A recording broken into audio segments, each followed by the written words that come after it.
they grab us. Yeah, that's our goal right now. Okay, if you guys get closer in a second, it looks like there's a small vehicle to two in. If you guys just want to check that out, there's another vehicle there handling themselves. We have the two people. We're going to drop off at bonds here, and then we're going to clear this call.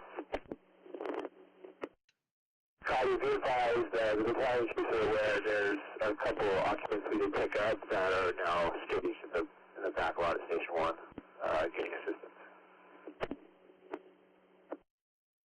I'll get in the word when I can. All units picking up victims on the side of the road. Just put them in the dry spot. Station 1 is not going to be a good refuge for them. 6 copy. We have a tornado warning and flash flood warning, and those things. Tornado warning, be advised, we have a PD unit at the 7-Eleven gas station. That might be a good spot to drop off anybody you pick up.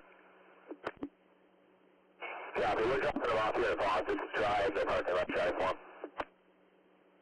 Hold it. Okay, this is going to be so hard for me to get a word in. I'm going to try to mute it for them really quick. I hate to mute this, but I have to explain what's going on. So I need to tweet that I'm live. What's happening right now is my phone blew up about half an hour ago. I'm sorry, I should have been live immediately. I tried to. I went ahead and restarted the computer so it would be fresh, and that's when it wanted to update. So, but we have multiple people, family, victims entrapped in their vehicles, and they are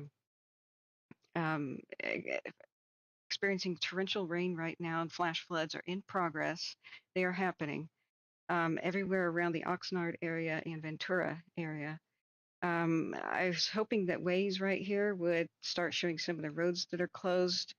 Their first responders issued a shelter-in-place order for everybody who possibly could, who are trapped in their homes, because they're trying right now to reach the people trapped in their vehicles. I don't know how many, but it sounds like dozens and dozens of individual vehicles are flooding right now with people trapped and trying to get on the rooftops of their vehicles and such. Some of the first responders have flooded their engines and gone out of commission trying to rescue those people. So that's just been happening in the last 20 minutes. My phone blew up because of the South Fire. I still had FEMA alerts for Ventura County. And so a tornado warning means it's very likely to happen, if not has already happened. So yes, there is a tornado warning as well as the flash flood warning. Warning means in progress, like happening. So I don't hear of any tornadoes that have actually touched down yet, but it's very likely that they could. I don't know if they've spotted funnel clouds or what. We're going to have to look at a variety of sources. I can't find any traffic cams that are functional right now. For the affected flooded areas. It's just nonstop chatter with 911. They're calling in other counties. See, this is all the Ventura County traffic cams that are down. They're calling in mutual aid from other regions, but there are a lot of people trapped in their homes and in vehicles, and some people may have entered the water. So heavy flooding, the intersections of, say, 126th and Kibble. Ventura Drive at 101 is completely impassable in both lanes. They're talking about freeways being flooded. I was unable to identify which exact freeway. There's flash flooding on 308. And for the people who are requesting rescue from their homes, 911 dispatchers were basically instructed to tell them to shelter in place if they could, because it doesn't seem like first responders have much of a way to get to them right now. So I hope that I'm live. Hey guys, sorry, I just saw chat. I'm trying to juggle a million windows. How are you guys?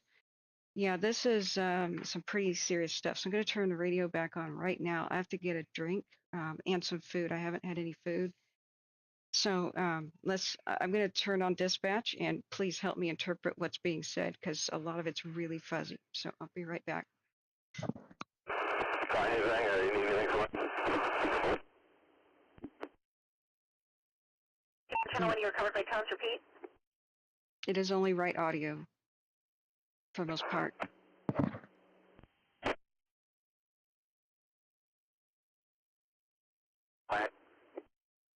you want to for additional pulse service. Ventura copies engine 81, stand by on command 5 for additional. Medic engine 2. Medic engine 2, go ahead. Kilo cover assignment or an additional call for us. Copies medic engine 2 will assign you one.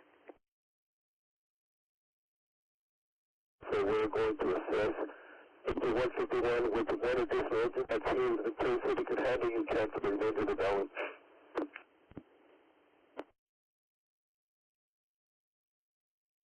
Trying to adjust. 151 on scene with single feet. Trying to adjust an equalizer so we can hear.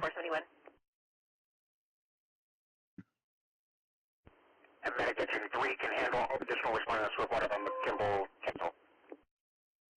Yeah, we can further with engine 151. Can we get a crew track dispatched? Engine 151 will advise CHP. Flooding Ventura Road at Friedrich Lane. Be advised, Ventura Road at the 101 might be inaccessible. Command 14. Yeah, you just received 2 inches of rain in an hour. Ventura copies westbound lane east to Kimball. The supercell is headed over towards Ventura show OES 10 available. Ojai. I don't know how to say that, I'm sorry. But it passed over Oxnard and now the flash flooding is sweeping away cars and such. So Ventura copies OES 10 available. This looks pretty bad. I don't see anybody live like any news crews. Can you guys help me? EMS 42.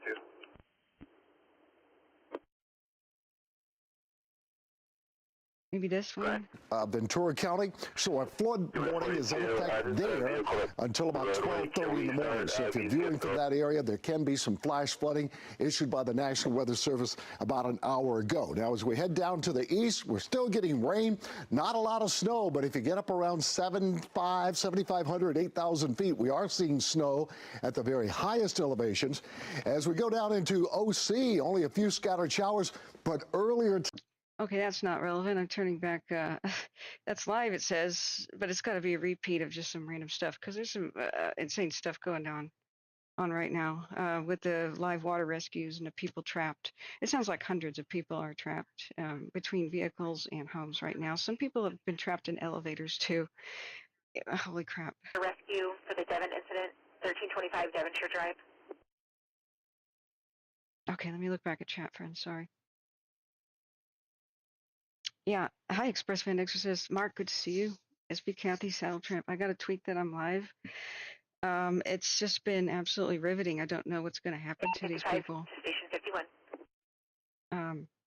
They're not really reporting a lot of rescue success. 40.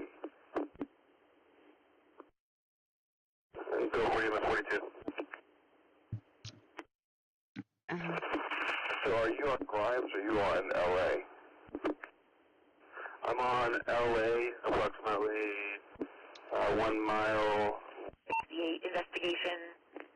Spark with smell of electrical burning. Investigation 1030 I open place. Unit 1, Command 14. If you have the Pulse Point app, you can see a list of where these emergencies are happening. I'm going to try to display them. It'll show you exactly where people are trapped. And so if I can't get this to show up, Medic engine 40. Go for 40. I may be able to look at my phone. That boy, that TC is probably the same call that I'm currently on now. Copy. TC is traffic collision, so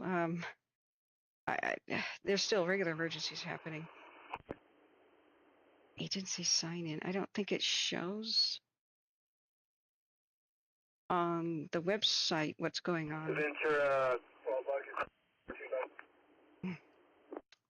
Okay. I highly recommend this app.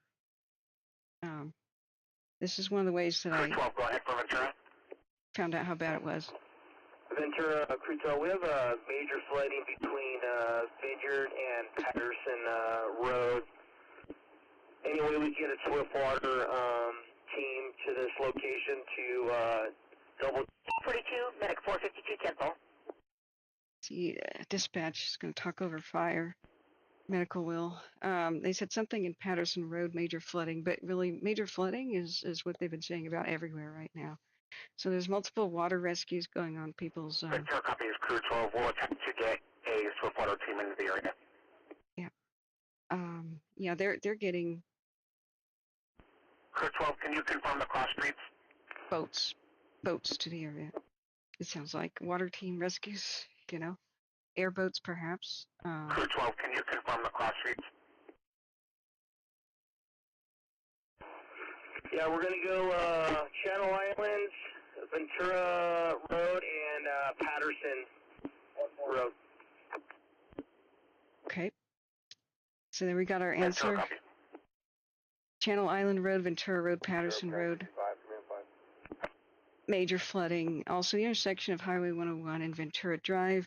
They said 308 and I couldn't make that out earlier. But 5, repeat idea, go ahead for Ventura. Ventura Appropriate Time 65, going to attach engine 181 to a flooding call at the intersection of Vineyard and Oxnard Boulevard. Firefighter 185, Tampa 185. What's the correct hashtag for this? Town Ventura County? I think so. Okay, I just posted it on live. This is something the media just isn't awake to yet. This is some crazy stuff. I've never really heard. Response for flooding 1929 Brookside Avenue. Additional addresses will be in the call slip. Okay, we got an actual address. I'm going to go look that up and show you guys the layout of the land. So that was 1929 Brookside Avenue. It's technically Oxnard, it looks like. So just south of Ventura, all throughout Oxnard down here, massive flooding. So if we were to put the little gold man down on the street view right here, it's just regular neighborhoods, and apparently these are flooding out. So let's see where the where the creeks and such are. Where is the drainages? Low pressure systems. Anyone readvise? Ventura Medic 662 clear. Ventura Medic 662. Low pressure systems don't just dump rain, but they actually make water rise just because of the pressure. I've been through a hurricane, and that is one of the weird things that happens. So this is all extremely low lying. I just put on terrain. So there's a huge amount of people here who could be flooding out, and I imagine the Santa Clara is overspilling its banks as well. Although I haven't had any confirmation of that, every single traffic cam out here seems to be knocked down. So Mark says, isn't this the same area as the fires 2 years ago? It was the same area as the fires 11 days ago, Mark. The South Fire was 11 days ago. Can you imagine that? I've only been gone just over a week, just trying to scramble and catch up with my life, and kind of passed out from exhaustion. So yeah, the South Fire was just over a week ago. Yeah. Attach OES 10 to the swiftwater on Wainimi Artichis. But also, yes, Mark, the 2017 Thomas Fire and such is in this area too, but it's up there. OES swiftwater 10 attached. In between 63, engine 81, medic truck 35, medic truck 5, squad 66, EMS 48, medic 662, OES Swiftwater 10, battalion 19, battalion 65, Swiftwater rescue, Wainimi Road, west of Arcturus, command 8. Okay. Okay, I'm gonna just read from you some of the pulse point stuff. So it was in between Oxnard and and Santa Barbara was the Thomas Fire 2017, which was insane. So I can see, I know you guys can't really see that, but this is the Pulse Point app, and if you go to Ventura County and add it, you can click on any of these emergencies and click on the map mode. If you go to the list mode, then you see like flooding, water emergency, so like they just said Vineyard Avenue in North Oxnard is flooding. That just came down the pipe. It's just the wrong time. My computer's doing it again. It's on the wrong time zone. It did that ever since Windows Updated. Am I in the wrong time zone? Again? Windows. Hang on. Because my phone says it's 2:40. I'm sorry if I'm confusing anybody. That's odd. Let me go to clock and resync. It's a syncing error. Ventura show, show water 10 route. All right, where's the clock at? Sorry, friends. Okay, there's a heck of a lot of chatter, just non-stop the last 63, I'm clear. I'll take the call, please. 45 minutes. J3 at Channel Islands besides Floodwater 80 cancel.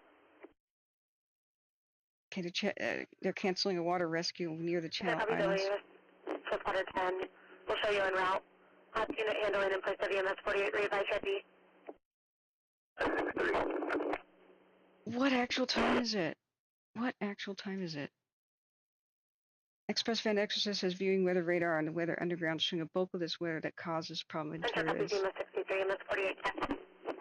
Nearing Bakersfield. Yeah, it's traveling. I'll show you guys my radar in a second. I've had a couple of technical problems, mostly with the VPN, and you know what? VPN is in Montana right now, so it must be showing mountain time. I'm trying to fix my clock anyway, like to manually reset it, and I'm not sure how to do that. You could do that really easily on Windows XP. Yeah, it's 2:41, thanks. But you know what? It was doing this even before I used a VPN and went to Montana, because the Seattle one is really messed up. Medic 664, unknown medical, 1 Day Club, 168 West Alta Green, Command 14, Medic 661, cancel. Yeah, change date and time, system settings. I'm trying to override it.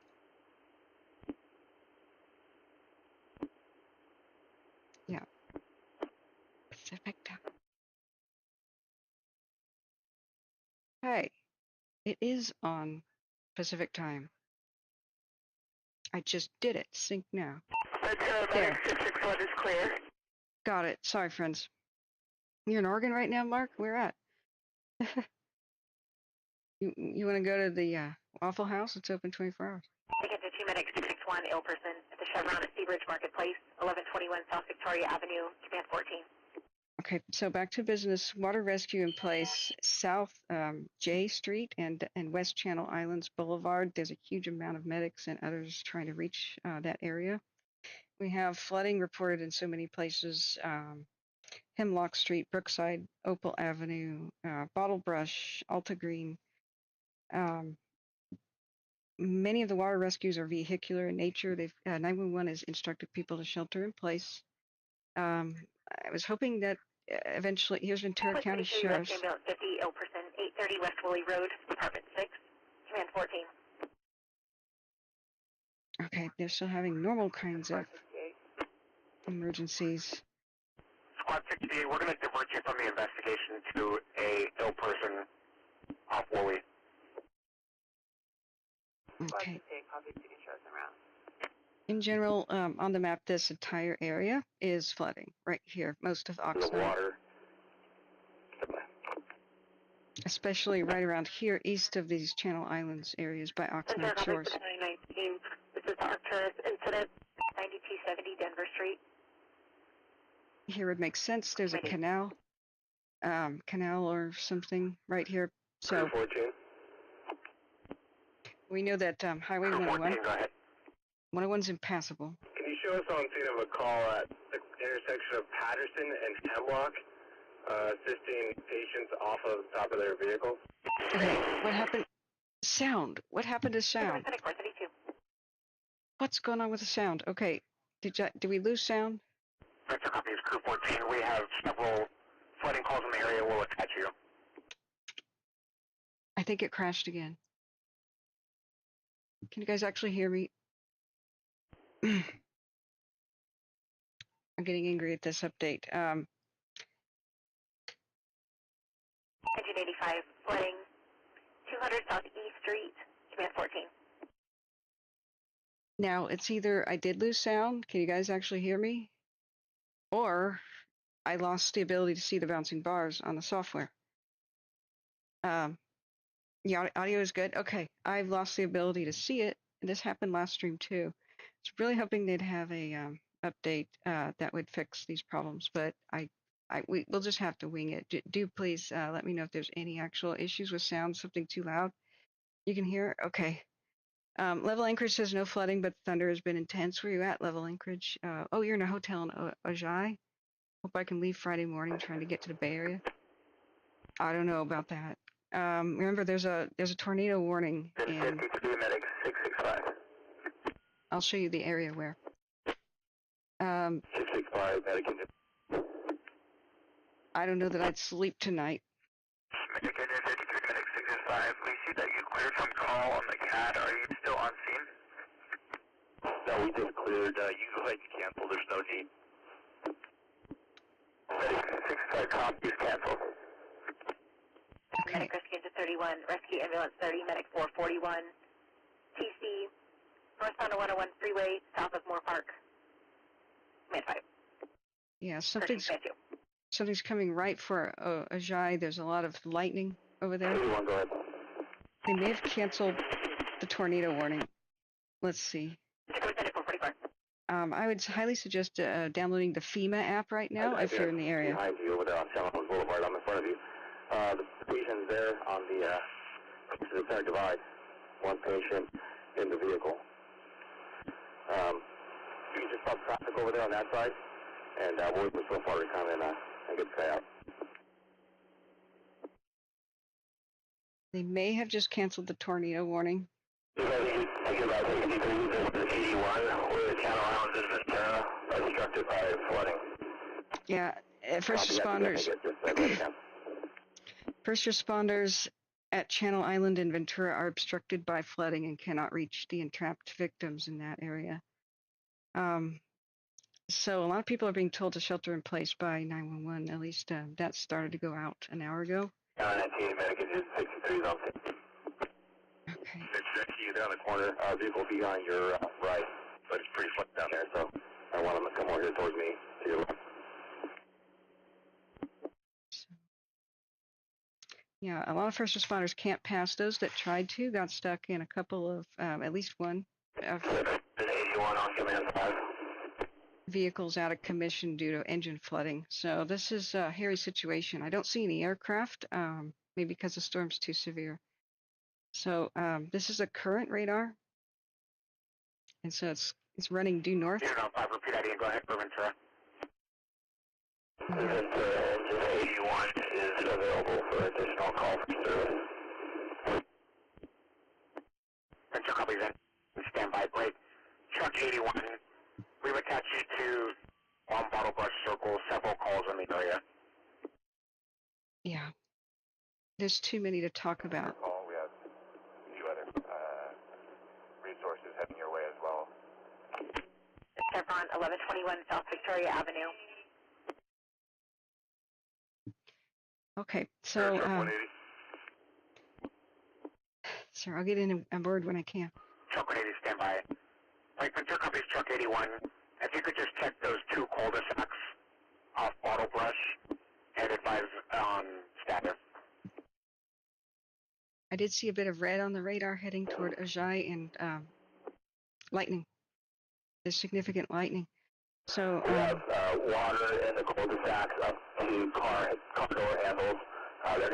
There's nothing we can do about it right now. Water up to car door handles. Ventura copy, this is Truck 81. Right, Truck 180, go ahead for Ventura. Patient's been extricated from the elevator. Non-injury. Can't medic unit on scene with us. Will be available momentarily. The person in the elevator was rescued. Truck 180.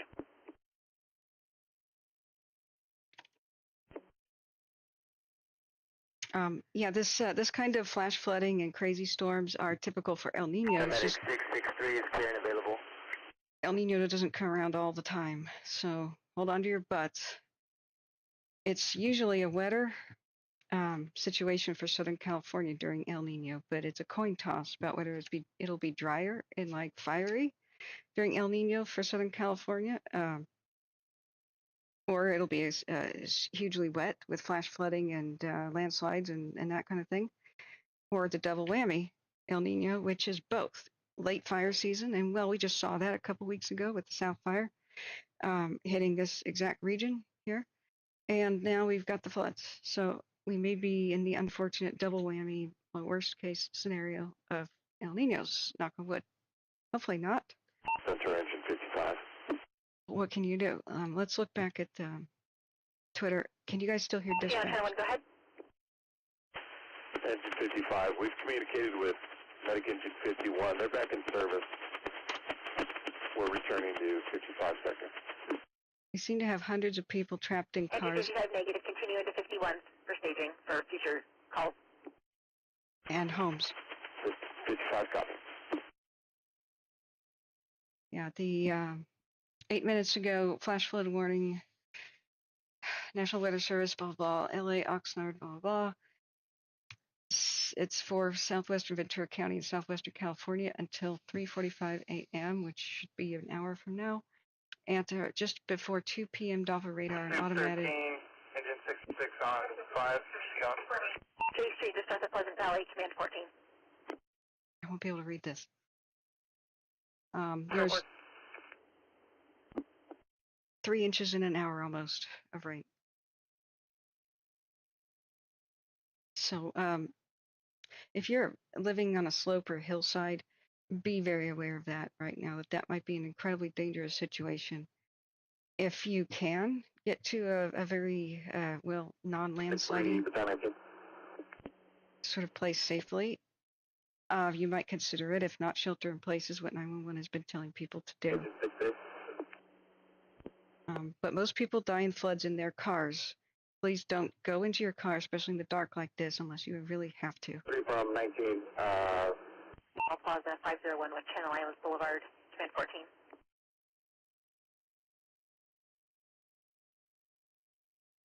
Do not drive into any standing water.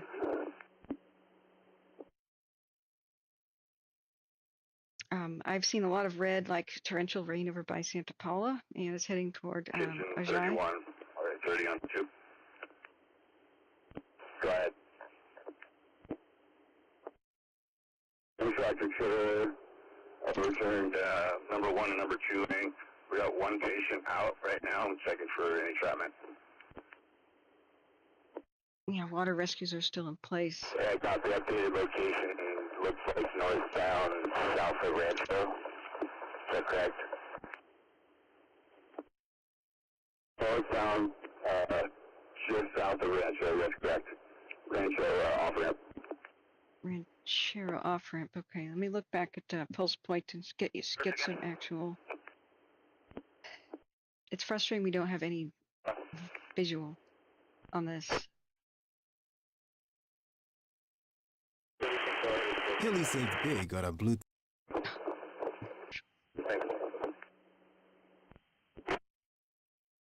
Regular TV. 1 call patient, Wyoming Day Club 105 East Delta Green, command 5. Fox 11 LA maybe? Anybody see any local news coverage of this actually happening right now that's relevant? The 168 West L16. Fox 11 on YouTube was live at the scene a little bit ago, but not live now. This is my filter for live broadcasts. I copy the address. We'll investigate. We can handle. Thank you. Yeah, see, here's Copy. Fox 11. If you guys need medical aid over there, we can try to get an ambulance to come out in that area. Also, if you can advise on the conditions. We've got another call at 113 Alpha Green. Yep, there's another 911 call for flooding at 113 West Alta Green in Port 30, that's negative. Hueneme, which is by the U.S. Navy's. Copy. And information, we're on Yucca east of Medic 662 clear. It's by this museum right here, U.S. Navy CB Museum. So this is all flooding right here. Hey, cruiser, disregard. I thought you guys, your map showing 2 clear. That's Medic 662. They say the depth is up to car door handles in many places. So it looks like there's a school and all sorts of things. These are not the tallest homes in the world, so.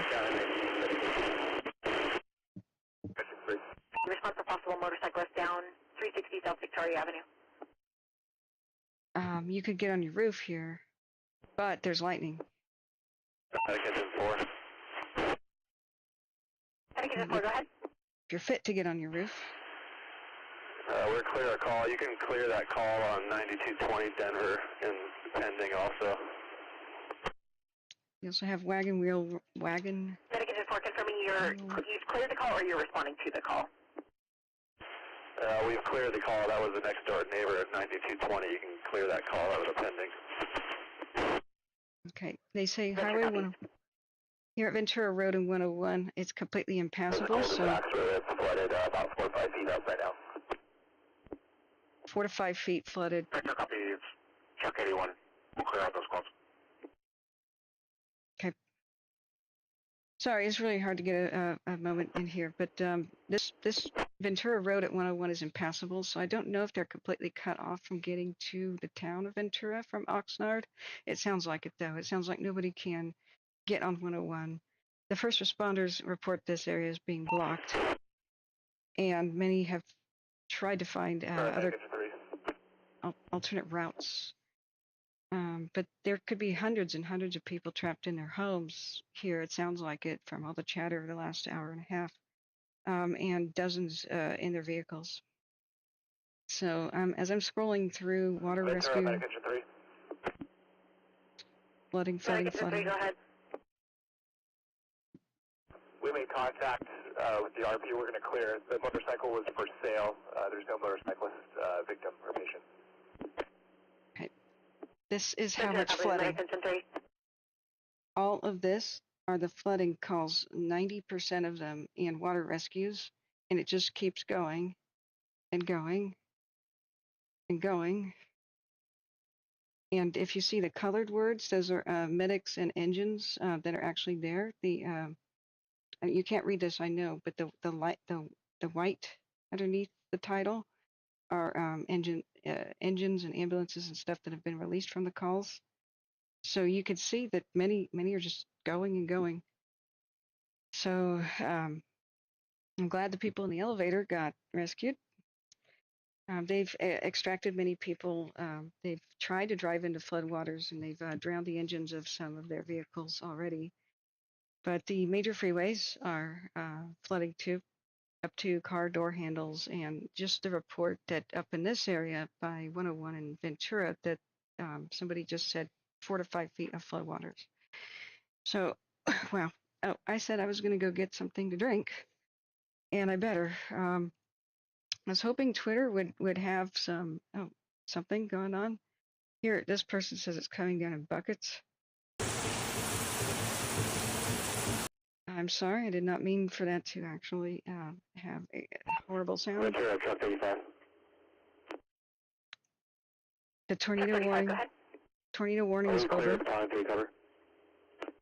I'm sorry. 35 negative. Sorry about that. The tornado warning looks like it has been canceled, but they've got almost 3 inches. Released to go back to Battalion 3. Truck 35 negative. Medication 121, carbon monoxide alarm, 1469 Ojai Road, committee. I was really hoping we could watch the news and some perhaps helicopter rescues. I don't see any aircraft in the air, though. I've got a filter on for low-flying aircraft. I see something like on the ground. A Global Bombardier 6000. That's a meme on this channel. That's the plane I want. But it's not funny today. So it looks like there's no aerial rescue possible, and I wouldn't be surprised with the torrential rain that's happening right now. So everywhere from Port Enemy up to Truck 81, go ahead. here is all flooded. I have one more call to clear 530 J-Court, 530 J-Court.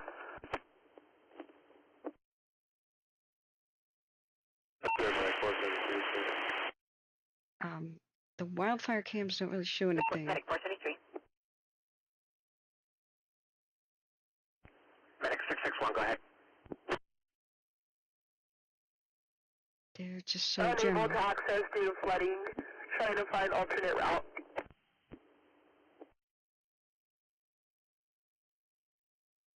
Mutual aid from the north. Copies, medic 661.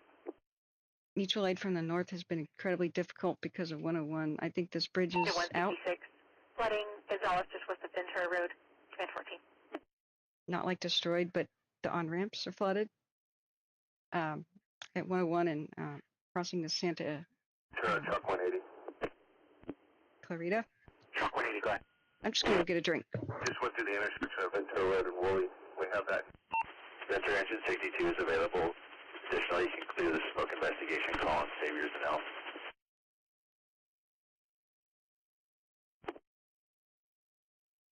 One confirming engine 66.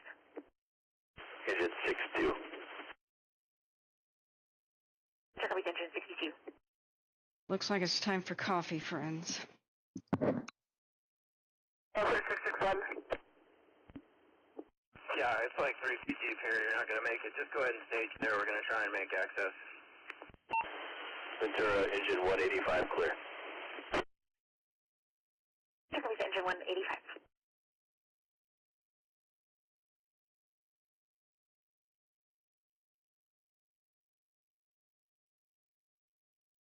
Now's the time I need to beg for money because most people are tuning in for an average of 5 minutes only. And supposedly, I guess to reach everybody, I would have to say every 5 minutes I need money. But in order to make this advertisement free, I want to stay donation based. If anybody has a dime for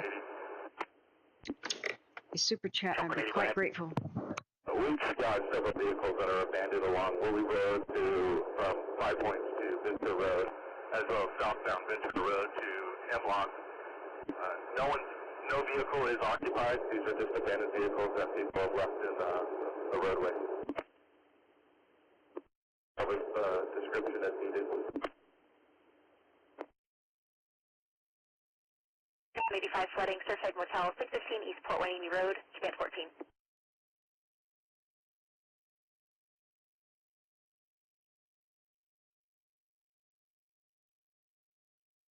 Definitely not going to be decaf. I'll be right back in a second. You guys want some coffee? I got Dunkin' Donuts blend.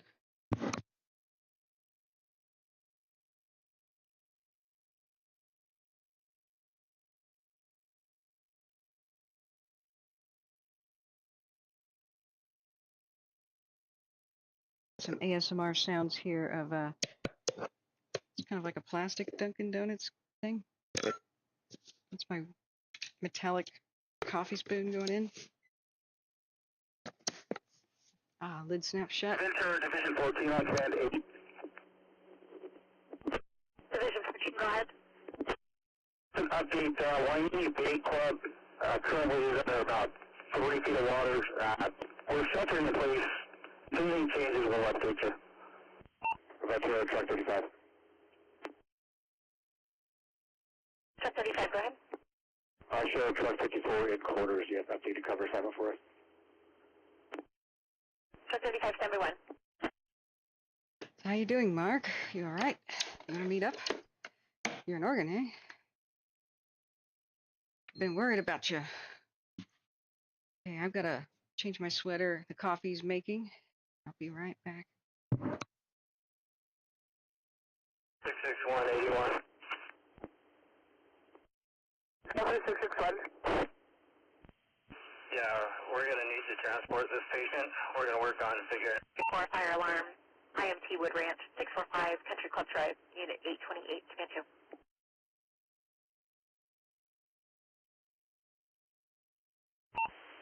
Ventura, Swiftwater 80. You can assign Swiftwater 80 to the call at 1660 North 7th Place and 1660 North 7th Place. And then would show it on scene. Mobile with a boat. Advise your unit, or re-advise the call you'd like to respond to. The call is at 1660 North 7th Place, incident 9501. Get with the sheriff's office and get the med. Stand by 1. Obviously, the concern is all that in there. Affirmative. injured patient here that we can't walk. That requires some sort of transport. Okay, copy. Break Ventura, Battalion 26. Did you copy all that traffic? Battalion 26, that's affirmative. We'll attach you. I'm going to start an additional call and append all the calls from one EVAC club into one. And additionally, can you go direct with the Sheriff's Office and request the MedCat respond to Engine 81's location for a medical patient that they can't gain access to? Extra copies requesting MedCat for Engine 81's medical call.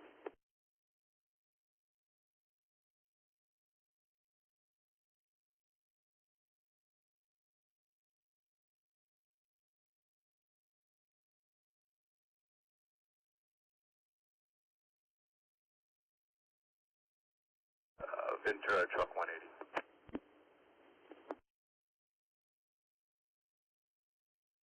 Truck 180, go ahead. Unless you're unable to, I can try to go direct with Station 3, Oxnard PD. We're going to, it's clear that we shut down Woolley Road at Ventura Road to Patterson. G Street, transporting. No, they're getting themselves stuck.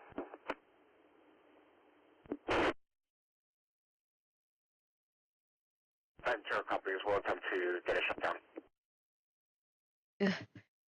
First responders noticing people driving into floodwaters. It always happens, though. So they're calling for a road closure at Woolsey and Ventura. So the whole Oxnard area seems to be in quite big trouble right now. Everywhere south of the Santa. 26 Division 14 on Command 5. Division 14, go ahead.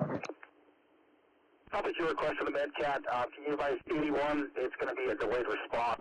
In addition, if they want a water rescue team to come in with a boat, that might be a viable option as well. We'll probably keep both of them coming.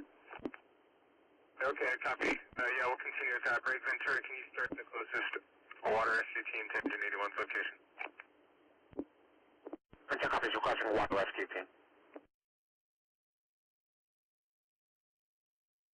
Yeah, so there's more water rescues in progress. I'm sorry, I meant to leave you with the radar thing. It's a little more exciting than seeing just a map. It's going to take a lot of sugar right now, so excuse me.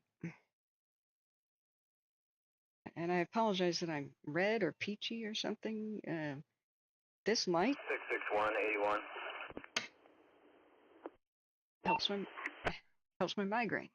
Turn with Fennec 451. Okay.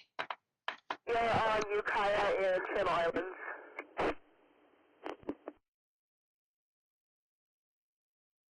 You will check 441, fourth plate. And thank you for being here. Station deteriorates, we may be coming out. Fennec Engine 53, standby. As always, wish we were meeting under better circumstances. Oh, goodness gracious. 14, how deep's that water? Is anybody High covering flooding, this? 1941 Elsinore Avenue. It's dark, but this will be the news of the nation tomorrow morning, I'm sure. So they may be on a coach. Breaking news tonight. Oh my God, I'm sorry. Battalion 26 with Water 80 on Command 5. Downdetector.com is Unit, call me. Repeat. Previously recorded. Battalion 26. 330 East Elton Green, command 14. Okay, whoever designed the internet. Let us know if you need us to start handling some of those calls over there. It seems like there's about 4 to 5 pending calls with those elderly people taking on water. We're going to start making our way over there. Yeah, go ahead. I'll have Ventura attach you to this incident, and then the plan will be to prioritize Engine 81 medical patient, and then from there we can start triaging each of the streets. Copy that. I'm not sure if they're still in the area. We also had some county resources in the crew staged at Ventura Road at one point by the base. But anyway, we'll start making our way there. Copy. Truck 180. Okay, friends. My software has crashed. It's streaming. It's apparently. Battalion 26, Crew 12, Command 5. Go ahead. Yeah, I don't think there's going to be access for any fire apparatus besides floodwater on this south end of Wainini Bay Club. Yeah, all access is probably best going to be through East Bay and South Ventura Road. Okay, copy. We're heading your way. Okay, we have elderly people trapped. But thank God they just found access. Flooding 8056 Stone Place, Committee. That's good. They can reach some people now. They said they're prioritizing the elderly people trapped in their homes and those, of course, in vehicles. They're trying to get more boats on the scene. It looks like East Bay. 5477 Ralston Street, Unit 105, Committee. East Bay and South Ventura, they found access finally. Thank you so much for your contribution and local knowledge, folks who are responding. Z, thank you very much. Yeah, when we were covering the South Fire not too long ago here, this is my first time doing a flood. But hey, first time for everything. That's why my phone blew up in the middle of the night. I still had all my alerts for Ventura County on. In the description of this video, there's a link to Ventura County's emergency alert page.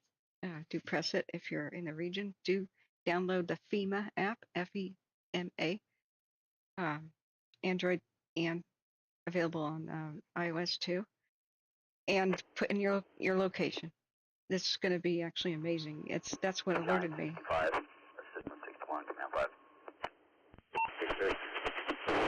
I thought it said tornado warning for Clarksville, Tennessee. 166, go ahead.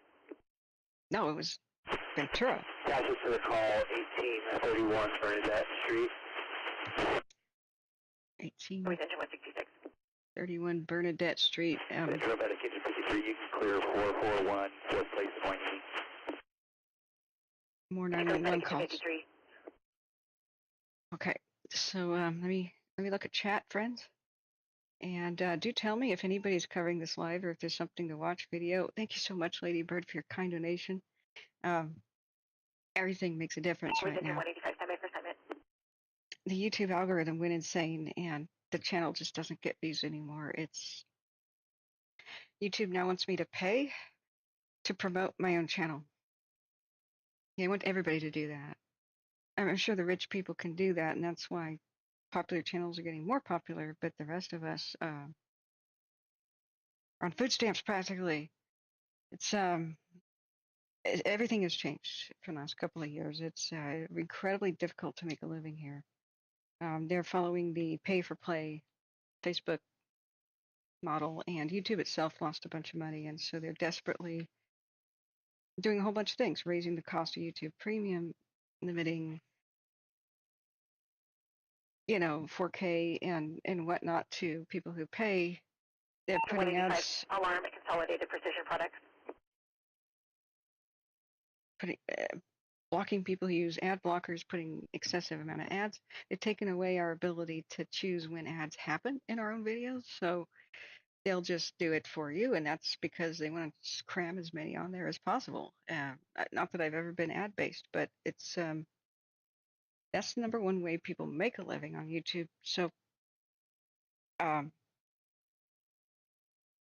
not having major fires like the Dixie and the Caldor, we just don't have 20,000 people in the chat like we used to. And I'm still suffering under the algorithm of, we get almost 10,000 subs for major fires. And then the moment that these are over, a lot of people unsub because they don't want to hear about that fire anymore, or any kind of fire. They're traumatized. But the YouTube algorithm doesn't even have a, we're penalized. They don't even have a, yeah, Z, it's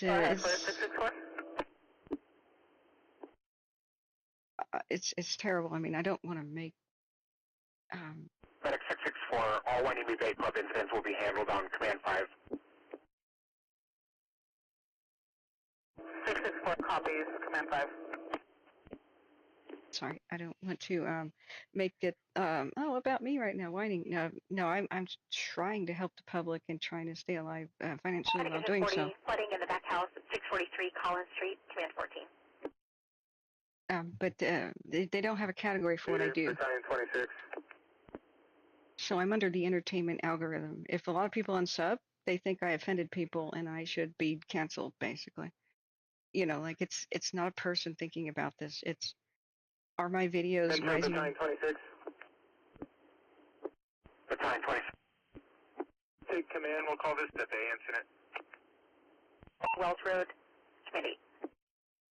Okay, yet another.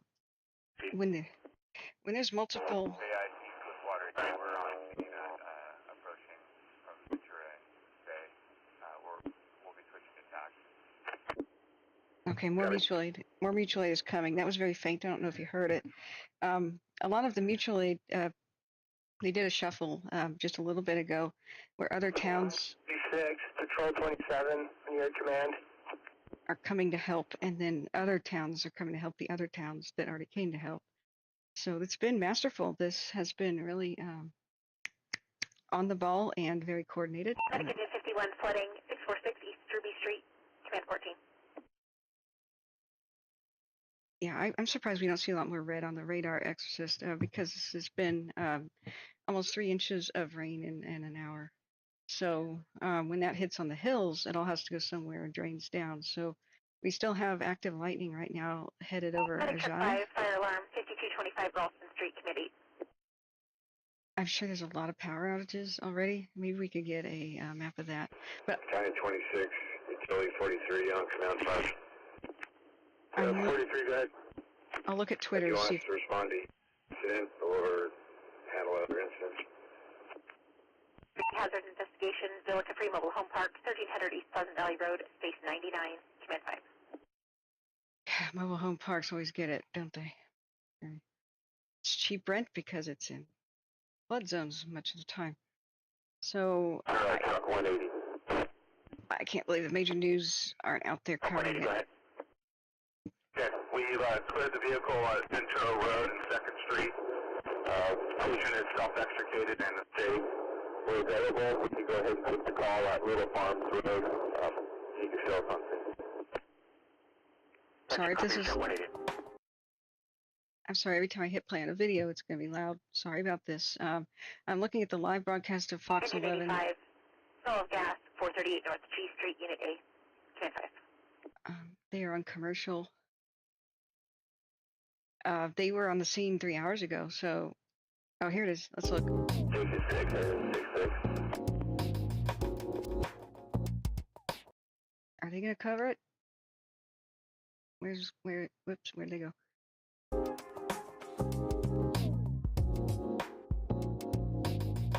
What? Okay, I guess they're not back from commercial. We'll be right back. Sorry. All right, dispatch goes back on.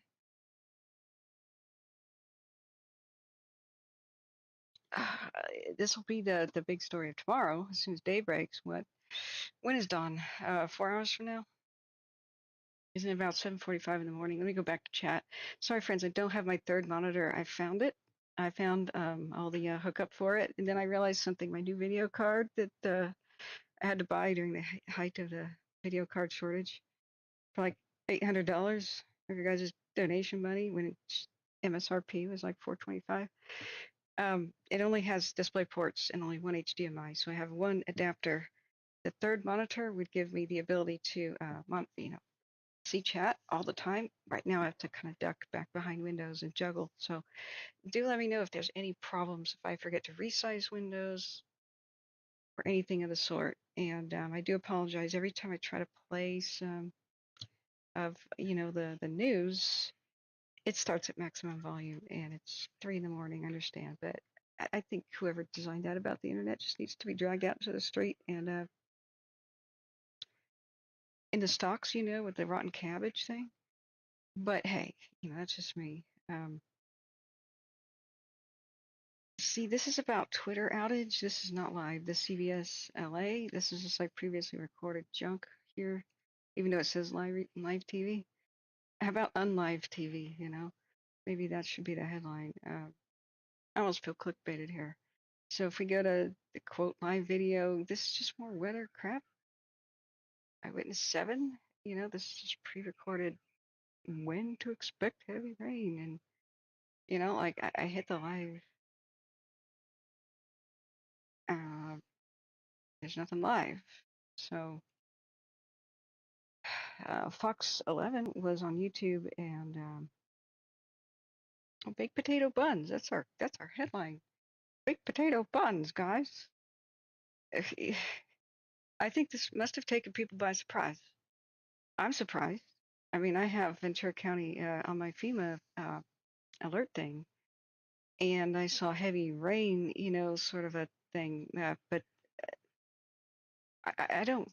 I think this would be if they really figured that tornado possibility and superstorm was going to happen. I think they would have been live all night and prepared to do so. But journalism is in a state of decay for a variety of reasons. They're finding it hard to make money doing this too. So if you guys can find anything that is live, I'm just flipping around through Twitter. I'll turn on dispatch in just a second. There's just almost nothing. Like there's a couple people saying, here's rain. The tornado warning did expire. Thank God.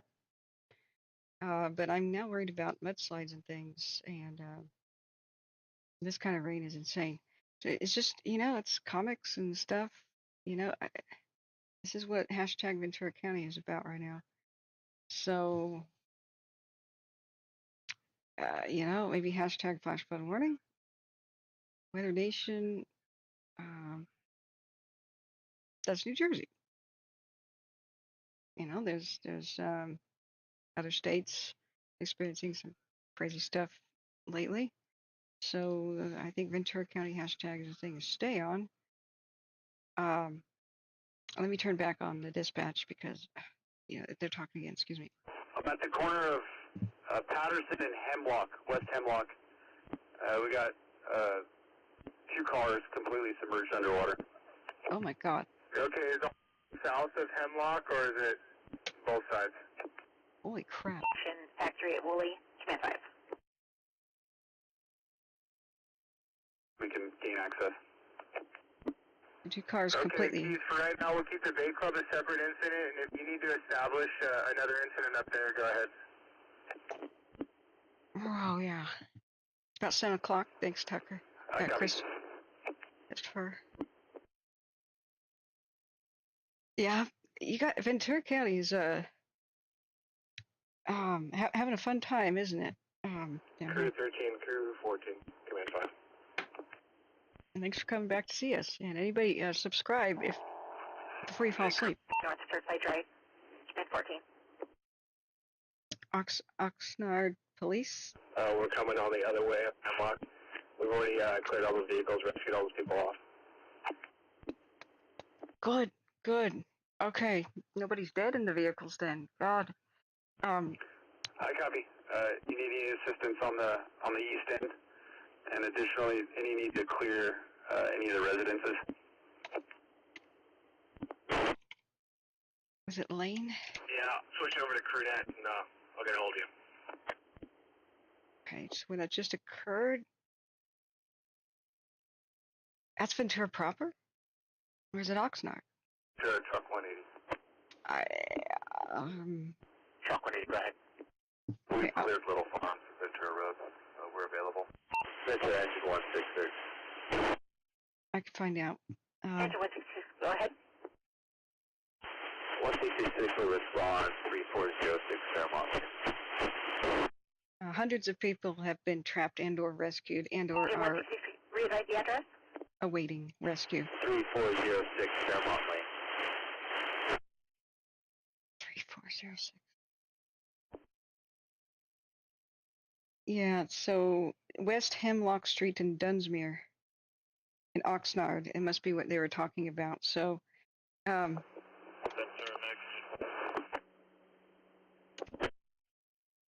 5, go ahead. yeah, down here, that makes sense. Working near Park Mall, you can attach it to the other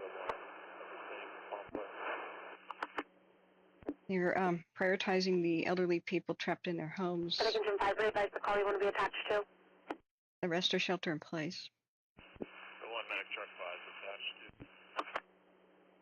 to. Except those trapped in the vehicles. Medic engine 5.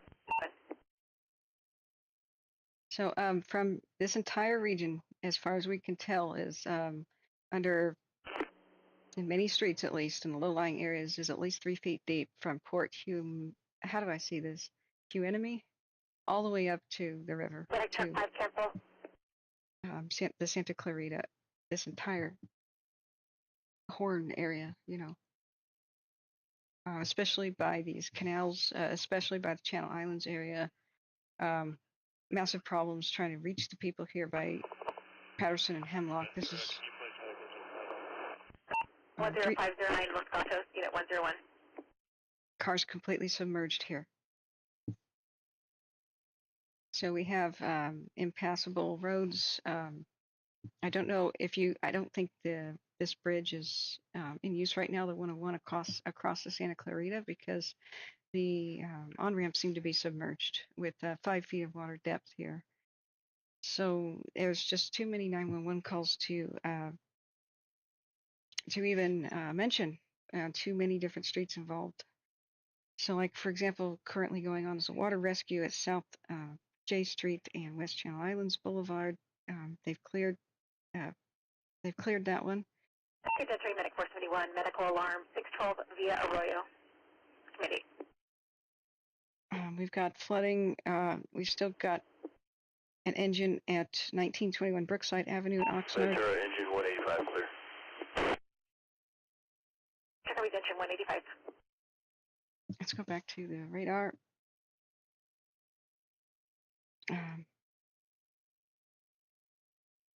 A major traffic collision. What a time to have that. Northbound on the 101 at Thousand Oaks. Medical emergency also, Willie Road. But let's see here. The flooding, many different. Floodwater 10, truck 180, command 5. Yeah, go for, oh yeah. Hey, I'm just right in this intersection of Woolley Ventura Road. Westbound, we have a call pending westbound Woolley Escalon area. Did you guys just come from that area and is it passable? No, it's not. Heading west on Woolley, it's not passable. It's too deep for you guys. Okay. 5 Evergreen Lane, command 14. They should just have their own maps and share them with each other in real time. Waze actually does this for first responders, so I think they should be using it, but they should have their own. I've been saying this for years. Don't ask when you can just share information with each other and see all the same stuff and see each other's locations. That's what Waze does already. Why doesn't the government have this app? You know, I don't know.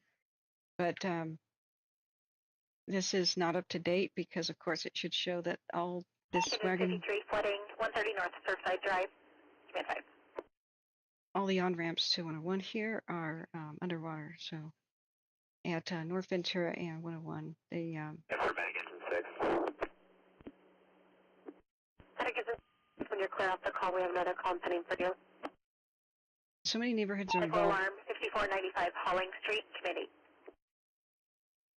So many neighborhoods are involved. It may be safe to say that much Yes, officer, do you have traffic permits around? of Oxnard might be submerged right now, at least a little bit. At least. Continue to the call and send Leandro and Los Altos. At least 3 feet. Ventura, medic engine 6, was this flooding from when it was raining or recent?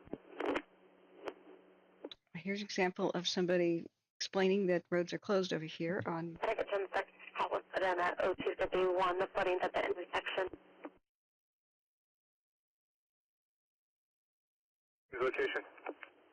That's limited. 70 Wagon Wheel Road, unit 144, command 14. They're still rescuing people from homes. Hey, right on the north side of Bay Boulevard too, but I got utility 43 right here. I'll delegate that to him. I copy. I think dozens of people Utility 43 attachments to the Bay incident. are still awaiting rescue. Copy utility 43. Yeah, Christopher Tucker says the riverbed was full of brush in the fire a week ago and a half ago. 73 Ventura Command 5.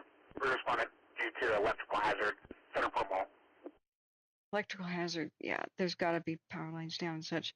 But that can't be helping the situation to have the fires and then immediately torrential rains. So there's got to be some pretty bad mudslide potential, and the rain is just not going to soak into the ground. The weird thing about recently burned ground is it'll just take the ash layer and just push it off of mountains as a slurry, and then once that's over with, 40 fire alarm, Timbers Apartment 501 West Vineyard Avenue. It just beads off the layers below and just travels. It doesn't really soak into the ground anymore. And don't ask me why not.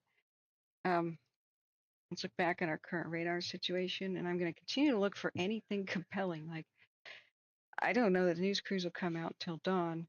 Yeah, here's somebody's screenshot, actually, of Twitter. This is what I'm looking at. With with pulse point. Cancel our request for Edison. We investigate the area. Cannot find a line down. We're available. Extra copies. Medic engine 63. They did have reports of smoke, lines toppling onto buildings and rooftops, but I bet you the Rangers rained it out by the time they got there to investigate. That's one good blessing here. A wet storm, you know, it's wet.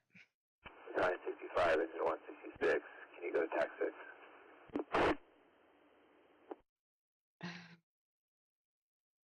Ventura County authorities did not stay muted. I'm sorry. Oh. 66181.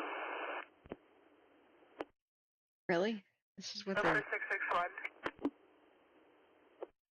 Can you guys make it a backup around through 1985 flooding 636 West Robert Avenue, Command 14.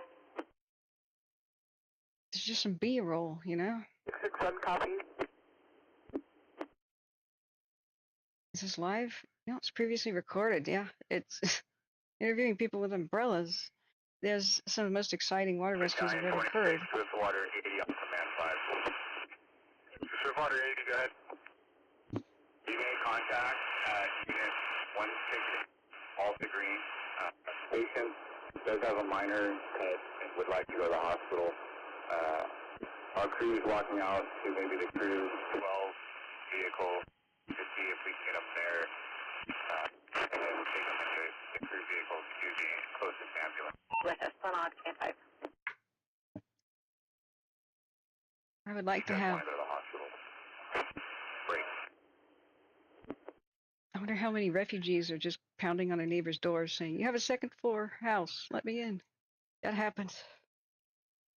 I've been through some serious floods. Battalion 26, I'm going to try to get you on attack to give you a further update on the conditions on all three. Copy. But there's water rescues. They're calling for more boats. Boats have been involved. Thank God the vehicles that did get submerged, which I believe are at Hemlock. Sector 35, Swiftwater under the bridge, Ventura Road at Wagon Wheel, Command 5. Near Patterson and Hemlock, vehicles are completely submerged, but they got the people out. We had people on their car rooftops, and a bunch of people swam. 26, utility 57, Command 5. And self-extricated. 14, Battalion 1, Command 5. Oh, hey, Big Al. How are you? I'm sorry. Poor Battalion Twinini. 61, go ahead. You can attack me, that's Swiftwater, Ventura and Wagon Wheel.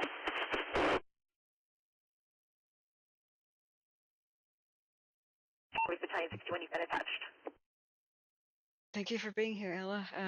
Wish we met under better circumstances. Battalion 81, Command 5. Remember to subscribe if you want to find us again, because YouTube makes that hard. Unit call Battalion 26, go ahead. 26, utility 57, Command 5. We're in your area if you need some assistance. Otherwise, we'll go back to county. Freddy's Pizza's got to be in Yeah, order. report into Lido on Bay.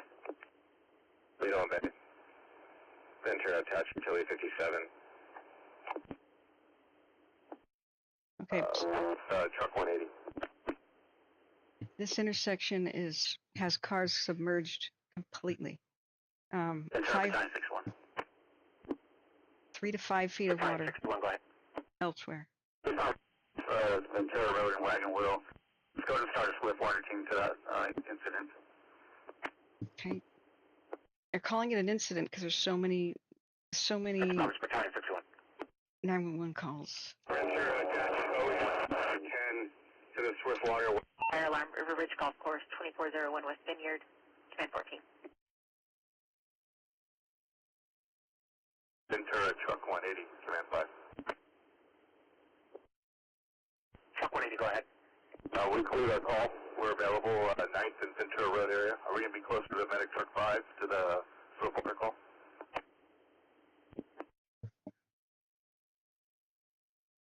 This is underwater. It's very close to the river. Makes sense. I would imagine the river is overspilling its banks right now. Medic 664, and then 66 on 5. If you guys have any eyes on this traffic cams, anything. Truck 81, that's affirmative. We'll attach you to the swift water. Truck 180, truck 180, responding to the swift water call, Ventura Wagon Wheel. Ventura copies truck 180 negative. Medic truck 35 is at station 87. Copy. We're available at Ventura Road and 9th Street. Traffic cams are down. Ventura copy, you stand by. I'll look for something in the area. Copy. I looks like we need battalion 81, command 5. So we can go ahead and attach us to that. The media's asleep, guys.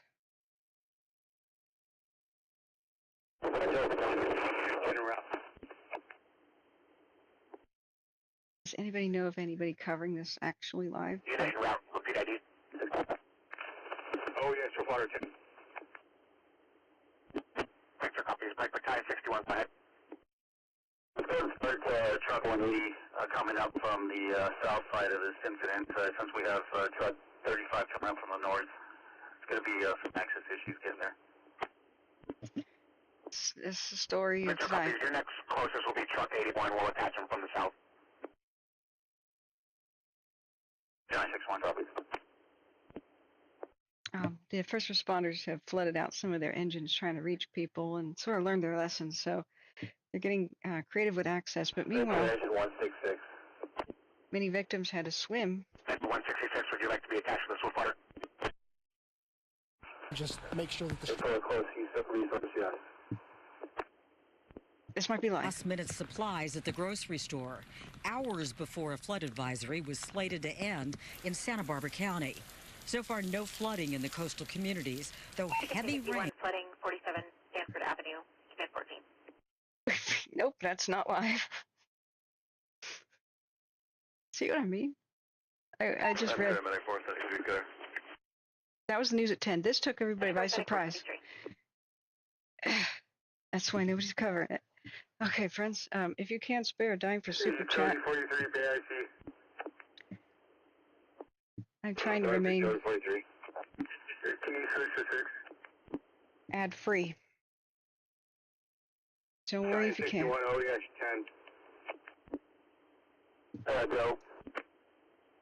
You have best access instructions from us. We're approaching from Victoria. Let's put the radar back up then. Yeah, come up Victoria to Patterson. I'm coming up that now on Stone Creek off Ventura Road. So tell me, friends, what's the weather supposed to be like this time of year? What's supposed to be happening this time of year? This has wrecked everybody's Christmas in the region. This is pretty sad.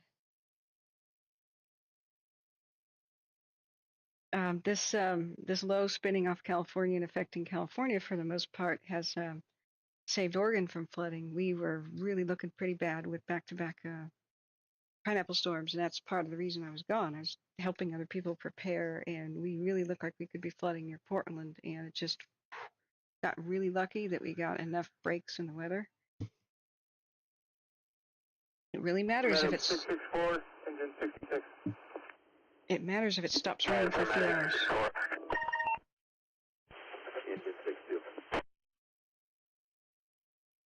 Okay, that was an amber. That one was an amber alert. Okay. I apologize. I'm streaming blind here. I can't. You guys have.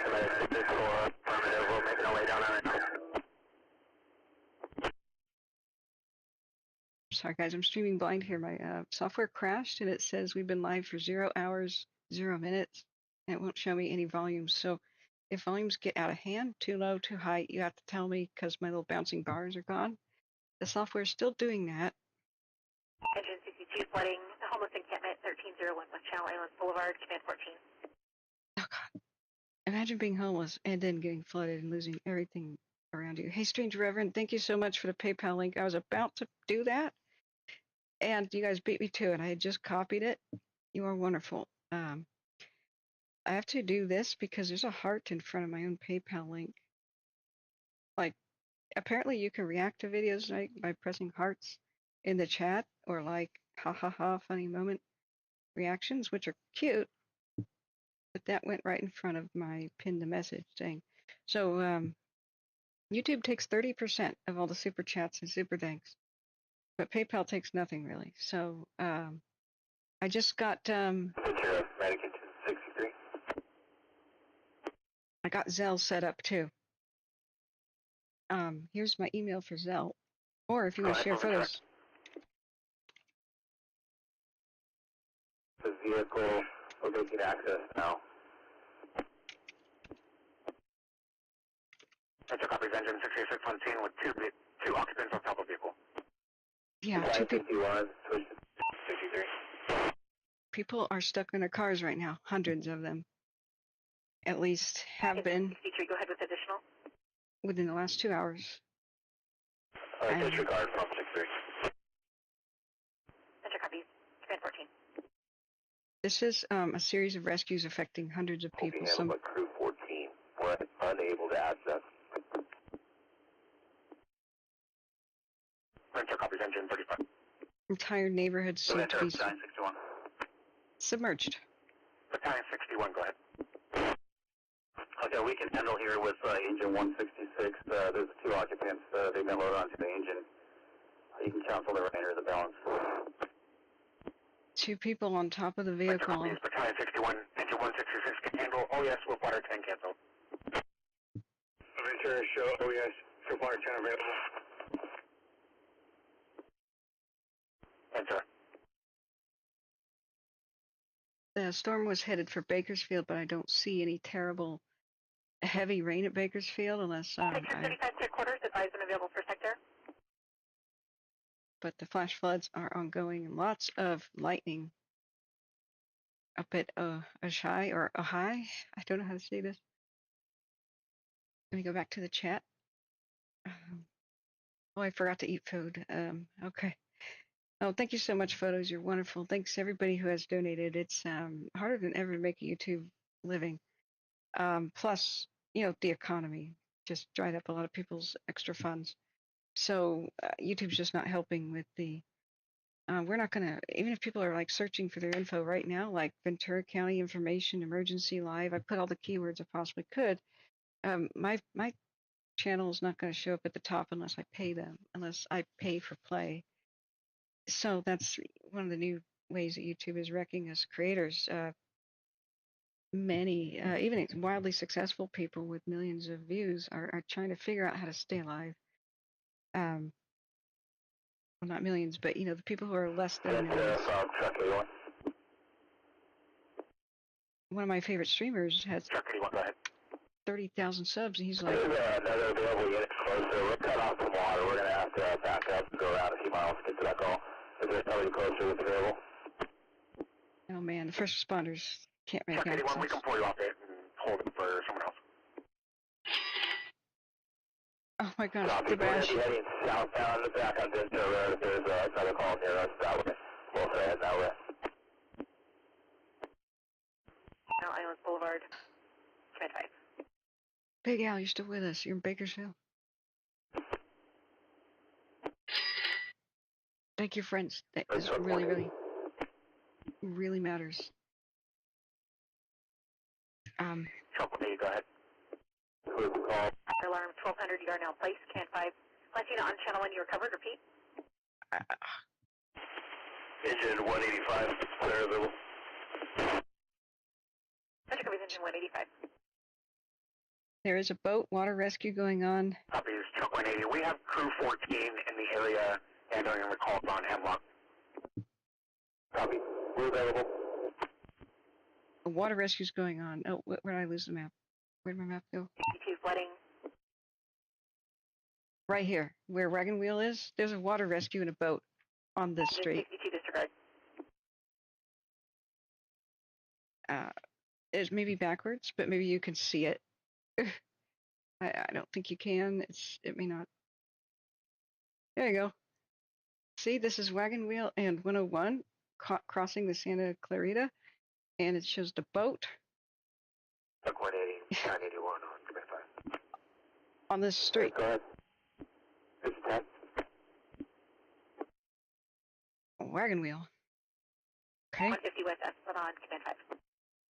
Now, when they're having trouble making access,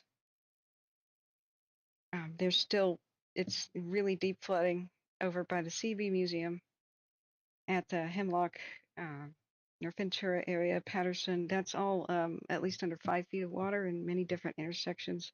So what we're looking at, if anybody's just tuned in, is around 2 in the morning, my phone just exploded with FEMA alerts and tornado warnings. I thought it was for Clark County, Clarksville, Tennessee, which is where I have a friend, and she survived the tornado. Her neighborhood, sort of, where she used to live, got hit, but she had just moved. I didn't know that. So I thought it was another tornado warning for back east. They've been having flooding and all kinds of stuff. And then it said Ventura County, and I just blinked at it like, huh?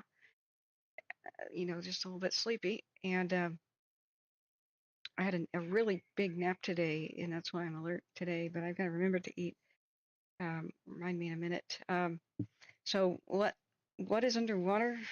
Much of Utility 43, you can clear us from the incident. Available for any responses. Winter copies, utility 43 clear. pretty much all the neighborhoods on the screen right now.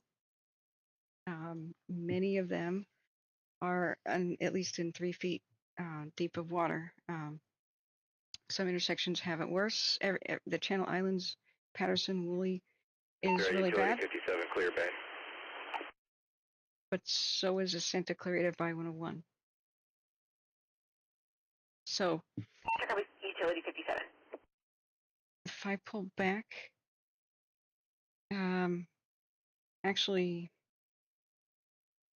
this might give you a good idea. You see all the dots that are gray? These are the cleared incidences, but flooding reports where people have been entrapped and requested rescue from 911. Not just random 911 calls, but like help us. And that's when 911 put the actual incident on. I'm sorry, it's backwards. It's mirrored, I think. But you can get the idea. That entire region. So what that is everywhere from like West Vineyard Avenue here down to Port. I'm sorry, I did not write down how to say that. Wahenemy. That down there. Channel Islands to 101. I'd like to request a representative from Port Hueneme PD to intersection of Leon Bay. Everywhere on Ventura Road. Vector copies, Bassy. Medic Engine 31, Rescue Ambulance 30, fire alarm at Northwest, self-storage, 100 North Skyline Drive.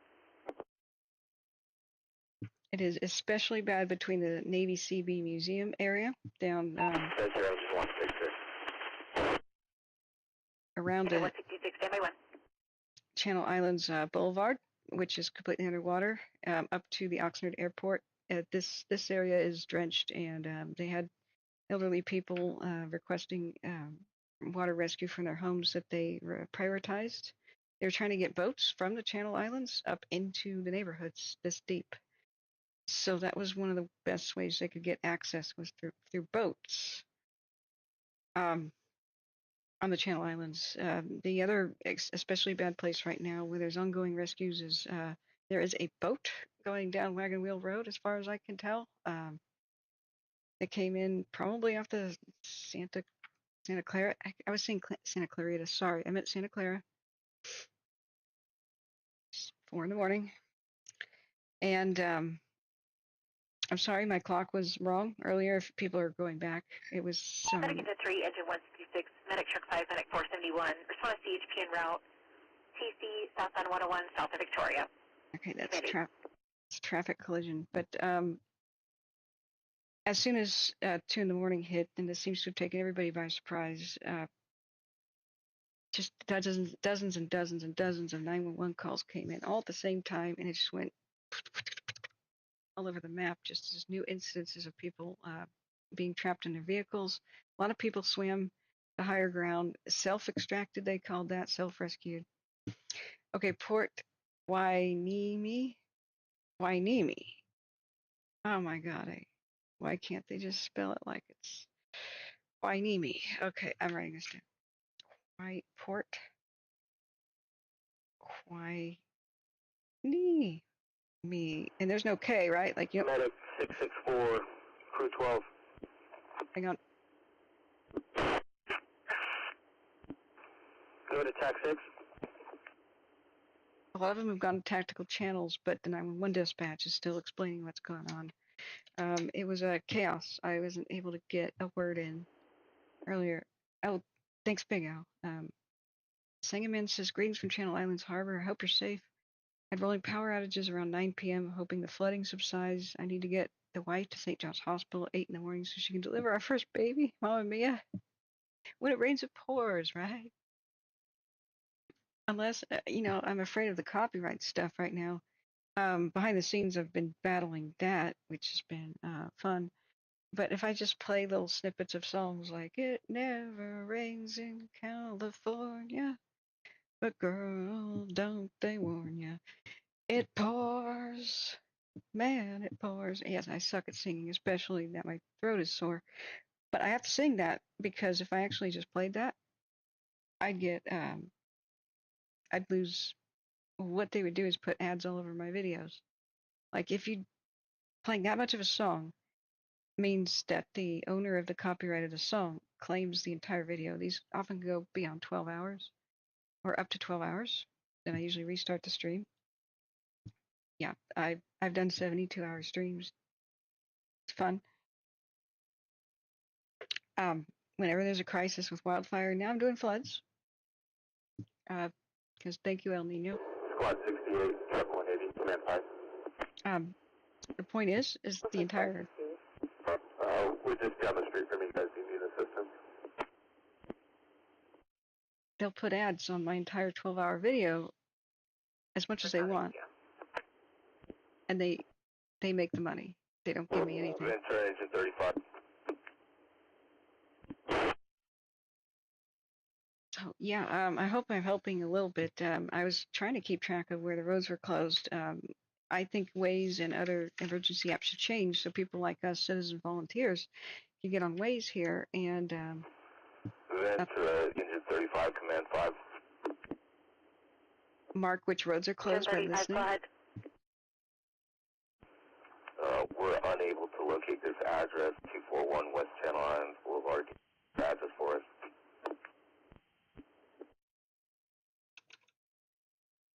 Engine 35, that's negative. There was no answer on the callback to premise.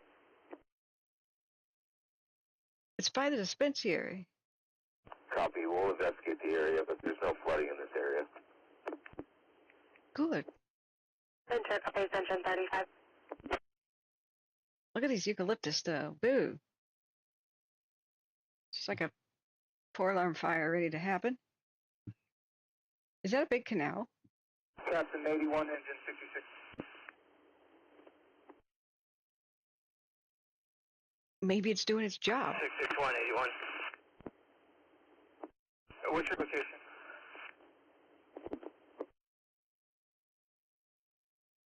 Yeah, FEMA app, guys. If you want the latest on the Play Store or iOS store, that is what blew up my phone today and allowed me to know that there was a tornado warning, which has expired, thank God. Well, let's look back at our current radar. I regret that I can't show you anything because I would watch the news with you right now if anybody was covering it, but the news crews are asleep and or not covering this live. This is some of the most riveting stuff that I've ever heard of, especially right before I went live when I was trying to restart the computer. 35 clear quarters, advised and available for sector. When the first entrapment calls first came in and dozens of people just trying to swim to shore on high ground, that was especially just hair-raising. They've mostly gone to tactical channels, but it was just, again and again, talking about people, so many people at once being trapped in vehicles. I knew this had to be major. So the flooding is affecting most of Oxnard as a town, like most of it. All the way from, Port Hueneme, all the way to the Santa Clara River, which is just, I'm sorry, I no longer have the ability to draw on the screen until I get my third monitor back, which means I have to buy a DisplayPort to HDMI adapter, which thanks to your kind donations, I will get here ASAP. This entire section is overwhelmed, and so they called in mutual aid, and then 661, engine 81 on command. Other towns have struggled to reach them. The patient is on its way out to you. This is what. That's a huge flood. 667 is transporting a patient to St. John's Regional. This outline here, I don't know how well you could see this, is a huge area for flood warning and flood watch. Warning means it's in progress. Watch means it probably will be. And we still have some extremely heavy rain northeast of Ventura over by Ojai, however you say this, right in between Ventura and the Santa Paula Airport on the map, which is probably the hills just north of Santa Paula. I've seen red bands a lot on the extremely heavy rain. Lots of lightning up here too. The only good thing about a storm with lightning down here is that it's wet. A bunch of power poles and other type situations seem to have sparked fires, but they got rained out immediately. I mean, there were real credible reports of buildings and smoke on rooftops and such happening. But by the time fire crews got there, they said, we don't see anything. Well, yeah, it's torrential raining. Oh my God. Go ahead.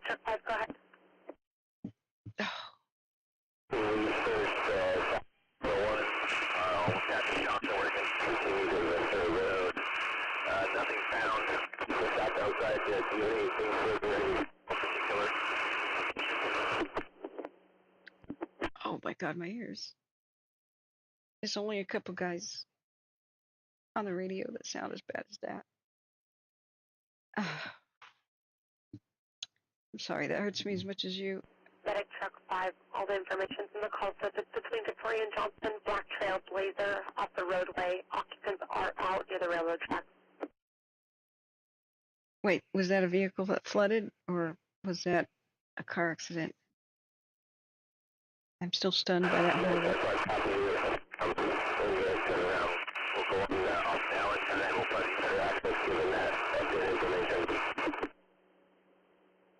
Oh my God. Ventura engine 55. Hopefully he doesn't talk that much anymore. If you guys go ahead. Maybe people are tweeting. Confirming we're continuing to stage at station 51. Station 55, stand by 1. Okay, here's some flooding. And I saw you guys stop on Johnson. Can you guys check the Auto Center Drive as well on that hillside there? Copy, we're going to drive down Auto Center Drive right now. That's Pleasant Valley Road doesn't look too bad, but who knows when he took that video, when it finally uploaded. That was 11 minutes ago, showing floodwaters halfway up the wheels of cars. But we got nearly 3 inches of rain in just under 2 hours into the region. But this is still like the media is asleep. I've been trying to figure out when are they going to go live to actually cover this. Probably daybreak, so it's for it's going to be around 7 in the morning that we get dawn, right? Oh God. Oh my God. Medic truck 5, go ahead. Oh. Hang on.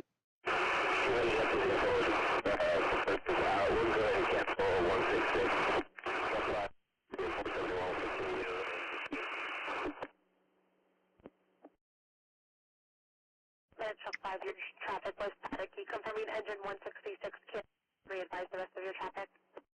Oh my God, how does she do this job?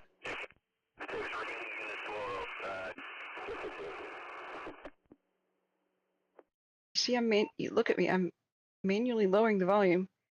It's not working. That guy's maximum volume. Ventura, copy, medication 40 will advise when we're available. Holy crap. Okay, I interviewed for a 911 dispatch position, and I don't know that I could have done the job after all. Just hearing noise like that, I think I would pull my hair out. Who knows? I mean, it's pronounced Ojai. Okay, got it. Thanks, Big Al, for helping me keep it. Sangamon says I'm on Woolley, just west of Victoria. No flooding here, but I can't see far down the street. We'll see after sunrise. Yeah, that's going to be insane. If people have drones, charge them up. You know, you could get some crazy stuff. The nature of flash flooding is a lot of this might go down very quickly. Oh my God.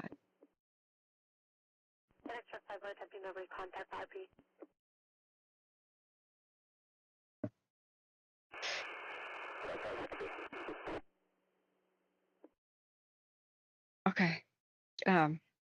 When I can't make a lot of this out, but I'll go back to the list. Oh God, please stop talking, that dude. Updated address is 6040 Valentine Road. 6040 Valentine Road. Okay, the active, there's a lot of response right now to Lido, Lido Boulevard and East Alta Green. And there's about 4 units that are still there. 2 were cleared. This is B26, C11, C12, and SW80. I'm not sure what that means. I know E is like engine, like fire truck engine. MED is medic. I have no idea what SW80 and like C12 is. If you guys know. There's still that major traffic collision at 101 and Victoria Avenue, exit 46. A fire alarm is going off on Skyline Drive at 1000 Oaks, which they'll investigate. Could be a real fire, but you know, electric surges and power outages can make them go haywire too.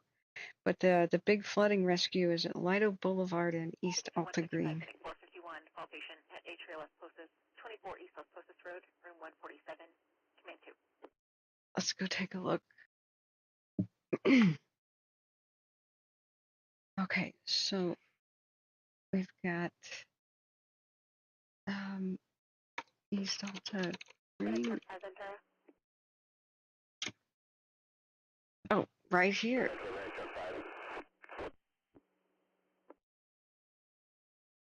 Truck 5, the cell phone is sitting north of 6040 Valentine, 21 North Rose Avenue, command 14. So they just said minutes ago this wasn't flooding. Now it is. Vehicle off the freeway. Person standing next to it will be investigating. Its location as reported was right near the tap electric at the end of Valentine. Okay, I'm going to tentatively turn up the volume again. Sorry, that was low. It says somebody's outside of their vehicle. I didn't quite catch. Medic truck 5, vehicle off the freeway at the end of Valentine investigating. Off Valentine, okay. 166 back engine 3 hours. We copied the traffic earlier. You guys can cancel. So this is flooding right here. And they just said it wasn't right here. Like 2 blocks away. So the situation is changing rapidly, but that's the nature of flash floods is they come and go in a flash. So by the time dawn comes, we may see a whole lot of wreckage and cars moved around and like piles of debris, like piles of everything from trash cans to big pieces of trees and bushes and all those sorts of things, just like in weird, odd piles, but it might be looking pretty dry or light rain. but um, I'm sure a whole bunch of dash cam footage and stuff the media will get a hold of, and it'll be a big story as the day wears on tomorrow.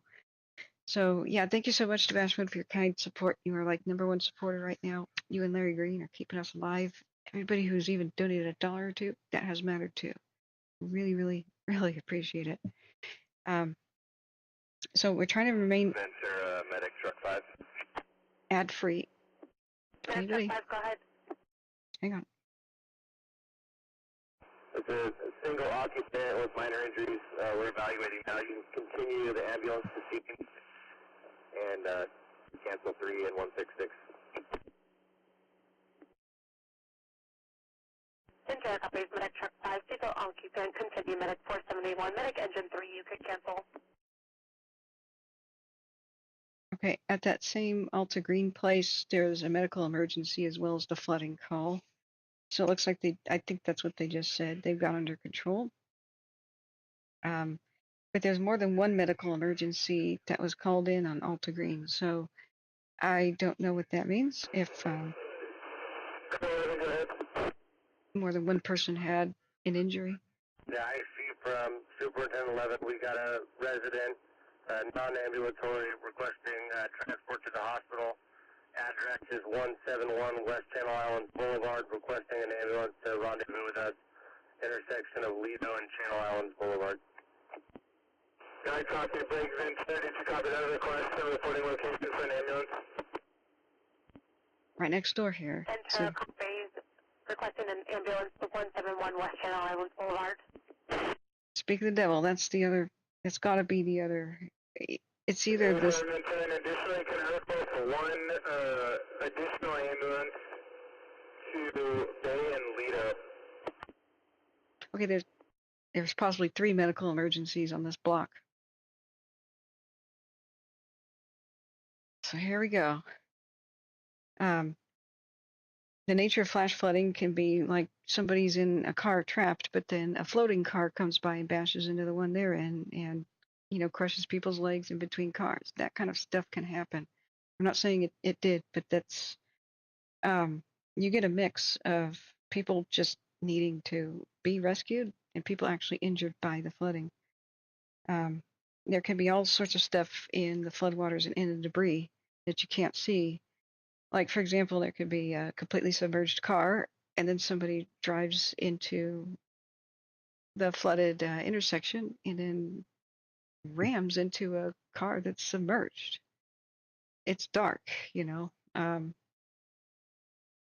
drive into floodwaters in the dark is the only better piece of advice than just don't drive into floodwaters during the day. There's all sorts of things that can go wrong in these kind of situations, but most emergency situations and most fatalities occur during flooding in vehicles. So if you ever can shelter in place and you're just okay until dawn, just remain and do that. The only time I'd ever really consider leaving by vehicle in a situation like this might be because I'm worried that my hillside might collapse and bury my house. That sort of thing, or there's no other alternative. EMS 63 notification. Medic 663, Medic 665, respond for the calls at Lido and Alta Green. One ambulance respond to 171 Channel Islands Boulevard. One ambulance respond to Bay at Lido. We'll put assignments in the call slip. Yeah, that's the same medical emergencies right there. Remember that power lines can electrify floodwaters, so there's that. Another good reason to not drive in. You might be protected a little bit, if you drove really, really, really slowly by power lines in a car because of the nature of the I'm saying the word might. They were coming around. Insulating rubber tires, but that doesn't help you with water. Hey, November 6th Golf Lima, Mike Lima. Morning. How you doing? Express Van Exodus says they just posted video from the Channel Islands and J Street. Who did? Which media outlet? Because I would watch the news with you guys if, or is it Twitter? If we found anybody doing this. So far we've seen a couple of videos of people taking pictures of rain in the sky. And radar. Tornado.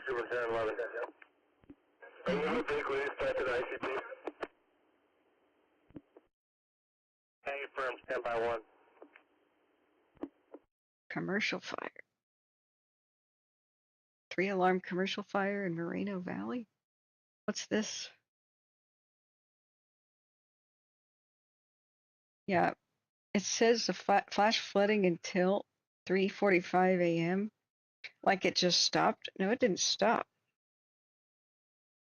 See how this says flash flood warning until 3:45? Engine 81, go ahead. Engine 81 will be around 50 DNC. Ambulance follow up. It is not over. Engine copies, engine 81. Utility 43, battalion 81, command 5. All right. Flash flood warning has changed to flood advisory. But that doesn't mean it's over. I don't know that I agree with any of this assessment here. No, in fact, I just don't agree with that. There's people trapped in vehicles right now on top of the engines of their cars, and the flash flood warning just expired. Whatever. How you doing, November 6th? I was hoping that my next live would be me reading Christmas stories, but here we are. So, Ojai is called Ojai. Okay, I think I pronounced that right most of the time. Oh, 805 weather did. Sorry, I can't read. You meant that as a Twitter handle, right? Let's check the Twitter. At 805. How do you, God, I don't even know how to use Twitter. At 805, is this how you find people? No? How do you find people by their handle? I thought you just go to the search filters. Okay. From anyone, anywhere. Yeah. Is it the explore button? At 805? How do you find anybody on Twitter? Okay. That does not appear to be what we're looking for. 805 News Relay? Okay.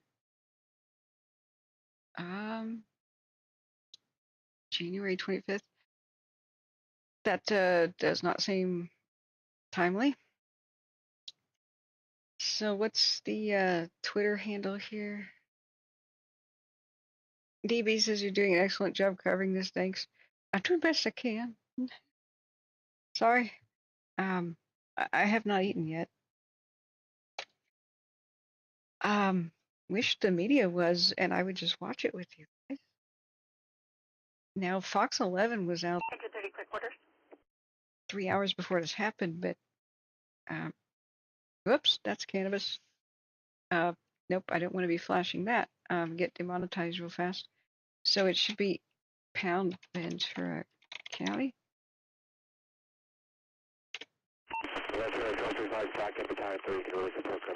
Oh, not that guy again. His radio needs to be fixed. That's all I'm going to say. DC scanner. Oh, yeah, I am following them.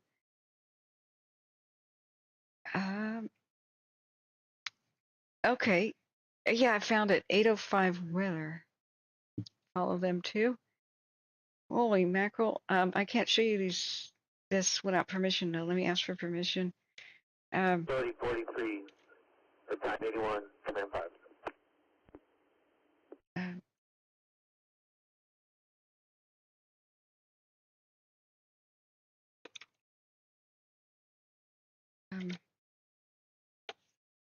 No. Yeah, I have to remember to express that I am very concerned. Otherwise, I sound like a robot. Hopefully, they'll approve that, and I can hit the play button for you. Go ahead, utility 43. Okay. The tactics. Let me look at the current emergencies, where they are on the map. I really wish Pulse Point would be visible on the map. So we have 865 South B Street at Oxnard. There's somebody responding to a one flooding underground parking lot, 865 South B Street, Command 5. what I say. This isn't just reports of flooding. This is like there's a problem. We need rescue. When they show up here on Pulse Point. So there's a public service going on, which probably means taking somebody to the hospital at West Wooley Road. Flooding, 705 North Oxnard Boulevard, Suite E, Command 14. Right. These are homes that are flooding. So 705 North Oxnard Boulevard. Let's just see where that is. 705 North. So you guys get an idea where the current emergencies are at. Okay, so that's in between. So in between two thrift stores, okay, Super Thrift and Arc Foundation Thrift. Let's put the little gold man down on there. So this, we know that this has been flooding already. Engine 41, quick orders. So these are businesses. Ventura medication for you is available, sector. Okay. So most of the activity for rescue is still centered around Lido Boulevard and East Alta Green at Port. Okay, I've still not memorized it. Wainimi. Port Wainimi Road. This flurry of units over there, like there's 3 separate medical emergencies still in the area. Complete is the water rescue at Wagon Wheel. So I guess the boat that went up Wagon Wheel did their thing. Various other medical emergencies are cleared. They've cleared the rescues at Bowling Green, West Bowling Green, Surfside Drive, and in Ventura, excuse me, that was a fire alarm. Lost Point Lane in Oxnard, Little Farms Road, and West Channel Islands. Can you move within the station 35? Truck 35, your quick orders. So not only are they on tactical channels, we don't really hear them, but they've actually been released from these incidences. So the current incident is right here on Oxnard Boulevard. And of course, back down here, sort of by the intersection of Hemlock and Patterson. 31, rescue ambulance 30, quick orders. A couple of blocks east. So this is where the Lido incident was near Dunsmuir. So this Hemlock and Patterson was where cars were completely submerged underwater. So, wow. Now, we had homeless encampments flood out and the homeless reach out for help. Some people near the Channel Islands and at the Channel Islands said that there wasn't any flooding so far where exactly they are at. But this canal thing that feeds into the actual Channel Islands neighborhood, which is a water neighborhood full of sailboats and such. So you can kind of get an idea here about looks very posh kind of nature of this neighborhood. Just where you can see the Hemlock and Victoria Avenue, this canal seemed to have overtopped its banks, and all around Hemlock to Patterson, all the way to Ventura Road was like a river, basically a river down Hemlock, as best I could gather. So all in all, I would say hundreds of people were rescued, and or called for it at least. Many self-rescuing vehicles and in neighborhoods. So I don't know the extent of the damage. It'll be a couple of hours before real dawn or daylight. And I was just going to go get some food because I've been live, I don't know how many hours, how long? Almost 2, but I've been monitoring this for almost 3. Sorry about the clock being wrong in the beginning. Windows. But I do need something to eat, but if they're not going to say anything, that gets awkward. I don't want to have just dead airspace, but they've gone mostly to tactical channels. Let me see if they... 665 from Superintendent 11. Stand by 1, I'll get right with you guys. Cedar at Lido and Channel Islands. Okay, we got permission. Awesome person, Andrea. Thank you so much. Let's look at Andrea's footage of 17 seconds of major flooding. Okay, here we go. Okay, I'm sorry. That was, I don't know why they start at maximum volume. Let me resize this. Okay. We know what rain sounds like, so I don't need to unmute that. Yeah. What intersection is this, though? Storm drains clogged and or overwhelmed. And this may be when it was receding a little bit. The nature of flash floods is they're here and gone in a flash and severe. So who knows if I knew the intersection, I could tell you. I know. 91, would you like me to drop off 63 flooding, 377 Cahuenga Drive, Command 14? There's still people asking for rescue. When it says reports of flooding, that's not just, oh, it's flooding there.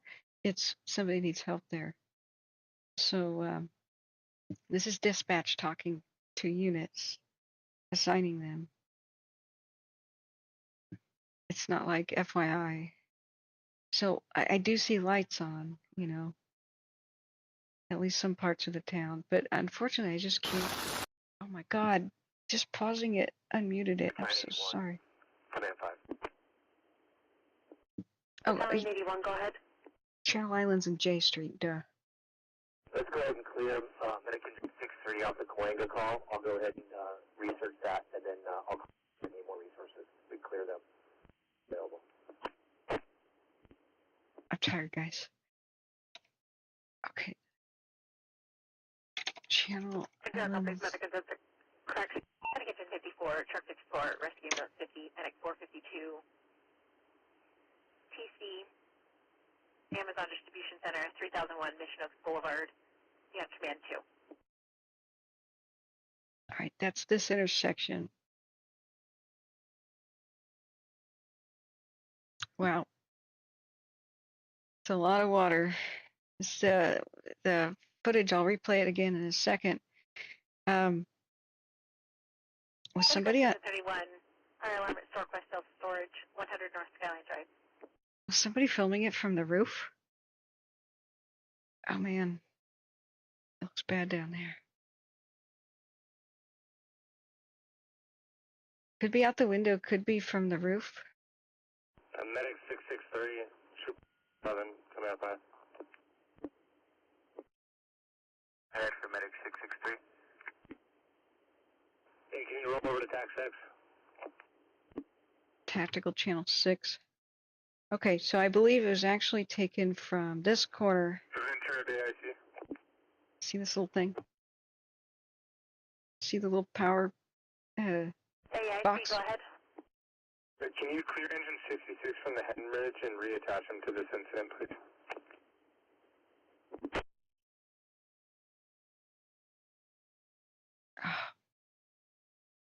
Ventura copies the AIC. Is engine 66 aware?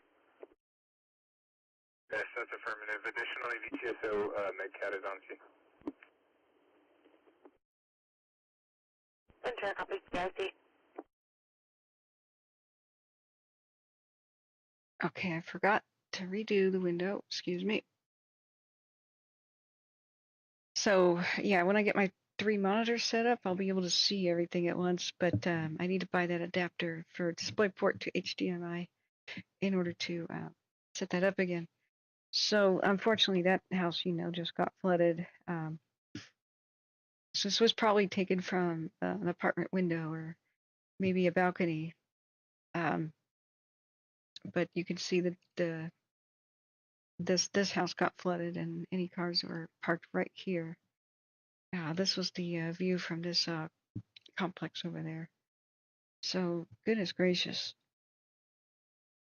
it's when it rains, it pours.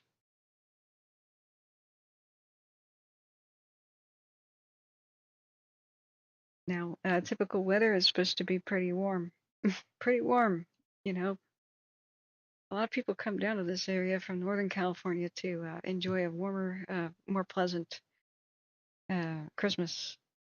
But Engine 181 flooding, Timbers Apartments, 301 West Vineyard Avenue, apartment 413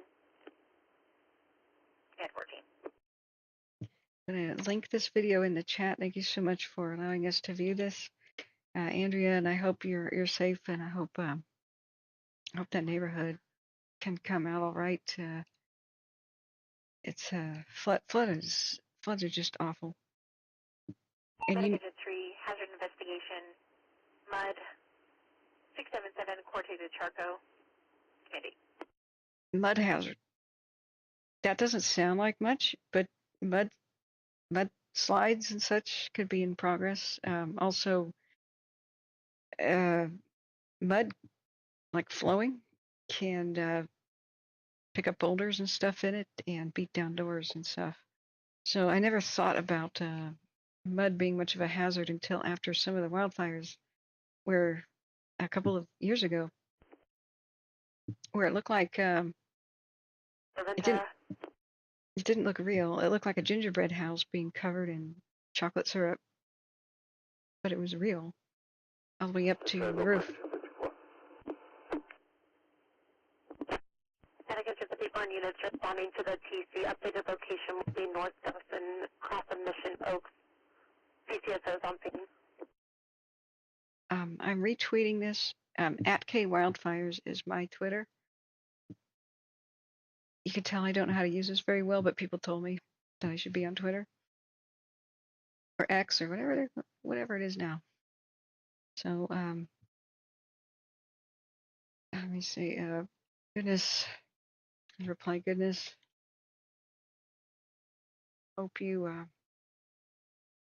don't experience any worse tonight.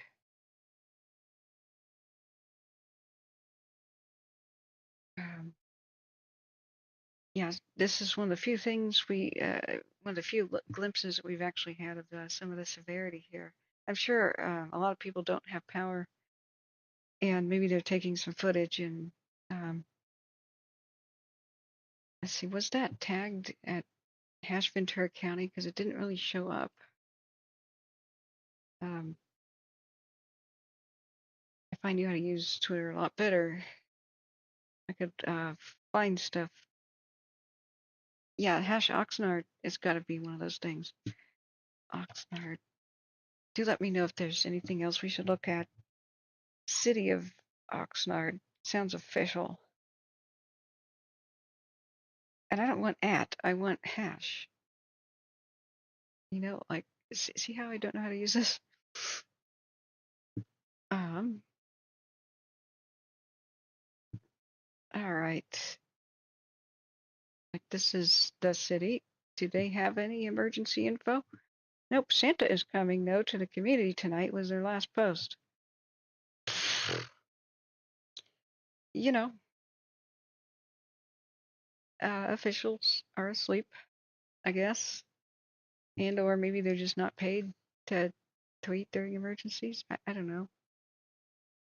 But this is why my channel exists. Nobody has their act together in the United States, really, well, at least on the West Coast, especially not California. And you can't just go one place to get all your emergency info. In the link in the description of this channel, actually, is to Ventura County. Oh yeah, I'm not a robot. And during the wildfires, seems like a year ago, but it was like 14 days ago, 11 days ago, the South Fire. they finally got around to updating this page with evacuation info about 2.5 hours after our channel told the public there's something terribly wrong with this. But since there's no one-stop shopping for California emergencies, we have to keep a million tabs open and do the job ourselves. So at least they had updated about the flash flood warning and the tornado warning at some point in time. They say the city of Oxnard is requesting all residents remain off the city streets for the next several hours as the floodwater recedes.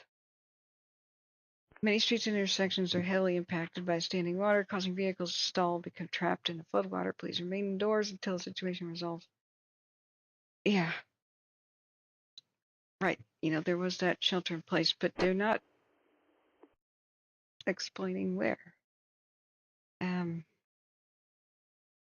Like which places are affected. So that's why we do what we do.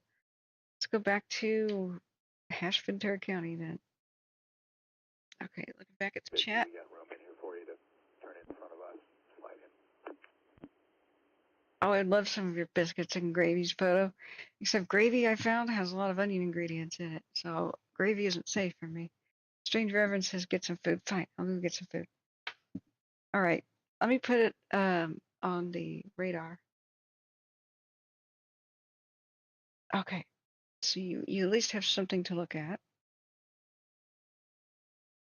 Now we've got wind and pink. Hey, Checkers, I'm going to go ahead and clear you guys off. I'll keep you all right. The biggest emergency so far is a big still traffic collision at Mission Oaks. We do have 2 different flooding calls. Actually, yeah, 2 different ones where people are still being rescued in progress. A public service of taking somebody to the hospital is in progress. The 3 medical emergencies are still technically in progress. I hope they've been taken to the hospital by now. 301 West Vineyard Avenue has flooding rescue in progress. Investigation, it doesn't even say about what. 677 Corte de Charco. Porta de Charco in Ventura, the town. Might be an investigation of some sort of electrical issue or fire. They're not saying. But I do need to get some sort of food. 81 medic 662 ill person in front of the burrito shop, Ventura Road at 2nd, med 5. Ill person in front of the burrito shop. Okay. So I've got eggs. I've never successfully poached eggs in the microwave, and the whole firing up the stove thing is not appealing right now, and that would be crackly and very loud for me to talk to you. The bash mode has donated pizza money, but I ate the pizza the other night, and so I don't think my leftovers are good. Let's see what else we got here. Sausage from Costco. I've kind of overdosed on that the last couple of days, though. It's a chicken sausage with applewood smoked flavor. Because it actually was applewood smoked with no onions. It's so difficult to find sausage with onions. Let's see, we have a lot of frozen stuff. You know what? I can microwave bacon. I've got a little bit of maple syrup. They've all gone to tactical channels. A couple reported back in station status, so I think currently the floodwaters are receding. And if they don't say much, I don't see that there's much of a reason to stay live, but we're going to assess the situation. It's 4:38 in the morning right now. How many hours until dawn? Would it be 7 in the morning or 8 when it's dawn? It would be an hour from now. It's 5:36. It might be 3 hours before we have any glimpse of the situation. the traffic cams still being out, the media being asleep, and even a lot of people not even tweeting much, which is highly unusual for a highly populated area.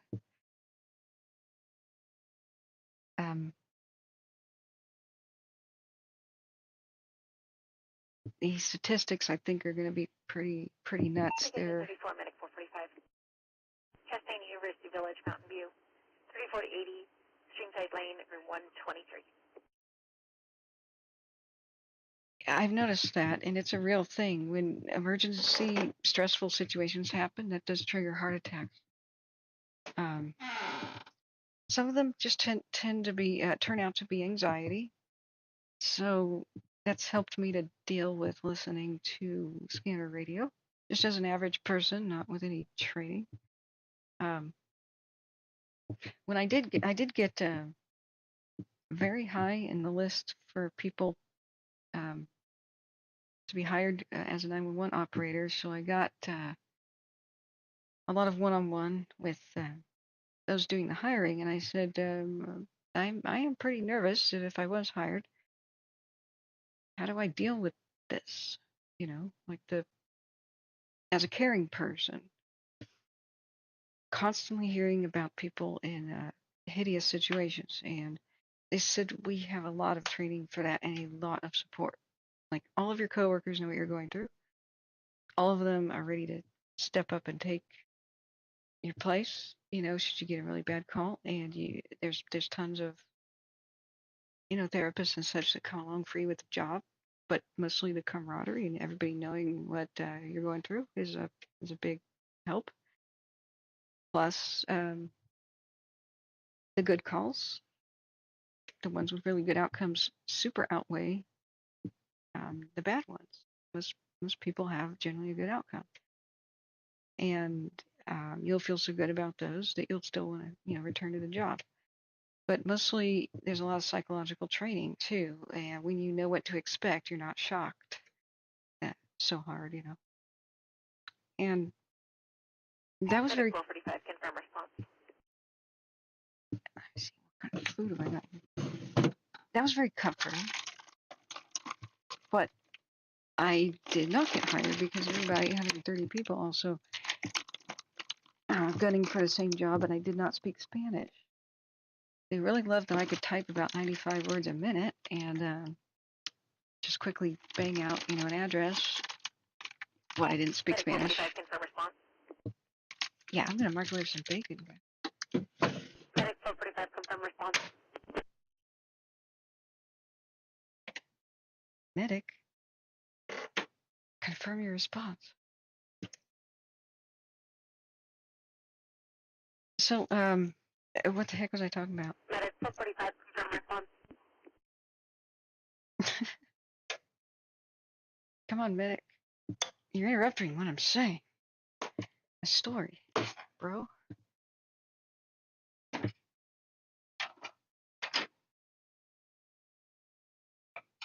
Sorry about random kitchen noises. Trying to be quiet. But I've noticed that everybody tunes out, especially if there's nothing that compelling on the screen. There's dead air. Most people are just listening to broadcasts like mine, so I get to talk about anything when I'm in the kitchen if they're not talking about stuff. So since I'm not quite ending the stream yet, you guys can ask any questions or talk about anything. By the way, it's totally open right now. Especially let me know about the local area. Like, have you ever seen anything like this before? Youngsters, old timers? Did they prepare you adequately with like the weather people? Did they really? I have a feeling they didn't understand it was going to get this bad. They sent the news crews home and all that. If they had any idea that it would get this bad, you'd think they'd do pre-evacuations of the low-lying areas and/or have pre-existing roadblocks, shut down bridges, or at least roads, so that people couldn't drive into the lakes that formerly were intersections. I think this is just another example of, man, we don't understand the weather very much. We can't rely on these models.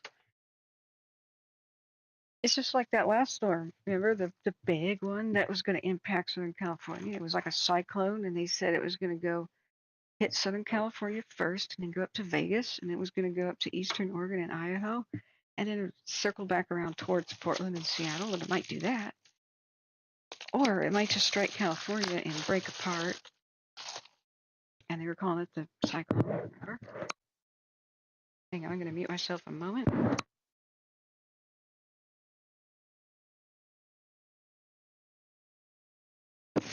And every single day, their forecasting changed, and they had literally 20 to 22 different models, and many of them disagreed with each other. And therefore, it was basically like, I just wish they'd be honest sometimes and say, we have no idea what it's going to do. And it ended up just hanging off the coast and never making landfall. And it's almost, I mean, like I surmised it might happen. It was like a Lahaina type situation where high winds from a cyclone in the Pacific Ocean dragged high winds all over the dry California and created wildfire conditions. That was about almost the worst case scenario, and that's what unfolded. It was a dry kind of storm, and thus Utility 43, Assistant 61, Command 5. December fires. It was still super dry. And hasn't this been the first significant rain? I haven't been watching the last week. Has it actually rained? Okay, I'm trying to open a roll of paper towels. Bounty did a good job of sealing this up. Utility 43 on Command 5. Utility 43, I'm at RBSC with, I've got Public Works Director here. Can you landline my cell, and we can go direct with him and see whatever it is you need, see if we can get it taken care of. Yeah, I confirm, stand by.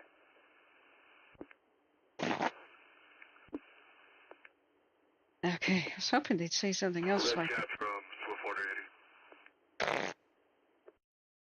so I could shut up and just cook my bacon here. Secret about microwave bacon is lots and lots of paper towels. Floodwater 80, do you have traffic for Ventura? That's negative. We have traffic for the red Medcat on our scene for sheriff. Go ahead for the Medcat. Yeah, Medcat information. We got one victim. She's going to be coming up with 4 animals. We're going to be bringing the edge of the street in about 5 minutes. Medcat copied.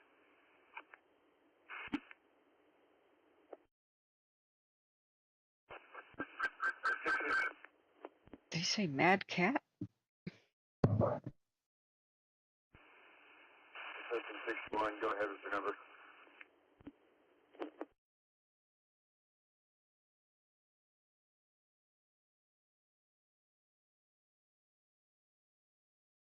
Well, I'm glad some city officials have woken up and are responding to the situation. That's a good sign. They're going to have a mess tomorrow. Oh boy. Assistant 61, utility 43, go ahead with the phone number.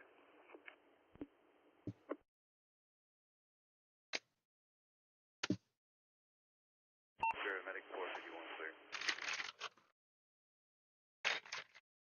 C3, who are you having?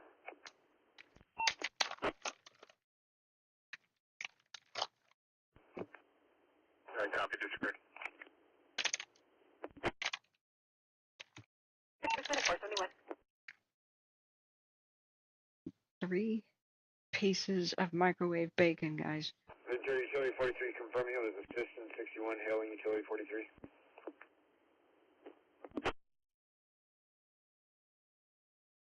Utility 43, brief your traffic. Confirming it was assistant 61 hailing utility 43. Utility 43, that's affirmative. Assistant 61 was trying to contact you. Assistant 61, utility 43, on command. Go ahead.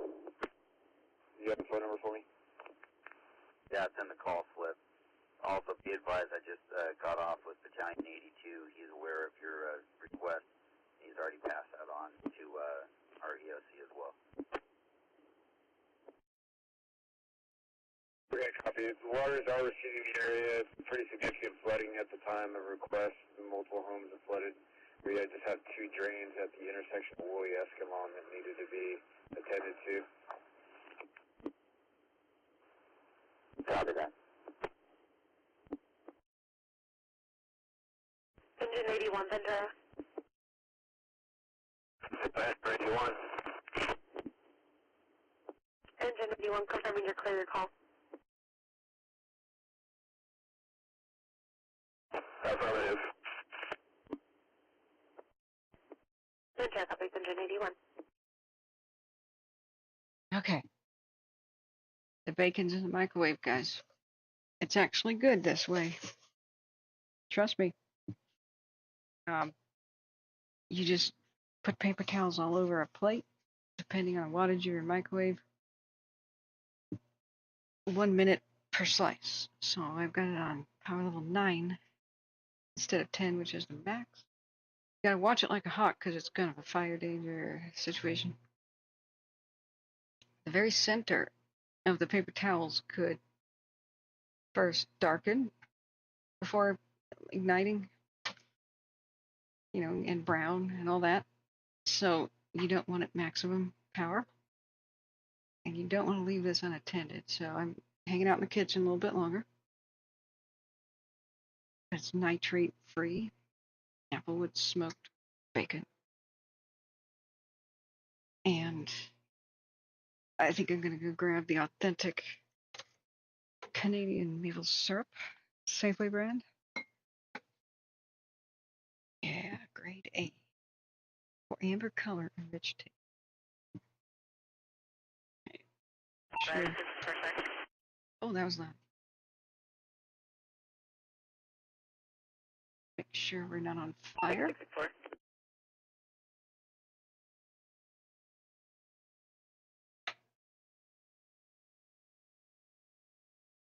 I have a weird story for you guys. Do you like weird random stories? Like what I've been doing the last couple of days? I'm asking as if you could, as if I could read chat right now. I'm still watching the bacon, making sure it's not igniting. If you ever put in a paper product in the microwave like that, it's good to watch it. 55 more seconds here. I thought about making a Weird Things Happen to Me channel. Like, maybe not an entire different channel, but the Kathryn's World channel that I've always wanted to launch that has nothing to do with fire. Just kind of quirky, explore all topics kind of channel. Definitely would be my series of weird things that happen to me.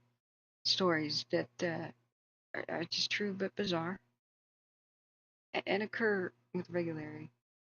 So what's astonishing about these stories is there's usually a series of weird events that line me up for the main weird event. Okay, 1 second. We got 4 seconds left. I don't want you to hear that beeping. When it's done, it kind of shrieks. Okay, checking on the bacon. It's perfect. Okay, it's crispy and yet soft. Tender, I should say. Shrink a little bit. Always does. But none of it is overcooked. Except the very, very center, the very center one. And you know what? Maybe bacon just shouldn't be in the very center. I'm now starting to think about this. Assistant 61, Battalion 61. Either way, it's not perfect, but it's perfect enough. Hang on, let's listen to dispatch. Utility 43, do you have Battalion 61?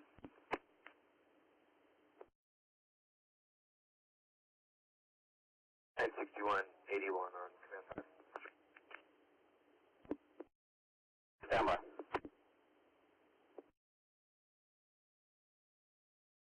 Oh, really? Hi, are you there? Yeah. Stand by. You're like, bro, contact me when you're ready. No, I get frustrated with the radio. Okay. So I took Sea Probe to the airport, Portland International, and it was a good opportunity to go to IKEA. Now, some of the stories I have about Portland's IKEA mostly are concerning this terrifying giant fan blade. They have a ceiling fan, only really runs in the summertime in their warehouse section. This is not the story of today about the ceiling fan. I was disappointed it wasn't running, so I couldn't film it for you, but I filmed it on other occasions. It's the biggest blade I've ever seen. It makes a horrible shrieking noise. You look up, and it's absolutely terrifying. It's like The Ventura Division 14. Yeah. Hang on a minute. Division 14, go ahead. To place a request for a PIO to respond to the ICP, please.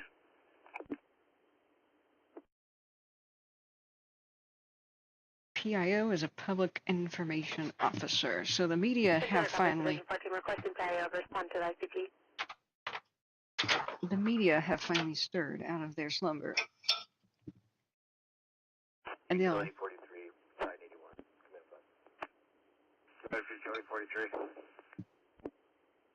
Yes, I have gone direct with EOC, and they have that request pending for those public works folks to come out and clear that drain. So for an update, we've cleared the 2 drains. The water's receded, but we have probably about 8 to 10 houses that got severely flooded. In the future, if we get any more rain, it'll flood again, so they might want to come check it out. Oh, that's terrible. ICP, Lido and Bay for the Bay incident. Stand 5. Let me look at chat. Okay. Yeah, bacon. Yeah, DB, bacon. Got my bacon. This is the first I've had to eat today after my epic nap. So I'm sorry. People are like, why the hell is she talking about food in an emergency? Well, floodwaters are receding, and I have to talk about something, anything. So that there's no dead time. If there's dispatch, I shut up. Lady Bird. Thank you for the bacon fund, contributing to that, Lady Bird. I have a tendency to skip all my meals during an emergency and then kind of crashing.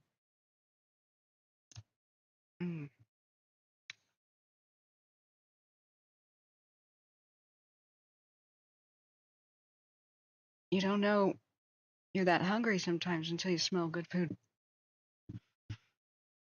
Ah, okay. So we're waiting for info. What we just heard, I don't know how clear.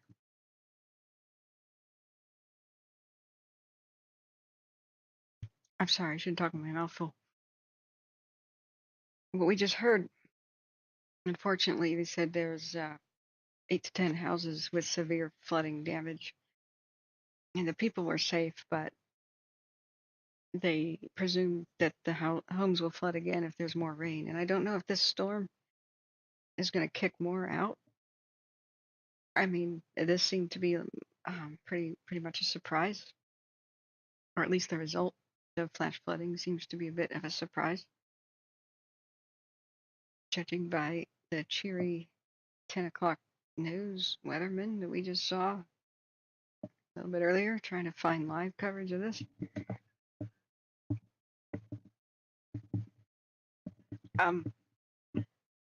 There's still this cyclonic thing going. 14, Ventura. Hang on. Ventura, go ahead. High 11 is responding within ETA of 30 minutes.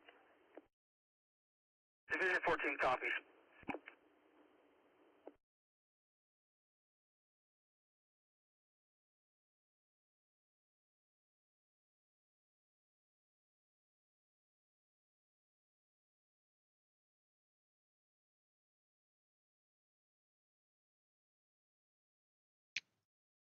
The moment I put food in my mouth, they stop talking. Okay. Thank you for reminding me to eat, folks. So, 8 to 10 homes. I missed where I was making kitchen noises, severely damaged, and they at least are talking about trying to assess future risk to that area. My heart really goes out to people who got affected today, and I wanted to express that more, but I go into a weird robotic kind of reporting mode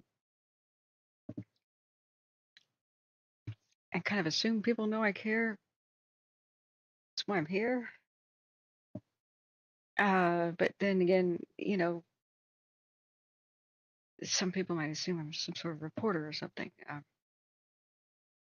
But my earliest childhood memory was being in a flood in Northern California, and I've experienced a lot of those, and it's a special kind of terror and anxiety that I don't wish upon anybody. It's quite different than the wildfires, but there's nothing comfortable about it. Technically, 63 fire alarm at Pete's Road Service, 655 Richmond Avenue, command 14. Technically, the floods are more deadly usually. Paradise stands out, but it's just we learn in these disaster studies that in vehicles, most vehicle where people get in trouble, most fatalities and most rescues and such that need to happen are when people try to leave an area by vehicle when that window of opportunity has closed already. And recognizing when it's closed and having a shelter-in-place plan before a disaster is critical. I remember when the Great Orville Dam spillway collapse was happening not too long ago, not too many years ago. Most of my extended family that lived in Yuba City, Chico, Marysville, Orville, Sacramento area, as this spillway was collapsing here at Lake Orville, which is massive, massive dam. See this spillway here. The dam was not collapsing, but spillway was, and then the secondary spillway here started to collapse. That was going to basically completely crumble and release a huge amount of the dam's water into the Feather River downstream, which goes all the way down to Sacramento. And they tried to evacuate more than 300,000 people at the same time, which is impossible.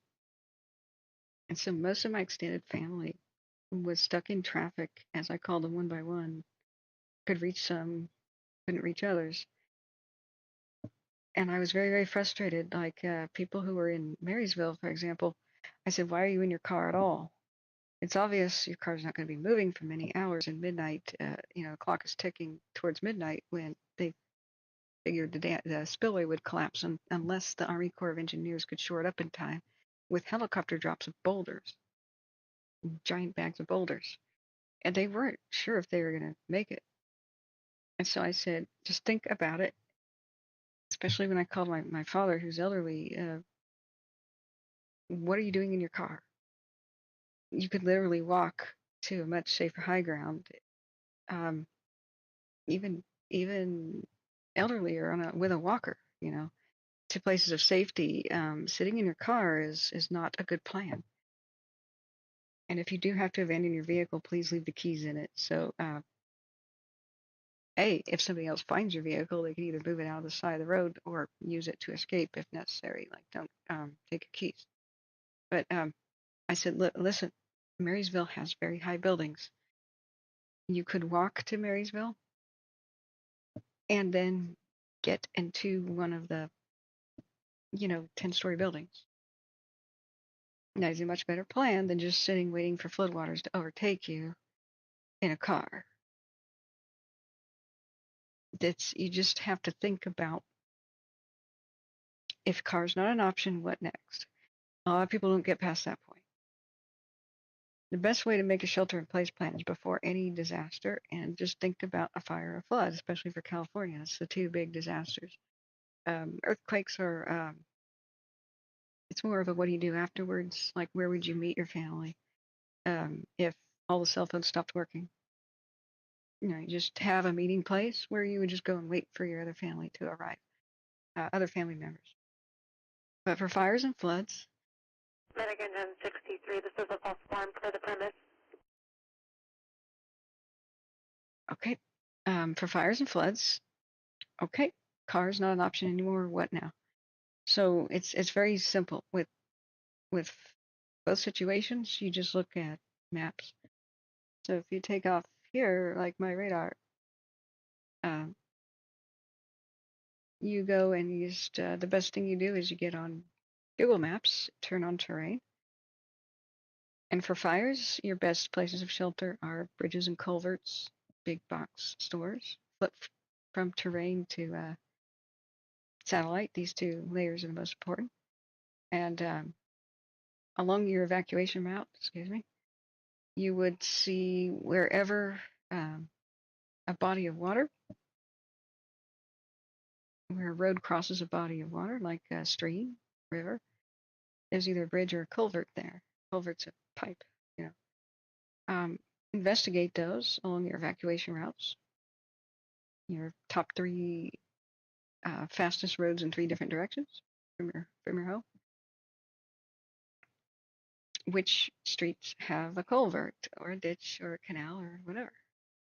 That's a great fire shelter, especially if the culvert is long.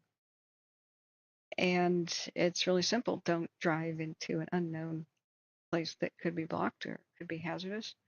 Don't drive past a good shelter-in-place option for the unknown. You flip it into satellite for fires. You would find a place like this, construction site, drive onto it, and just chill and read a book. Bare dirt doesn't burn.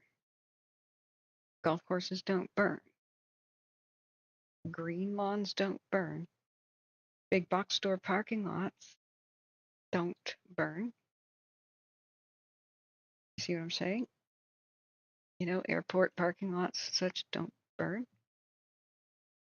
But you see panic videos where people just are not thinking. Places like Colorado, where the cops ran into the Costco and said, basically, run for your lives.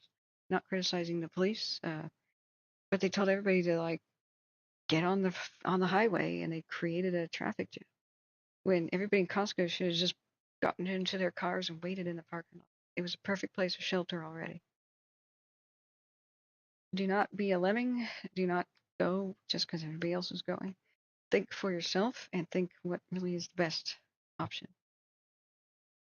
So when you're using these tools, these simple things that everybody has access to, Google Maps, caltopo.com. Just your next thing is to go out and verify that the imagery is still, you know, up to date. Like, is this still a construction site? Do you have access? Fire alarm 1206 Entrada, command 14. Do you have access? Like, is there a huge fence here where you couldn't get there? I mean, you could ram it down with your car theoretically, but if it was a really robust fence, then you couldn't, right? Sometimes you might pull over and expect you could crawl into a culvert only to find that there's big grates on it to keep beavers out and stuff, and you couldn't get inside. Or there's too many weeds choking the culvert, or it's too small. Or the water's too high in it most of the time. Just Medic Rescue 31, Medic 441, Operson 3098 East Sierra Drive. Test it out. Do a couple of drills. A couple of times a year, do a couple of drills. And when the moment of disaster happens, you already know what to do because you drilled, no matter how much adrenaline's coursing through you, which makes it very hard to think, very hard to reason. This is why so many people act like lemmings in a disaster. They just see what other people are doing and imitate. Adrenaline shuts off your brain. But why do first responders not act like that? They act like normal human beings. It's because they have training and they just fall back on their training. They already know what to do. So when you already know what to do, that's how you're going to survive. We go here to Marysville. I had already thought, because I'm just the kind of person who thinks about disasters all the time. I'm weird, you know. I got traumatized. Like I said, my first childhood memory is one of these floods that affected everywhere around Marysville. And so maybe that explains it. I just, Marysville is completely surrounded by levees because it's so much at risk from the Yuba River and the Feather here. I just became hyper aware, I suppose. So when I would look at Marysville and people would be trying to evacuate, this is heavily populated, trying to evacuate in all different directions. You can go to the hills to the east. You could technically go out to Sutter, and sort of like the Sutter Buttes, it's a little bit of higher ground, but there's not much to do there. You can go to Beale Air Force Base, which is on higher ground. You have to choose east or west because they will shut down these bridges. They tend to wash out during these major floods. But I thought, what if I was trapped in Marysville and the water was already coming in? What would I do? And I know exactly what I'd do. Go to the tall buildings. And there was a couple in Marysville. There's this old dilapidated one. I wish they'd fix it up, the Marysville Hotel. But there's also the post office right over here. So when Dad was in gigantic, he was trying to leave Marysville like everybody else was, like a lemming. I don't mean my dad was like a lemming. Everybody was acting like lemmings, just doing what the government said to do, which was impossible. Evacuate, more than 30,000 people from right here, instantly. They estimated it would take 14 hours to do that, I think, eventually. But they only had until midnight. Ordered that at like 2 in the afternoon or so. The better thing to do is break your way into a tall building and get up on the higher floors. Hopefully, people would already be there letting you in, but do what you're going to do in a life or death situation. So I said, get out of your car and walk to the post office. And unfortunately, I couldn't convince anybody in my family to actually do it.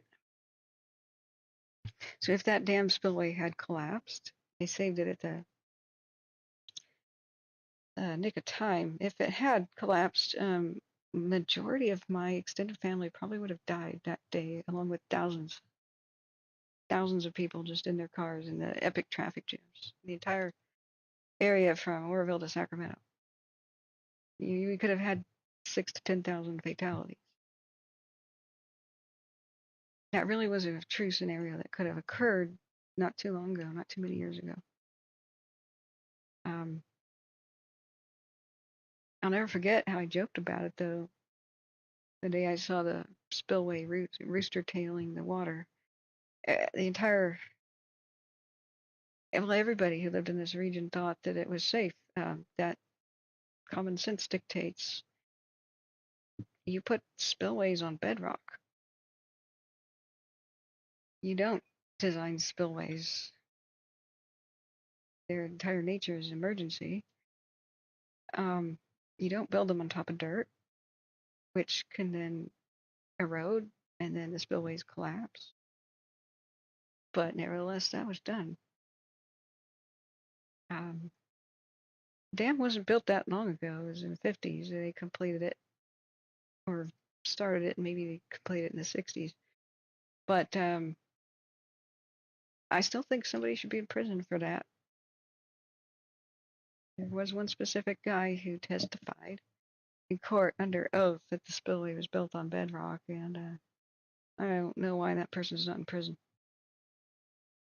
Environmental groups had kind of identified the problem and said, we don't think the spillway is on bedrock.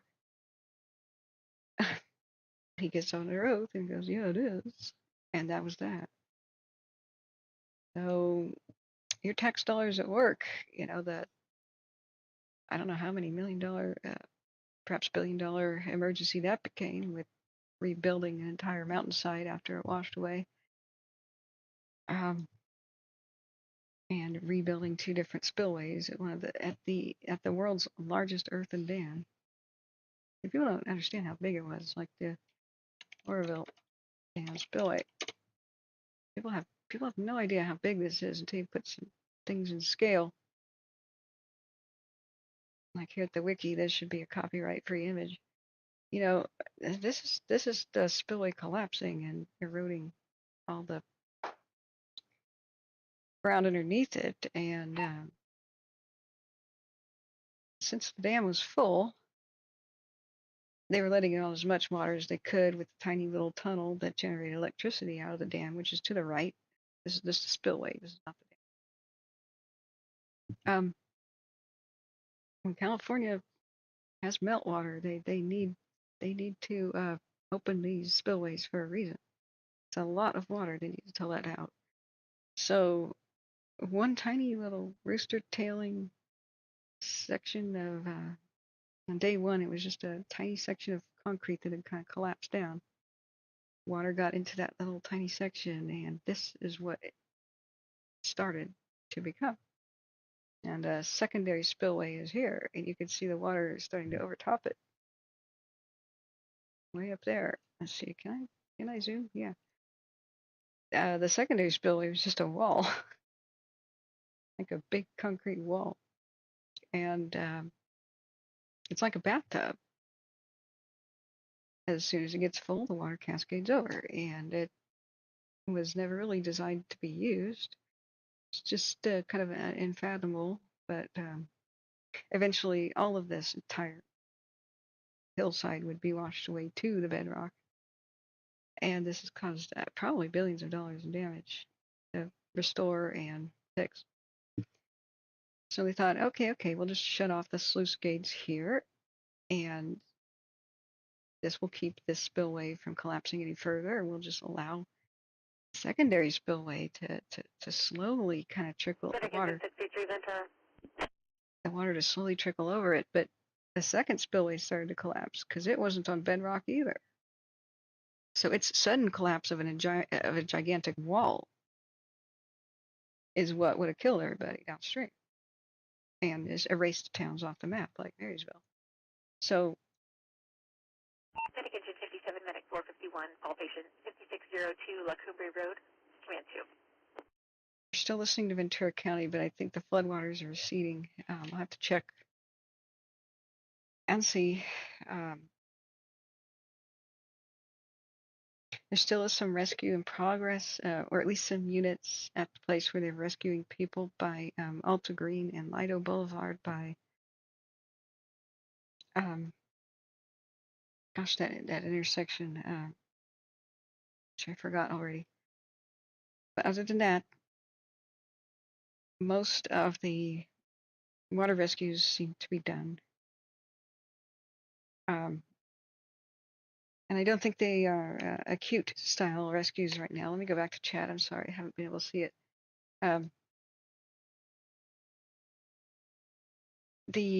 We're just waiting to see if there's any new news about it.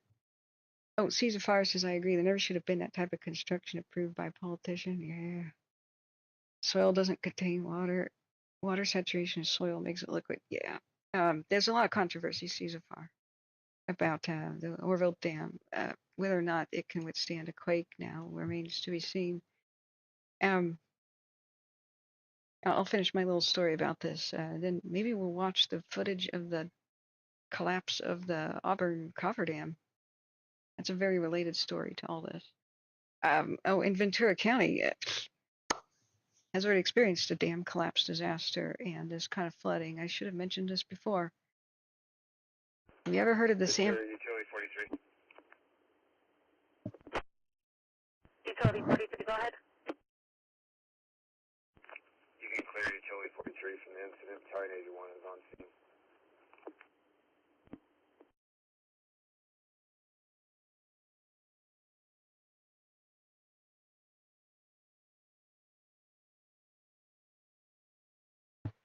Hang on, I got a cheer. Utility 43 will clear you.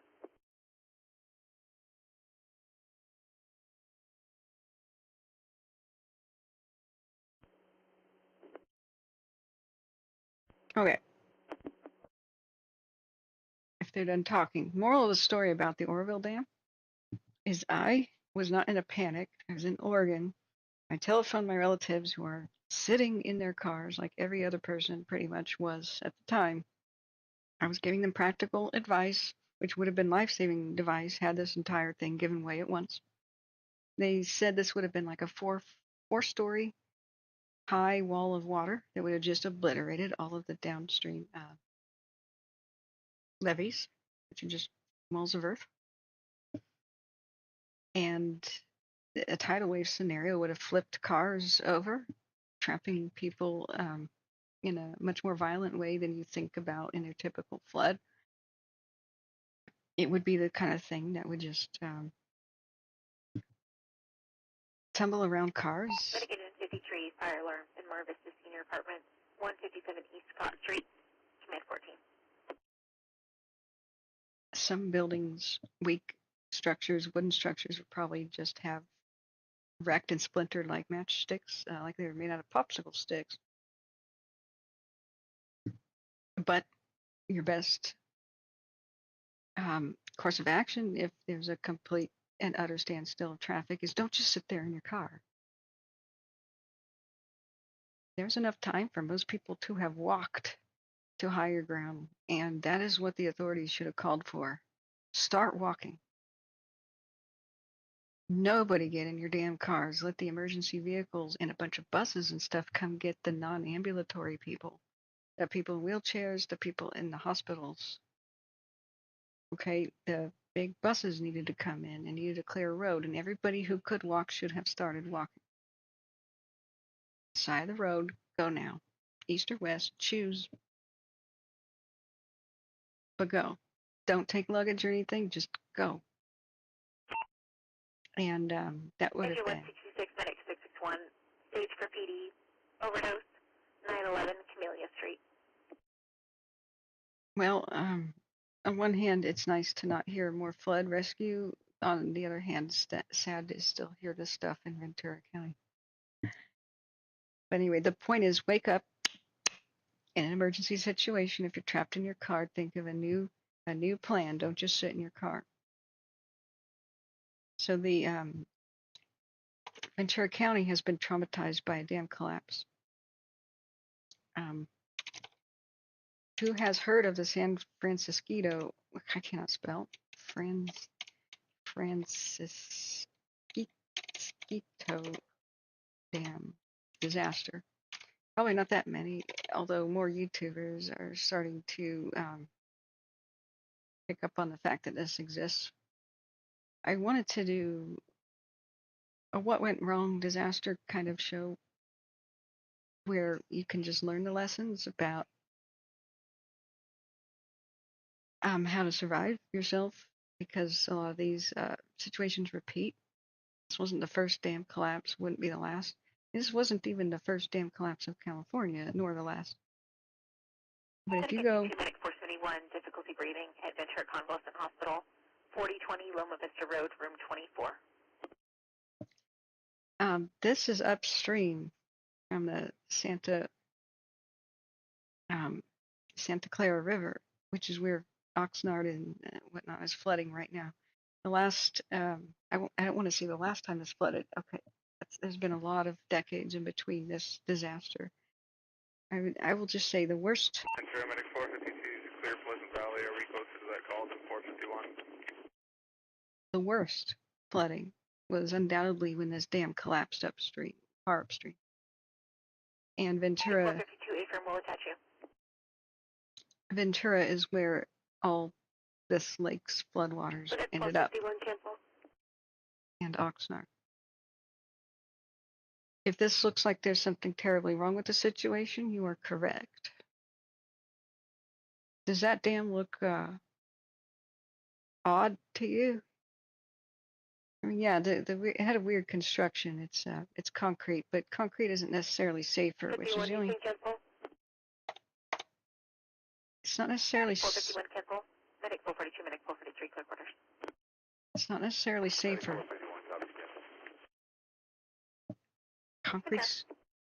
Concrete's not necessarily safer than an earthen dam, which is the scary part. being disaster aware and oriented, and I never wanted to make a disaster show that was like, oh, let's exploit this. But no, how do we not repeat? What are the lessons? That orientation. What are the commonalities leading up to the disaster? Medic 451 available.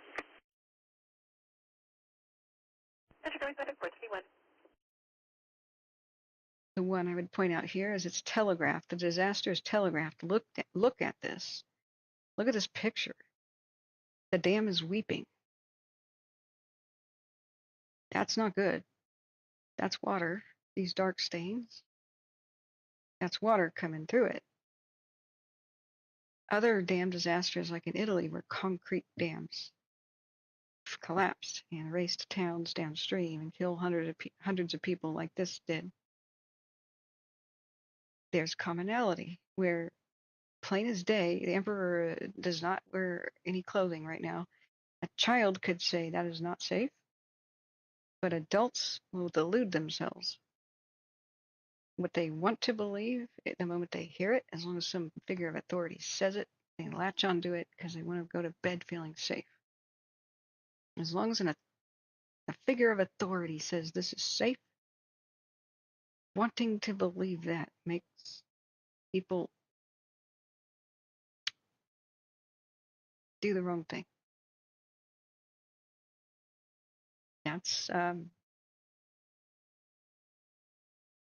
That's the big commonality. So the big boss of the dam construction and overseer and a designer, famous dude called Mulholland, Mulholland Drive, blah, blah, blah, blah, says this is fine. Not only do officials say, oh yeah, like parrots, it's fine then. He convinces the people who live down the stream, for the most part, this is fine. He walks up and sees it like this, weeping and leaking is another way to say this. But people forget that he's got his own psychology of detrimental optimism. It's a lot to process for one person to absorb, that they designed something with a massive flaw and that they've put hundreds of people in danger, thousands really. And that such a gigantic piece of modern construction is doomed to fail just because it wasn't built right. Just because this ground isn't as stable as everybody thought, even though during construction it, showed signs of not being that stable.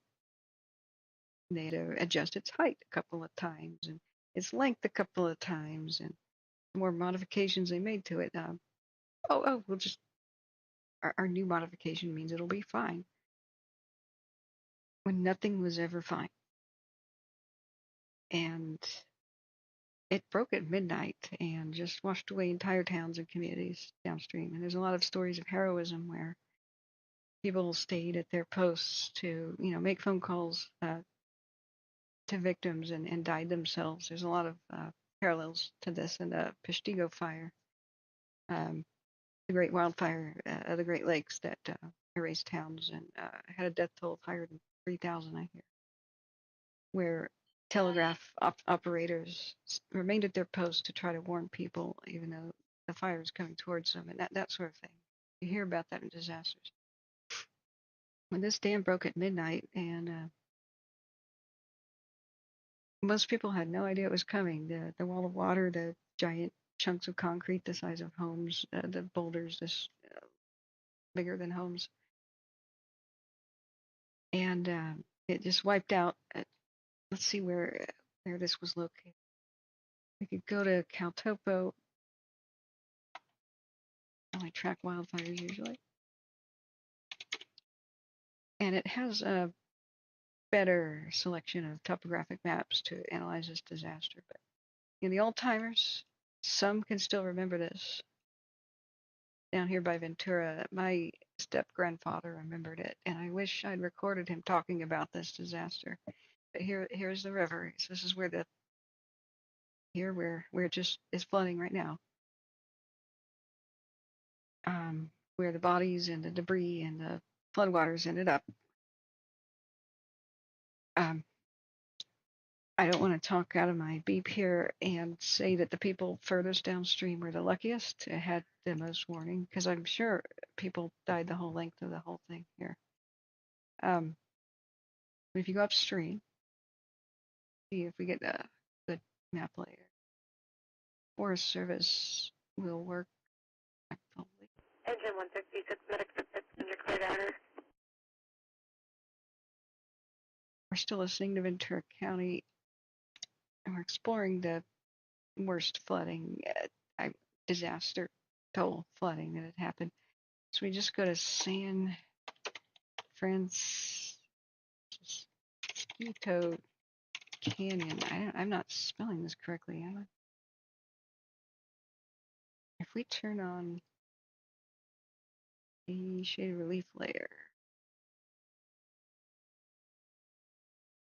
it was ironic. Earlier this summer, there was a wildfire nearby, and I kept thinking, why does this look familiar? 91, medic 422, ill person, 354 2nd Street. I was like, why does this area look familiar? It's because I had been studying the dam disaster. I think it's right here. Yeah, here it is. There's no lake here, but there used to be. So here's an old cemetery. There used to be communities and such, ghost town. It's a tiny reservoir, but nothing like there used to be. The actual dam site used to have incredible remains that they mostly dynamited because people kept climbing them and falling off to their deaths. So they dynamited them, even though I would have hoped that it would have been, some sort of memorial kind of thing. I think we really need to remember these things. If you go to back historic maps, put those layers on, I think we only have 2 different map sets, and this won't show the dam. I think we have another alternative, which is U.S. Geological Survey Topo Viewer, which just might show us the dam on a map of the era. So if you go to Topo View, find Ventura, and Oxnard, go up to Santa Clara. Once again, I apologize if I offhand call it Santa Clarita. I don't mean that. Santa Clara. Castaic Lake is where that fire was, and earlier this year. And I thought, man, this looks oddly familiar. And that's because San Francisco Canyon is adjacent. So what you do is you... medic 664, unknown medical, 700 block of South D Street. Excuse me, we're still listening to Ventura County. Right here, adjacent. So you just go east of Castaic Lake and put the little thing here and go to the date on the right. So I'm not sure when the dam was created. I'll have to check the wiki again. Here's a 1931 map. And I don't see the dam here. I do believe it was right around here. It should be in the 30s, though. Curiously, decades are missing. Yeah, here it is. The powerhouse, I believe it was right around here. Some decades are missing, and I'm a little bit, well, jaded about that. I think sometimes municipalities want to hide embarrassing past disasters and things, or other things. So it's not like the U.S. Geological Survey stops surveying for 2 decades, or the maps aren't available. It's just they're not available to the public, curiously. Now let's see, where was the exact location? We're on the wiki article. And this will tie back into what I was talking about. The Auburn Coffer Dam collapsed. Medic Engine 63, rescue about 50, squad 66, person not breathing, 1610 McLaughlin Avenue. They are sent for that person. That's right. Construction began 1924. The dam opened 99 years ago. The dam opened officially in 1926, 97 years ago. It says demolition date. Excuse me. What the hell do you mean demolition date? Seriously? Seriously? You're going to call one of the most famous dam collapse disasters a demolition, Wikipedia? It collapsed.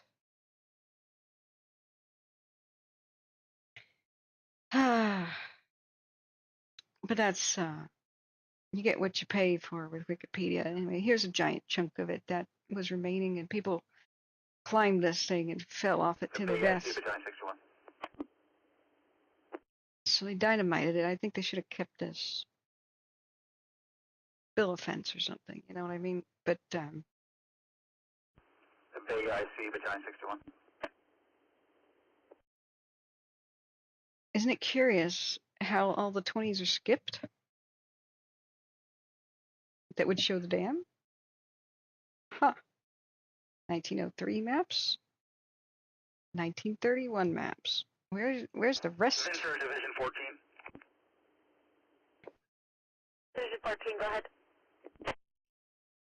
We releasing Swiftwater 80 back to you.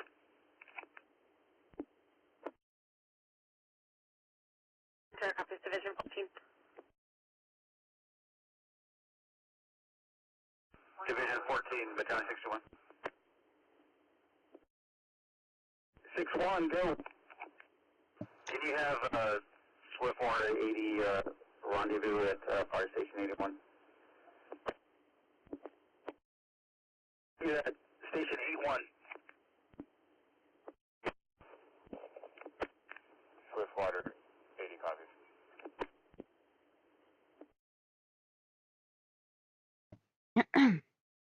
I believe here was the location of the dam. Where I put the little doodad. Is it right here? Division Right. 14, 61.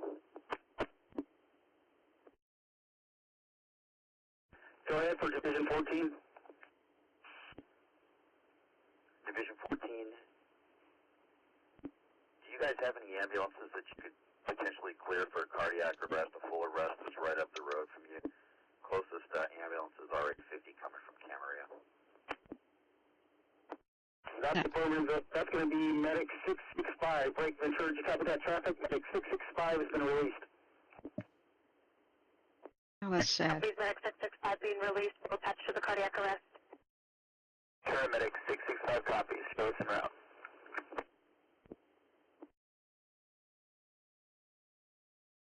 Sir, from Division 14, Engine 66 has been released. Ventura copies, Division 14, Engine 66 released. Paramedics for on-scene attempt to locate. Ventura copies, Medic 664 attempt to locate. I really hope that person makes it. Ventura Division 14. Division 14, go ahead. Environmental health. We got raw sewage is starting to back up in some of the residents.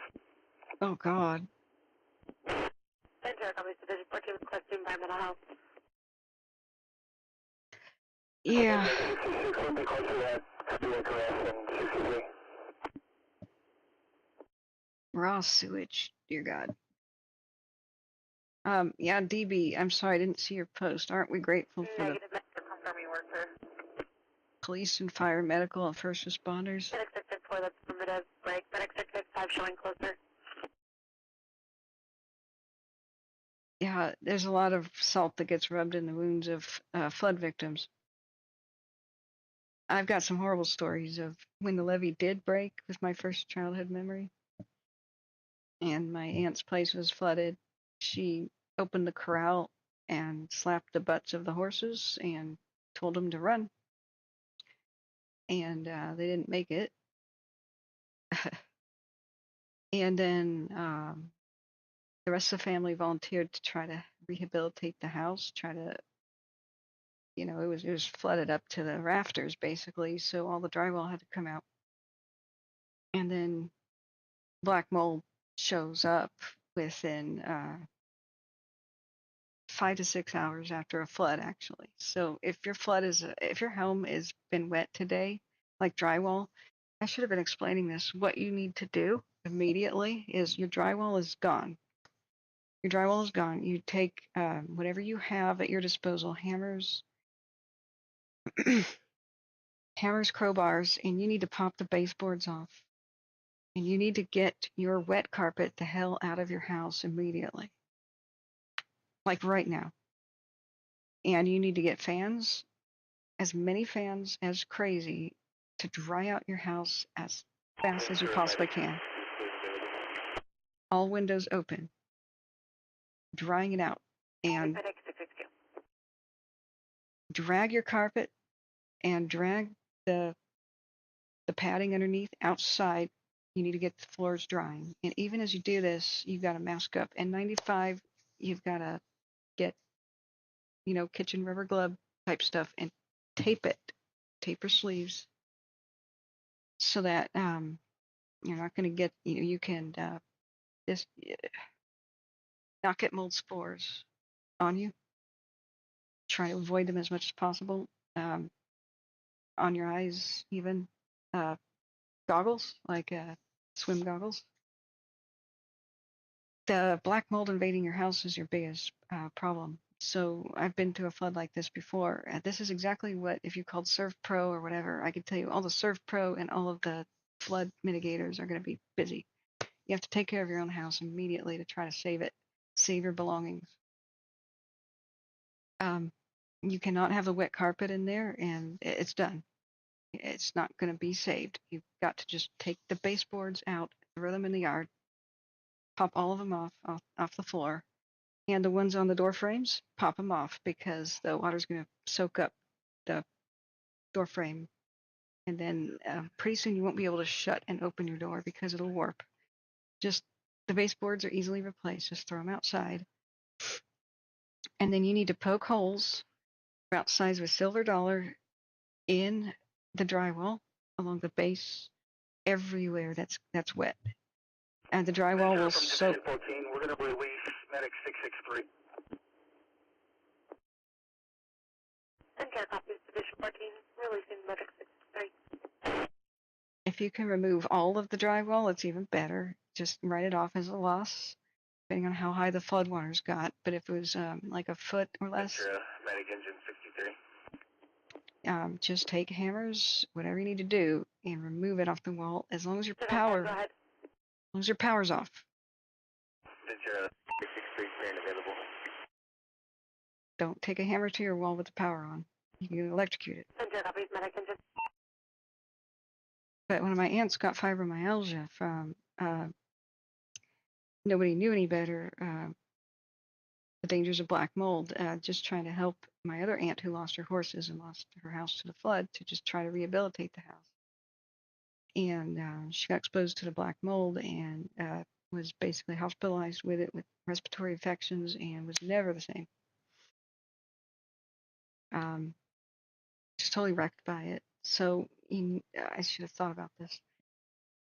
Do you have standing water like in your house? You push broom it out. And in your bathroom, your toilet is one of the best drains that you have. Your toilet on your main floor or in your basement, if you have a basement. Turn the valve to shut the water off to the toilet, flush it till it's dry. And there's these little bumps at the base of the toilet. Let me just show you what I'm talking about. Just a picture of a toilet, right? The little, I just want to see a picture. See that? The little bumps on the side of the toilet. Lift those up. Those are just little caps that are, squeeze it. They're just little plastic caps. And then you will see a wing nut. And it might be it may not be a wing net. It could be just a washer. Take a crescent wrench or pliers, get that started. One fire alarm, 154 Beachside Court. And you can then, once you take these nuts off, push with your legs the toilet until the wax seal kind of pops off. You know, don't shatter your toilet, don't knock it over, but push with your legs. Medic 665, third available. Return to the bay incident. God, that guy with his radio, I hate that radio. 571. Anyway, once you just move your toilet aside, there's a big hole, and you push the floodwaters into the hole. Go ahead. It's a big hole, like to the sewer. For the medical, do you want them to respond to the bay incident? Fire alarm. Pacific Walk, 140 West Santa Clara Street. But if your house flooded, pull up the floor immediately and do whatever you've got to do. You can always put the toilet right back on and redo the wax seal. It's not a big deal.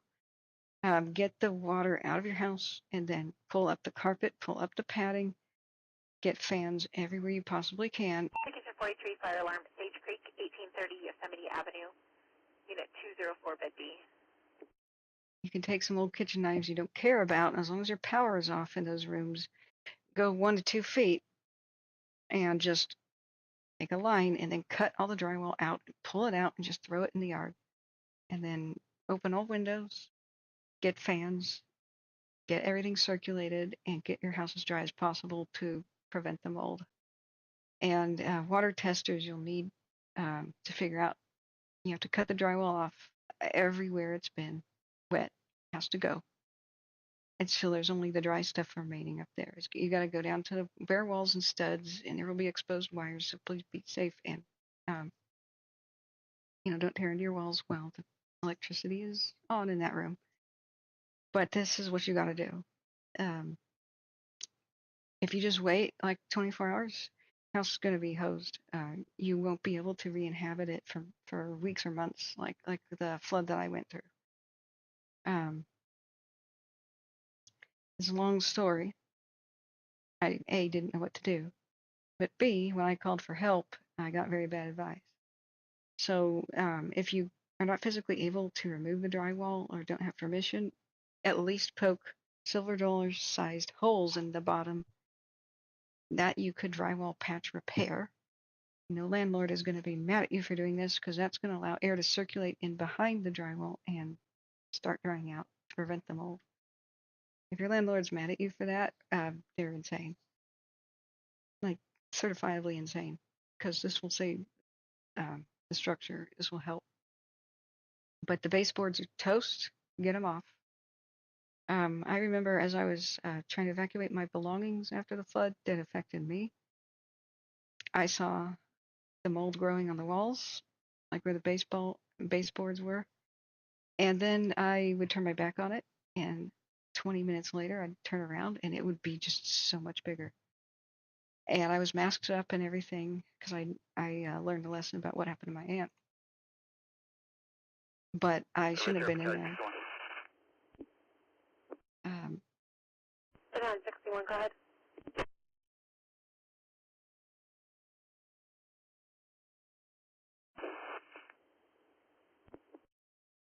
So this is interesting, what we were exploring.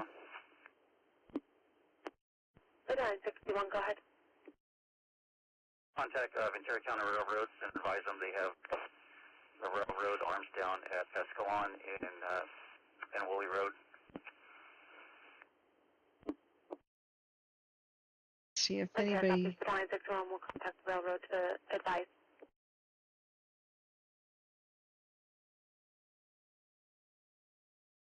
Ventura County itself as a hashtag is not really getting any new footage. It's maybe it's just Oxnard that I should have been looking at. I don't know.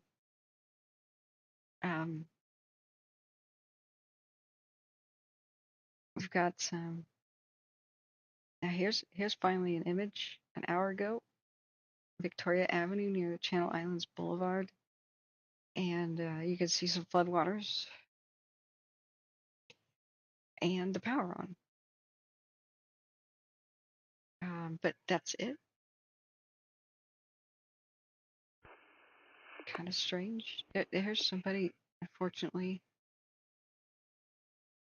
next to drowned cars here.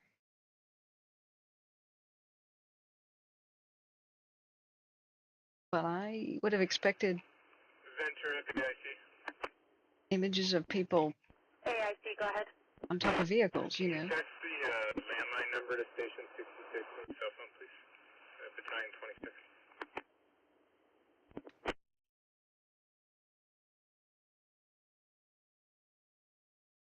AIC, re-advise. Can you text me the landline number to Oxnard Fire Station 66? Enter copies, AIC. AIC 81. 81, go ahead. 805 385 8006. And the pattern hold all stations. Copy, read back 3858006. Affirmative.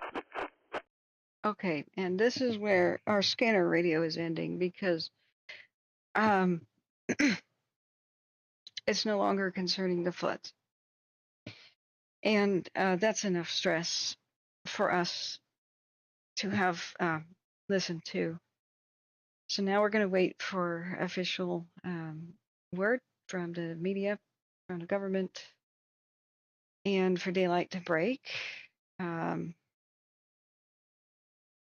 Funny how this is the major news thing, and they haven't even made a news article about it on their website, abc7.com, about if one person was rescued over the past 4 hours, then 100 were.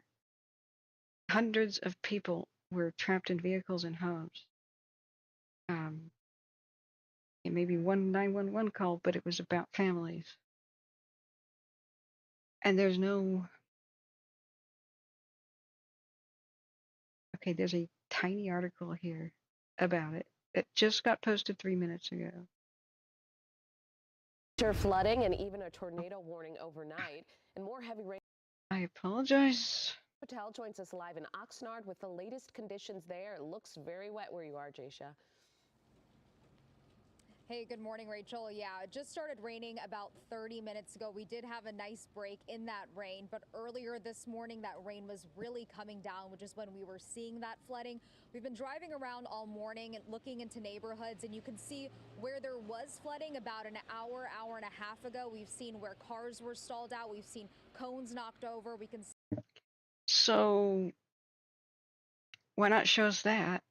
see where the sidewalks were covered, but the fortunate situation is that water has receded within the last half hour to an hour. So right now it's not too bad, but the rain could pick up and we could see that flooding coming back again. But the good news is we have seen law enforcement, we've seen the fire department driving around, we've seen the police officers driving around, just checking into those side streets that are a little more low lying. But we do want you to take a look at the flooding overnight, which was pretty bad. So a flash flood warning just expired. Ventura County Sheriff's Department posting on their social media that many areas here in Oxnard and Ventura received over 2 inches of rain in just 1 hour. And the National Weather Service posted that this morning that the area near the Oxnard Civic Center recorded more than 3 inches of rain in an hour. So the Oxnard Fire Department is posting that cars are getting stuck on the road trying to drive through floodwater. They are urging people to avoid roadways until the water does go down.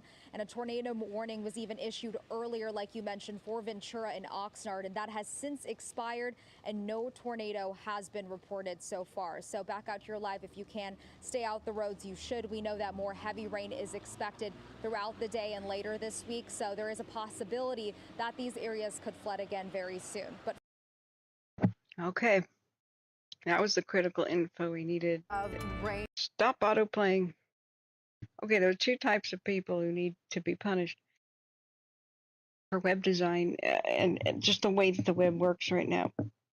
And that's whatever idiot decided that videos should always play at maximum volume. Whenever you press play, the person needs severe punishment. And that is dangerous to your hearing. Also, the people who think that car stereos, sometimes when you start your car, should be at maximum volume, they need punishment. And the second person who needs punishment concerning web design is whoever thought auto-playing videos that you could never stop. I want to find these people. I want us to have a little talk. Back to seriousness. There's more rain in the forecast. Great. So, what I'm just astonished at is how that little blurb did not mention the emergencies and the rescues that have been going on since 2 in the morning. The dozens and dozens, the people who crawled out onto the top of their own vehicles and swam to higher ground, who self-extricated, who self-rescued, the elderly people who were trapped. We were listening to most of this live. We missed a little bit as my computer restarted and I needed to go live before as I was setting all that up. But how does the news media make such a little boring little blurb and show ankle deep water when all night there are life and death situations? And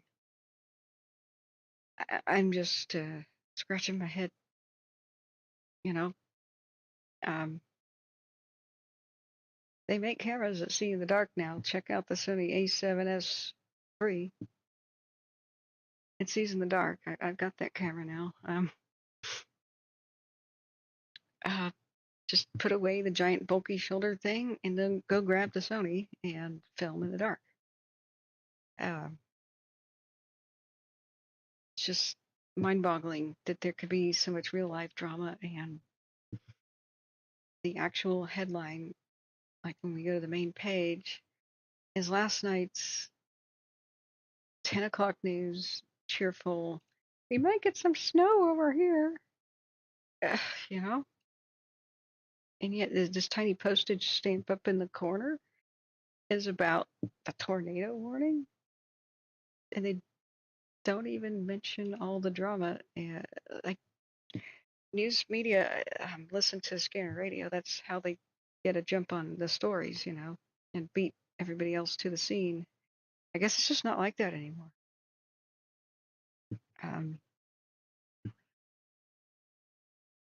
Things have changed, you know.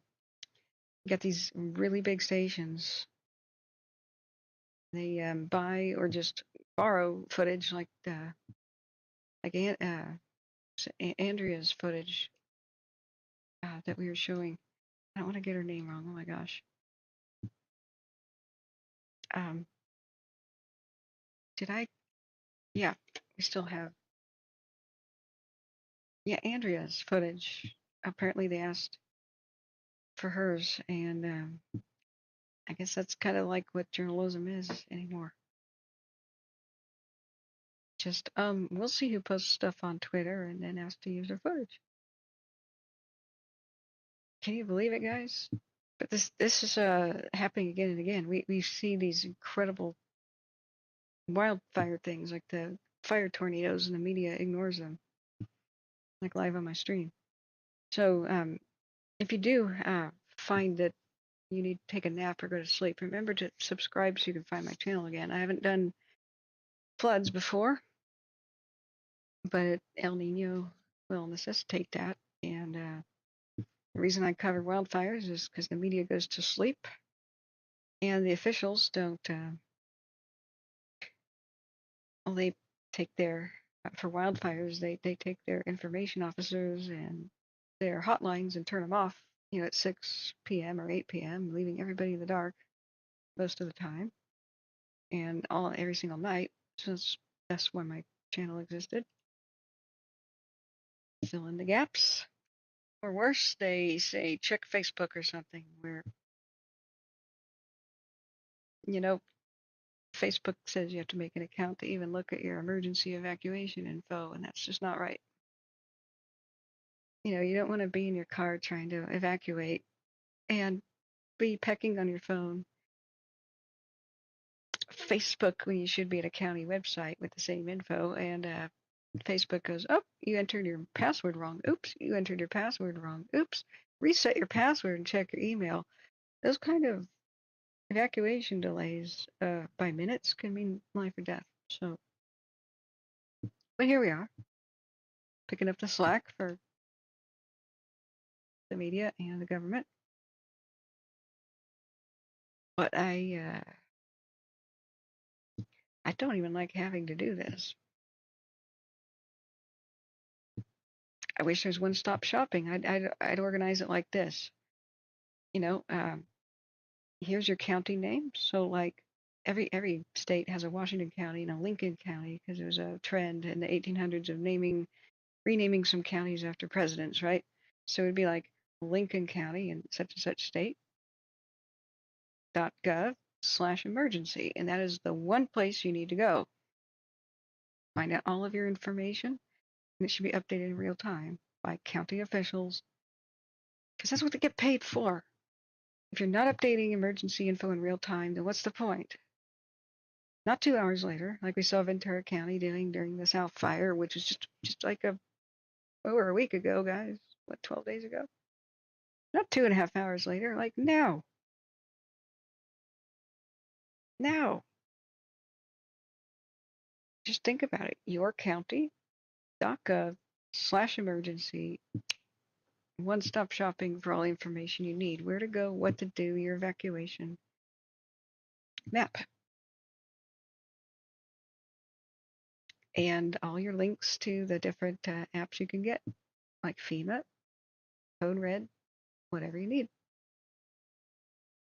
But until that day comes, here we are. Somehow just needing to pick up the slack. So, remember to subscribe and hit the ringing bell. Other than a couple of Christmas stories, which I wanted to do, if I could fix my microphone, like the good microphone, I only use this channel, the one that says Wildfire Tracking for Disasters. It's 95% of the content here. For my more whimsical and personal stuff, I want to finally start my own channel that's not disaster related. But if you hit the ringing bell, you should be notified whenever I go live, and that is most of the time a crisis or an emergency. So it's a real emotional time for me, I gotta say. It's real hard to be cheerful and my old self. This is coming up on the anniversary of my brother dying last year. And yeah, Tracy, I'm so sorry. I meant to say hi better. You know, there was a lot of chaos when you said hi. And Christopher, hey. It's a somber Christmas. It's my first Christmas without my brother, so not the one who survived paradise, but the other one. He's the one who died of cancer last year. So I thought about reading a couple of tales of Christmas stories, like non-copyrighted ones, just to kind of comfort anybody else who's having kind of a hard Christmas. Try to cheer myself up. So those, other than those, should be pretty disaster oriented. I wanted to make the promise that I'm not going to bother with frivolous stuff. People who just want to tune into this channel for disaster stuff. And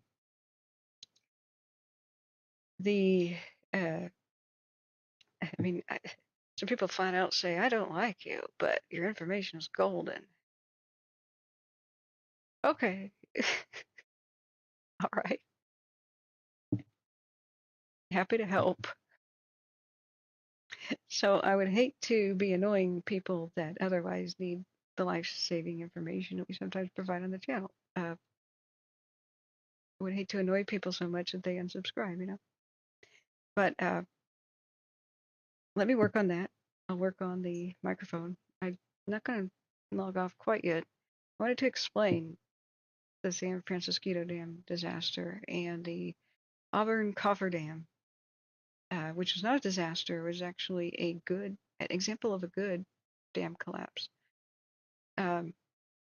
Earlier we were talking about how to think for yourself in a flood or fire situation. Most fatalities happen when people try to leave in a vehicle after that window of opportunity is closed. It's a window of opportunity. It closes. But then people get trapped in their cars and just think they should sit there until they die. Don't do that. The way to survive is to know that no matter where you are, there's usually a way out. If fire's coming and you don't know the way ahead of you is safe, and you know for sure the way behind you is not safe, don't go past a bridge or a culvert or a recently plowed field or a golf course or someplace you can pull over and shelter in place. Plenty of people survive in culverts and big box store parking lots and golf courses. And, you know, big fields with short grass or green grass. Don't leave a place that's pretty safe for some place that's a dice roll. And if you are ever stuck in traffic in a flood situation, just leave it. Keys in the car, turn it off. Leave it and get to safety and get to higher ground. Same thing with tsunamis, you know, just leave it and get to higher ground. Or just use your head and shelter in place. Like a tall building, you know. So what we were talking about a little bit earlier with chat here was the safety of earthen dams. The world's largest earthen dam is Orville. And during the disaster, which greatly affected my family. In fact, I could have lost most of my extended family. Spillway, if the second spillway collapse had really gone. Thank God they fixed it at the very last moment. The Army Corps of Engineers pulled off a miracle. But approximately 30,000 people were stuck in traffic downstream, and we would have had mass fatality events, the likes of which maybe had been unprecedented for the United States, for sure. So we look at the Francisquito dam collapse, which was the same place we're looking at now, Ventura County. And this dam collapse was telegraphed. I mean, this is taken like the day before. I think it was just collapsed, or the same day. Collapsed around midnight in 1929, I believe. But you can see it's leaking all over the place. They call it weeping, you know. It's like tears rolling down cheeks, you know. It's damp. Alexa, turn on the heater. Sorry, I should have muted myself. I wonder how many people's heaters I just turned on. My bad. It's getting chilly in here, though. 6 o'clock in the morning. And I don't know that I can sleep, so I don't know that I should end the stream, or if we should just kind of wait for more aftermath, you know, to come to light. I'm sure the media will be out, and there won't be much to film come daylight unless it's aftermath. Like the waters are receding, the nature of flash floods. But I'm sure they'll run into people who had hair-raising escapes from their vehicles and such, and have a story or two to tell, and or footage.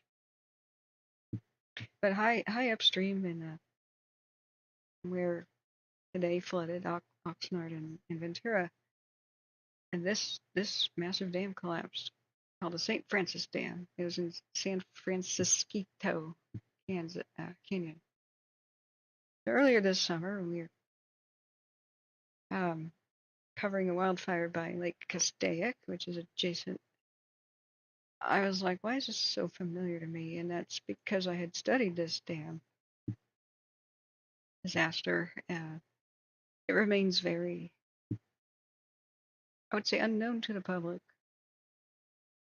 This tends to be what counties do when they screw up like this, bury it, you know, vary the story as much as possible.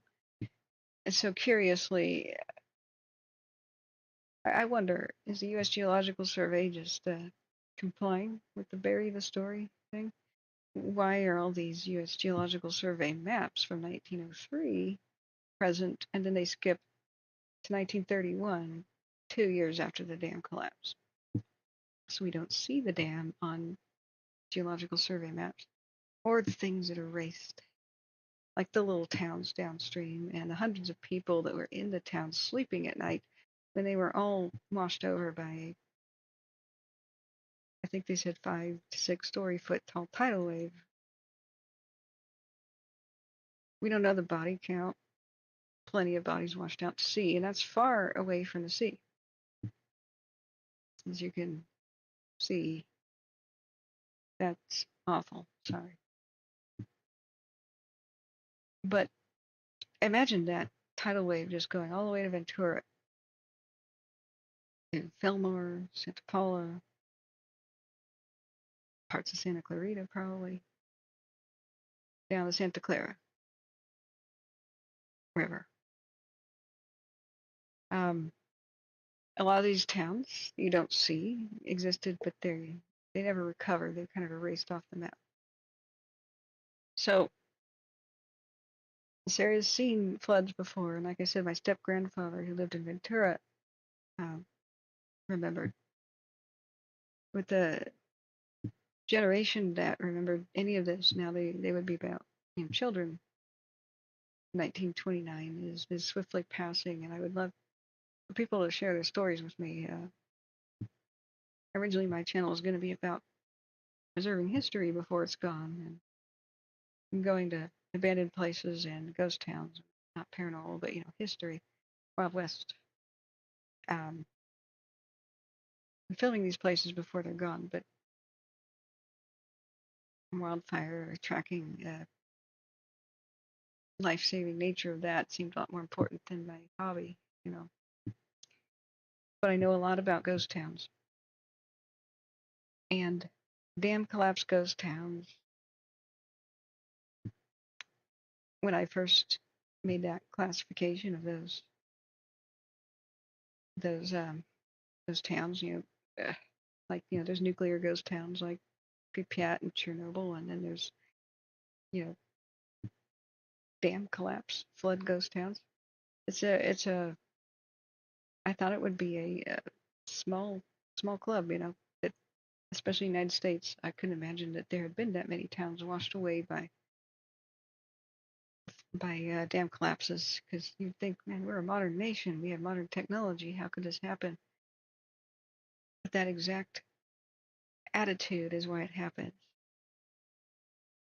That overconfidence in we're a modern nation, we're a modern country. Therefore, it's not going to happen. Therefore, it'll be fine. That's exactly why these happen. But you can read, I'll link the wiki here about what happened with dam collapse, unless you guys want me to read it. I'll need a refill on the coffee, though. They got really cold. You guys want me to read it? There's 23 of you still with us at the moment. We'll come and go. And of course, question and answer time. If you want to know what happened, I do not believe a tornado touched down. It's hard to know what's happening with statistics behind the scenes, but I kind of get a view, a clue. We've had 549 views.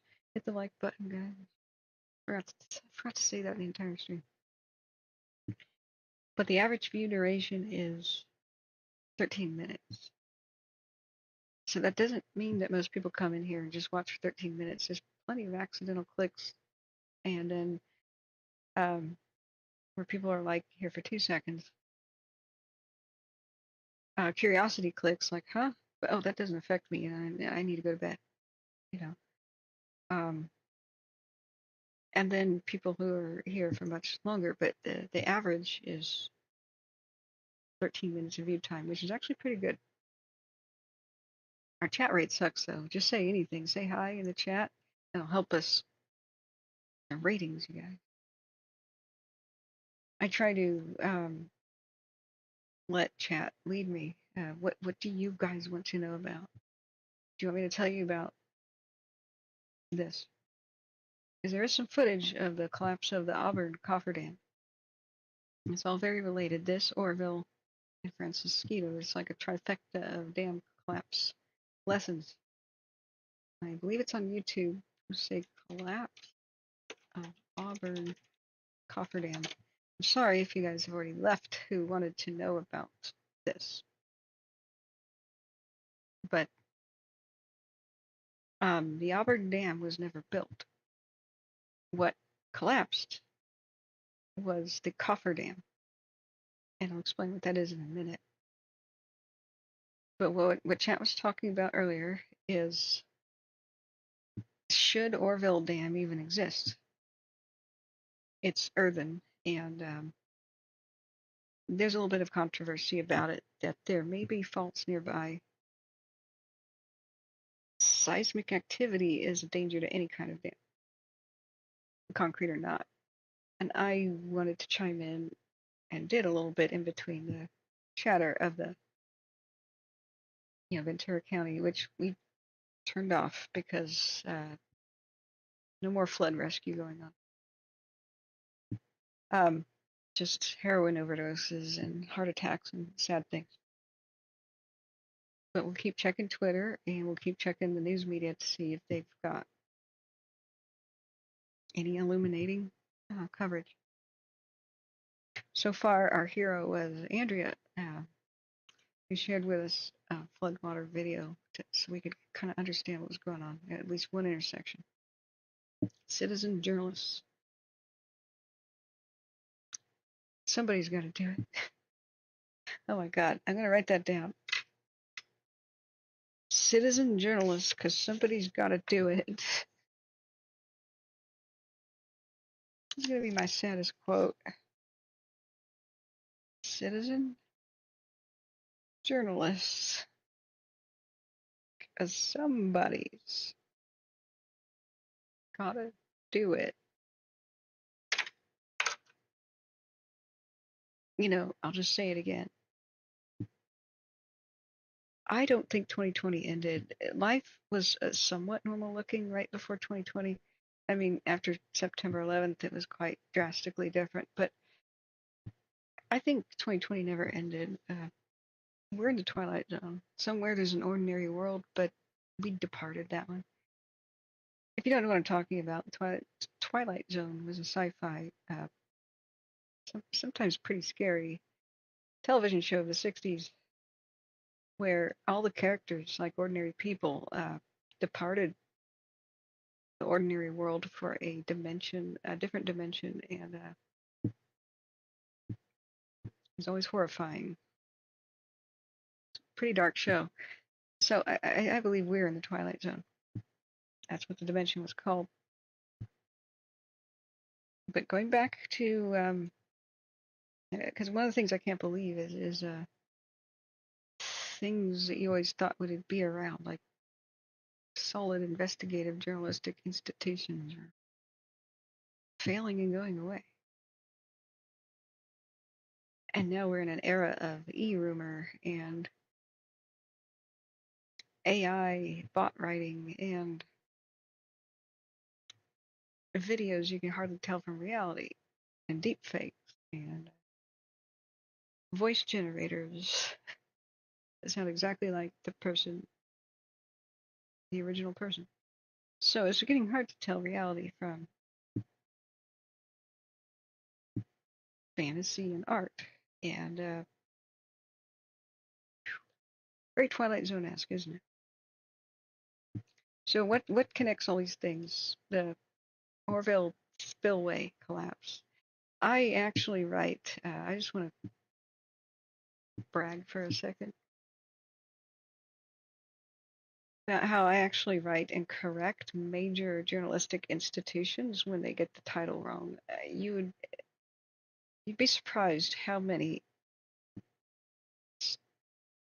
headlines there are about the Oroville Dam collapse. No, the dam was never in danger of collapse, and it never collapsed. 2 spillways did, partially collapsed. And the second spillway was fixed in the nick of time. One has doors, the second one didn't. But look, if the Oroville Dam had collapsed, there'd be hundreds of thousands of people that would have been potentially drowned all the way to San Francisco. Like, that would have been one major disaster. And that's just a spillway. The Oroville Dam is the big thing on the right, you know. Now that you can see it from the correct angle, this is strangely not correct size. But the enormity of the dam and the lake kind of hits when you see pictures like this. When you see that, like tiny little matchsticks are the high tension power lines. The long distance high tension power lines are like right here. Right here. Gigantic. Now I've stood right here on top of the spillway and looked over. It's a terrifying view. Many, many, many different semi trucks could be side by side, and if you just rolled them down the spillway, it'd be one terrifying experience. I hate the way that blowing up images works. It makes everything funky. You do control plus, control minus. I wish that was higher resolution. I filmed this. My uncle lives in Orville and drove me around. There's on this right side of the screen is a couple of roads that you can see where whenever they used to open the spillway, it makes a colorful rainbow at the bottom because there's these like, I don't know what to call them, but they're like a slide, but at the end they funnel the water up. Because if the water went straight into the river like this, to the Feather River, it would just erode the river bottom and the other side of the mountain. So they were clever with the design and made like a curve. And so the water goes up into the air as a spray and then goes back down into the river so it doesn't erode anything. It makes a huge rainbow. Thousands will come to see the spillways whenever they're open, and it's only every 6 to 8 years that the dam is full enough to do that, because the power generating station over here, which is like a little tunnel you can't see, that's where the majority of the water is let out, making the power. Now, there's a lot of conspiracy theories, which are probably true. Well, when you have a spillway like this, why aren't there a bunch of turbines at the top of the spillway? Because that would generate so much power, you wouldn't believe it. And they were designed to have turbines, things that spin, and generate power, but they, for some reason, weren't included. Hang on a second.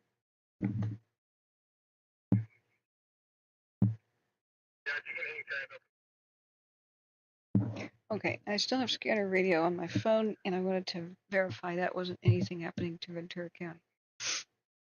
So what's this got to do with Ventura County? Well, the St. Francis Dam collapsed and flooded Ventura County in 29. So it wasn't an earthen dam, it was concrete. It was that weird stepstone thing. I wanted to bring to everybody's attention that a lot of people are freaked out that Oroville Dam is the world's largest earthen dam. That's just a bunch of rocks right there. It's not concrete. In fact, you can see some kind of green vegetation sort of growing on it. From time to time, it's got grass and stuff on sections. But it's mostly a bunch of rocks and dirt that just got dumped there again and again and again by train car after train car after train car. And over time, they did that construction. It's a giant canyon, and there's a dozen ghost towns drowned underneath it from the gold rush era. One called Bidwell And at one point, Bidwell was so bustling it could have been the capital of California, and its remains were drowned down there. They rescued the orange tree, the first orange tree in California. It's called the mother orange tree. It was down there at Bidwell, which would have been killed by water, but they put it up in a park. And I've got footage of me visiting that too. But after the spillway disaster, I filmed the area with my uncle. They wouldn't allow me to fly the drone. Should have allowed us, but it was a no-fly zone. But the enormity of the damage was something insane. This entire hillside washed away. So the I'll say this: thousands of people are alive, including most of my family, because of one very smart design, and that was think of a dam as a bathtub. That if the water's going to overtop, have one section lower than the other. The section that's lower is where the water should overtop, and make that the safe spot for it to do so. So this secondary spillway to the left, which is just a big wall, if something was wrong with the main spillway,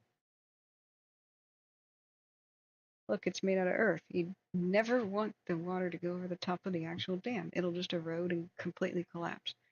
So make the dam higher than over here on the spillway, because the water will spill out of the spillway first. Therefore, it's impossible for water to actually go over the top of the dam. It's like this. It's dramatic elevation change. It doesn't look like that from the air, but whenever you have a bathtub overflowing, it's going to go down here first. Water will go down here first. I'm sorry I'm orange, guys, but this is a compromise. You can see me now in the dark, and I don't get my migraine headache from white lights. And I'm looking at a huge bunch of screens for the duration of my stream, and it's hard on the eyes.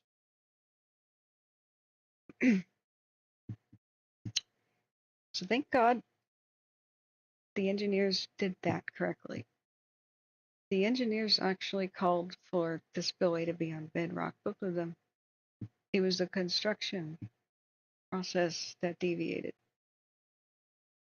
To save a buck, they ironically just didn't dig deep enough to bedrock to put the cement of the spillways down. And it's mind-boggling. Like, didn't they need a lot of dirt to build the dam anyway? Like, why didn't they do that? The dirt should have. Okay. But human greed, knows no bounds. Here we have an example of a concrete one down here, Southern California, 1929. Fails, kills hundreds of people downstream, washes away entire towns, and all the debris and such goes right past Ventura. I don't know how much of Ventura was affected, but we're about to read about it. Now,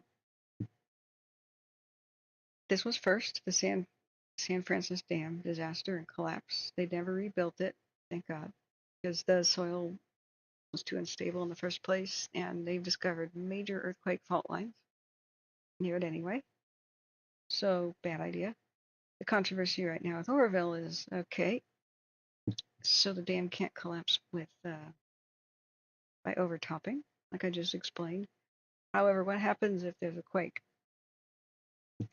They did a seismic analysis at the time in the 40s, leading up to the design and the construction in the 50s.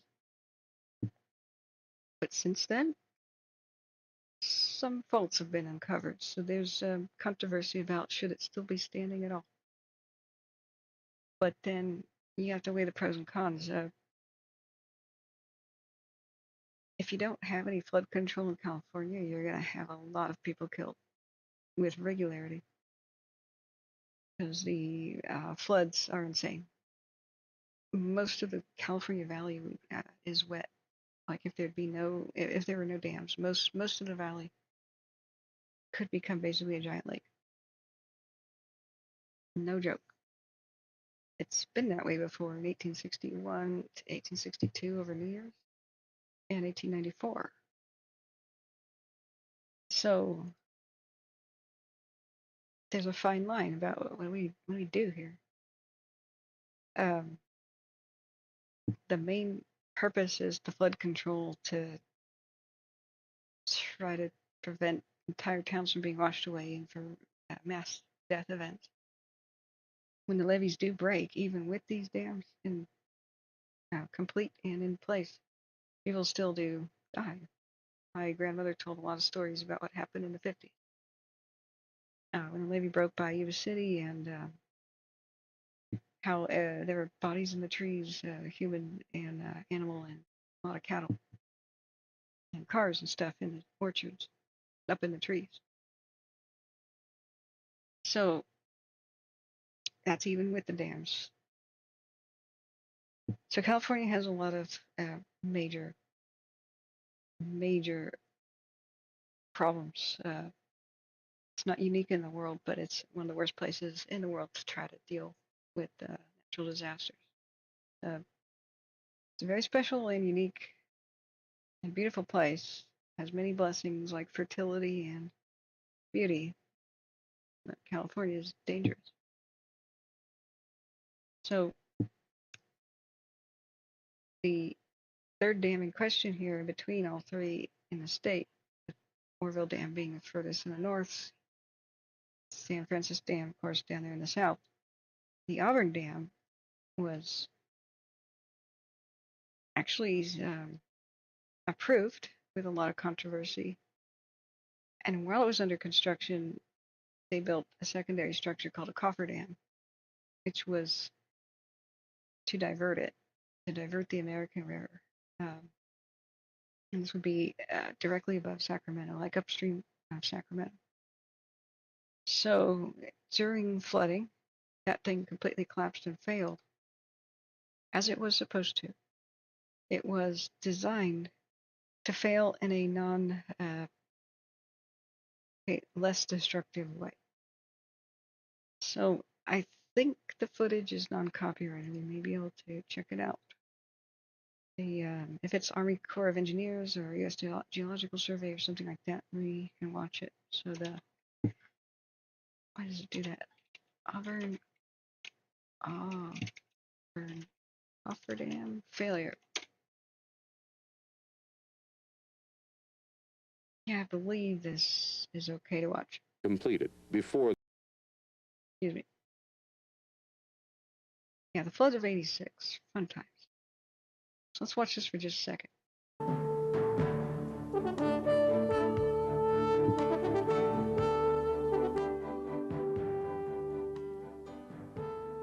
North of Sacramento, California, on the American River, Auburn Cofferdam was built in the early 1970s. It diverted the river flows around the construction area for the foundation of the proposed Auburn Dam. The earthen cofferdam was modified in the late 1970s. At that time, a safety plug, a soft plug, was built into the right abutment, and the remainder of the structure was raised 8 feet. The plug was designed to erode if the capacity of the cofferdam was ever exceeded. This would allow the dam to fail gradually and the stored water to be released over a period of hours. This slow breach would also restrict the amount of the embankment material entering the river. Downstream, Folsom Dam and Reservoir was operated on the assumption that Auburn Cofferdam would fail if its capacity was exceeded. For computation purposes, I have to point out Folsom is not there to make power. It is just to protect Sacramento from flooding. What happened today in Ventura County? If St. Francis Dam had been a success, like if it had been viable, maybe today's flooding wouldn't have happened. last nights, I should say. But it was doomed to fail because that's not seismically and well, the right kind of dirt even for a dam in that canyon.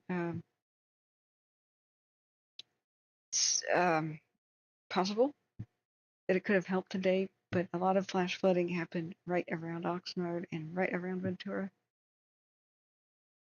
That amount of rain in a couple of inches in 2 hours or so, maybe nothing could have helped today. But the point is that California needs more dams to for two reasons: store water for the mega droughts, because California just fluctuates between drought and flood, drought and flood, drought and flood. There's really no such thing as a normal year. It's pretty rare, like normal, like as you would think about in other states. So if you look at any civilization, civilizations that make it and endure are the ones who can move water, control water. Think Rome and aqueducts. Think the Inca Empire and their aqueducts. The civilizations that lose control of water supply and just have constant disasters from floods and drought, and not good sources of pure drinking water, they don't make it. So it's a very, very, very relevant modern day question here. It's not like, oh, should we breach some of them? Maybe the ones that aren't flood control, sure. The ones that are already at the coast, sure. But to preserve modern way of life, there's got to be a balance. There's got to be a way to direct somehow the crazy floodwaters of California and store them somewhere safely so that towns aren't erased, because these are environmental disasters too. Make no mistake. I mean, this will scour fish habitat down to bedrock and do a lot of bad things. So the idea is California's still looking for ways to environmentally sensitively and to benefit the environment and humans. Make some dams, mostly in the Sierras, and of course it doesn't apply to Southern California, but far inland. The task is pretty dang hard, because this one that did finally get approved, this one for Auburn, ended up not really being viable. There's they even tried to create it. Now this one here at Folsom just doesn't really make a lot of power, doesn't really do much, but it just protects Sacramento from flooding. And every once in a while, it is about to fail, so they just open all the floodgates to the max, like they did in '86 and '97, and they just let it go. So the capacity just isn't there. Making the existing ones higher is a big viable option on the table. I believe they're already doing that to, I don't know if it's Bullard's Bar Reservoir, but somewhere around in between Orville and Sacramento. They're just building one higher for more capacity.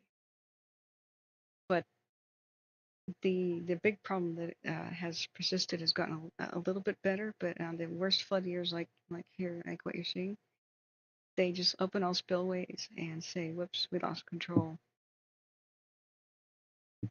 If you've seen those crazy pictures of the Orville Lake being extremely low, yeah, they want to poster child that for mega drought and climate change, but that doesn't really, it's not really a good example of it.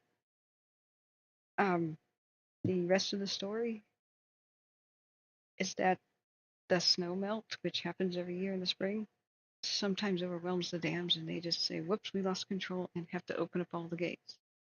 And even if that's going to breach the levees downstream. Every single year, they make a bunch of calculations to the best of their ability. How much water should we let out ahead of time so that melting snow water can, and the rains, won't overwhelm the system? so that we don't have to open up the floodgates and say, oopsie, and watch disasters happen. So on the years that like the lakes look empty are sometimes the years they miscalculated. They thought there'd be more rain and more snow melt at once than they thought, and it didn't happen, but they let too much out. They're always letting some out. So just keep that in mind with all this stuff. But nobody can predict when the Pineapple Express storms are going to happen, like some of which have been happening recently, the ones from Hawaii. So if they have the dams too full of water, and then the Hawaii, they call them Pineapple Express because they're from Hawaii, the Hawaii rainstorms come back to back, hot rain on top of the snow. Atmospheric rivers, they're going to call them these days. That's the worst thing that can happen if the dam's already full. They can't let it out in time to avoid disaster. So while this dam was under construction, the Auburn Dam, they made the coffer dam to divert the river so they could build the actual dam.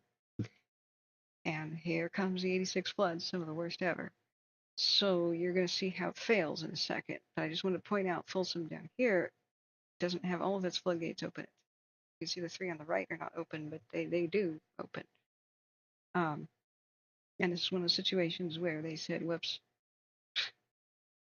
no matter how many levees breach downstream, sorry, but we can't let the dam collapse. We have to open up all of the gates. So you'll see what happens in a second. The water stored behind the cofferdam was added to Folsom storage. California's unprecedented storms of February 1986 resulted in large inflows that exceeded the diversion and storage capacity of Auburn cofferdam. On February 18th, the safety plug in the right spillway of the cofferdam was overtopped, and it began to erode as designed. The erosion of the spillway and drainage of the reservoir behind the cofferdam occurred over a period of about 12 hours. Bureau of Reclamation personnel videotaped and photographed the failure beginning at about 6 a.m. and continuing until late afternoon on the 18th. The erosion of the safety plug was essentially completed by about 3 p.m. The following footage is a chronology of the designed breach of Auburn cofferdam. The cofferdam was functioning properly before the flooding occurred.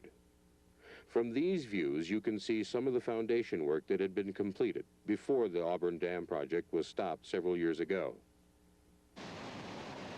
These shots were taken beginning at about 6:30 a.m. on February 18th. They show the overtopping and the beginning erosion over the spillway plug.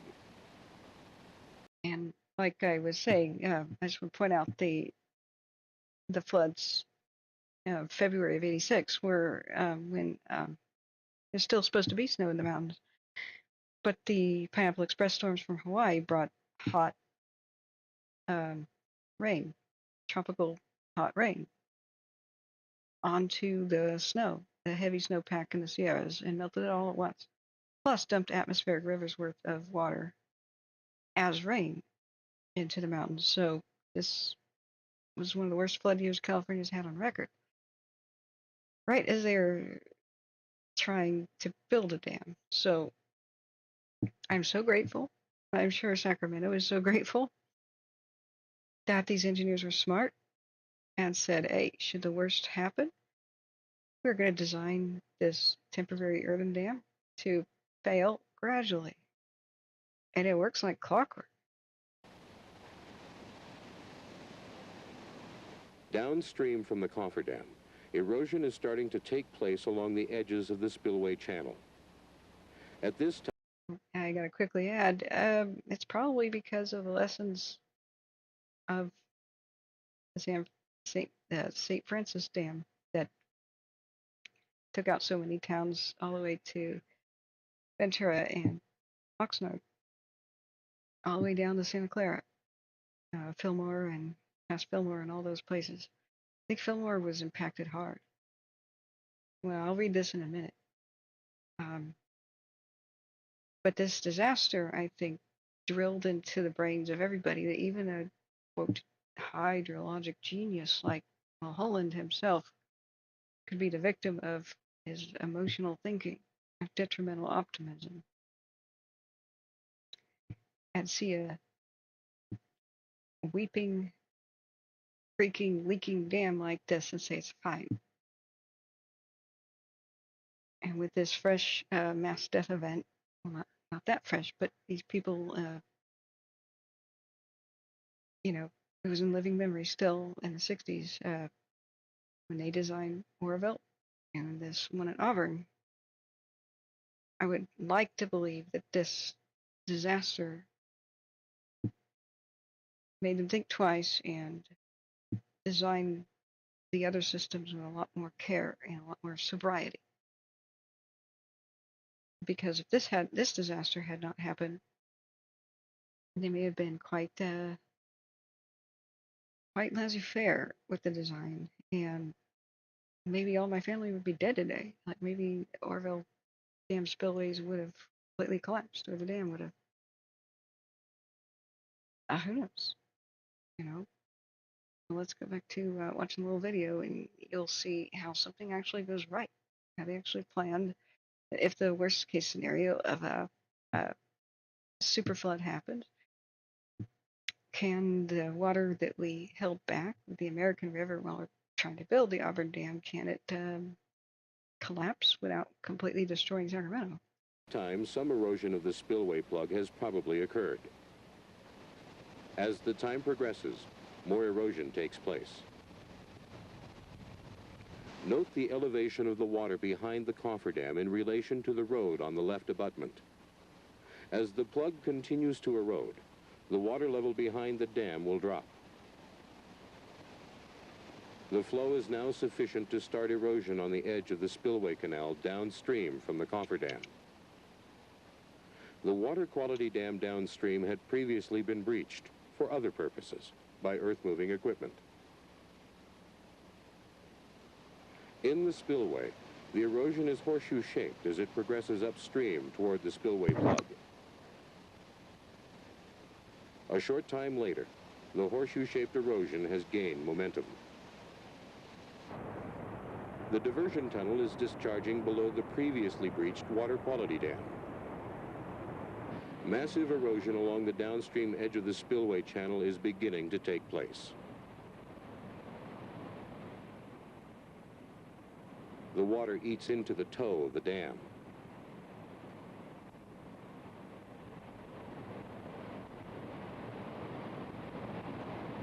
Huge chunks of earth begin to crumble into the flow. The spillway dramatically continues to erode. A distant view shows the spillway channel erosion. Significant erosion continues on the cofferdam. Downstream, the diversion tunnel continues its discharge. Look at that poor tree. I just want to point out that poor little tree. But it's a full-size, maybe a ponderosa pine or something that gives you a perspective of the size here. Downstream, the diversion tunnel continues its discharge. A swirl forms in the cofferdam reservoir at the intake for the diversion tunnel. The horseshoe erosion near the left side of the channel continues to move upstream. A substantial quantity of earth is being moved by the large flow of water. As the water eats further into the structure, the pace of the erosion speeds up. The erosion has progressed through the entire spillway channel and is starting to move back to the plug. The spillway erosion has moved back beyond the access road. The flow through the spillway channel and the erosion continues to increase. The erosion on the right side of the channel has almost reached the safety plug.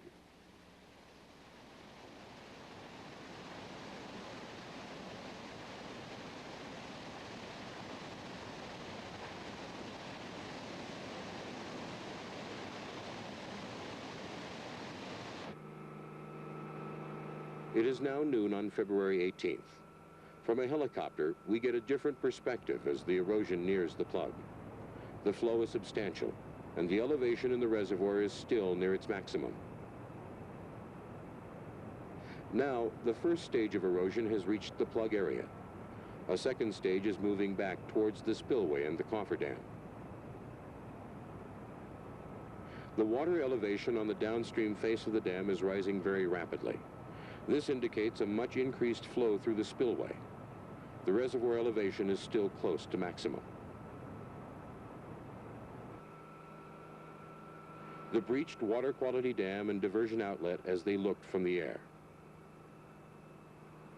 Because of the backwater effect of the high flow in the channel, the discharge through the diversion tunnel has probably decreased.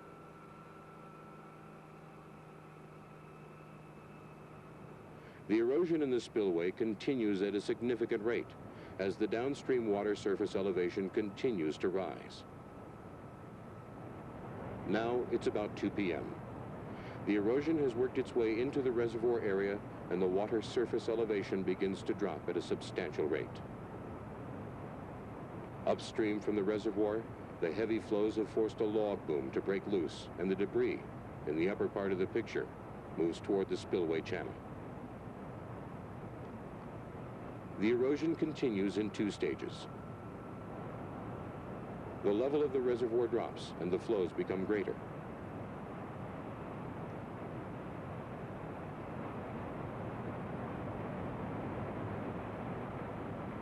The debris of logs moves into the opening.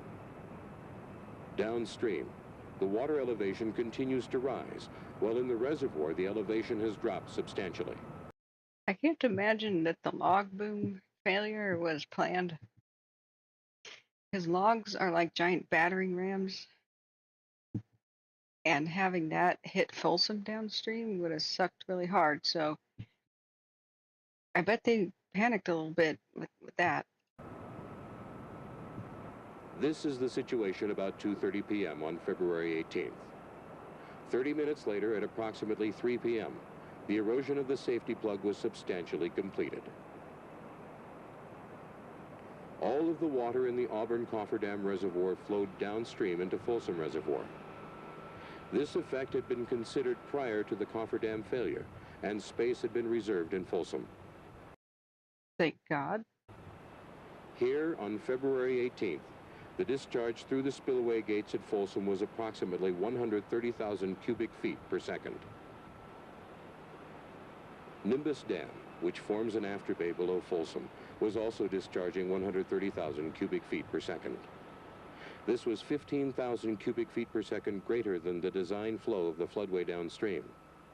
However, the floodway levee held.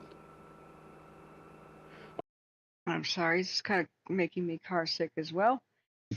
On February 19th, the day after the breach, this is what Auburn Cofferdam looked like. Downstream, you can see the sedimentation on the left side. If you look closely, some of the foundation work can be seen in this upstream view. Again, Auburn Cofferdam the day after the breach. Though Auburn Cofferdam failed, it did so by design.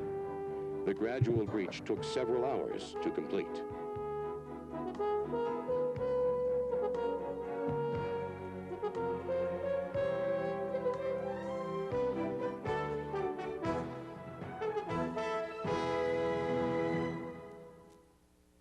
Oh, thank God it said Department of the Interior or whatever. Otherwise, I'd be in copyright hell trying to write yet another essay as to why my content is fair use. I must say, though, I won my last stream, not the very last one, had some copyrighted music in it, and it wasn't my fault. I just clicked on another person's channel to promote their channel, and their video began to autoplay with some copyright music. And so one of the reasons why YouTube is driving us all into the poorhouse, creators, us creators, is YouTube says, hey, after your stream ends, you can edit if you accidentally stream something you didn't mean to, such as the password to your own email, or you accidentally click on some private photograph as you were showing people your photos. You can either edit that out, like cut a video, or blur it, or if you had copyrighted music or something, you could mute for the duration of that. Great, YouTube, that's very nice. But what I do is epically long streams, so most of them go over 7 hours. The whole idea is just be live and be there for people in a disaster. And I'll explain why I just showed this dam. This is all very relevant to one of the worst times Ventura County was flooded was the failure of this dam in 29. If it existed, would today's flooding have been as bad? Maybe not. I mean, if it had been viable in the first place. I still don't think it's a good place to have a dam, but or maybe if they had made a replacement somewhere nearby. Speculative, but the point is,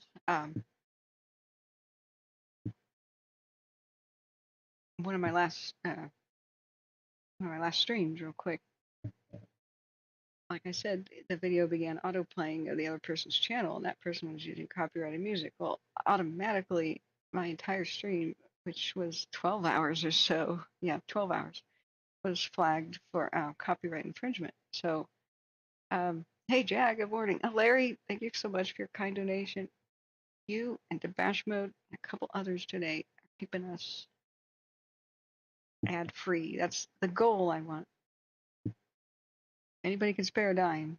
I'm trying to not whine, but explain how many people, like anybody who's not a huge YouTuber right now, is kind of struggling. If YouTube is your only income, like if you've quit your day job like I have.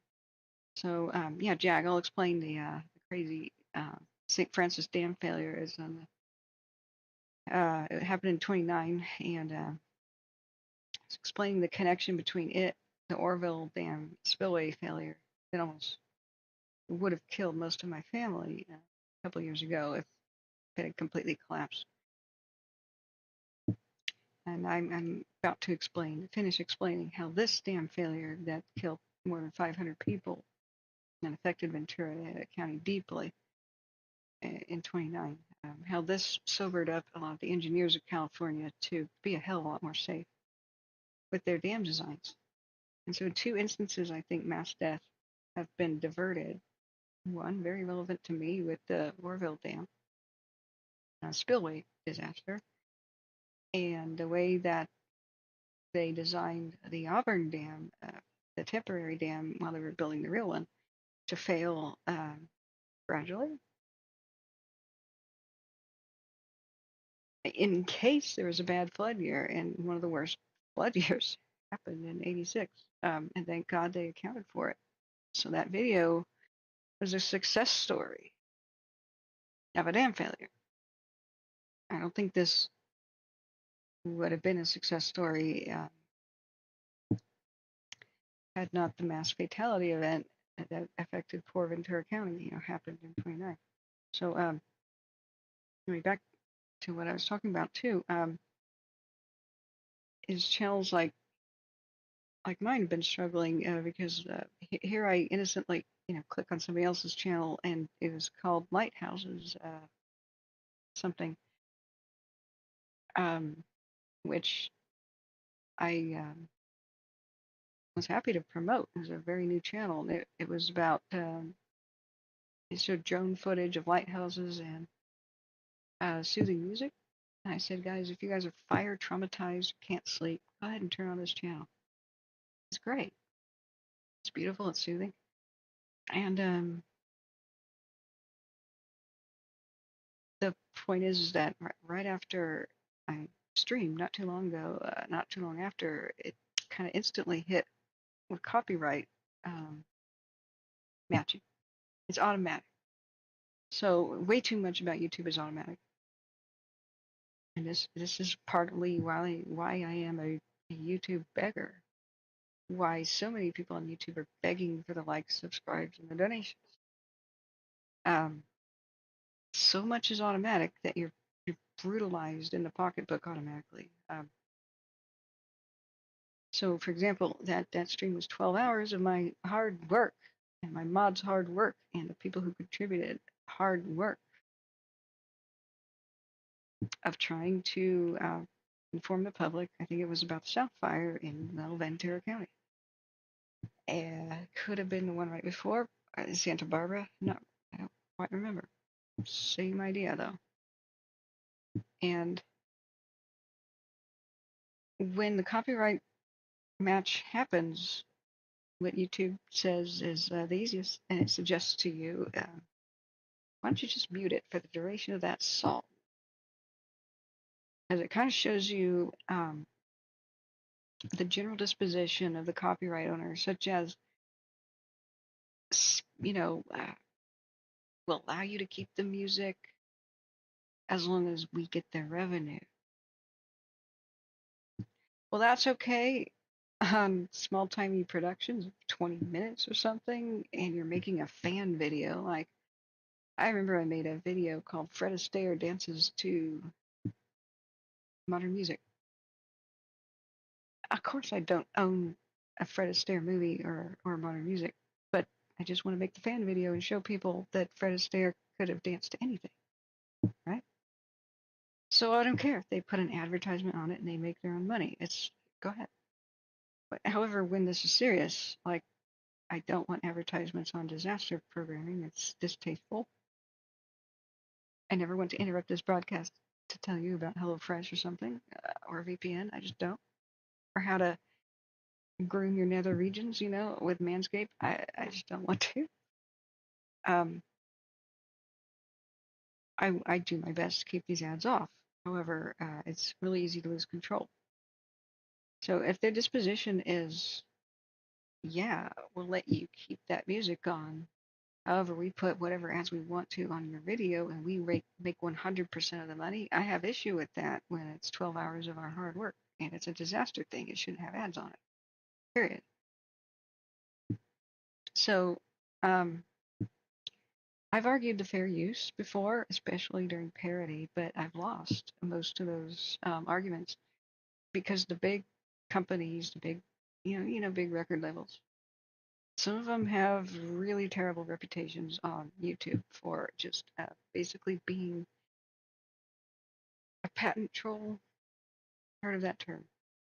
A patent troll is a corporation that exists just to buy patents and just to file frivolous lawsuits, hoping that the other rich corporations will just settle out of court, and that's how they do business. It's predatory. So these certain record labels and such will treat YouTube as exactly that. You could put like 3 seconds of, say, a Rolling Stones song or something on, and they will say your video can't be viewed in most nations of the world unless you give us all of the money and let us put every ad we want to on your video. In other cases, they just say take it down. And YouTube will cancel your entire account if this happens to you 3 times. You get a copyright strike 3 times in a year. Like, your entire YouTube career is over. Everything you've built is gone. And it's terrifying. So you've got some options. Take the video down yourself. Negotiate. I've dealt with really, really cool record labels before where they just have a habit of just saying, go ahead and use the music as long as it's not uh, blatant, like you don't impersonate the record company. You know? Like you see a lot of lyric videos where like there's a music video with the lyrics, for example. A lot of those are just allowed. They figure the more they have a positive view that the more of their content is out there that attracts new people to the music, the more people are going to buy the new music, especially if they can sing along to it, right? So that's good to deal with. You can negotiate with those companies, and some of them are iron-fisted and out to wreck you, no matter how tiny your infraction was. So I've had to take entire videos offline, and I've had some banned in other countries. The worst on this channel was Wagner's Flight of the Valkyries. Whenever I used to play that as a funny joke. Whenever the big oh cool, Ladybird, thank you. Wait, what? Ladybird, are you what? Okay, yeah, we interrupt my babbling to go back to the real world. Fox Weather is showing stuff finally. Okay, is it Fox National or local? Tornado damage in Orville, California. Like, do you mean the north? What? Like what I was just talking about? But the tornado warning was for Ventura County. I'm so confused.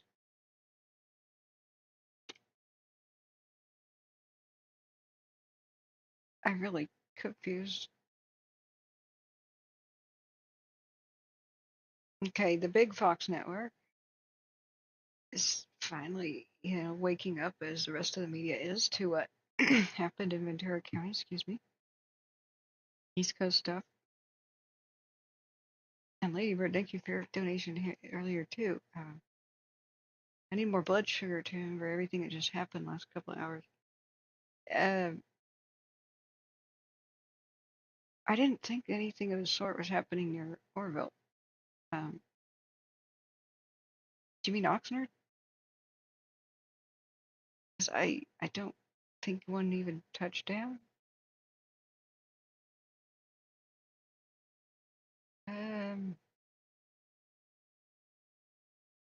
Okay.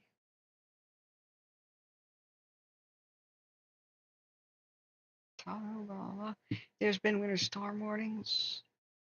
Some portions of the Sierra, but it's all south of Lake Tahoe, and Orville's significantly north. There was high wind warnings, but I wouldn't think of a tornado. That would be Ubanet. Would be the nearest to Orville. It would explain the news. Oh, that is so cool. Festive firing. Permissible burn days. I don't see anything Ubanet. News just showed tornado damage. Orville.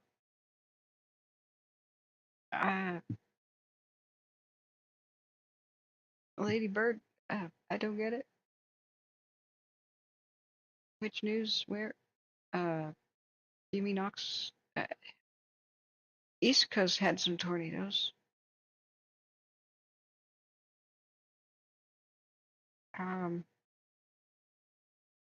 Fox 11 local is down there.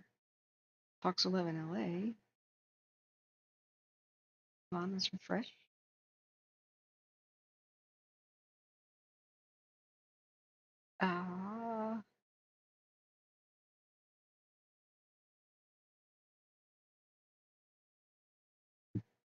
Okay, those are some crazy headlines. Okay, I don't want to get lost in the darkness. 2 different storms slammed Southern California. Yes.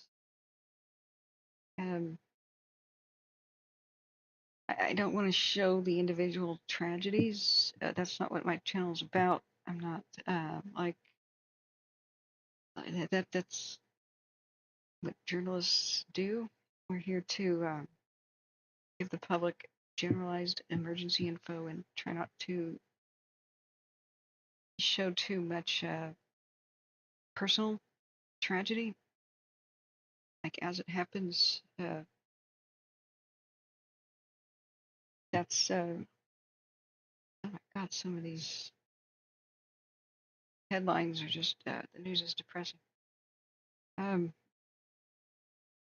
Idea is to inform the public what they need to know about what's happening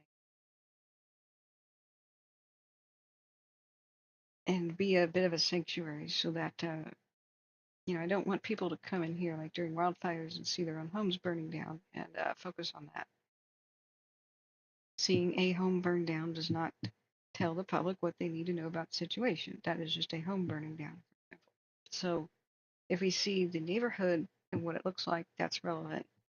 An individual home flooded out is not the point. So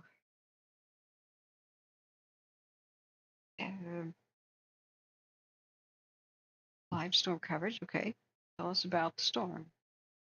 Steph, we got to talk about, is there any window of opportunity today to get out there and get things done and then get back home safely? Well, there is the opportunity to see more scattered activity, sometimes in the light side as we head into this afternoon. So that is some good news, but we're not done yet as that system continues to spin in the Pacific water, still streaming in bands of moderate to heavy rain as we continue. As we check out the picture right behind me, this is a look at the First Alert Radar Network where we're looking at some scattered activity. You see here, much of our viewing area, we're quiet, like Orange County, the Inland Empire, even throughout parts of LA County at the moment. That wasn't the case here a couple of hours ago. All that heavy rain continued to slide its way right back into Ventura County at this time. Let's take a closer look. So right around the San Fernando Valley, we're looking at some lighter showers and stretching on over to Beverly Hills. Further out to the west, Calabasas and even areas up to the north, Calabasas up to Simi Valley. These are the areas that we're dealing with some moderate to at times heavy rain at the moment as that band continues to slide its way further in. Thousand Oaks, heads up here, you're looking at some wet weather there. Camarillo too, you're getting in some of the action, and up into Santa Paula at the moment.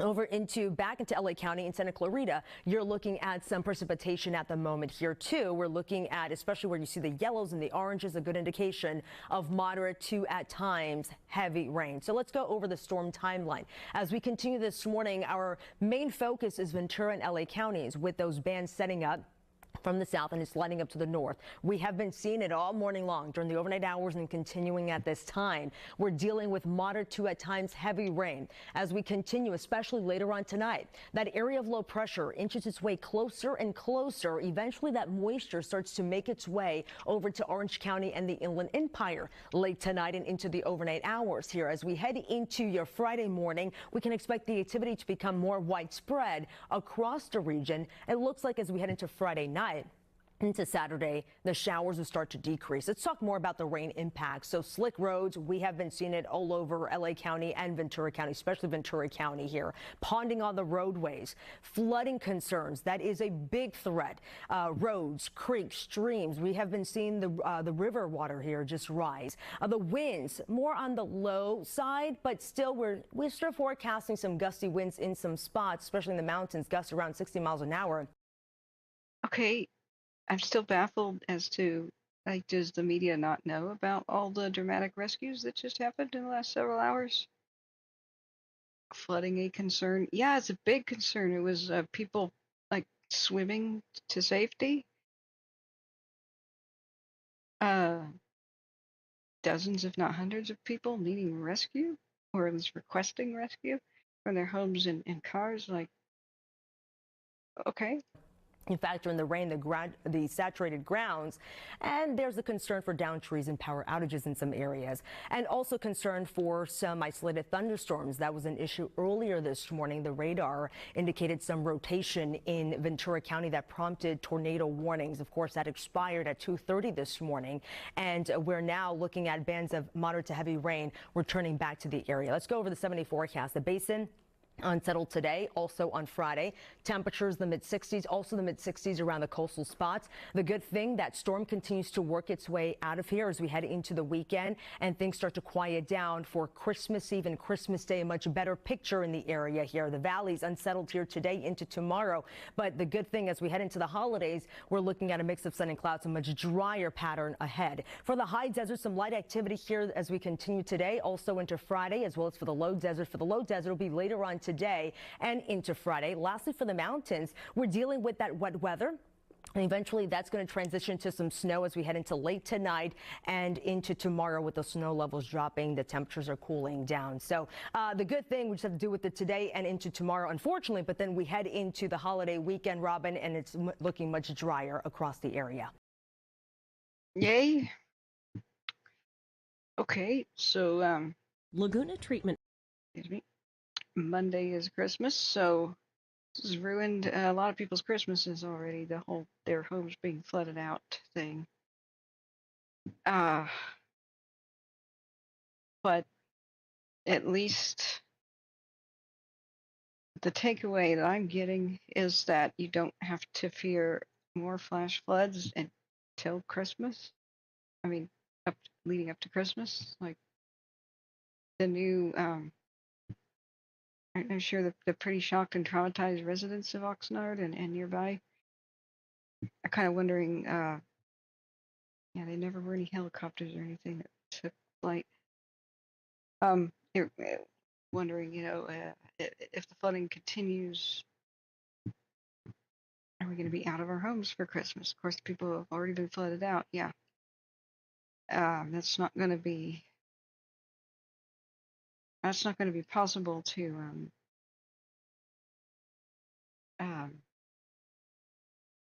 be in your home that's been flooded out. That takes a long time to rehab it. That wasn't any good either. Let's close this. So, but at least it seems to be temporarily over, like the big major flood concerns. There's more rain in the forecast, but enough let up that it's not like those situations where it just keeps rising, keeps rising, keeps rising. So it's a mixed bag. It's a little bit of horrible weather, but El Nino could be doing so much worse. So much worse. California's biggest major flood years, like we just saw with the collapse of the Auburn Coffer Dam, which basically doomed the whole Auburn Dam project. 86 was one of the worst flood years, and I believe that was an El Nino year. So was 96, 97. These typically happen over late December to early January, the flood times.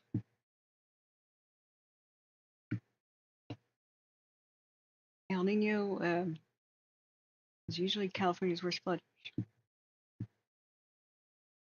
But El Nino is a wild card, so it can be drier than usual, wetter than usual, or both. Paradise 2018 was an El Nino, and we saw both, where you have extremely dry, what they call Indian summer, and a really dry November. So November 8th, the Paradise fire hits. And not too long after that, a couple weeks later, the wet season came, and there was flash flooding around Orville. And so I don't know if it was a mistype in chat that Lady Bird said earlier, as she might be gone. It says Fox Weather is finally showing stuff. Showed tornado damage in Orville, but I don't see any damage in Orville. She might have just said, since I was talking about the Orville Dam disaster years ago, spillway disaster, said that she meant a different town. I don't think any tornadoes actually touched down. You can see that on radar. They would have just said that in Ventura County, even though there was a warning for a bit.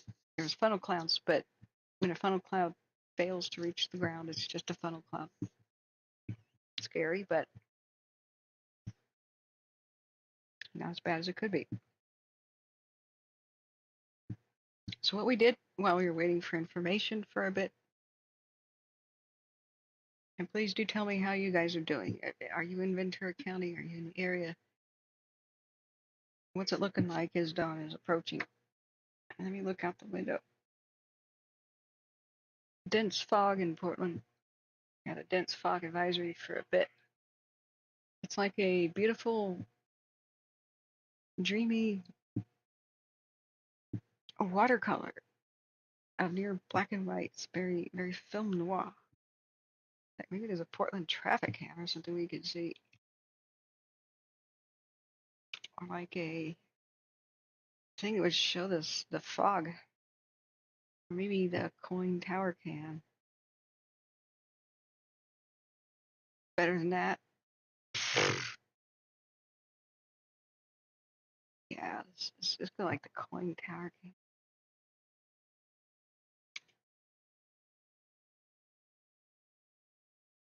Northeast view. Maybe this will show the glorious fog out the window.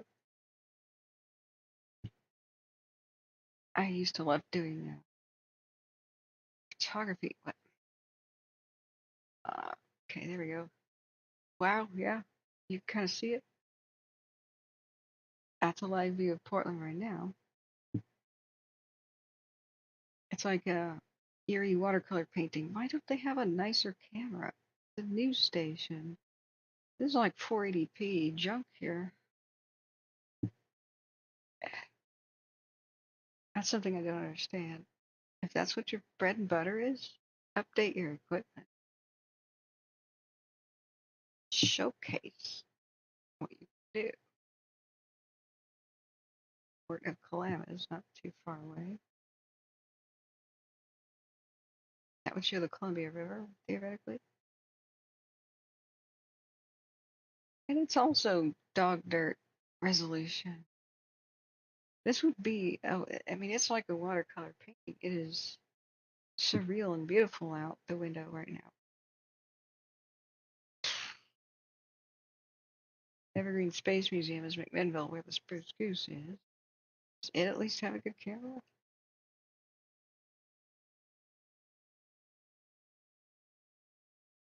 What is that headline? I don't even want to know. I do not want to know what that number 3 headline is. Okay, yeah, I'm not clicking. But the Spruce Goose is under this big enclosure. That's the museum, and there's an aircraft outside, a full-scale aircraft at the museum, but it's obscured by fog everywhere. I mean, that's what it looks like around here. Unless there's a high-resolution webcam in Portland. Jeez. Anybody have on?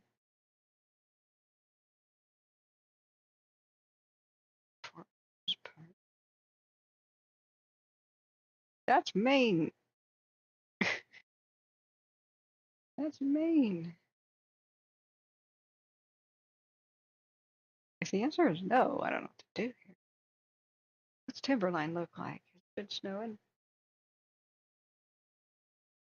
Some people might recognize Timberline Lodge as the Shining, you know? Kubrick's The Shining. They didn't, it's not the interior, the exterior shots were filmed here. But no, there's no corn maze or anything up there, or hedge maze. But, you know, all work and no play, thanks. Jack and old boy. They opened and then they abruptly closed, I believe, their ski because, whoops. I think it rained off the snow recently. But that's what El Nino does to Pacific Northwest sometimes. Okay. But that's what it's like in my neck of the woods right now. We'll wait for the... Yeah, that was a goose chase. Let's check and see if anybody else has been posting. Jeez. Okay, I wanted to go back to Ventura County, please. Where's Pound Ventura County? I hate it. I hate every aspect of navigating Twitter. Yeah, one of the dozens of abandoned vehicles abandoned Oxnard after the major storm hit. That's exactly what I thought it would look like nothing, just like wet pavement. But unless there's debris piles of stuff and dramatic videos of people's homes and stuff flooded out, by the time daylight hit, it looks like nothing happened. Flash floods are like that. So the time to capture the rescues and all the footage was last night. Media, you're asleep. Is everybody okay there who's here now? Yeah, over 90 reports of flooding. It wasn't just reports of flooding. Those were 911 calls, such as "Get me out of here." These are screenshots of the pulse point, which I was showing you guys. So it's not reports of flooding. It's we need help getting out of our homes and or vehicles. Like, it won't just say water rescue. Sometimes it's just like flooding. Pulse point is the 911 emergency dispatch. It keeps track of their incidences, and it's not just, oh, my street flooded. It's send help. So there's over 90 instances of that. I want to make that clear.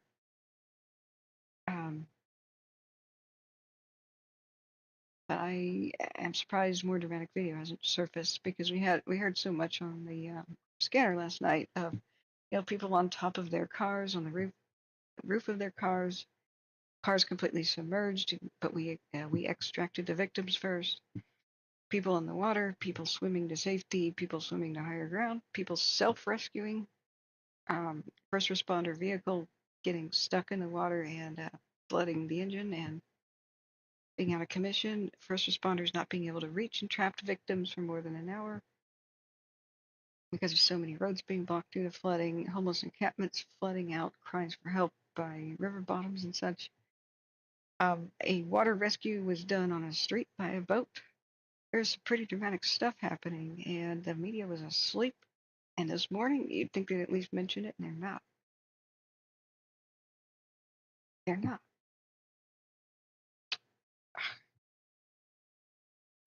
I think I'm still recording. I should stop that on my phone.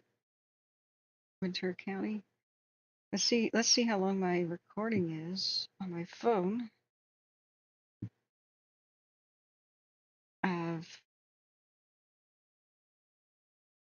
It's not saying the duration of how long I recorded. I have the app scanner radio on my phone. Excuse me, that's the wrong image that we should have been stuck on. Yeah, it's not explaining the length of the recording. Just that I began it at 1:40 a.m. when my phone blew up with all the FEMA alerts for Ventura County. Currently, FEMA has a flood watch for Ventura County, so we've seen it evolve this way. First, when my phone exploded with all sorts of sounds about Ventura County, it was tornado watch just before 2 a.m. or 1:40ish. Flash flood warning, not advisory, not could happen, not maybe, not a watch, not advisory, warning, which means in progress. So I was like, wait a second, Ventura County is flash flooding? And then I checked Ventura County scanner radio on the phone, verified that, yeah, there were people calling 911 by the dozen, meaning like 12 callers, all dialing at the same time. There's more than 12 vehicles were stuck in floodwaters with people climbing on the roofs of their vehicles to try to get out. So I went, okay, gotta go live. So quickly shut down everything I was doing with the computer, which was a bit of maintenance. I had kind of computer guts everywhere. For example, here's a hard drive.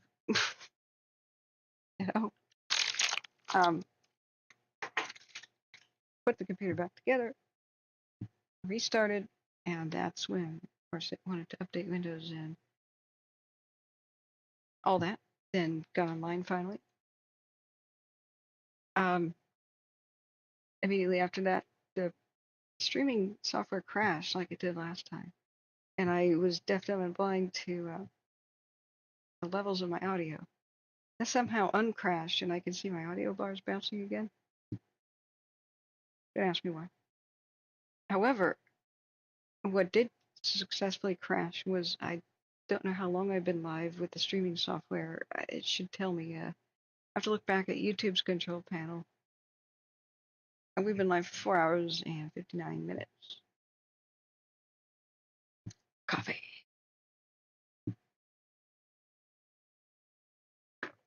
I just may need more coffee. I thank everybody who's donated to keep us advertisement free. I am exploring new ways to get funding. I keep touching on it every once in a while. I don't want to dwell too much on it, but a lot about, let's see if fentanyl crisis. Come on, the VC star isn't even talking about the crazy flash flooding over so many blocks and the rescues last night.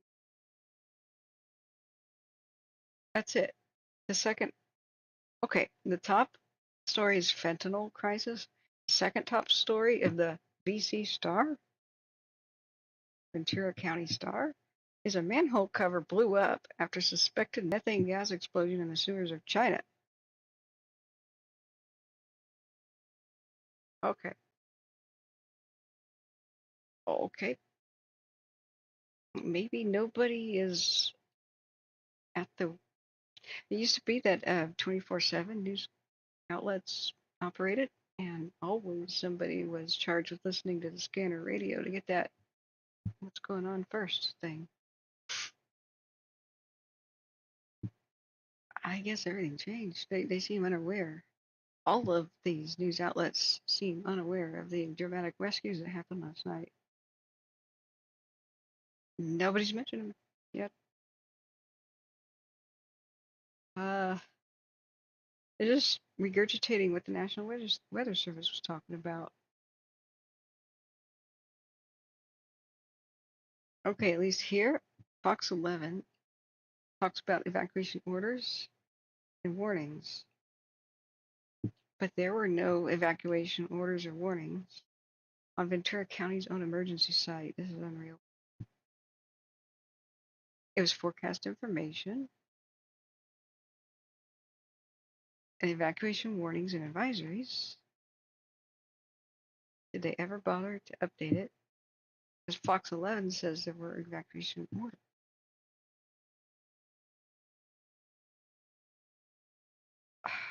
Okay. Let's refresh. Ah, here it is. They finally got an evacuation map and around to updating their website with evacuation orders.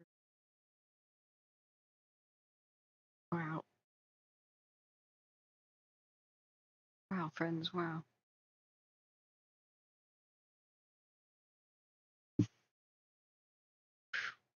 So these are the active evacuation orders and warnings.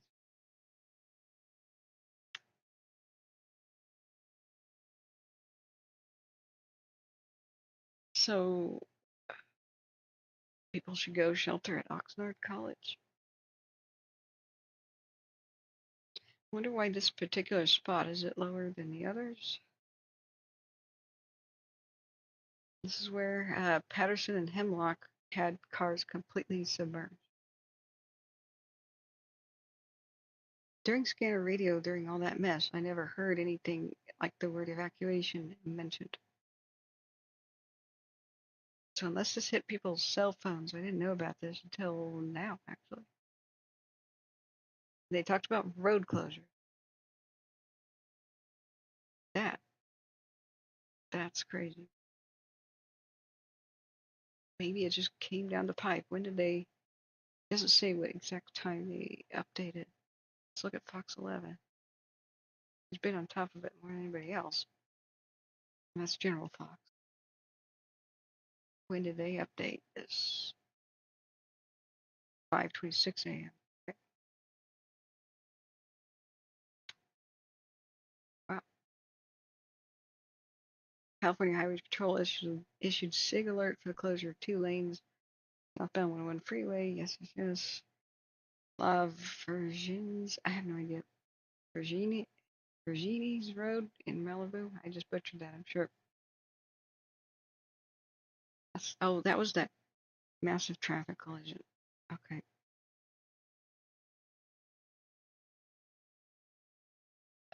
Daytime temperatures will remain in the 60s in the region for much of the week. Overnight lows will generally be in the upper 40s and 50s throughout the Southland, but it will dip into the 30s in some parts of the mountains and the high desert.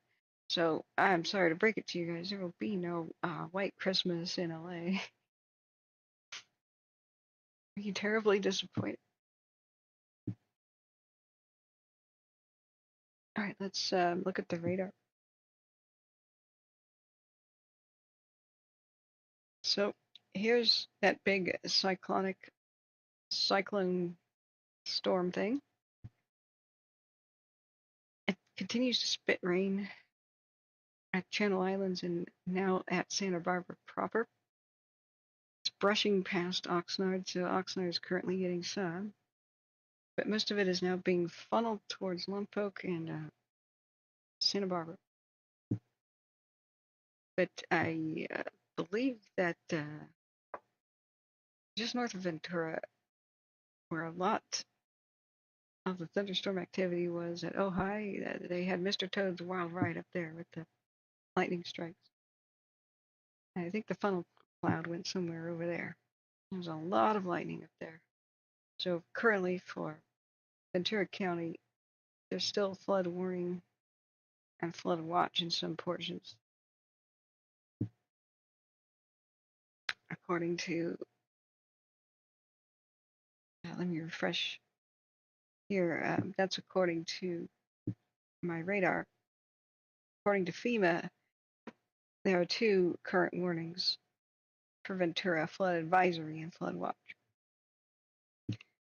So maybe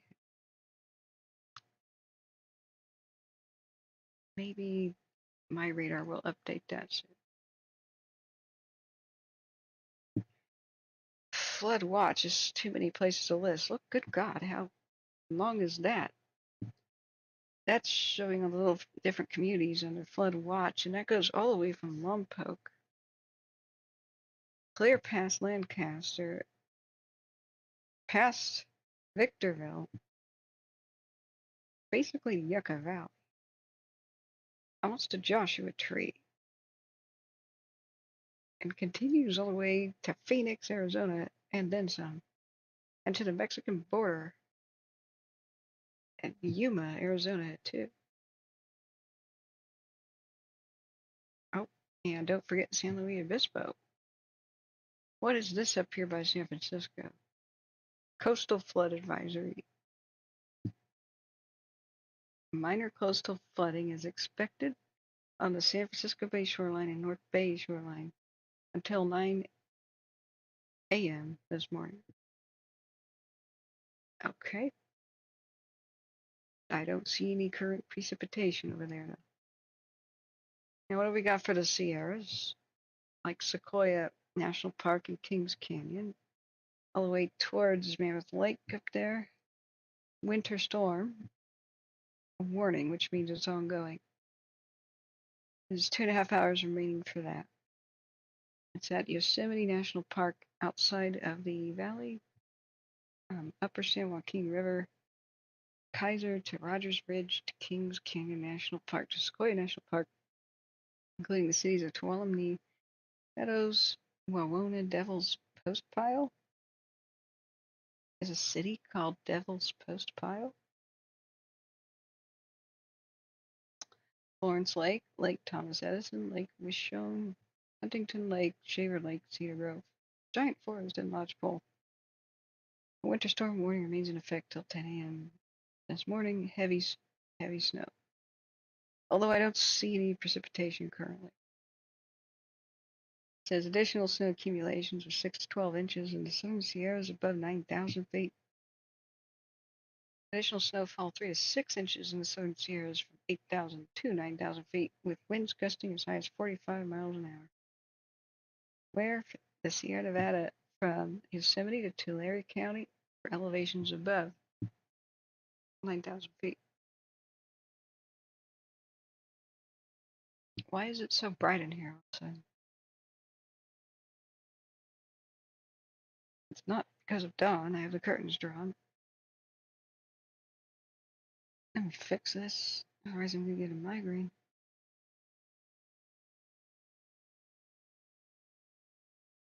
I've got these special light bulbs that change colors and you can adjust their brightness. Better? It's a lot better.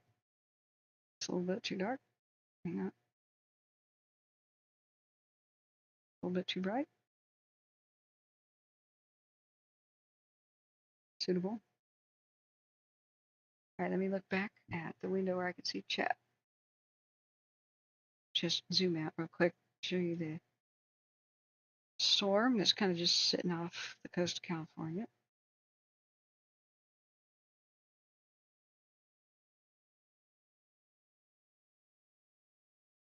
I don't know why it feels brighter. It says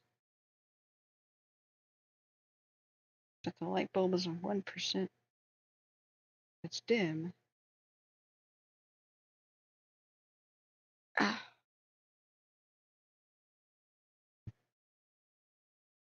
Unknown. Oh, the backlight. Ah, the backlight of the TV has been turned on. Okay. All right. We got it taken care of. As I get more and more tired, I like it darker. Otherwise, I just find myself kind of squinting at all these screens. A little bad for headaches. So I haven't had chat do anything. I'm starting to wonder if I've hypnotized all of you and you're now all asleep. But in case you are hypnotized, give, donate, open the wallet. Just kidding. But it's been a bit of a hair-raising night. Like I would like to finally be able to sleep, get some sleep today. I think the webcam is askew. There we go. I was hoping for more friends, for more happy reasons to be live, such as to read you some Christmas stories. Well, I haven't fixed the microphone yet. Hopefully John Stoker or anybody else can help me with it. I would like to have good audio quality and not like what I've got right now. To read some Christmas stories, it would help me be less lonely right now. I can't be with my family in California.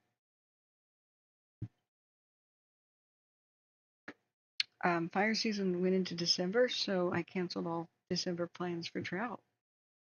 I don't have a laptop that would allow me to take this show on the road. And just 11 days ago, we were covering the South Fire. So, it seems like a year, doesn't it? A year ago. But no, that was 11 days ago. Just that's the way it is. So, it's the first Christmas since my brother died a couple of days before Christmas. I think, well, there's a way to find out a day he died, which is go to my own channel and figure out when I made that video called Keep Me Company, My Brother Just Died. You know? It's a grim way to do it. I don't know why YouTube highlights this. You know, but here I am. It says streamed live on December 22nd, a year ago. And why is it black and white? I don't recall. Yeah, I think it's because I'm using my cell phone.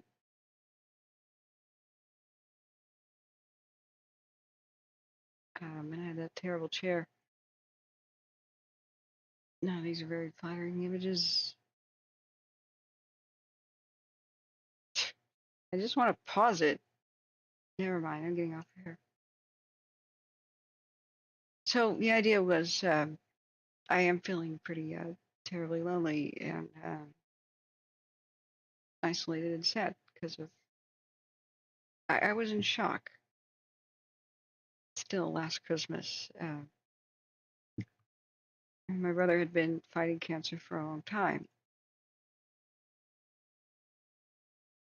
but I was still in shock on Christmas. This year I'm not. So I figured reading some Christmas tales every evening after the sun goes down, something lighthearted might be helpful. You know, don't just suffer in silence. You know, reach out. Well, one thing that's amazing about streaming, I mean, there's plenty of negatives, but incredible positives such as you find out how many people out there care and how many others are feeling similar, and you can help each other in these kind of times. Everybody who came to that video that night really helped me cope that night with it because I found out late in the evening that he was gone, and then my friends went to sleep.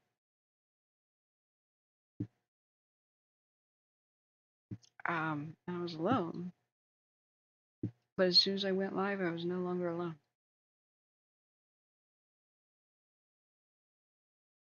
So I figure maybe I should go live on Christmas too. I've wanted to go live every single day before. The idea was read a Christmas story 20th, 21st, 22nd, you know, all the way to Christmas. So I haven't had any firm plans on what to do with Christmas, but I decided to have it here at my place. Unless there's some weird surprise my family has in store for me, but I don't think so. A little too late to make reservations, and the weather is terrible for travel. Why not stay home? I wonder if anybody would like that. That we just hang out together. But I'll need something to read. And at Costco, there was a book called Tales of Christmas. It's like one of those put together non-copyright, so they put together like Barnes and Nobles used to when you first walked in. And it's like a exquisitely bound and illustrated non-copyright book. They put a lot of effort into those because you have to stand out because anybody else can make the same product, you know. It would be neat to sit in a chair and read stories.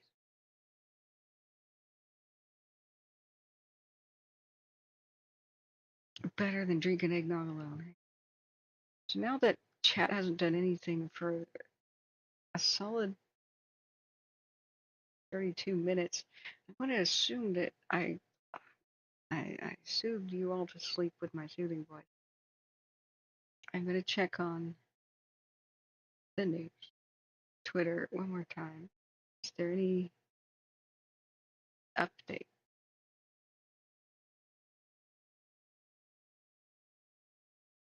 Just the same tired images of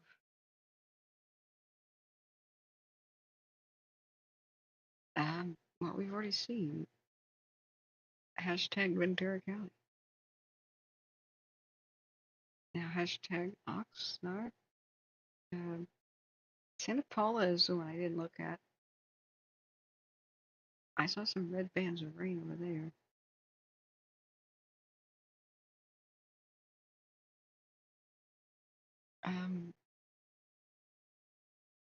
Okay, there's nothing new at all from hashtag Santa Paula, like not even this month. Which is weird because the South Fire was all over the place this month, but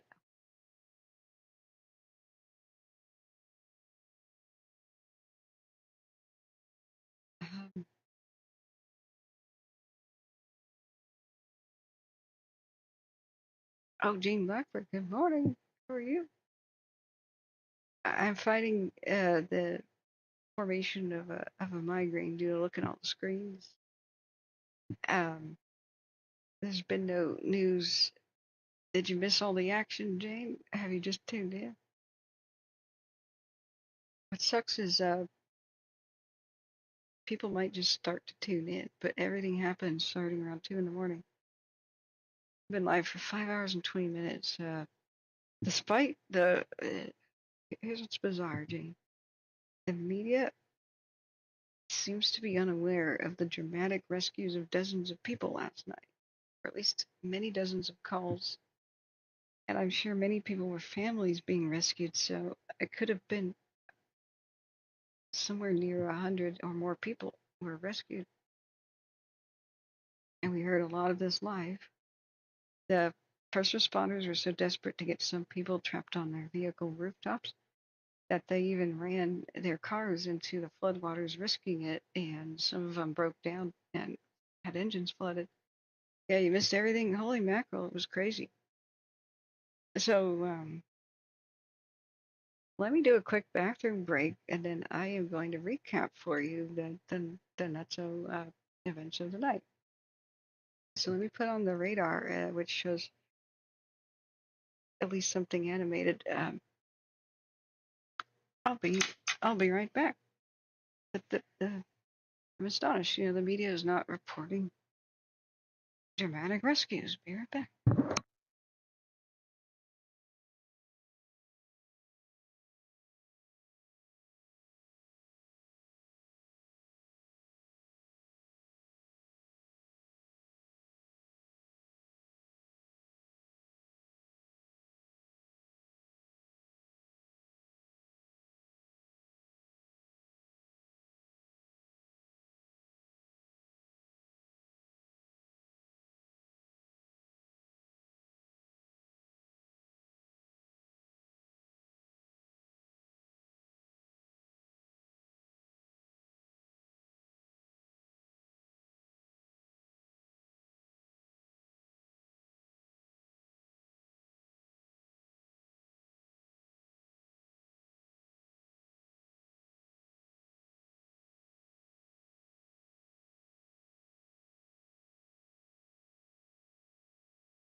Okay, wandering back.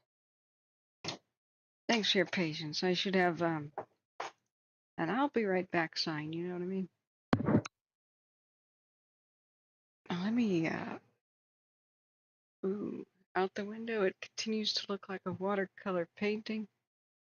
The fog, the dense fog in Portland is just beautiful. It reminds me a lot of an actual snowy wonderland. We had a little touch of frost. That's no longer present, but still the sky is that kind of a white, foggy color. Pretty much all the leaves are off the trees, but a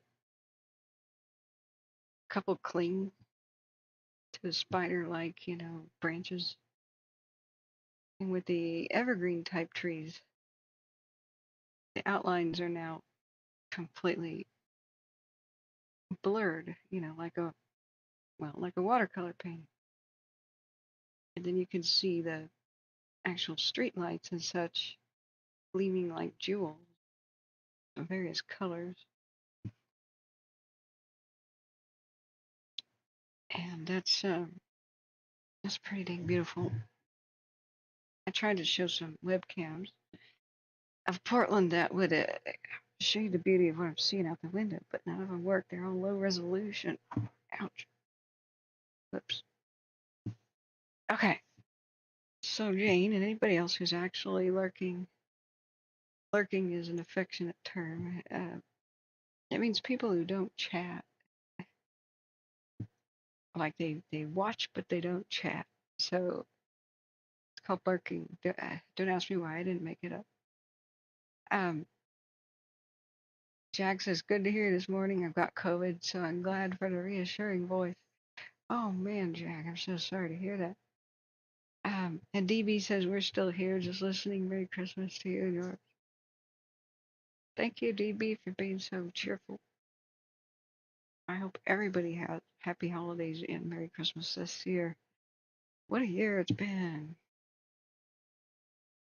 Ah, but hey, do the Southern tradition, guys, to have a better New Year. And that's on New Year's Day. Eat black-eyed peas. Black-eyed pea soup. It blesses you for the new year. I'm in a panic if I don't have black-eyed pea soup, and I forget. It's a real Southern tradition. It's a real thing. I dragged C-Probe into it and said, you have to make this for me last year. And he was like, what? That's not a New England thing. And I'm like, well, you got to do it. Anyway, we do it now. So here's what happened last night. All hell broke loose unexpectedly. I mean, yes, they knew that Ventura County would get. I'm going to put the radar back on. They knew Ventura County would get some severe, like lots of rain. Now, because the South Fire affected Ventura County and Oxnard, this exact same spot, just weeks ago, what was it? Technically 11 days ago that the last updates happened from that. Doesn't it seem like a long time ago? I've only really been gone about a week. I was trying to catch up with my life. It's not like I have done this for too long. And I, in earnest, started Firestream in 2020. I've never had it go into December. So I'm exhausted. This is the longest duty I've been on. I would like to say I've been resting up, but I haven't. I've just been running around chicken in the head cut off mode, trying to catch up on things.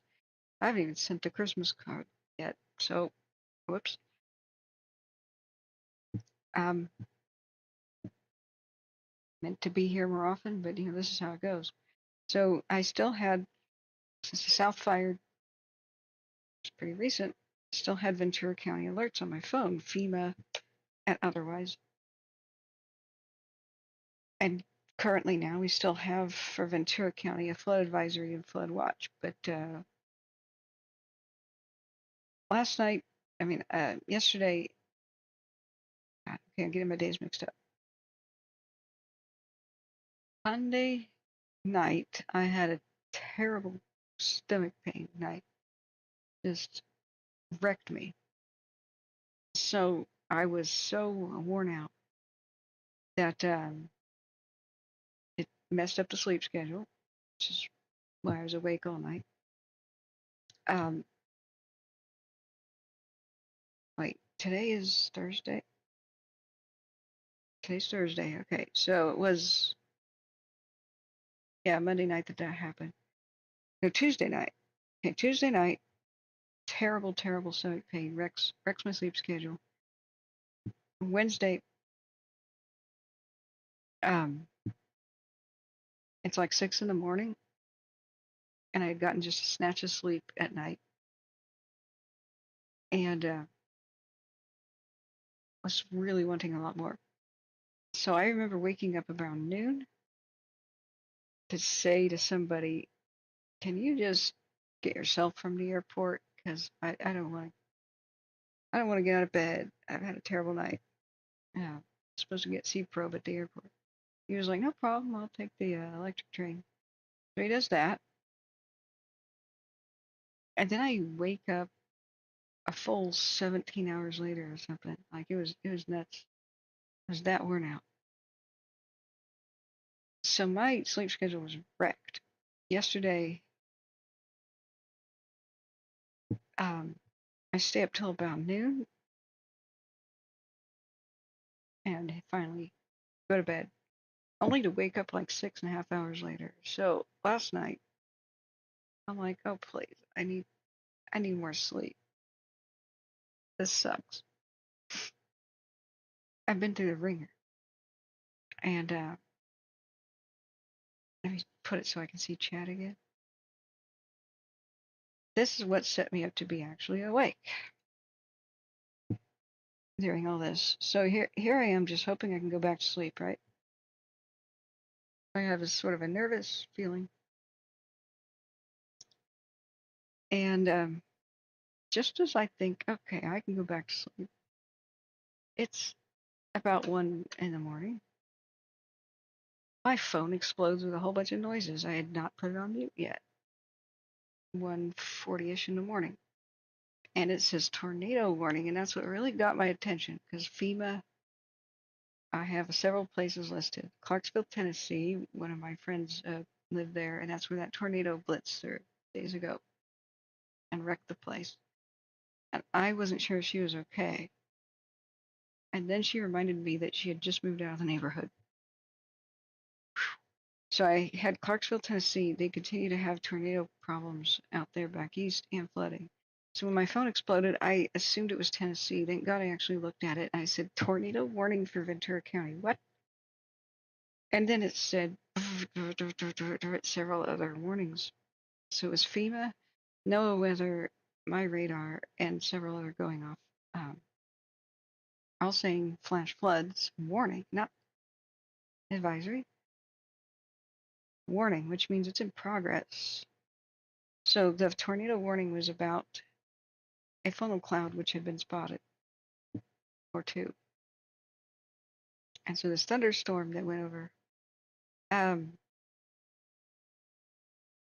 Ventura County had a lot of lightning too, and went over to Ojai, and it looked like it was Mr. Toad's Wild Ride over there. So I then look at pulse point, which was the other thing which was exploding my phone.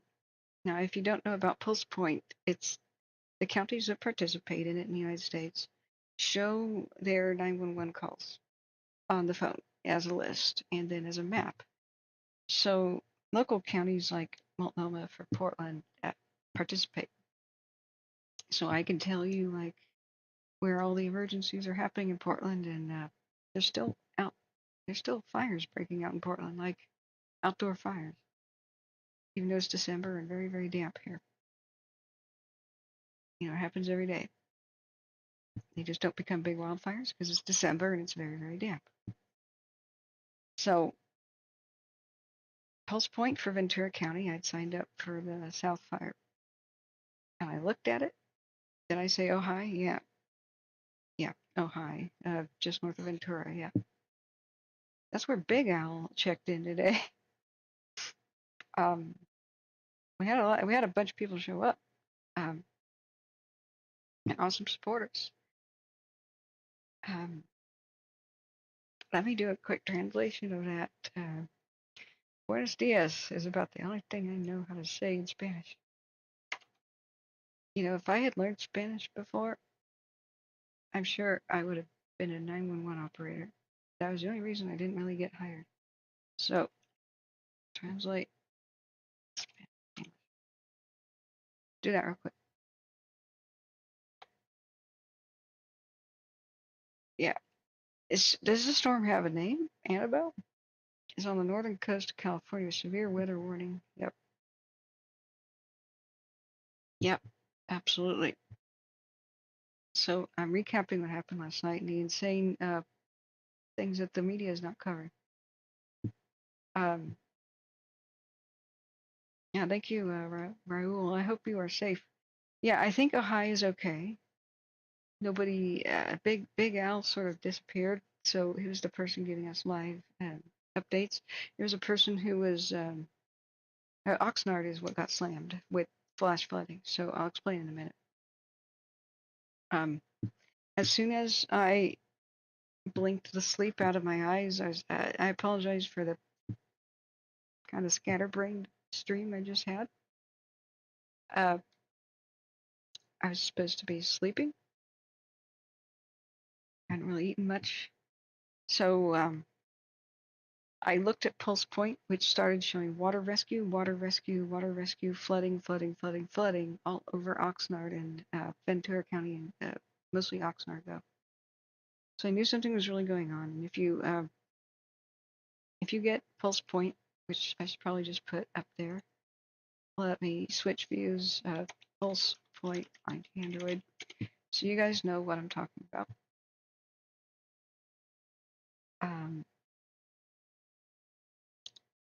So this is their normal website. You can follow the links here. Oxnard is not okay.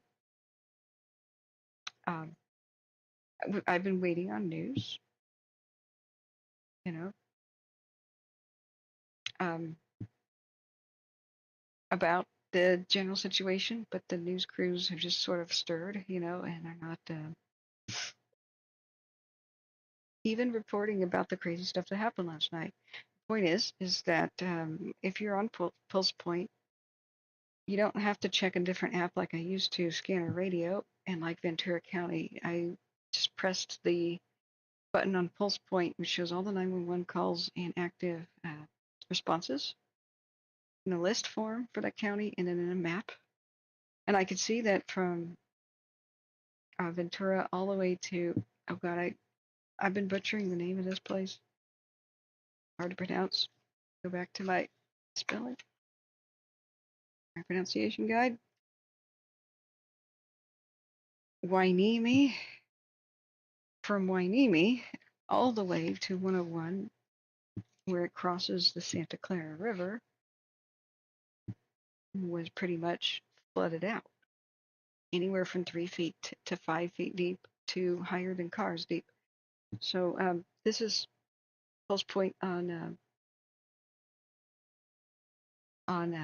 Android. But here, I'll put it in chat again. You can get the links to iOS as well. And then you just enter your county and see if your own county participates. And anytime you even hear sirens, you look at Pulse Point and see why the first responders are going somewhere near you. And there's a little button to push to hear Scanner Radio. So I've got that set up for Multnomah County, Portland, and all that. But I had still had it set up for Ventura County because of that south fire. Good thing I did, because as soon as I hit the button, it says water rescue in progress. You know, people trapped on top of their cars, people in their homes, floodwaters rising. And the first responders kept saying, we can't get to such and such place because these intersections were basically lakes now. And so dozens of people called at exactly the same moment because flash floods just ripped through their neighborhoods all over Oxnard. And I couldn't believe what I was seeing on the map. It was just completely nuts. With the hardest hit areas being over by here. I'll just share the map. Actually, I'm sorry, I'm very tired.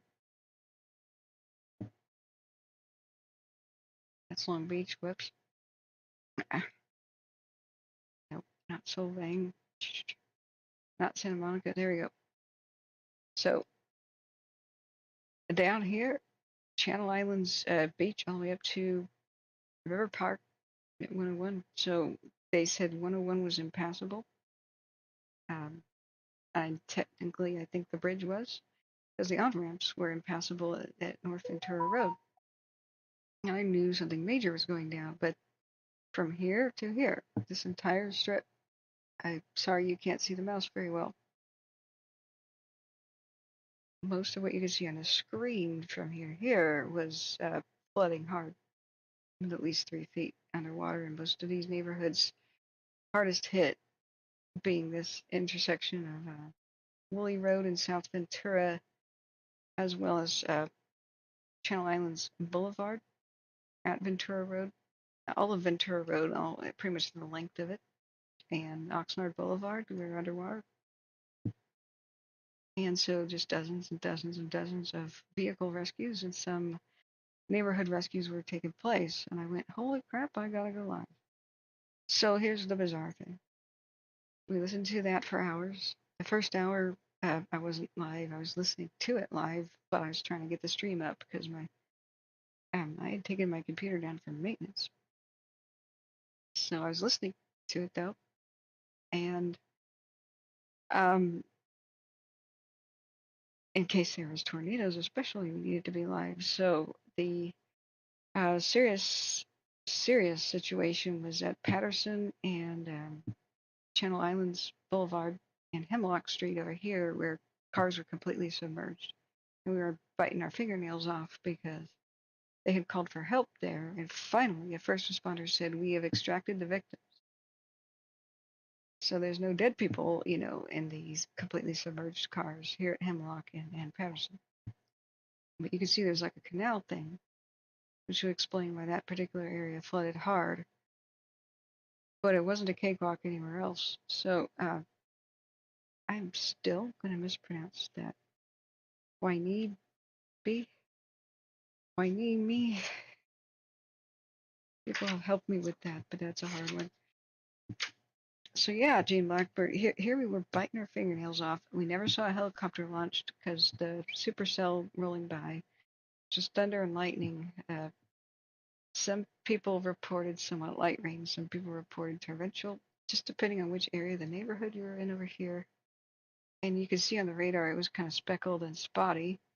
But the worst of it went past Ventura up to Ojai up here. And there's just lightning flashing everywhere. Some of the lightning and or power lines going down did seem to start fires. But as the first responders got to them, they never saw any smoke and things showing because I'm sure the torrential rain stopped the fires about as soon as they began. So here, that's correct pronunciation, thank God. The Wainini? Southern California is not kind to me. And Raul says severe storms and such alerts for California, yeah. And thank you for that translation there. So right now the flash flooding seems to be over. It's been over for a couple of hours. We've been waiting for dawn, hoping that the media would go out and show us what the hell happened. But like I predicted, since the floodwaters went down already, things look pretty ordinary. But we did get a couple of people on Twitter generously shared permission, gave permission for us to watch their footage. Gosh, one was not tagged. Yeah, it was 805 weather on that channel shared with 805 weather. So I can go back to it. I'm sorry about the fast scroll. Yeah, I'm sorry if there's sound at first. So sorry, it starts with sound. Here was some of the flooding.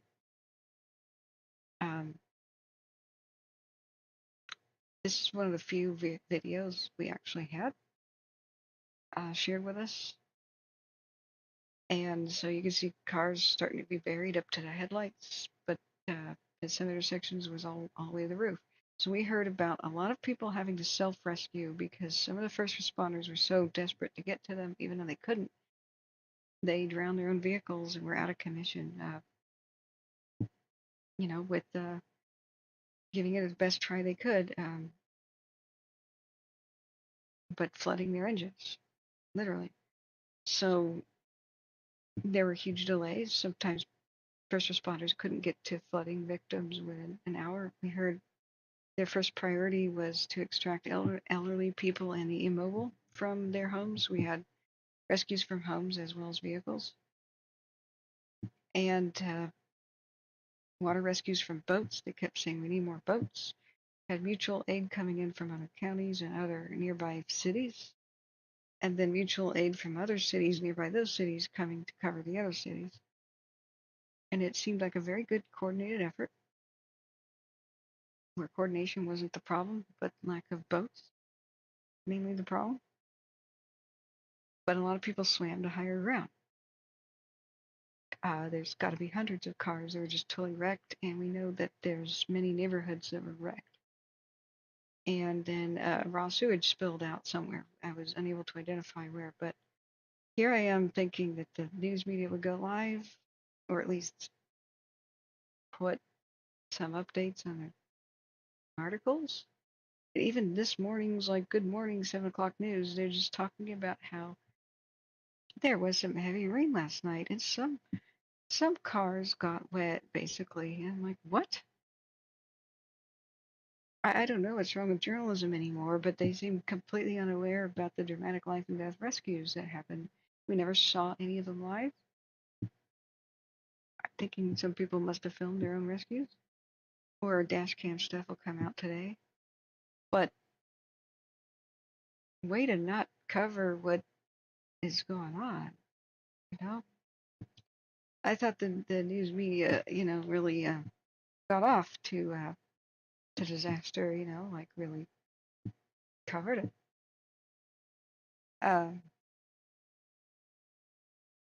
To hear it downplayed or to be completely unaware of dozens, if not hundreds of people rescued overnight is bizarre. I think most of the city of Oxnard was underwater by several feet.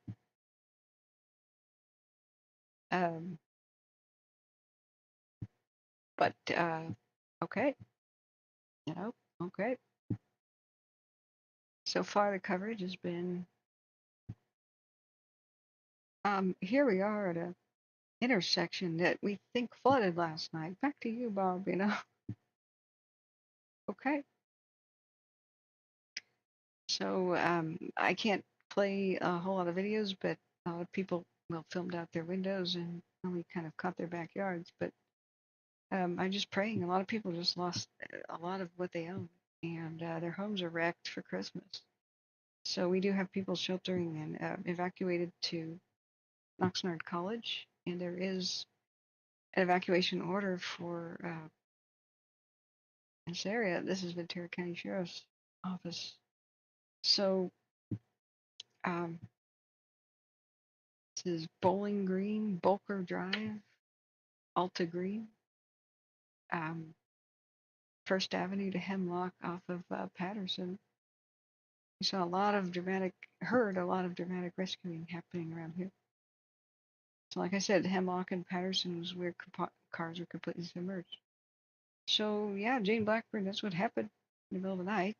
The tornado never touched down.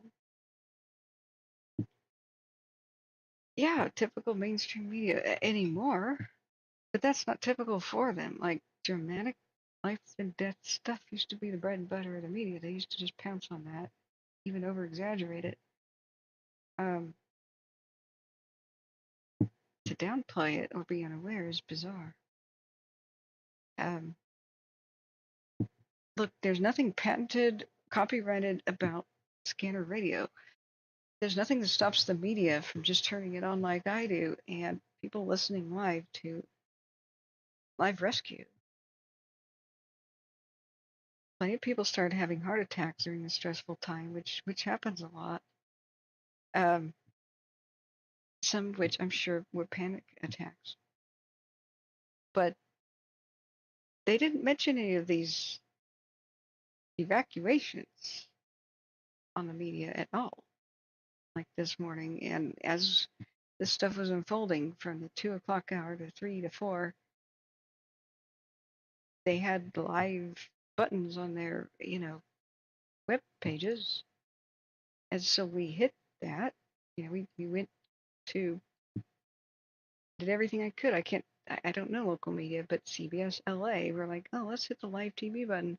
And it wasn't live. It was rehashing of the 10 o'clock news. And there was these very rosy, surreal, very rosy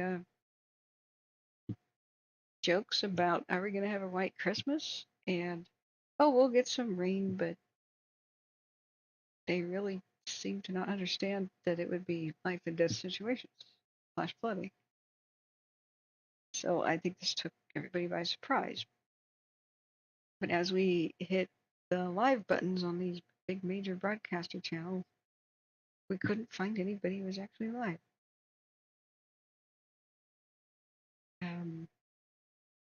In fact, there are some really bizarre main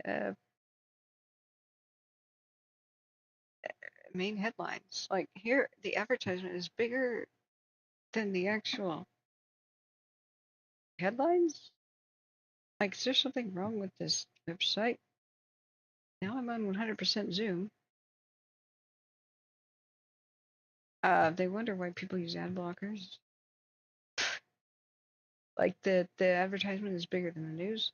So here's something updated 37 minutes ago. Strong storm 2 deliver gusty winds and hours of rain in LA County.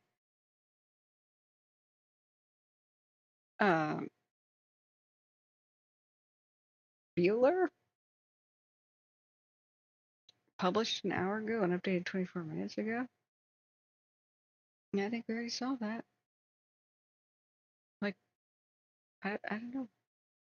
It's very similar to earlier in the fire season when there was an active manhunt for the arsonist who was basically caught red-handed in Yuba County, and 2 suspicious fires started, one after another in the same neighborhood, and we had a decent look at it with the fire cams. And as those fires were wrapping up, a new fire begins on the highway, and one of the cams pivots over to it. It's way far away than the other 2. Well, I mean, it's the same county, but it's not like an ember could have drifted over there. And then 911, as we're listening to it, people had seen somebody pull over. There was a vehicle description, 2 suspects, a man and a woman, good descriptions of them. People saw them light fires and then try to flee the scene.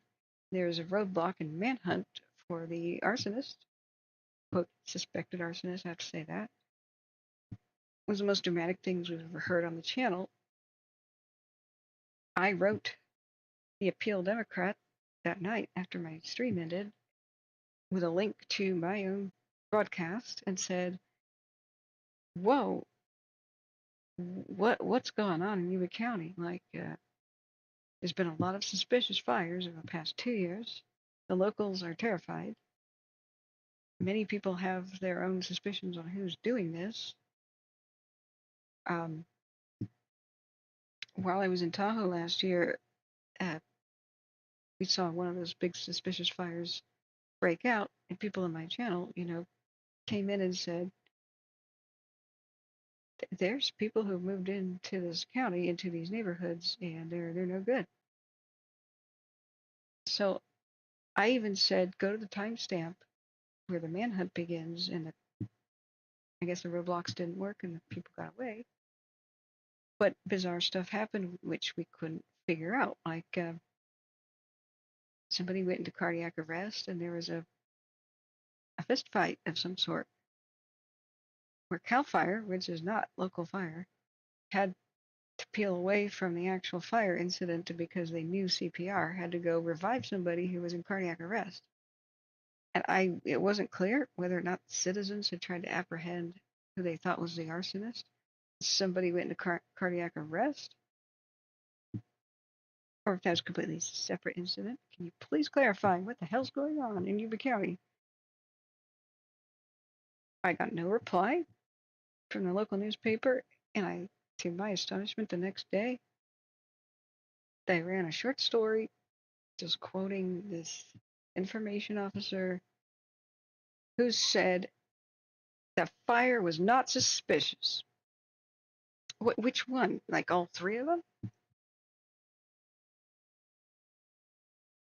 Wow.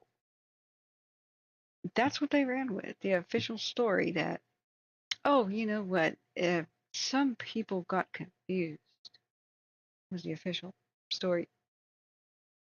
There were reports of multiple origins and multiple,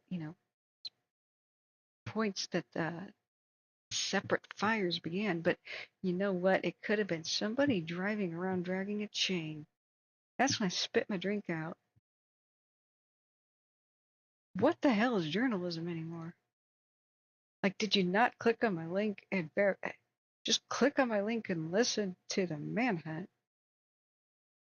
and see the cameras pivot over to a new fire starting and all the 911 calls coming in?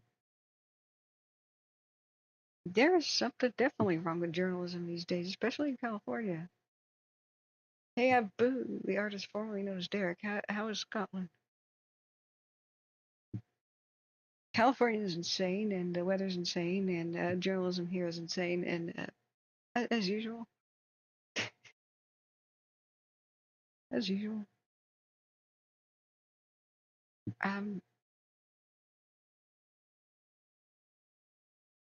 But how's Scotland?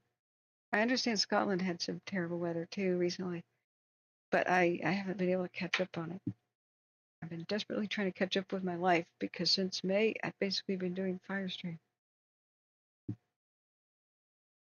Yeah, Jane Blackford, journalism being dead or on life support, where it still exists, we gotta praise it. That's for damn sure. But there's always been. You can't really define it. It's like defining an entire ethnic group of people. You can sort of define it, but you can't. It's made up of individuals. So there's been award-winning, honest, and world-changing, for the better type of journalism. Edward R. Murrow and stuff, and taking a stand against the communist witch hunt stuff. Where journalists take personal risks. The heroism stuff, showing what's going on.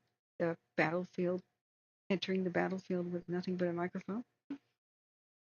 There's plenty of that. There's also the disgusting, dirty, yellow journalism of trying to start wars with headlines, inflaming racial tensions, inflaming, making everything worse in the world. Propaganda type, go along with evil government stuff. So you can't really define it. There's just a mixed bag of extremes.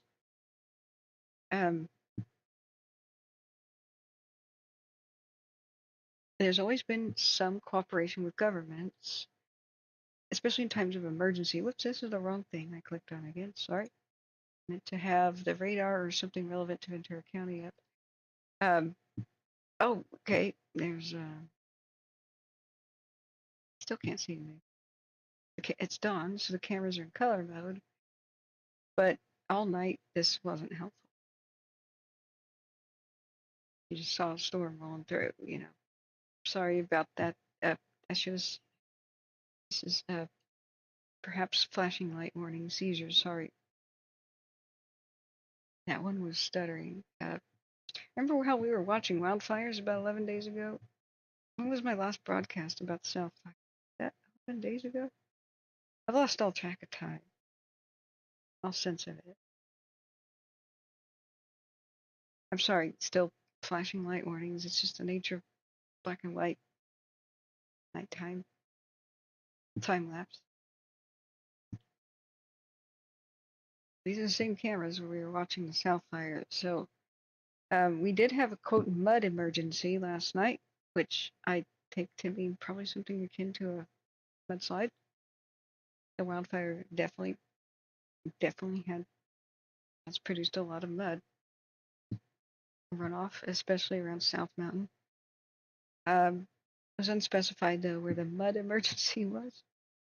Back to the thing about journalism, there's always some cooperation with governments, and during World War II, it was mostly positive. When Japan released balloon bombs trying to start wildfires, weather balloons with incendiary bombs on them, a lot of people are still unaware that that happened. To prevent panic, government approached in places like Oregon, Washington, told the journalists this is happening, but for God's sake, don't tell the public, because this will start a panic. And journalists were instructed, and they obeyed. Just they didn't have to, but they did. They were instructed to say that wartime wildfires that started were always a cigarette or somebody otherwise careless. Put it in the very back of the newspaper and shut up. I verified that this was real back when Google had, the search feature for the archives of newspapers. Now they took it away. But I verified that for some reason, during wartime, all these minor wildfires that broke out, and usually they were minor because it tended to be in autumn when the trade winds would successfully blow the balloon bombs to the United States. Mostly, Oregon's pretty damp in the autumn, but some of them took off. But it was, whoop, there was a fire over here. Oh, it was a cigarette. Oh, they took care of it. That's it. When wildfires were in the 30s, big news. Huge, devastating ones like the Tillamook burns in the 30s. So, but why now would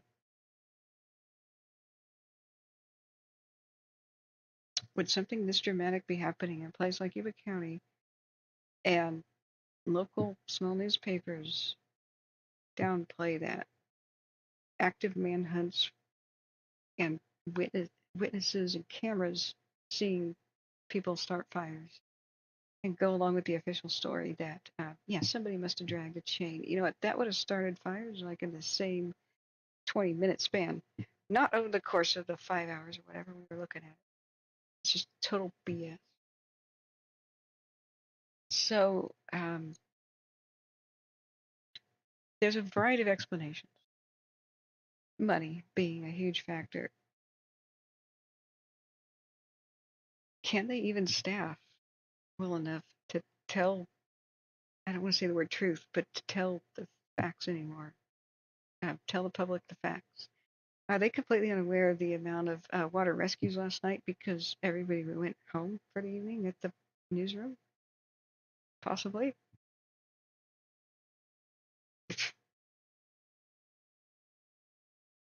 Possibly. That's weird, but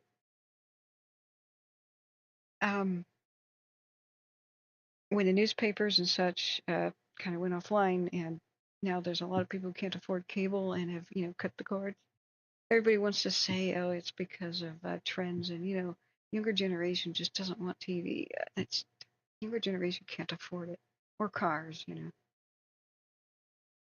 It's not like the younger generation doesn't like cars and stuff. They're kind of bitter they can't have any, or like homes. They've been priced out of that. So is it any wonder that they're like super pushing for mass transit and let's get rid of cars in cities sort of thing. You know, a lot of that is practical, not just a change, a trending, you know, cultural change. But it's now extremely hard to make a news website profitable after the age of ad blockers. Am I for ad blockers? Yes, I am. I'm running them right now, wherever I can, because ads are not safe. The only viruses I've ever gotten on my computer are from just looking at websites that have ads on them. So I'll go ahead and turn that off whenever you make it safe, but have they ever done it? No.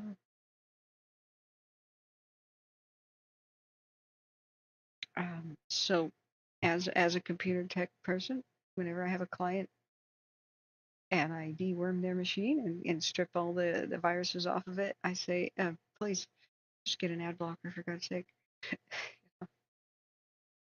Yeah, I remember you being there, Jane. That's right. You were listening that night, very dramatic. And if I was a journalist, I would have jumped on that story. And no, I know. Why did none of the news crews jump on the fact that the Newell fire in Clickitat County, Washington, which is another fire in the Columbia River Gorge of several, remember the Tunnel 5 fire was the one that threatened white salmon, probably caused by the train. But here next door, the Newell fire, just as gripping, but it was a less populated county. The news just didn't cover it. But the entire reason that fire got out of control and started erasing, you know, historical structures and threatening homes and stuff, and the critical infrastructure such as the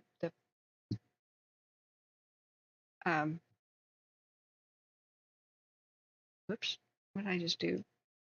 The critical infrastructure such as the windmills. The only reason that fire wasn't stopped at just a couple of acres is the water truck that they depended upon, those volunteer firefighters, kept breaking down. The pump broke down, so it would drive to the scene of the fire, and they would start getting a handle on it. It was just a hay fire. Just unfortunately, Clickitat County lost most of their hay crop because of that single fire. Just spread. As soon as they got to the next road and began stopping it, that stupid truck broke down again, and it stopped pumping the water that they needed, and then the fire would jump the next road. There are so many communities nearby that fire went on for like 8 hours. I mean, literally, Salem, Oregon, or Seattle, Washington could have driven their fire trucks to help. Nobody arrived and helped. And that was the singular reason that massive fire broke out and caused so much crazy damage. It threatened landfills, water supply in several communities, the solar power farms, and the windmills. And I think it did erase the last one-room schoolhouse that Clickitat County had. The remnants of some of the ghost towns there and history. I'm afraid to go out and drive there and look.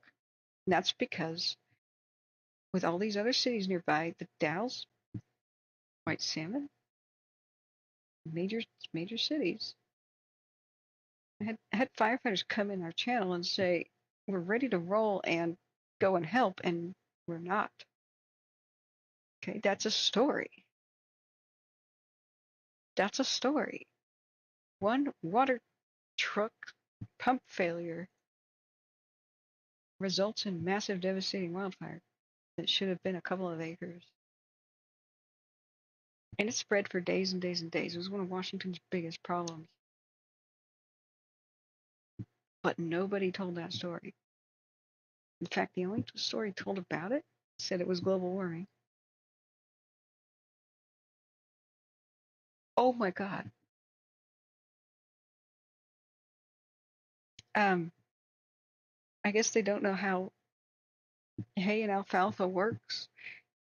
it's normal during harvest time to cut off the irrigation and make it dry. I mean, that's not global warming. That's the way farming works.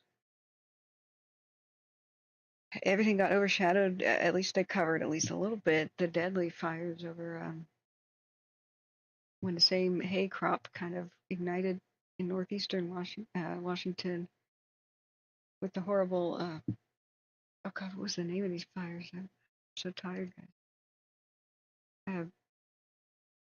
Like, one was called the Oregon Road. If I just scroll back up to the communities, I'll know it. It's over by Spokane, sort of medical lake, and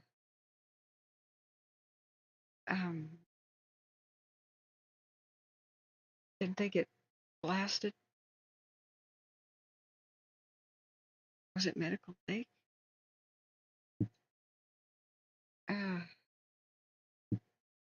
I feel like a jerk. How could I forget this even?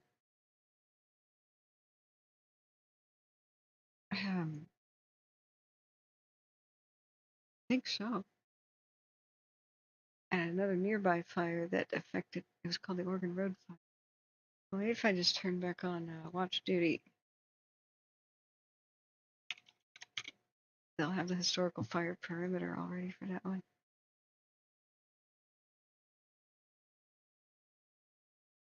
Okay, layers. Anything larger than 50 acres in size in the past 5 years. It's not labeling them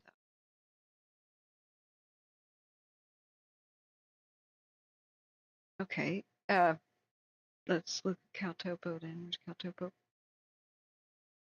Friends, this has been a long night. Sorry. Caltopo. It's just been astonishing that what you would think the media would jump on to report hasn't, or has downplayed, or has completely gotten wrong as a story. When the truth is more dramatic, exciting, and compelling and relevant. Here we go. Watch dude. All right. Let's go up to Washington, and there's been too many fires for me to keep track of anymore. History.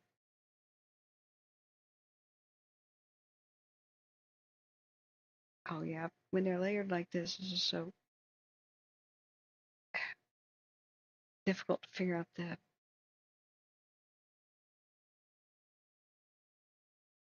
I hate to do this. I could just Google deadly Washington State fire. 2023 deadly Washington State. The Guardian comes up first.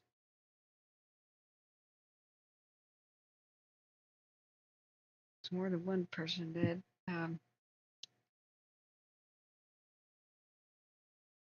Yeah, Medical Lake. And it destroyed at least 185 structures. Yeah. I thought more than one person died for sure. But there was another fire called the Oregon Road Fire. It stuck out in my mind because, well, it was called the Oregon Road Fire, but this then got completely overshadowed by Lahaina. What did they call this as a name? It wasn't called the Medical Lake Fire.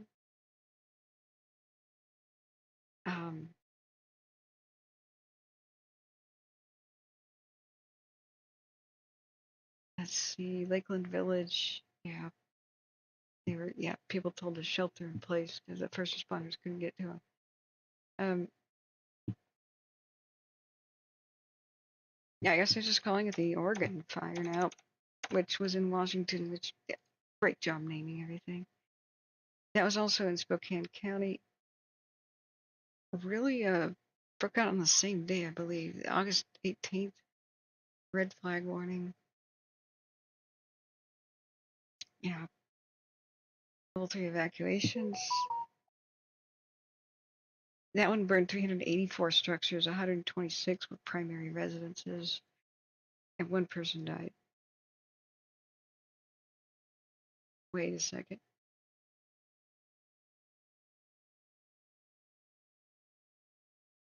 Did they call it the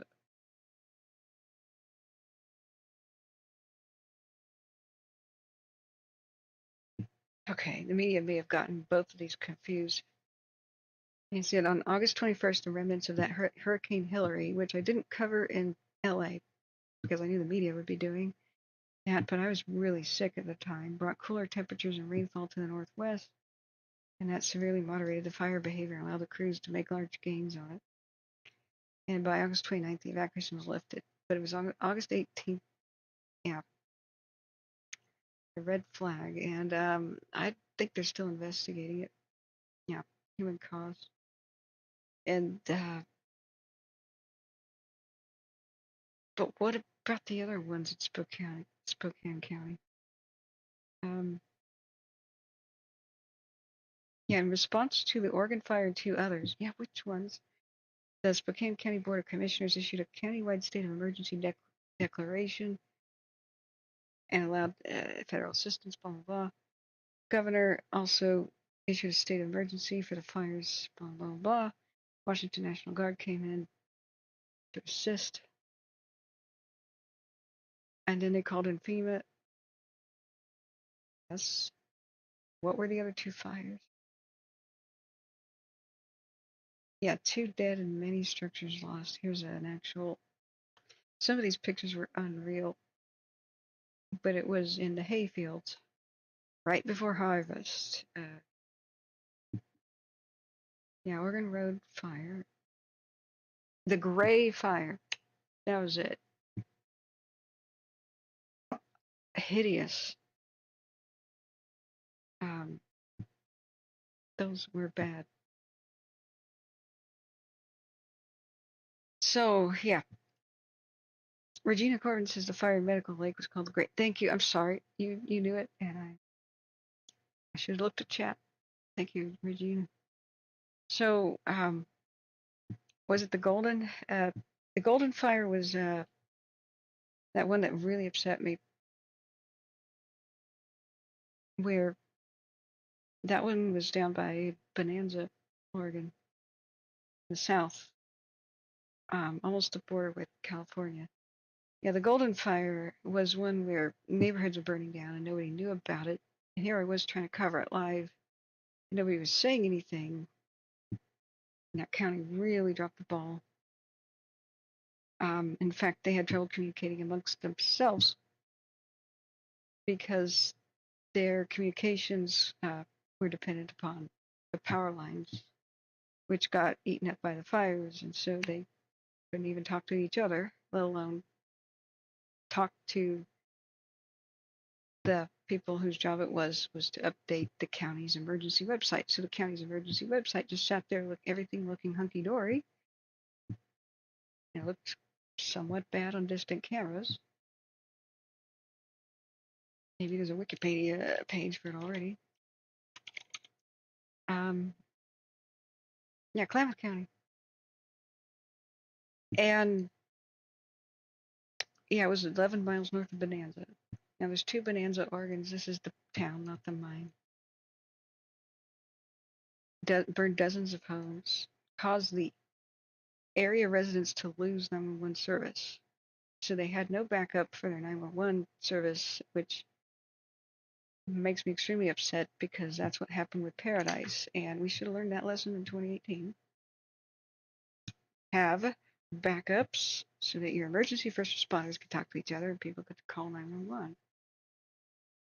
And so on Twitter, that's how we found out that all hell was breaking loose because somebody who was fleeing, and they lost all internet too, leaving everybody in the dark, looking out their windows with an approaching wildfire, trying to figure out if they should leave or not. And so people left so fast they couldn't bring their pets, and they had dogs and cats just burning in the homes. It was very upsetting. And pretty much, thousands of people fending for themselves. So here I was, ready to cover it, but until people escaped the inferno and drove to places where they had the internet and put it on Twitter, I just ran for my life out of my neighborhood. Here we were just discussing really minor things. And I was even relieved. Oh, it's not as bad as we thought, guys. We had to find out through Twitter. The actual county emergency website didn't update pretty much the entire day. And it left the first responders going door to door knocking to alert people. This is basically a mass fatality event that didn't happen just because of luck.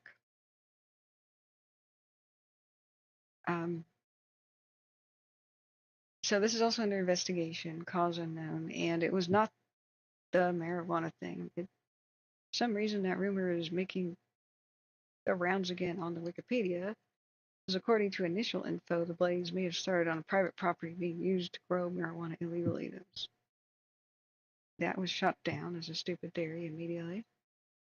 In fact, I heard that was started by a bitter neighbor trying to pin the blame on a neighbor he didn't like. She didn't like. Don't know what that's doing in a Wikipedia article, especially without the correction, but what do I know? Anybody can edit a wiki. So this has been such a stressful year. Incredibly so. I've been trying to wrap up the stream and try to go to bed, finally. What? There's a shooting. There's been a mass shooting in Prague. Several killed and dozens injured.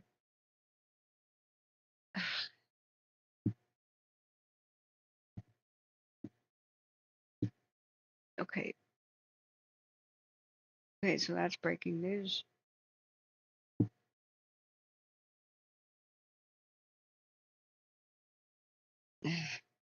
Horrifying.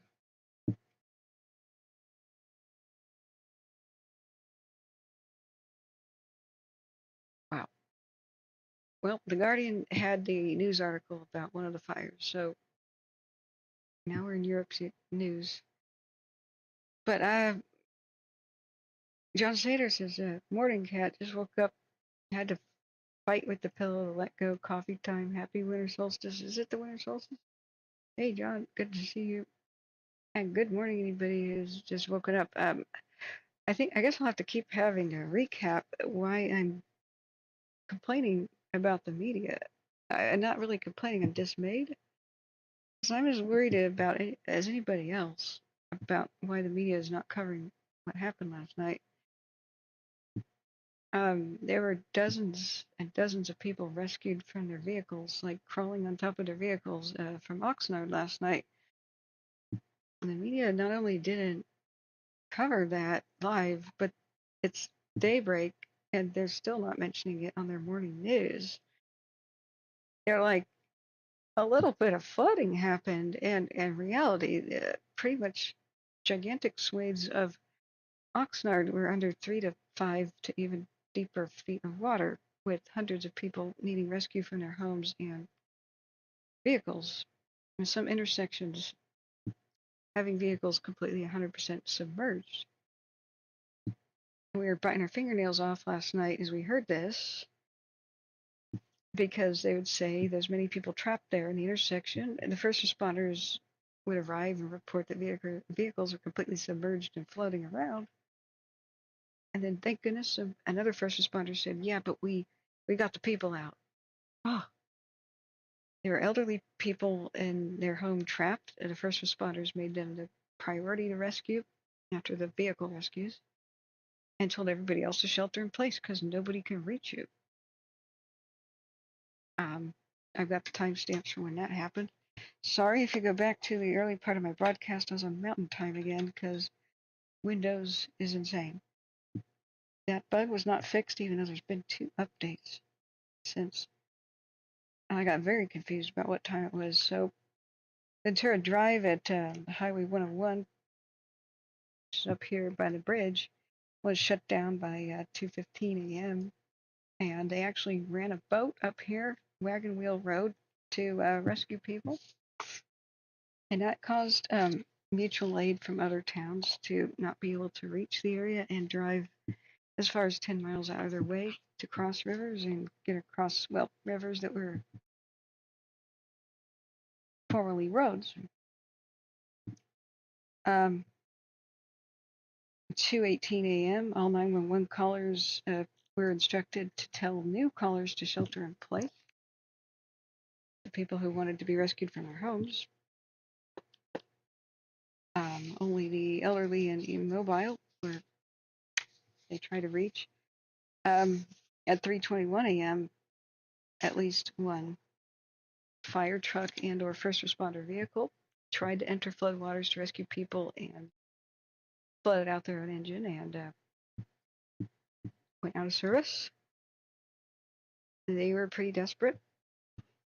2:25 a.m. There was heavy flooding, shut down something about 308. I think that's a highway. 2:38 a.m. Patterson Road had major flooding, and that's later where we realized that the vehicles are completely submerged at Patterson and, gosh, what was it again? The intersection of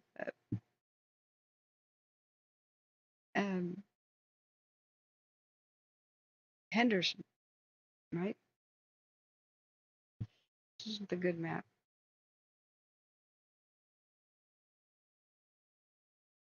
Yeah, CalTopo doesn't have the good maps.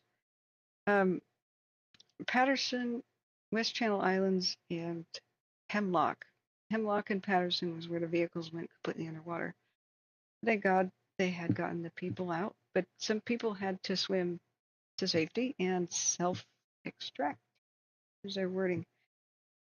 So by 2:38 a.m., Channel Islands and Ventura Road and Patterson Road were completely submerged and had become rivers. Places like 1929 Brookside Avenue, people calling 911 saying we're drowning in our homes, basically.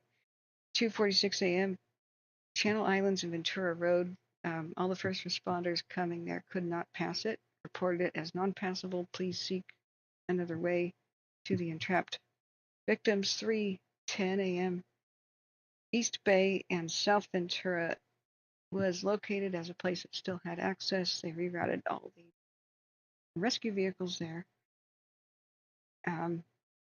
Many more calls came in near Bennett Street, but pretty much all the way from, this is the ugliest map on Earth.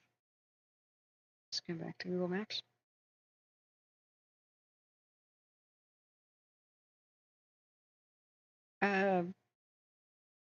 Everything you can see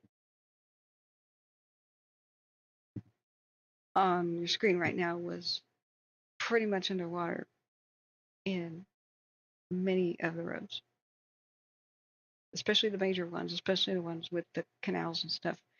I don't know if the U.S. Navy Seabee Museum just got wrecked last night. It may have.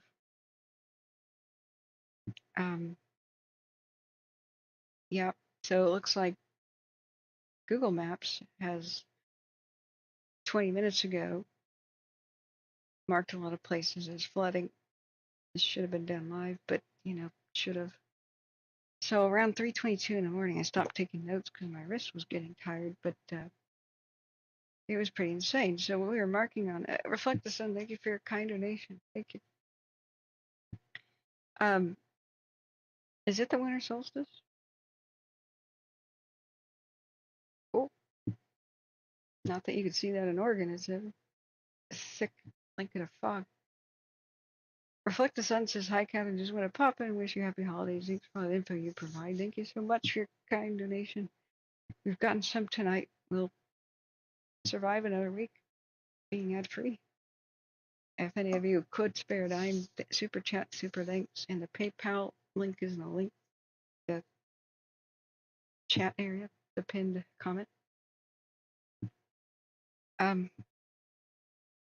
I want to stay ad-free, but it's getting very difficult, not just for me, but most YouTubers probably have entered a state of struggling thanks to a lot of policy changes and stupid things like me accidentally clicking on videos, copyright music playing, and then going to having that copyright owner claim the entire 12-hour video of mine and put ads all over it and collecting all the revenue for themselves for the entire 12 hours, even if I only played 30 seconds.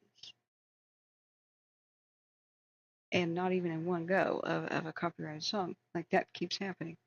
So if they don't release the copyright claim, and I have to sit there and write an essay why they should, why it's fair use, blah, blah, blah, or accidental, the only other recourse I have that YouTube gives me is to mute the copyrighted track, right? Well, guess what YouTube does? If your stream goes longer than, used to be 7 hours, but now if it's longer than 6, you cannot mute any of your tracks. You cannot edit. I cannot edit out the offending whatever it is so that I maintain control of my videos and or any revenue. Not that I wanted to put ads on the video. But the point is, I don't want anybody else claiming it and putting ads on my video and our hard work and making money from a disaster with ads. You know? I don't know if that happened. You know what kind of ads it's going to be. Manscape. Shave your genitals. If I see one more of those, I'm going to riot. Yeah, Reflect the Sun says, yeah, I hear that from others too. It's terrible they won't allow you to make changes. Look, there's no reason on earth. My own supercomputer. Okay, I spent donation money wisely. I have a Ryzen 9 now. Okay, with donation, first of all, I dropped a couple grand into my own computer in 2020 to do this of my own money, because I thought this was incredibly important, more important than other life goals that I have. So I went from a really potato computer. If you saw any of my stream in 2020, it kind of really struggled just to have a lot of tabs open at once. People have no idea how much memory that takes. So I went from a potato computer with 16 gigabytes of slow DDR3 RAM in it and a 2012 processor and a 2013 video card, you know, in 2020. That's ancient computer stuff. I dropped a couple grand to make the second iteration of the computer, which took me to a Ryzen 5 3600. Well, very recently, a couple of months ago, I upgraded. I mean, that even struggled. It will struggle to edit 4K video for me making documentaries about these wildfires.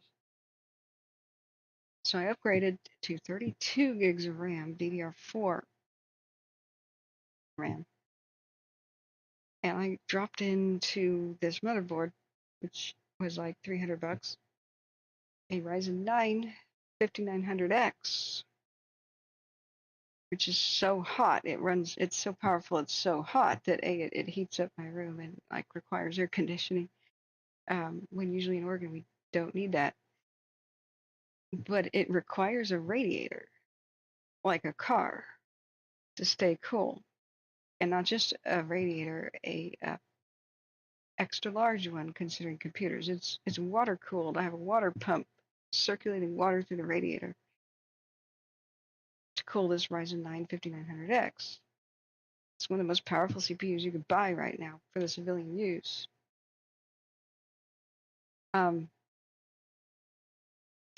There's no reason in hell I can't video edit anything, even 8K right now. I had to drop $800 of donation money because of the. I didn't want to. I had to upgrade the video card during the video card shortage due to Bitcoin mining. So of video card that usually costs $425, which is a squeeze, cost $800 on the street that I had to buy, and that was somebody being kind to me because on eBay they were going for $1,400. You heard what I did. I just decided to discount it several $100s. So I can video edit anything. Guess what YouTube could do? Allow us to video edit anything off of YouTube. They have supercomputers. You know, so when I accidentally play a little bit of music, or even when I do it out of comedy or something, even non-copyrighted stuff like Wagner's Ride of the Valkyries, I don't want to say demonetized because I never even enabled that on the videos, but these other companies are taking control of a lot of my videos. And I'd rather them not be visible at all. I take them down. I go back, I set up the editor, I'm ready to mute the video, cut it, whatever.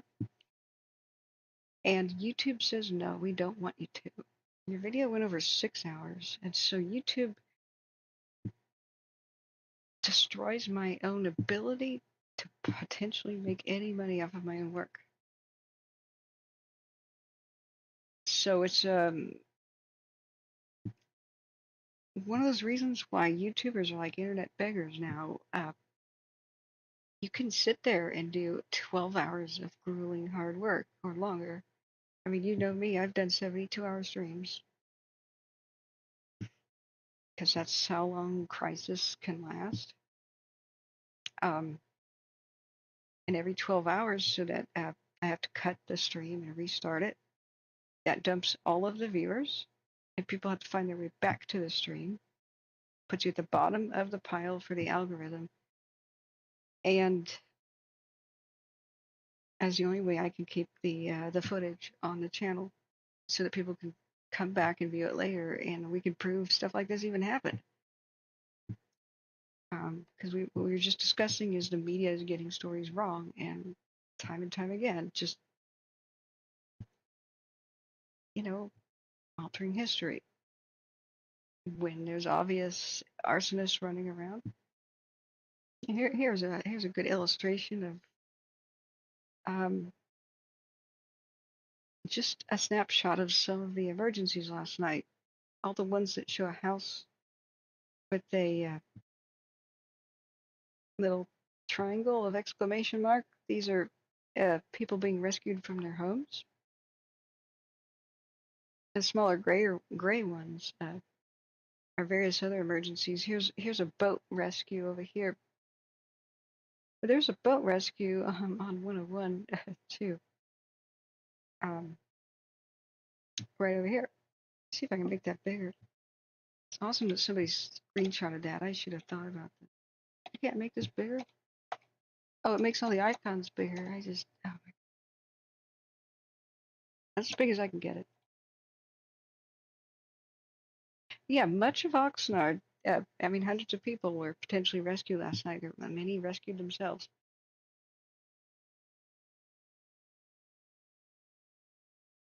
Okay, never mind the random climate change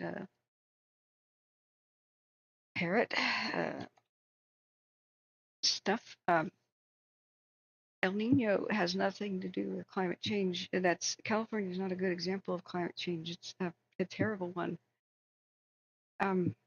California does rotate between extremes of floods and drought because of the El Nino La Nina cycle, and that's been going on for thousands of years. So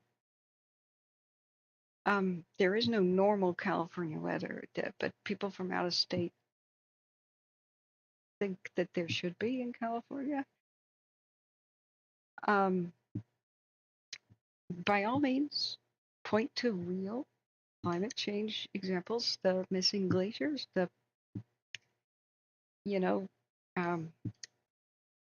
crisis in the Arctic, especially the,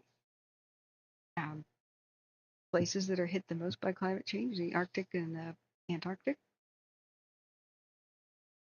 but California is something that is beholden to the El Nino La Nina cycle. It's always been a place of extreme weather because of its geography. That will never change. So I really try to warn people against using California as a climate change example, because you'll just look like a fool by those who know, and then you won't be effective in your message. It's a terrible example of climate change. It's absolutely abysmal.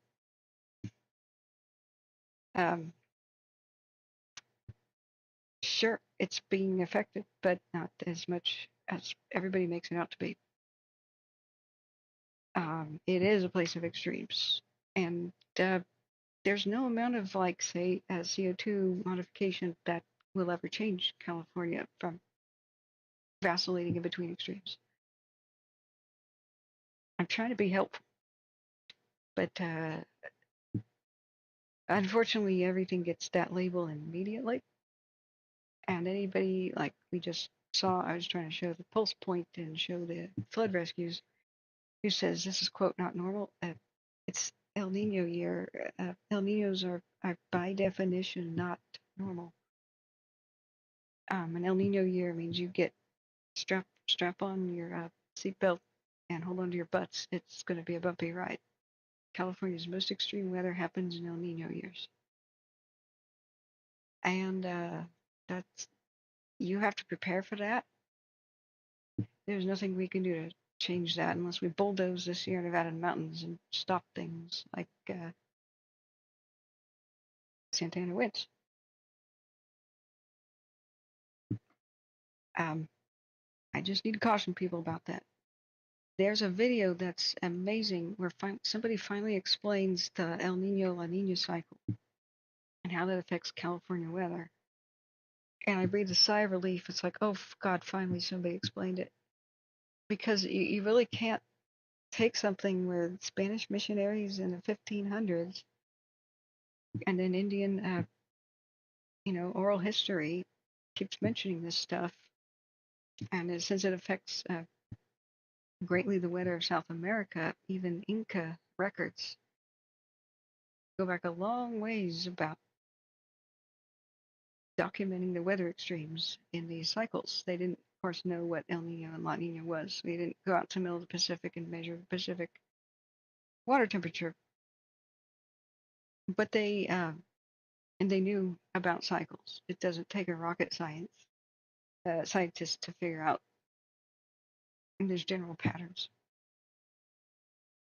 So it's just a terrible idea to take something with such a long history of climate extremes and then say that it's new. Just please, I'm trying to do you a favor. There's missing glaciers out there, just the Ross ice shelf collapsing and that stuff. That's just better as an example. Saying, if I could show people this video, I should have bookmarked it. It does a great example of just explaining it way better than I can. You know what? I may have saved it off screen. I'm going to put up the radar right now so you can see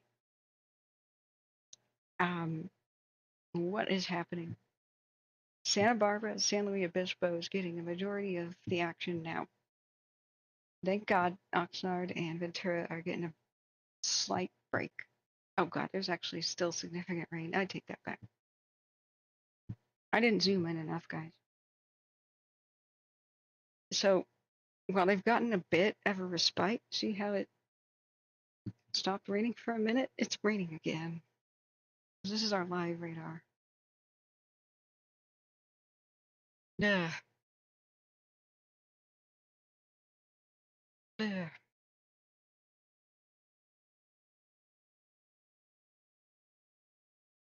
Dang it.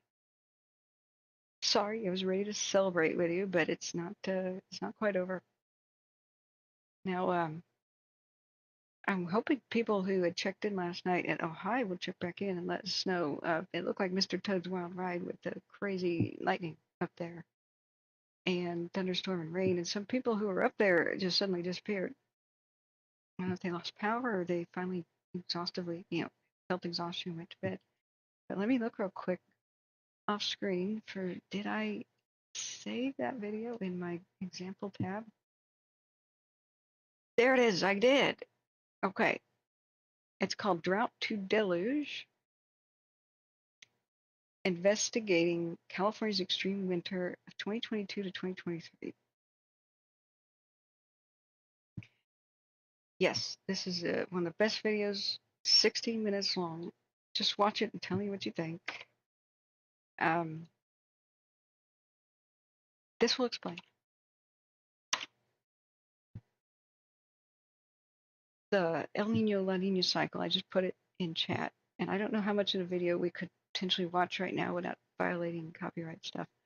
Oh, Reflect the Sun, thank you for an even bigger donation. Wow, a super donation. You're amazing. Oh, yeah. Here's the thing: is I'm not entering the climate change debate. Of course, it's happening. Like, duh. I feel like that CO2 gets a little bit too much emphasis. We've done so many terrible things to the atmosphere. Nuclear testing, nobody mentions that. The incredible amounts of nitrous oxide released. I think the CFCs were underestimated.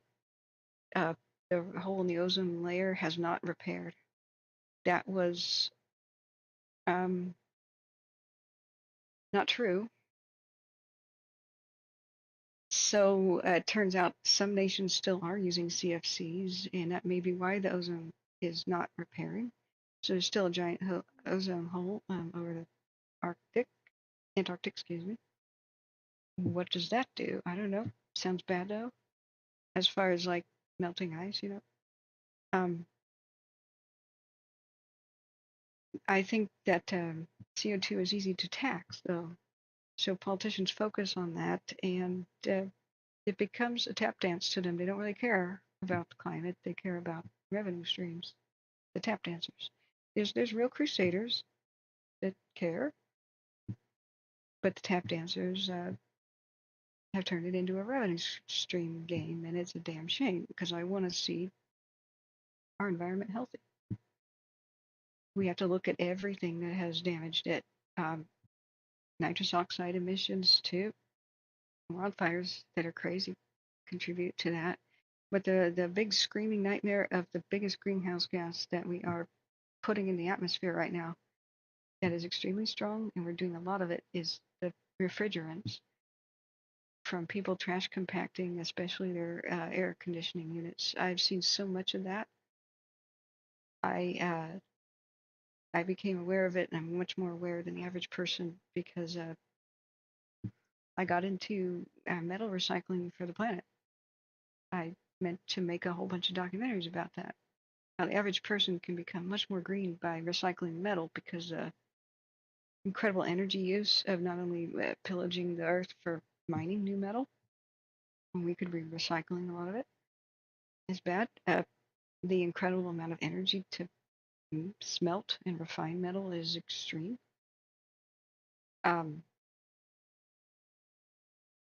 The fact that people throw it away when it is so costly to the earth to even produce it is awful.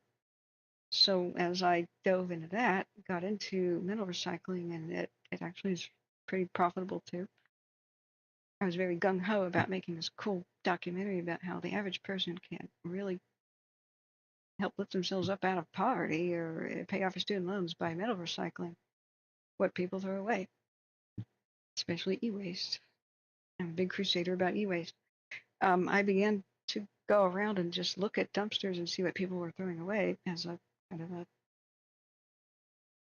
foray into citizen journalism. And I began to see so many air conditioning units in there, and I found out that less than 1% of air conditioning units, the window ones, are getting recycled and having their freon or other coolants captured. And that's an extremely powerful greenhouse gas, extremely, compared to anything like CO2. And this is completely unregulated. There are laws that say you need to capture the refrigerant, but nobody does it. I have called and called and called. So many different HVAC places. You have to have a license to do it. You know, the average person can't capture freon or anything. You gotta take classes and pass a course. But it's so not profitable. It's so much cheaper to just get the new stuff that nobody's doing it. This is the giant elephant in the room that people don't even see. But it's not a revenue stream, right? It would cost municipalities money. So I'm dismayed. As long as people are just way too focused on CO2, there's a far worse culprit here that we could instantly solve this. It's really super easy.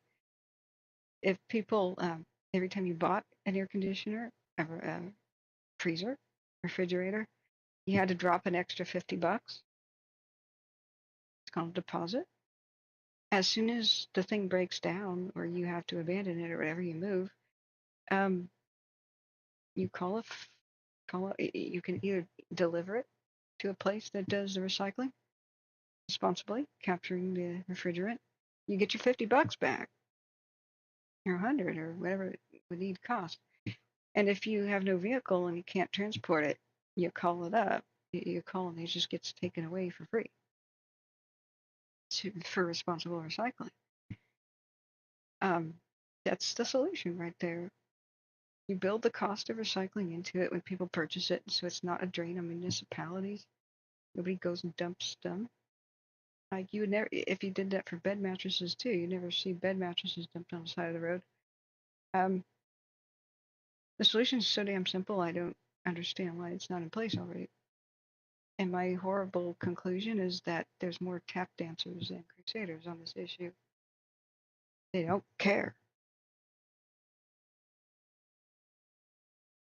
I've been incredibly dismayed by this, but we care. We can fix this. We can push for change. We're the solution, not the damn politicians as usual. Oh, it starts with awareness. So we can fix it, just when are we going to demand it? I think it will begin with sobering statistics. It's on my to-do list. Figure out just how many air conditioning units are kind of sold in the United States. Most of them, they get thrown away. It still work, which is another thing that blows my mind. All these people, like elderly and stuff, struggling to, you hear dying of heat stroke and stuff in their homes. They can't afford air conditioning units. While in the same city, there's probably thousands of them being thrown away. The reason they're thrown away is for a couple of stupid reasons. People in apartments have nowhere to freaking put them in winter.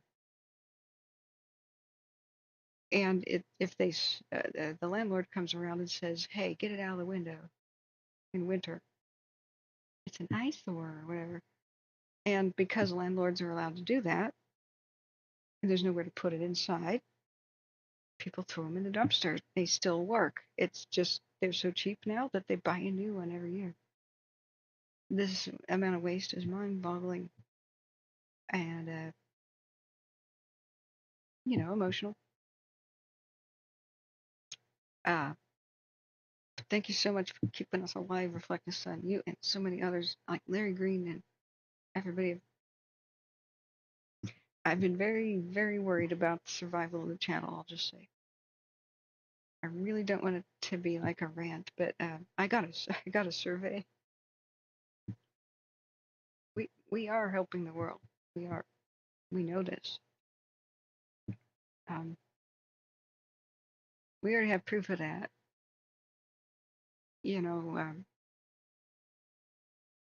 our wildfire tracking team has saved lives. And when people come in there and say this in chat and emails and stuff, we know we're making a difference. And we can make even more of a difference. But very rapidly, the YouTube situation has changed, and you can watch videos on it.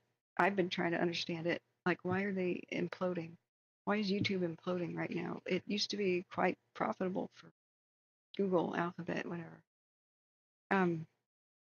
There's a lot of theories that they overinvested. I don't know. Does that mean hardware? And are not getting back returns, or that some other conventional capitalistic screw up happened? Either way, they seem to be hemorrhaging some money and desperate to get it back. But they have really, let's say, how can I put that delicately and not bite off the hand that feeds me? Ridiculous ideas about how to earn revenue. So they've been driving people away from the platform and losing out to things like TikTok. I don't know why TikTok's still legal in the United States. It's basically Chinese government spyware. Not paranoid. It's real.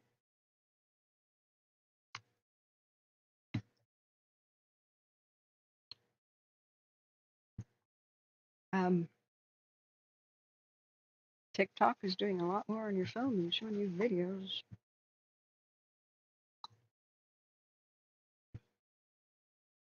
They denied, of course.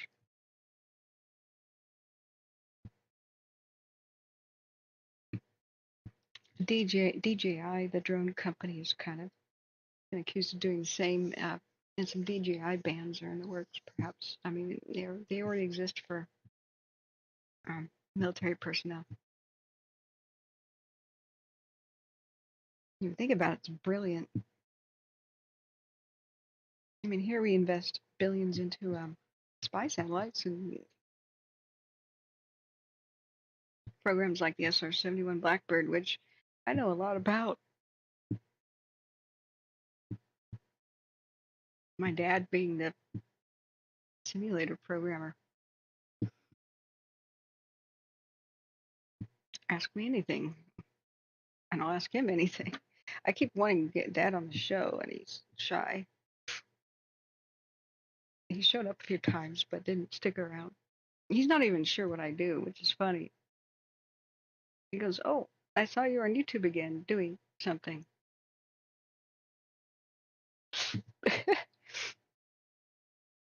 Dad. Anyway, digressing. It's brilliant, though. Here we spent billions on spy satellites and spy planes over the 20th century and such. What does a up-and-coming former third world nation like China do to catch up? They don't need to fly over our country with spy planes. They can tap on the shoulder of DJI, subsidize them so that basically every other drone company goes out of business, including American ones. And then every time somebody flies a drone over the United States, capture the footage, send it back to China, or strategic screenshots, of things. Identify the person who owns the phone as military personnel, and then track where the military person goes to figure out the comings and goings, the schedules, and locations of facilities. It's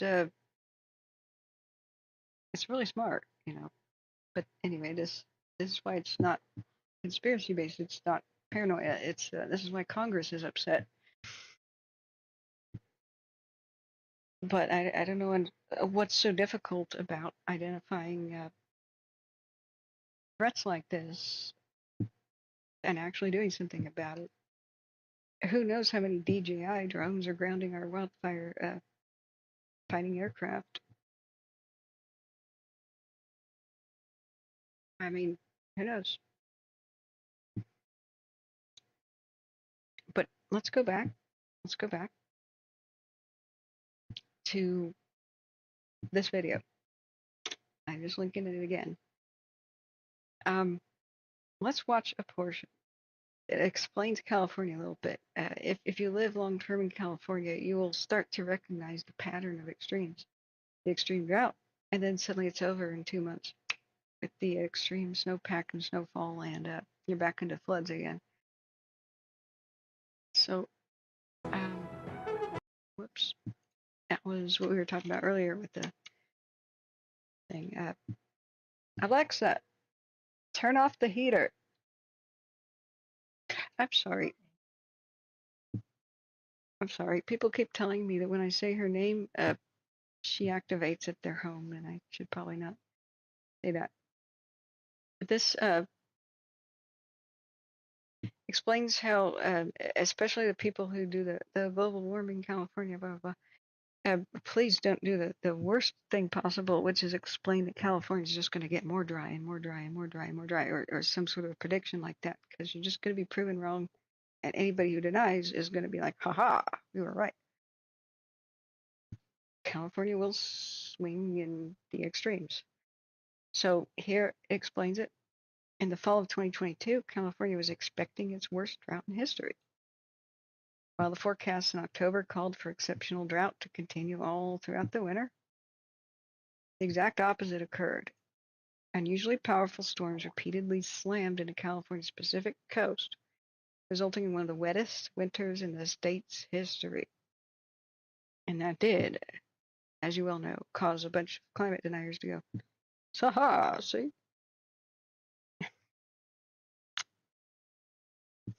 So today we'll look into why the drought forecast was so wrong and what the driving forces that determine the drought and rain in California actually are. Spoiler alert, La Nina and El Nino cycles. And why this vicious cycle of feast and famine has plagued California for such a long time, and why it might get worse in the future. So that's why I'm not entering this debate. I'm not a climatologist. I have no idea about how to even I've never had an interest that much in weather forecasting or faith in it. I don't enter the debate. The debate could be this: is climate change going to cause the cycle to get worse somehow, like more frequent El Ninos and La Ninas? I can't answer that. That's not my expertise. I just lived there, unfortunately, for a long time. And when I grew up, it was routinely 114 degrees, and I kind of liked it, honestly. That dry heat, I still love to this day. I'm still, as an adult, absolutely acclimatized to that. I don't do well in Oregon, actually. Oregon summers, it may just be 85 degrees. But if it's like 90% humidity, I die here. I don't like to wake up with sticky feet. I've never acclimated to Oregon. Let's have a Pepsi. I need a cold drink. Oh. Caffeine light.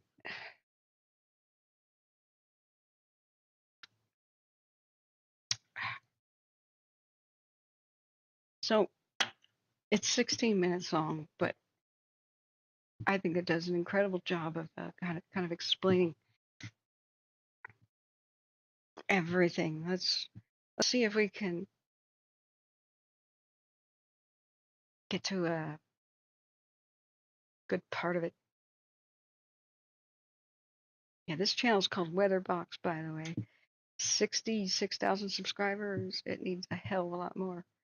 This kind of honest explaining without a real agenda, it's rare these days. Quite rare. Okay. Today we're looking at why the drought forecast was so wrong, what the driving forces that determine drought and rain in California are, and why this vicious cycle of feast or famine has plagued California for so long. Sorry, forgot to take the radar off. There we go. and will likely get worse into the future. California is one of, if not the most diverse states in the country. Spanning over 800 miles across its major axis, the state is home to Death Valley, the desert below sea level that sports the highest daytime summer temperatures in North America, Mount Whitney, the highest mountain peak in the lower 48, and lush temperate rainforests along the northwestern coast. The rugged, ever-changing terrain creates dozens of microclimates, or local sets of atmospheric conditions that differ from those in the surrounding areas. If you've ever visited Los Angeles in September and then driven a few hours north to San Francisco, you can get a pretty good glimpse at what these microclimates are like. Despite the small-scale diversity, the weather across the state is governed by two major entities: the mountains to the east and the Pacific Ocean to the west. To the east, the Sierra Nevadas in southern Cascade Range create a barrier between California and what is known as the Great Basin, the area encompassing nearly all of Nevada where water doesn't flow out of. All the rain in this area collects into lakes, which either slowly evaporate or trickle underground. In the winter, Canadian high pressure containing cool, dry air pushes south from the high plains, and this air does reach the Great Basin. Even though it's essentially a desert, winter highs are typically in the low 40s with nighttime temperatures well below freezing. But the Cascade and Sierra Nevada mountains essentially block this cold air from spilling out of the Great Basin into California, meaning that winter highs in Sacramento tend to float around a much warmer 56 degrees. To the west of California sits the Pacific Ocean, one of the most violent, mysterious, and influential bodies of water on Earth. The temperature of the surface of the water greatly influences the air masses that exist above them, that in turn influence the large-scale weather systems to the east. In the summer, due to the higher angle of the sun, the ocean temperatures between California and Hawaii are quite warm, over 60 degrees Fahrenheit. This warm water heats the air above it and creates a bubble of high pressure known as the North Pacific High. This area of high pressure helps to push the jet stream further to the north, keeping California, Oregon, and Washington mostly sunny and dry for the summer months. But in the winter, when these waters cool down, the North Pacific High starts to dissolve, and the jet stream dives back southward over the region. The Aleutian Low, a counterclockwise circulation of low pressure, strengthens near Alaska. Low pressure storm systems form over the temperature boundaries in the northern Pacific in the winter, and due to their northerly latitude, the Coriolis force caused by the spinning of the Earth deflects the storm, creating tightly spiraling extratropical cyclones with winds over 100 miles an hour. These storms then slam into Alaska, British Columbia, and less often Washington and Oregon. But if you take... Yeah, those are bad. When they hit the extreme ones, they're called gales because they never invented a word for them. But when the gales hit, like every 15 to 30 years, like the 1962 Columbus Day storm, they're so bad, it's hurricane force winds in gusts, like category 4s and 5s. 2007 was the last one. And I was almost killed in my bed by trees shattering above and dropping widowmaker branches onto my bedroom. And the next morning we found a 27-foot-long Douglas fir tree branch that had, thank God, hit, kind of bounced off the roof, destroyed the gutters, but it dropped like a spear, embedded itself 4 feet deep into the ground, and the rest of the, 25 feet of it or whatever were just standing upright. It punched right through the deck and was in the ground. It was incredible. I ran out into the street. So did neighbors after hearing that tremendous noise. So in 1962, most of the old barns in the entire western Oregon were destroyed in that same night of a storm. And most of Oregon's covered bridges, like in 24 hours. Like when the real super gales come, they're something you remark about for the rest of your life. And in 2007, that was when the crazy, crazy storms hit and massive flooding. And it wiped out many towns on the coast that were struggling to still exist. And some of them were abandoned for good, like Jewell, Oregon, I don't think exists anymore. One of the few railroads that actually still went to the Oregon coast, the the one from Wheeler to Portland was damaged so much they said it would cost like $300 million to repair, and it was insane. So that's something I'll make a documentary about some other time. But he ain't joking. I mean, there's some bad winter storms every year, but he's not talking specifically about how bad the gales can get. Take a look at these storms. You can see the tight spiral of the occluded front, but you also see this tail stretching down to the south. This is the cold front, and although it weakens the further away you get from the center of the system, it still pushes the humid tropical air to the east. In fact, this tropical air ahead of the cold front becomes concentrated in a narrow band high in the atmosphere, which flies northeastward, condensing into dense bands of showers and thunderstorms. This is called an atmospheric river, and you probably remember hearing it a lot within the past year. These atmospheric rivers then slam into the west coast, dumping inches of rain on the state of California. The mountains only increase the amount of precipitation that falls from these atmospheric rivers because when the air rises, more moisture is able to condense and fall as snow. In a typical year, about half of all of California's rainfall comes from these atmospheric rivers. The good news is that these atmospheric rivers are pretty easy to see several days before they hit, meaning that people in the path can prepare for a flooding event. What's not so clear is how many atmospheric rivers will hit each winter and how bad each of them will be. California's relationship with atmospheric rivers is very feast or famine, and this can lead to an extremely dichotomous climate from year to year. Take a Bing, bing, bing, bing, bing. look at this total rainfall by year chart for the state. While there is a run, You see the pattern of extremes. So if you can't see it, because I paused it and there's a red line there, this is 1900 to 2010.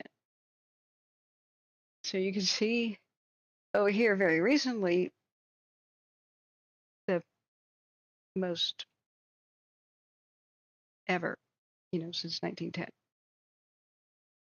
Running average. Most years are significantly above or significantly below. In fact, you can see that from 2012 to 2016, California was in an extreme drought with rainfall well below average, only to have the wettest year on record in 2017, with most of the state seeing 180% of its average rainfall. But this isn't even the whole picture. Since the year 2000, California has had 3 separate smaller stretches of drought years: 2000 to 2003, 07 to 09, and 2012 to 2016. You can even see a 4th period starting to emerge in the past few years. Each of these periods was followed by a very wet winter filled with atmospheric rivers crashing onto the coast. But even including these soaker years, 2001 to 2022 was the driest 22-year span for the American West since 800 AD, and the periods of drought in between the soaker years seem to be getting more extreme. I want to point something out about this article. He has about 15 minutes to do this. This is like a 16-minute long video. It says this drought will very likely persist through 2022, matching the duration of the late 1500s mega drought. So what he's not mentioning at all is there's a cycle of extreme droughts that they found through soil core sampling, ancient lake beds. You can go and drill through an ancient lake bed and look at the mud and look at the pollen. And in the extreme drought years, you got very little pollen because plants shrivel up and die, right? And extreme flood years, you've got more plant remains of things that are like underwater and mossy type stuff and algae type stuff, right? So you can tell when there's extreme floods, more normal years, and extreme dry periods. And so I remember reading a lot because I was taking oceanography and earth science courses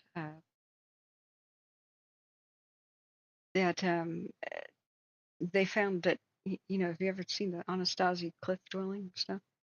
The Southwest used to be a heck of a lot more moist. You could grow corn and you didn't have to irrigate it.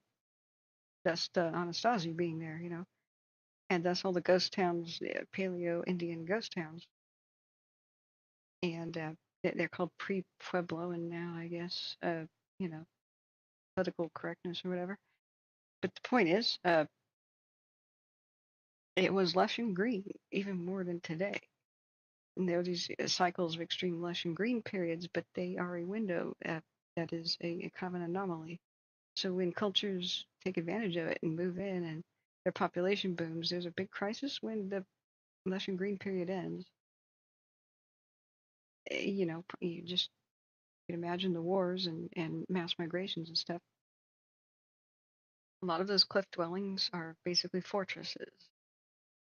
They have one way in, one way out. They're easily defendable for a reason.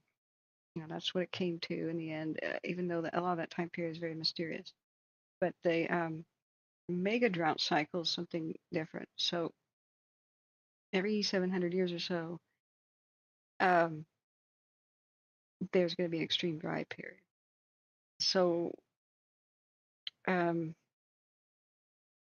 was late 1500s, blah, blah. I do some math, 1500 or 700, 800 years. Yeah. Blah, blah. You get towards the modern era, you know. So he's not touching on this. I just want to let you know that it exists. So eventually we will go back into the mega drought period thing. But then again, he's going to elaborate on why this assumption. This drought will likely persist through 2022, matching the duration of the late 1500s mega drought. That was completely wrong. More extreme. The critical point in this most recent drought was around fall of 2022. By the first week of September, 99.48% of the state was experiencing moderate to exceptional drought. An incredibly strong region of high pressure was building into the area from Mexico and created a blocking pattern that lasted about 10 days. This heat dome caused record high temperatures in Sacramento and Merced, reaching an astounding 116 degrees Fahrenheit, which is 46 degrees Celsius. Demand on Pacific Gas and Electric's power grid was at an all-time high, and rolling blackouts were highly recommended to prevent a full-on grid failure. The excessive heat was pushing freshwater fish in Utah's reservoirs to their biological limit. Dozens of people died as a result of the heat dome across the western U.S. By November, statewide reservoir storage was at 69% of its yearly average. All California residents were asked to reduce their water usage by at least 15%.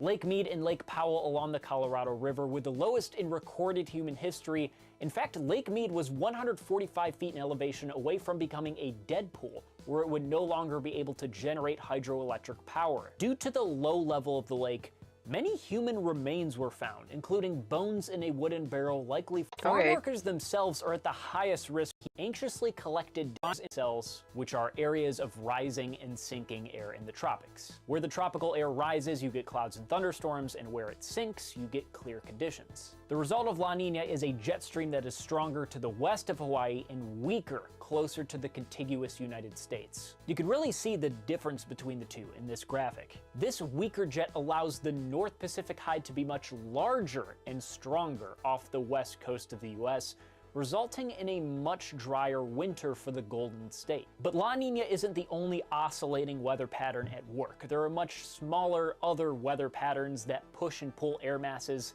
around the globe and have a much shorter lifespan. The Madden-Julian oscillation is an eastward moving disturbance of clouds, rainfall, winds, and pressure that traverses the planet in the tropics and returns to its initial starting point in about 30 to 60 days on average. This disturbance is essentially a large pocket of rising air, convection, rain, and storms, and it's very visible when you're looking for it. When the convective phase of the Madden-Julian oscillation made its way into the central Pacific in mid-December, it became clear that several atmospheric rivers would be heading for California by the end of the month. In a recent study done by Jiabao Wang, Michael DeFlorio, Ben Guan, and Christopher Castellano, it was found that MJO activity over the western Pacific in early winter is associated with atmospheric rivers transporting that moisture to the west coast of the United States. The upper-level ridge that usually exists over the west coast in La Nina failed to materialize in December of 2022, resulting in an east-west flow of the jet stream, or a zonal flow. As troughs or kinks within the jet stream flowed from west to east in short succession,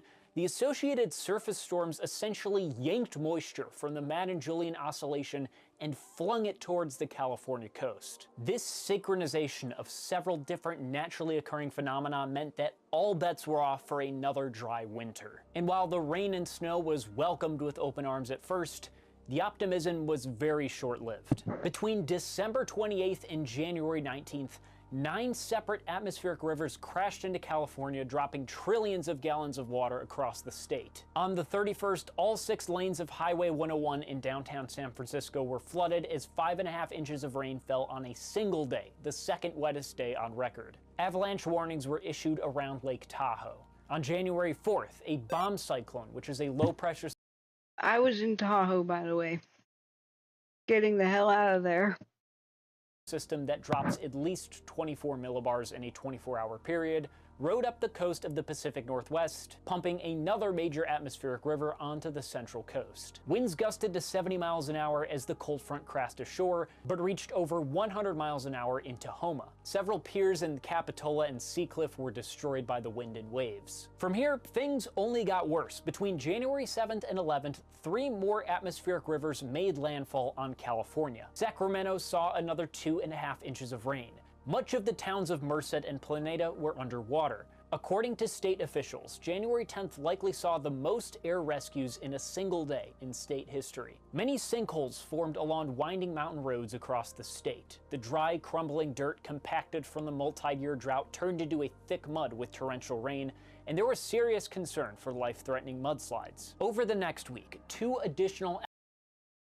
many of which made much worse by the crazy wildfires.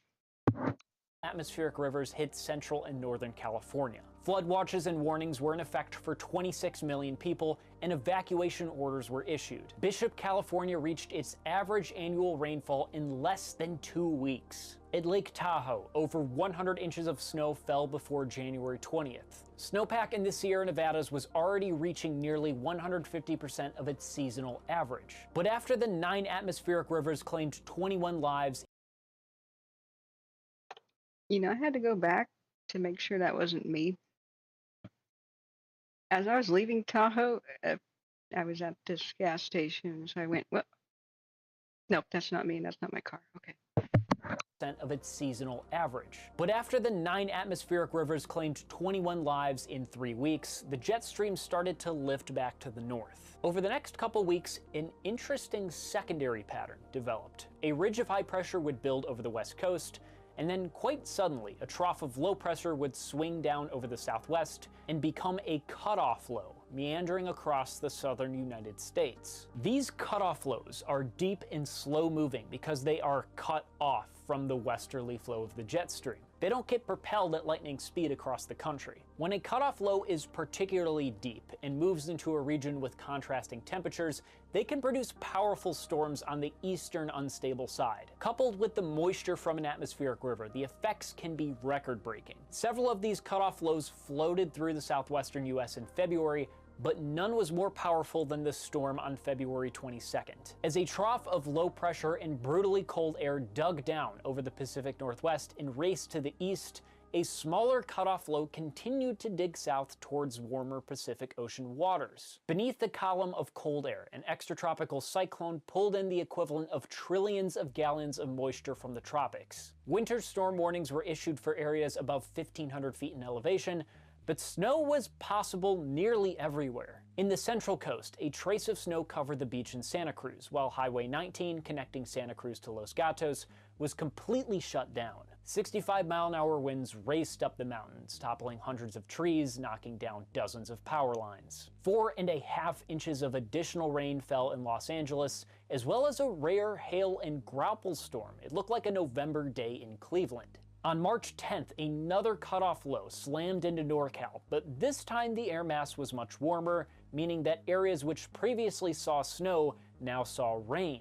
This was a bad situation, as that rain would now rapidly melt some of the snowpack, increasing the major flooding potential. In Monterey County, the overflowing Pajaro River trapped dozens of residents in their cars. 200 people needed to be rescued from the town. The Kern River looked more like a raging tsunami, now 11 feet above flood stage. A landslide washed out Highway 84 in Woodside, causing the asphalt to buckle and crack. Back in Lake Tahoe, roofs were beginning to collapse under the weight of the excessive snowfall. On March 21st, the 12th atmospheric river and associated low had moved ashore in central California, but this time a new natural disaster was added to the bingo card. Thunderstorms on the southeastern side of the low were in a pocket of modest instability and wind Here we are, we're back to Oxnard.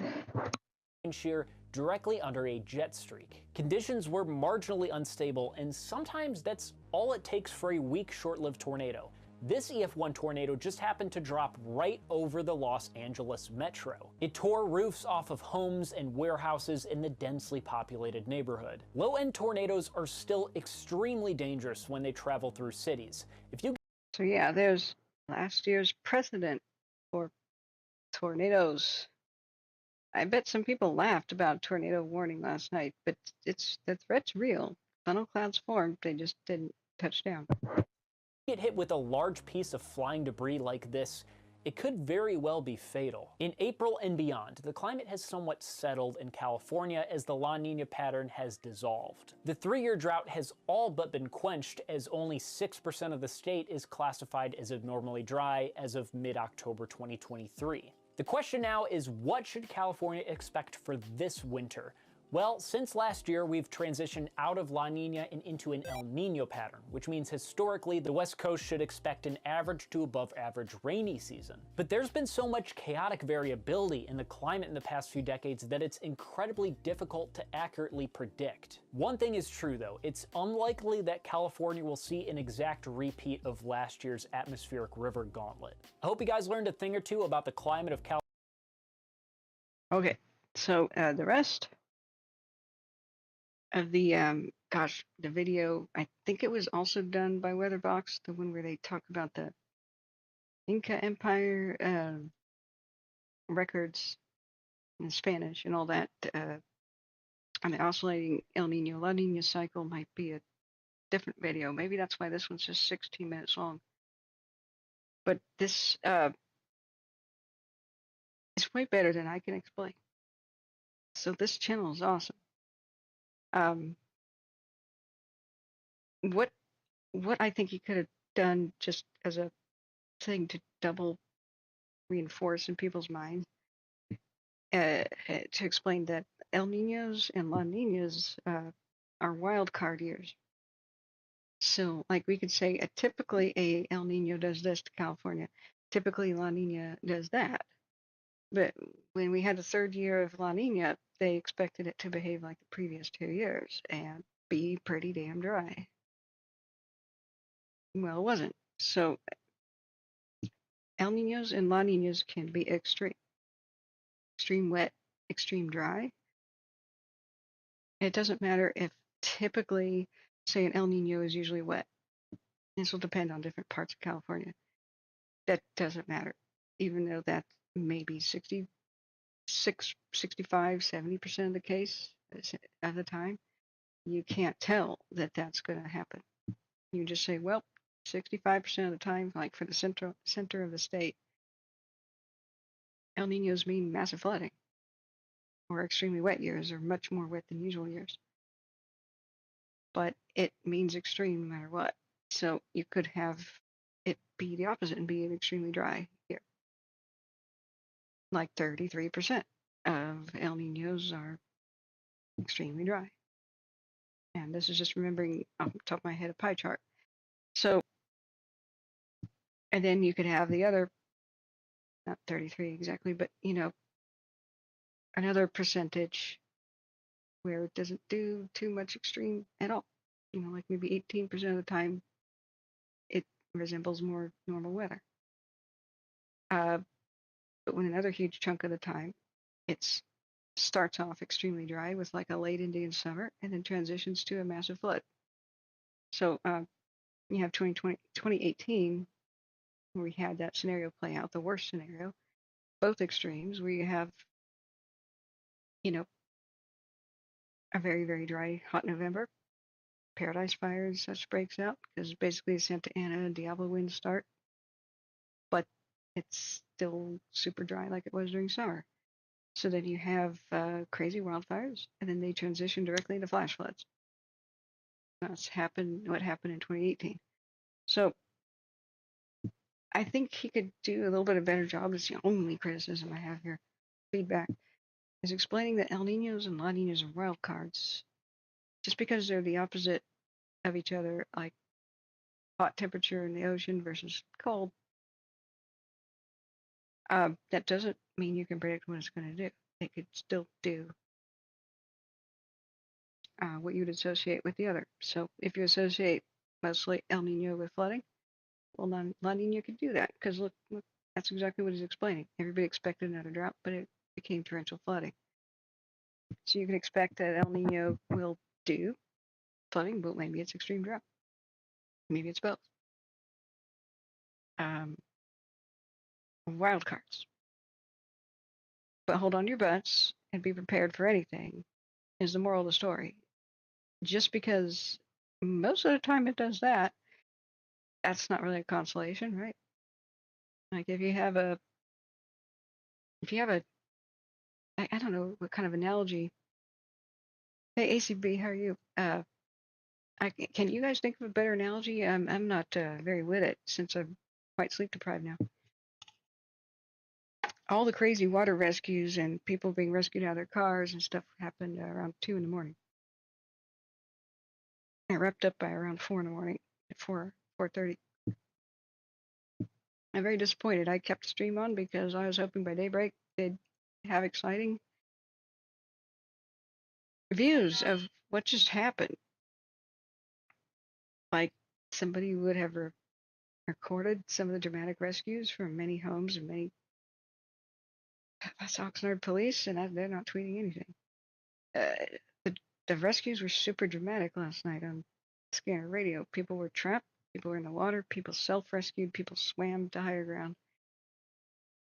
First responders were so desperate to get to people in their homes that they chanced the floodwaters and sometimes flooded out there on engines. They had extremely long response time because they couldn't get to people who were trapped. Dozens of rescues from homes and cars, some cars completely submerged. People getting out of their cars and being on the rooftops and on the hoods. All this was happening live on the Scanner Radio with no way to tell at all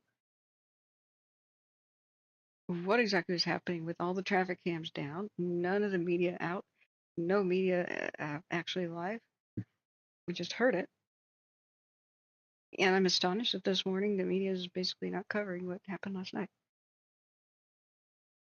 We've been talking time and time again last couple of hours, like, what is wrong with the media? Like, are they unaware of what happened last night? Some of the craziest stuff I've ever heard on Scanner Radio.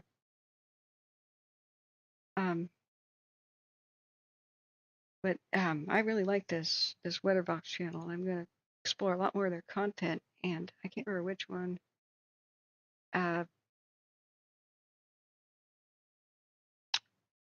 Explained so well the La Nina and the El Nino cycle. I believe it was this channel. They have a lot of good content. If I'm confused, though, I'm going to have to. I know that I bookmarked it, but it'd be amongst my hundreds of bookmarks. I'll have to go back and check. But I think this is a great channel. It deserves a heck of a lot more views. But in a nutshell, to summarize this, people thought that just because La Nina typically means California's in drought, the next one will mean that. But wild card is Joker. So I'm still a bit confused, which I think the general public is they keep saying stuff like, and let's try to find more about, most of these were water rescues, and you see where it shows a house and a little exclamation mark. That's rescues from people trapped in their homes. They drove boats in the middle of Oxnard yesterday. Many neighborhoods are under 5 feet of water. a lot of the streets, big streets, became rivers. Homeless encampments were flooded out and they needed rescue. Elderly people were trapped and needed rescue. And then they finally said, we can't reach most people. And 911 said, everybody who can, shelter in place. Like, damn, which is a very, no way to sugarcoat it. You're on your own. Shelter in place means you're on your own. But that's the way it is sometimes. But it's been surreal going to the actual news media, like as things are happening. Finally, it's on the front page of the VC Star. All night it was random content. Meaning I don't think that the VC Star has night staff at all. It would have been riveting television, even to just turn on scan on the radio like I did last night. I missed the first hour almost of it, just trying to get the stream up. Unfortunately, my computer was down for maintenance. I had to put it back together to get the stream up. But it's been so surreal.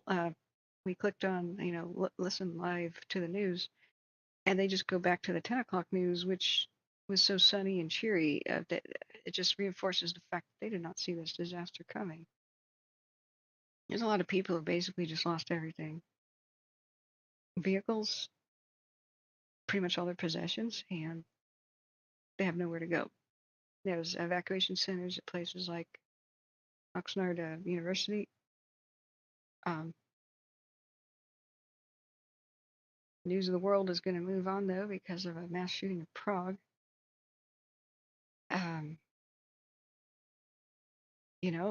But the way that this is small, like just tiny postage size mentioned, even on the local stations, Fox 11 did better than the others. I have to give them a star. However, they didn't mention the rescues. They're like, oh, some localized flooding happened last night. It's like, spit out your drink. Yeah, and dramatic rescues of probably hundreds of people. Because there's so many dozens of calls, and many of them were families, and more than one person affected. So I just want our first responders to be given the respect and admiration they deserve for working a pretty tough night last night. And we were kind of astonished, like when the truth and reality is this exciting, why are they downplaying it? Do they just not know about it? Did they not know about the crazy scanner radio stuff happening last night? First thing I did when I saw FEMA alert blowing up, pulse point blowing up, and scanner radio blowing up with alerts. God, I don't want to know about that. That's awful. The first thing I did when I pressed scanner radio was multiple victims and trapped in their cars. Some people have self-extricated and swum to higher ground. Many more need rescue. Can we get more boats over here? I was like, what? Did that happen last night? I don't clickbait people. But nature flash flooding is it's over in a flash. So by 4:30 in the morning, it was still dark. The waters are receding. But I'm astonished that Twitter hasn't blown up with a lot more exciting coverage. Like I'm expecting it to hit. This didn't really update at all much last night. Ventura County's actual emergency page. It's really disappointing. Same thing that we saw with the South Fire, which was less than 2 weeks ago. This whole area was on fire less than 2 weeks ago. Eventually, they got an evacuation order and zone map up like this, which I think is still in effect. Let's refresh it. But the whole time the actual emergencies were happening, I kept refreshing the page and nothing was up there. So this is an afterthought. This wasn't useful during the emergency at all. But some of the rescues were so desperate that first responders drove their vehicles into floodwaters, risking it, and they did flood out their engines and go out of commission with some of the vehicles. So after 4:30, and most of them had switched to tactical channels. I was looking at Pulse Point, which shows all the 911 info for Ventura County. I kept scrolling like this all over my phone, and it just said water rescue, flooding, flooding, flooding, flooding, flooding, flooding.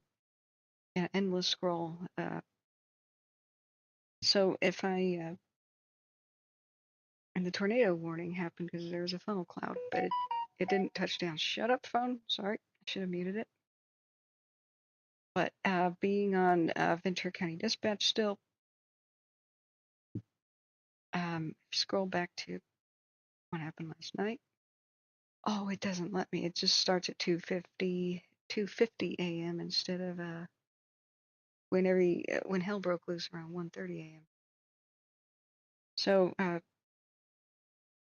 but it looked endlessly like this. These are not reports of flooding. See how you have a house icon? I'm sorry, it's all backwards. These are people calling for help because they need to be evacuated from their homes because of flooding. Okay, this is a 911 list here. 911 doesn't just keep track of flooding. That's U.S. Geological Survey or somebody else's job. You know, that's the Department of Water Resources, whoever the heck's in charge, to keep track of where floodwaters were, and then, you know, maybe make adjustment to the canal system later. No, this is 911 calls for people going, oh my God, help. They came in so fast, I couldn't get a word in for the first hour of the stream.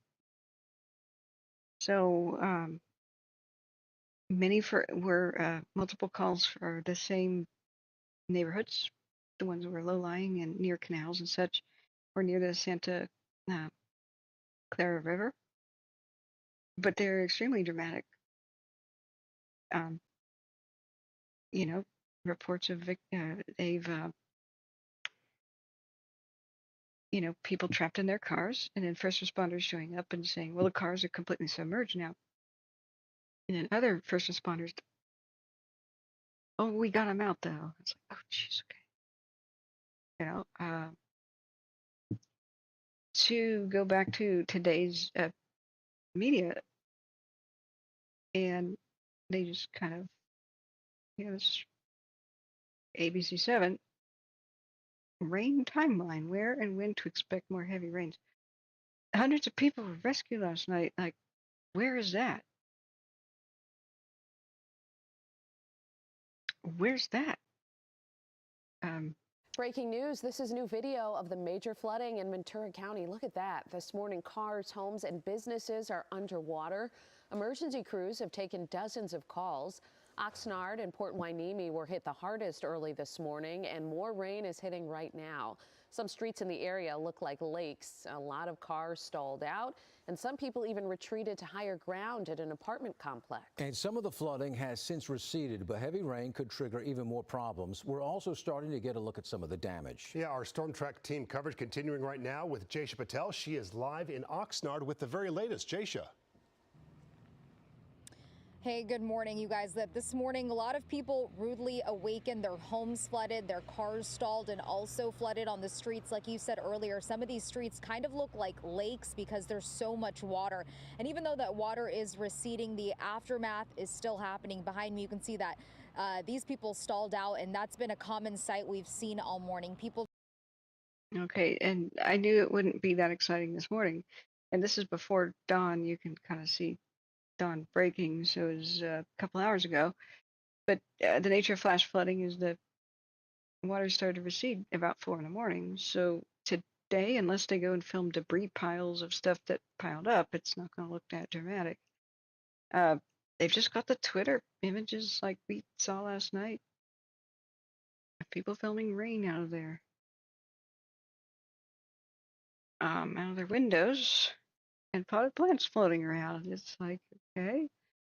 I was hoping for the police dash cam stuff.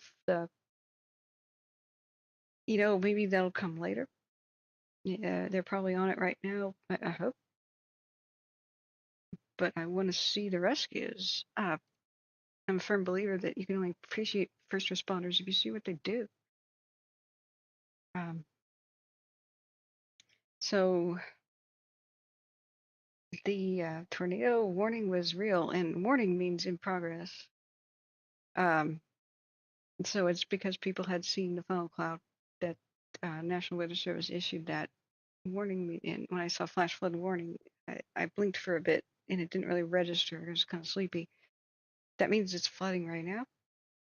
And then my phone blew up with just made sounds kind of like a chirping bird constantly about new emergency situations in Ventura County. So I said, yep, it's time to go live. That's wow. Okay, multiple water rescues. Finally, Fox 11, who has been on it the most. Let's see. Tell you, this is the site of many dramatic rescues early this morning. Joining me now live, Andy Van Sciver with the Ventura County Sheriff's Department. And behind me, you can make out the Ventura County Fire Department, but the Sheriff's Department Tactical Rescue Medcat behind us. And this vehicle, thanks to this vehicle and the work of the Sheriff's Department and the Fire Department, you were able to rescue quite a few people that were trapped basically inside their homes that were flooding. That is correct. Totally, we got about 20 people out. About 10 people were rescued with this Medcat, which is a heavy-duty ambulance made for tactical rescue. And talk to me a little bit about this, because we've seen the Bearcats that are used in SWAT situations. The Medcat is like that. It's equipped to go into dangerous situations, and it has all the capabilities to treat people medically inside. Right. It's a full-on ambulance, and we were fortunate enough to have this for the first year this year. It was donated by Direct Relief of Santa Barbara after the floods and storms of March. It was first deployed to Mammoth, California for the snow disaster that occurred in the spring, and now we're able to deploy it here. It's very functional, ability to travel through large amount of water. It'll actually traverse almost over 4 feet of water.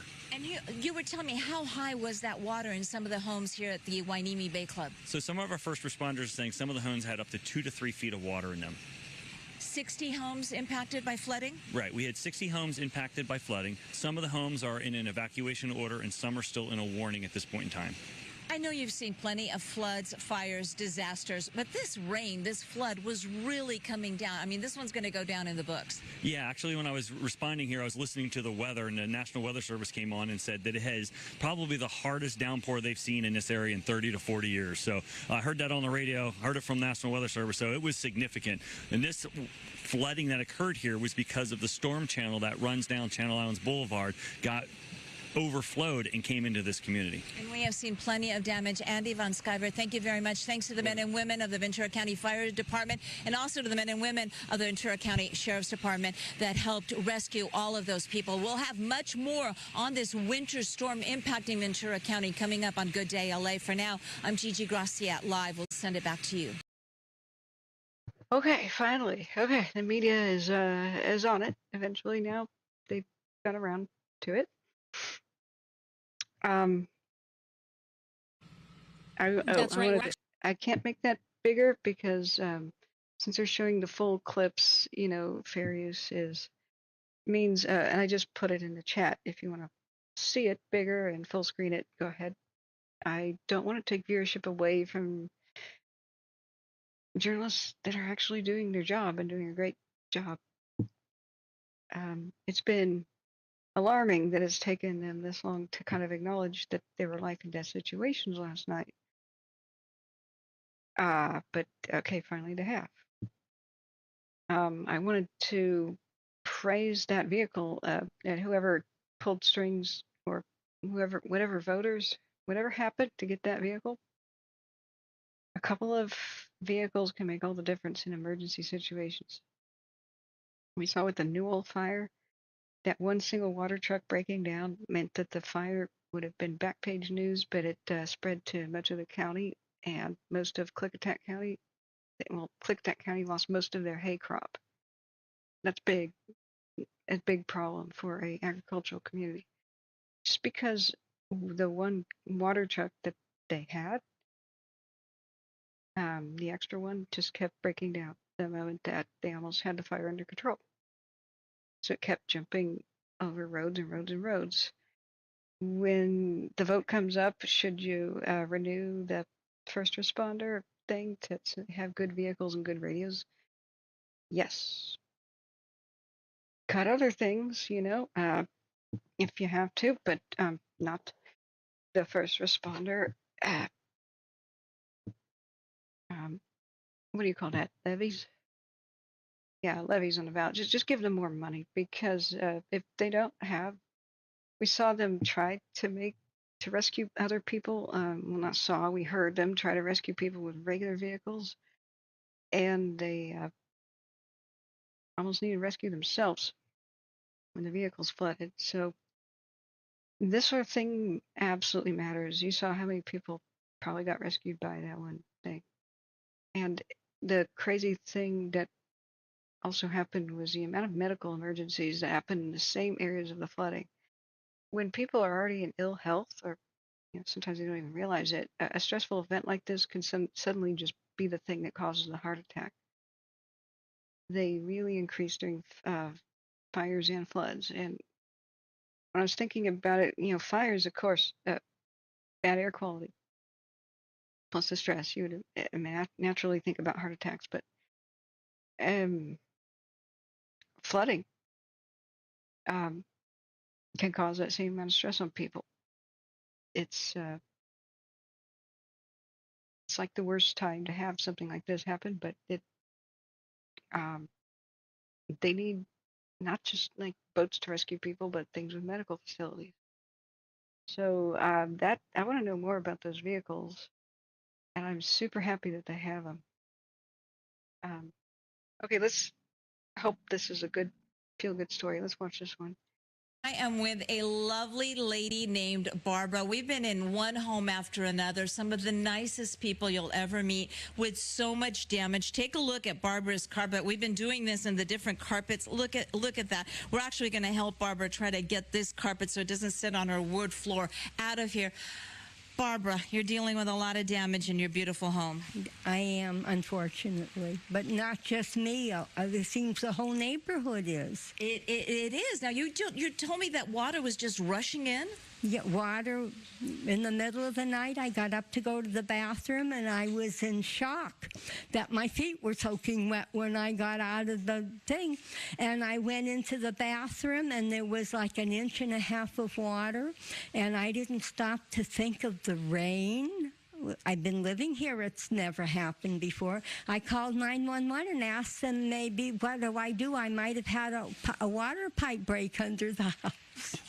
And I needed help, and then she explained to me it wasn't the water pipe, it was the whole neighborhood, and please don't call back unless there's an emergency or there was a problem. And there are a lot of emergencies, because here in your area, at least 60 homes were impacted. 10 people had to be rescued with their pets by the Ventura County Fire Department, working with the Sheriff's Department. They had to get all those folks out. They told me, the firemen, when they came to check on me about 4 o'clock this morning, told me some houses got up to 3 feet of water in them. That's exactly what they told us, too. We're actually looking at some video of those people being evacuated. Barbara's home, just one of many damaged in those 60, and that is just in this complex, because earlier we were at the Vasquez home and you saw some video there probably, and their house has also been flooded, so they're going to be tallying up thousands and thousands of dollars after this storm passed. Barbara, you're such a sweet and kind lady. Thank you for letting us in, and I'm so sorry this happened to you. We're going to help you right now. After we go live, we're going to help Barbara get rid of this rug, which is soaked, and it's just sitting on her beautiful wood floors, and this is what we're seeing over and over again here in Port Hueneme. So for now, we're going to send it back to you. I'm going to get my photographer, Tony Butita. I'm going to put him to work. Oh, thank you. He's not just all good looks. We're going to make him work. Oh, goodness. That sounds very rosy, but unfortunately, most of her stuff is ruined. I want to, this is going to look weird, but I had a flooding situation.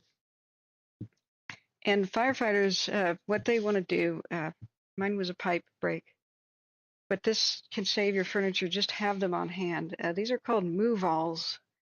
This saved most of my antique wooden furniture. The heirlooms, they have legs, like the dresser, and they stand on legs. If you have the kind of bookcase that the majority of it is on the floor, it's gone. What wood does when the floor gets wet is it soaks up the moisture up like a wick. So if you were to say,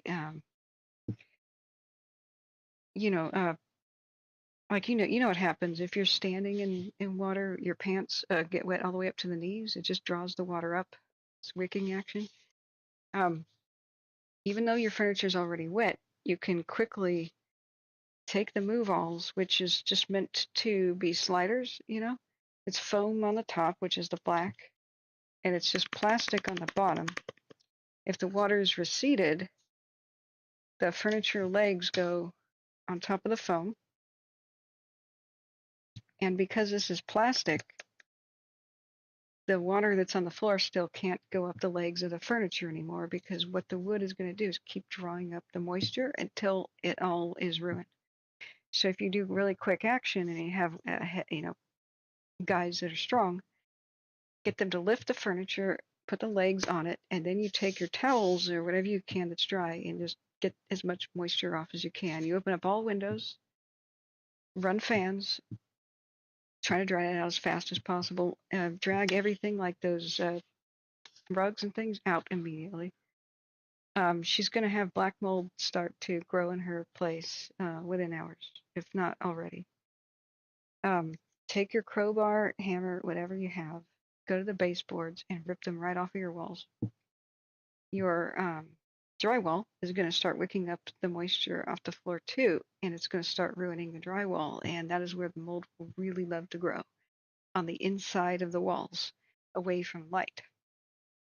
This is why you open up all the windows, let all the light in there that you can, and all the circulation of air that you can to start drying stuff out. So the baseboards are already done. Even the ones that go up, the molding up around the doors, they're done. Just take your crowbar, hammer, whatever, just get them off, throw them outside. If you have regular carpet, pull up the carpet, throw it outside. Same thing with the carpet pad. This is the only way you could possibly save your floors, especially from the mold situation. Now you can call ServPro all you want or some other flood mediation thing, but they're all done. They're all booked out by this point. So all of your wooden furniture is just going to ruin unless you do something. If you don't have the move-alls like this, find out something else like plastic, even plastic bags. Wrap the legs of your furniture in the plastic bags. But this was extraordinary. When the firefighters came into my place, and I had no idea what to do. It's a wintertime pipe break in the place. They said, unfortunately, you're going to lose all of your furniture, ma'am. And I was like, no, they're heirlooms. And it was raining outside, so it's not like they could take them outside to get them dry. And they said, they told me about what the wicking action is. And I said, well, a lot of my furniture already has these underneath it because I was vacuuming the other day. And this allows you to slide your furniture on the carpet. And they shone their flashlights down because they had to cut the power, electrocution risk. And they went, I'll be damned. Your furniture's going to be okay then, except your bed is toast. And I said, why is my bed toast? And they go, well, your mattress is going to wick up the moisture. Your box spring is directly on the floor. And then your mattress is on the box spring, and it's all going to soak up all that moisture, ma'am. And I went, but I've got a waterproof mattress cover. And they went, huh? And they quickly undid the zip. It's like bed bug protection. It's one of those allergy zip things. And I didn't even care that it was waterproof when I bought it, but they go, I'll be damned, the mattress is dry inside. They zipped it back up and they go, you're okay, your mattresses are fine now. However, we need to get this water out of there. So they taught me the trick about how to move the toilet aside. The toilet has these little round things at the bottom, and they're just little cap covers. I'll show this is what you got to do again. Tell everybody in the area about what to do. Just image of a toilet. Yes, I'm not a robot. And you need to push broom. Let's see, where's a good solid view of what the average toilet looks like? There's one that's made out of gold. Yeah, that's not the average toilet. the bottom side of a toilet. Let's see. Maybe, oh yeah, here's a good picture of one being lifted up. So toilets can be moved aside. If you turn the valve to cut the cut the water, please, first. There are these little round things at the bottom, and they're just little caps. Just squeeze them. Yeah, there's another great example right there. Let's make this bigger. The little caps are hiding this screw, right? So there's a nut on the screw, and these are the two things that keep the toilet on the floor. So you'll just need a wrench or pliers and get that thing loose, and then you can hand unloosen it. Once those are off, you can then very carefully, don't knock it over and destroy it, but take your legs, like sit on the floor, take your legs and push until it breaks that seal, the wax seal, and then that's all you got to do. You can now move the toilet on its side and expose the hole. That hole right there is where you push the water in, especially if your bathroom floods or whatever. And do all you can to get rid of it. Shop vac can work wonders too, especially like carpets and things, but really the carpet's toast. Pull up your carpet and throw it in the yard. And the carpet pad and the baseboards. Anywhere that the drywall needs to come up at least 2 feet up off the floor. But before you go tearing into your drywall with a hammer or something, because it's toast, you need to keep it from soaking water up, like all the way to the ceiling. You don't want to have to replace all of the walls, just the drywall like 2 feet off the ground. So you need to discover where is the drywall wet, touch it, whatever you need to do. And if you have to tear the drywall out, just cut the power first and do it. Just hammer it, rip it out to the dry studs. You want the studs to start drying out, and that's where you put the fans on. But you have to do this, otherwise mold is going to take over. By the end of the day, it's going to be uninhabitable. You won't believe how fast it spreads. You can see tiny little black dots showing up, especially around the baseboards. You'll find that you can't shut the doors anymore because the doors jambs will start warping. That's why you have to take the molding off the doors, so it doesn't warp and twist like that, and start getting it dry. Now you got options. If you can't remove the drywall like 2 feet up and prevent it from wicking up anymore, then you should at least take a hammer and just poke holes in between the studs so that there's air circulation in there. And hopefully the fans that you're able to put on it will get, blow some back in there to dry it as fast as possible. But the mold will start where there's no sunlight, like behind the drywall. And you need to make everything as dry as fast as you absolutely can. Get everything that just holds water, retains water, and get it out of the dwelling. Get it as dry as fast as you possibly can. It is a race against time. It's already started, and it's getting late already for winning the mold race. I went over this a couple of times earlier in the stream. Probably should be its own standalone video, but just don't go tearing into the walls before you've cut the power, or you can get shocked, maybe electrocuted. I mean, not really, but shocked severely.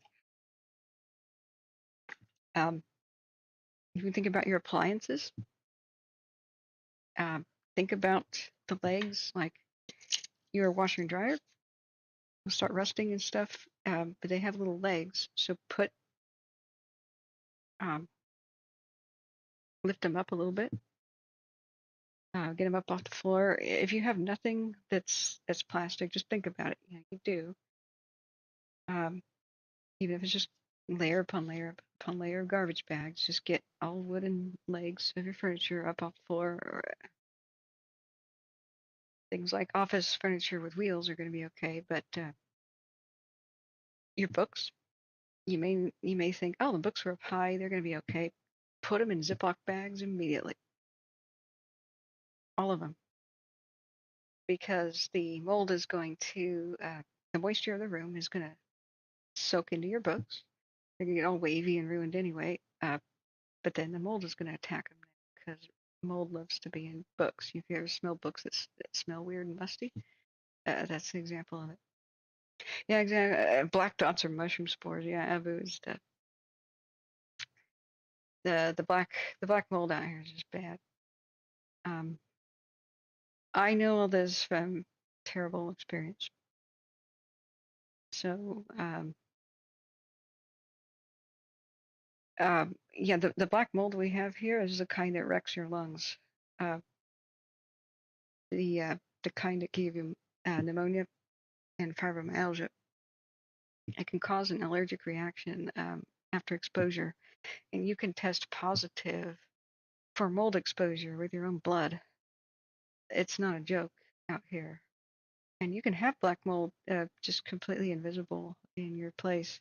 There are a couple of celebrity deaths, and they were healthy and they got severe pneumonia. Who were they, by the way? Let me try to look that up. And the only thing that they could find environmentally to cause their pneumonia was the house had black mold in it. So it can linger for years behind the scenes. 6 months after my flood, I was feeling lethargic and horrible, and for no reason. You can't see the spores running around because they're too small to see. But I wasn't doing well, and I just chalked it up to, well, I had a traumatic experience. But months after months that went by, after moving back in, I knew it was something more than that. Like, there's something wrong with the environment, because I would go stay at my mother's house for a bit, where she'd nurse me back to health. I'd be good pretty quickly.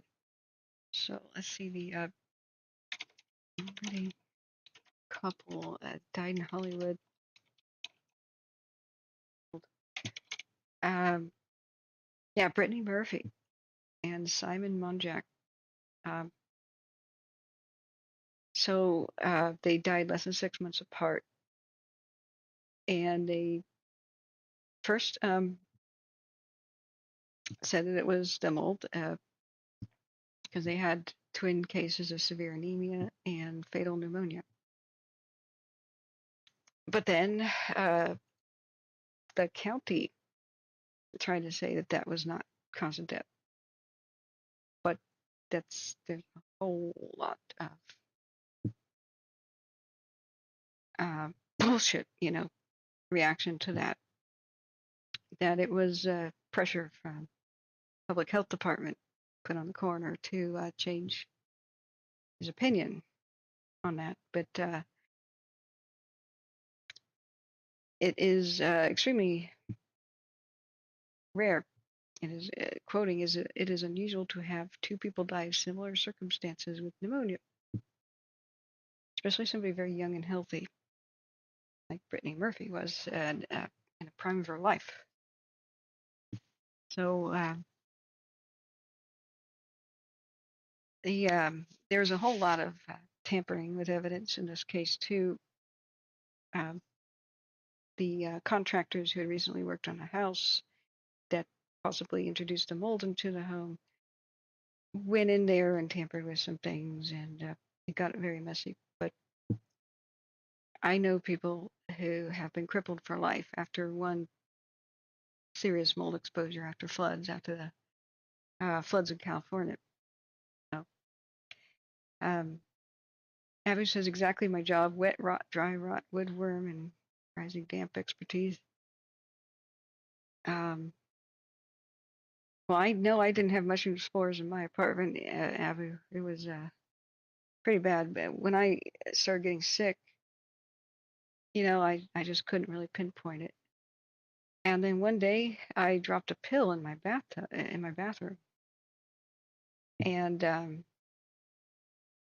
I got on the floor with a flashlight trying to figure out where it went, underneath the sink in the bathroom.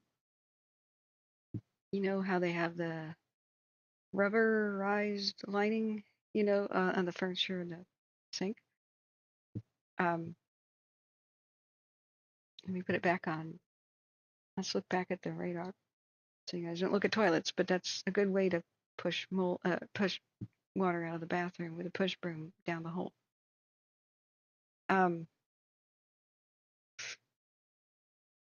The firefighters showed me that.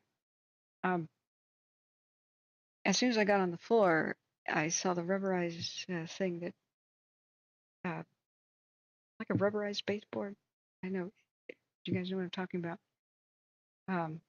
Underneath the kitchen, the bathroom sink that went all the way to the floor. It wasn't a pedestal sink or one that attaches to the wall. It was a standard American, crappy, particle board, cheap sink, right? I noticed that stuff was loose, and I put my finger on it, and it caved in. Like there was missing wood that belonged under the sink. I mean, what the hell? So I take my finger and pull it back, and it was like a horror show. It was something I couldn't believe my eyes. There's so much mold underneath there. I almost puked. I went outside of the room with my eyes burning.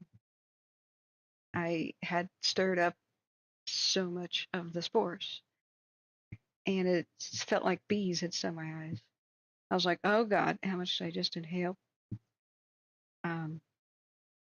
Chris Ward Productions, hey, welcome, by the way. He says there's lightning and thunder in Camarillo now. More of it's coming. That's what the unfortunate conclusion was, is there's more coming. So, yeah, Thousand Oaks, east of Oxnard. We got active lightning there up to Fillmore. So it's raining again in Oxnard. So, unfortunately, people can't take their water-damaged furniture and save it in the yard right now. If you can, that's the best remedy. You dry off your wood as fast as you can and get it somewhere dry, get the legs dry. But even after moving and such, I am never without these move-alls. These saved my furniture, the heirlooms. So I preach to the world now that something as simple as this. I got them at Home Depot, move-alls. There's many different brands and stuff. Something simple like that can save everything. So if you have antique books, you got heirlooms, anything that can wick moisture and be ruined by moisture, bag it up now. If it's already damp, yikes, you got to dry it immediately, then bag it. I'm sure every dehumidifier in the county has been rented out. Buy one immediately off the internet. Buy many of them immediately off the internet. Add big box fans. Get that circulating. Poke at least silver dollar-sized holes in the drywall as the very least. Don't worry about what your landlord thinks. They're going to kiss you if they're intelligent for taking this kind of action. Immediate action. Because it's a nightmare to have to replace, to have to mold remediate and replace drywall. But kiss the baseboards and the ones that go up and around the door frames. Goodbye. I mean, they're already ruined. The carpet, get it out. Anything that can retain moisture, get it out.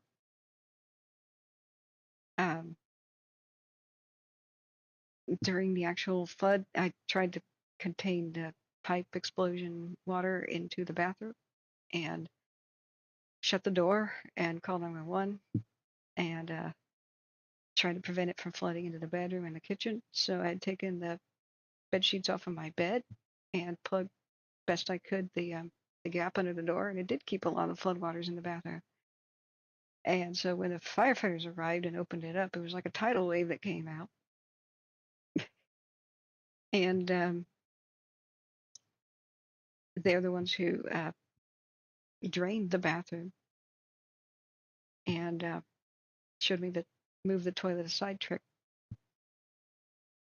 Who else is local there? What else is it looking like? I don't see any red bands, but with the amount of lightning there, all over to Santa Barbara and such. Wow.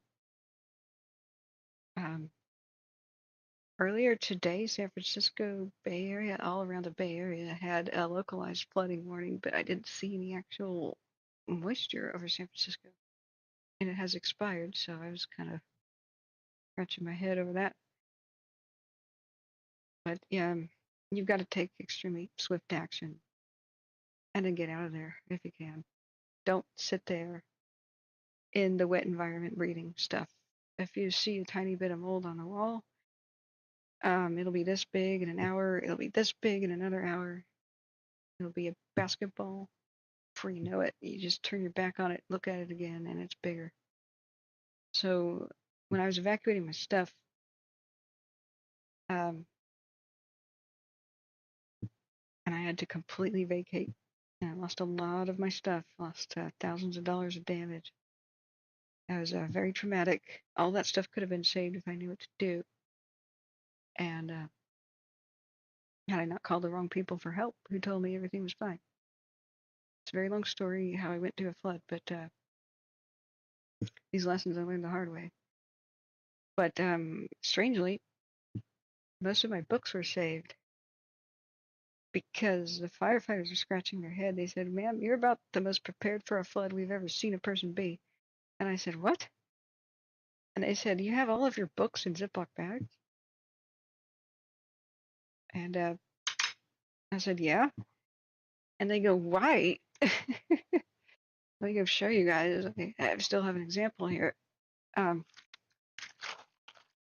make Ziploc bags that are really big.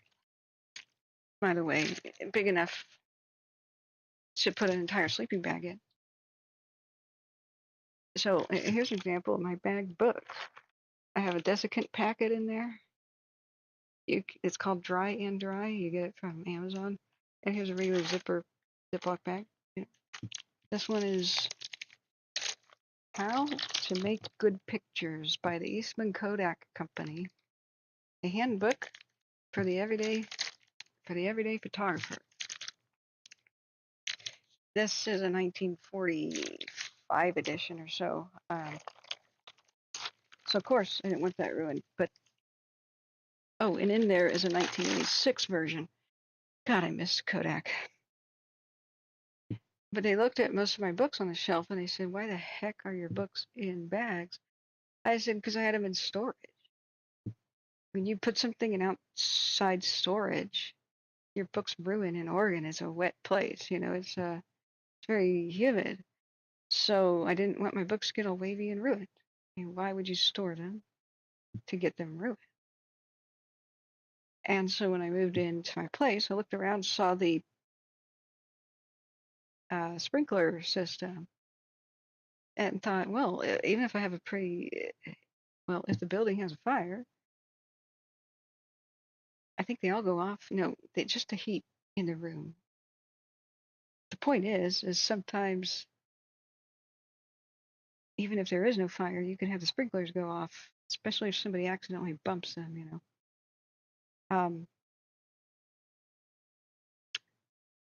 Yeah, I think the whole room would probably, I don't know, actually, I'll have to ask questions about what exactly causes sprinklers to go off. I've heard that it's heat, It's not smoke, it's not smoke alarm. It has to be a tremendous amount of heat on the ceiling and they automatically go off. But I'm starting to wonder, well, would the books have burned already? Anyway, the point is, I saw no reason to unwrap the books or take them out of the bags, especially the antique ones I don't really use every day. I did for my office, paperwork and stuff.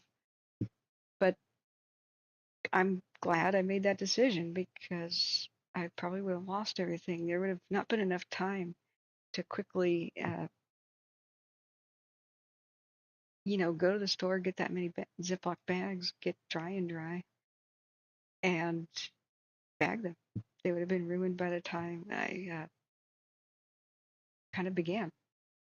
Like, I can't emphasize enough that it's a race against time to save your stuff. Abby says when you drain the swamps, the trees are not rotten. Who's the sap? What kind of job are you in, Abby? And Chris, can you give us another update? Anybody there, down there in Ventura County so far? Now, somebody came in, gosh, I'm not so good with names right now, and said, I'm in the particular neighborhood that he was in was not flooding, but the area was. Like that poor old lady on the show. Let's see, let's go back to the map. Channel Islands. He said, my wife is pregnant and due. And so we were supposed to go to the hospital tomorrow at 8 in the morning to induce labor. I'm like, oh dear. I think inducing labor was the reason. So I was like, I hope everything works out. He says, if the roads are flooded tomorrow, we'll be calling the first responders for a ride. What a time.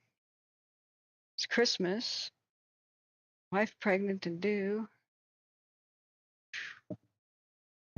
And so the neighborhoods that are still under evacuation are this section right here. Basically Channel Islands up to Hemlock, Patterson, Fordingham. Carefree Living Association. But a lot of this was severely hit right over here, and you could see this canal thing overflow. And people crawled out of their vehicles that were floating around and then grabbed the railings, if I understood the news right, of apartment buildings and just rescued themselves by grabbing the railings to the staircases to go up to the second floors. It was crazy dramatic last night. I do not clickbait. Now, when we had a lull in the stream, I explained how to think for yourself. Most people that perish in floods and fires are trying to leave the area by car when that window of opportunity is already closed. And then when they get stuck, they don't know what to do. And unfortunately, they tend to sit there until they die. And it's too difficult to think in the situation when you're flooded with adrenaline about what the best course of action is. Your brain doesn't want you to sit there and think during a crisis. It wants you to fight or flight or freeze. Three things that usually would save an animal in a situation. So unfortunately, the freeze response is one of the most common. Or let's look around and see what everybody else does. But if you have an evacuation plan and a shelter-in-place plan before the disaster strikes, you can think more clearly about what to do because you're falling back on your plan. You're not devising one when you have adrenaline coursing through you. That's when you can't devise one. If you can remember your own phone number in an adrenaline-fueled crisis, you're doing pretty well. I'll never forget when I saw the smoke pouring out of the house with the fire victim that I had to drag out. I'm on the phone with 911 and trying to give my new phone number to the 911 operator and not being sure of it. And then it's a very long story, but it was astonishing about how I could freeze up like that. But that's what adrenaline does. Turns off the brain and makes you fight, flight, or freeze. Unfortunately, in a disaster, your brain is what saves you. So first responders don't have this response because they already know what to do. And you won't have that response either if you already know what to do.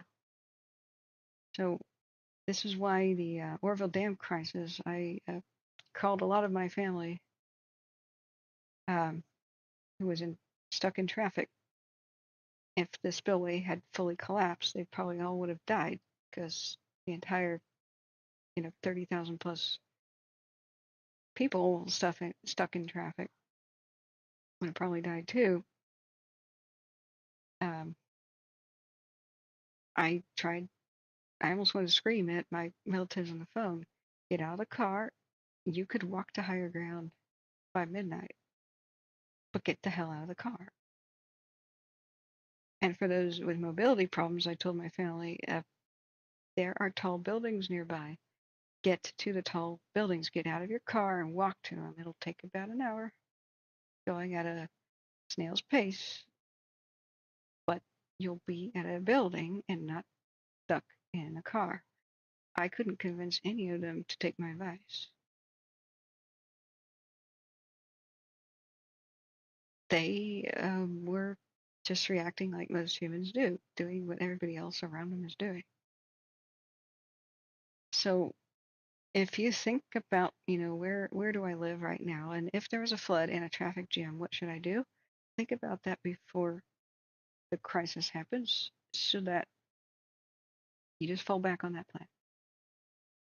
First responders fall back on their training. They don't think about anything else. They don't think about much. They just do what they're trained in a crisis.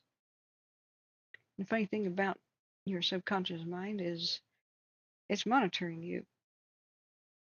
It's monitoring you to see if you're in charge, if you can handle things. If you've got a plan and you're confident in it and you execute that plan, it won't press buttons for adrenaline and try to take over and make you do things you find yourself doing, like running for no reason. That's one of the weird things that happens to people in crisis is they're like, I never made a conscious decision to run. I just found myself running. And that's when your subconscious mind is taken over and pressed the buttons like adrenaline or freeze up, don't move. This is the value of having a plan. I had already thought about this a million times. What would I do if I was in the Marysville area if a flood occurred and the levees breached? Because my first childhood memory is of a flood occurring and levees being breached. So that's that. I never knew that being somebody who worried a lot could be advantageous, but that's what they say. Almost everything that afflicts people has a strange hidden benefit, and that's why it's still with us. The other topic of conversation was the St. Francis Dam disaster. While we were waiting for dawn and the news to catch up with things, I explained that this isn't the worst flooding to happen to Ventura and Oxnard. About 500 bodies floated by out towards the sea in 1929 when this dam collapsed upstream in the Santa Clara River. This photograph was taken the same day it collapsed, I believe. You can see the water starting to weep out. So the point is history time earlier on the stream. The point I was trying to make is you have to shake free of groupthink in the time of a disaster. Go back to being like a child in a good way. When children see a naked person walking by and say the emperor has no clothes, that's a type of intelligence that all children, all normal children have. It gets beaten out of us after a time where we're told to think like everybody else. Just because experts say this is okay, use your child's vision. That dam is leaking. I don't think that's okay. It does not matter what experts say. Trust yourself and your eyes. You're sitting in traffic and floodwaters are rising. It's not okay. Other people are sitting in their cars. Don't trust what they're doing. 911 operators tell you shelter in place during this fire in a hotel. Okay, that's dumb advice. Get out if you can immediately before it's too late. Sit there and wait to be rescued causes mass death events like the MGM hotel fire. Go back to being more like a kid, just seeing the incident for what it is, and do not be a victim of detrimental optimism. Somebody's going to come rescue me. It'll be okay. I called 911, so somebody's coming and it's going to be okay. Other people are leaving in their cars, even though the water's rising, so I should too, and it's going to be okay. Don't do that. I can't imagine this disaster being that bad, so it's not. So it's going to be okay.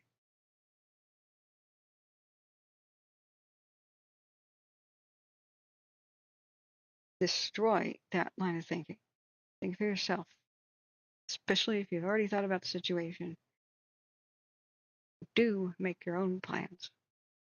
Because today, 911 operators told people to shelter in place, not because that was a great idea. It was because it was the only option. People were on, that means you're on your own, is what that means.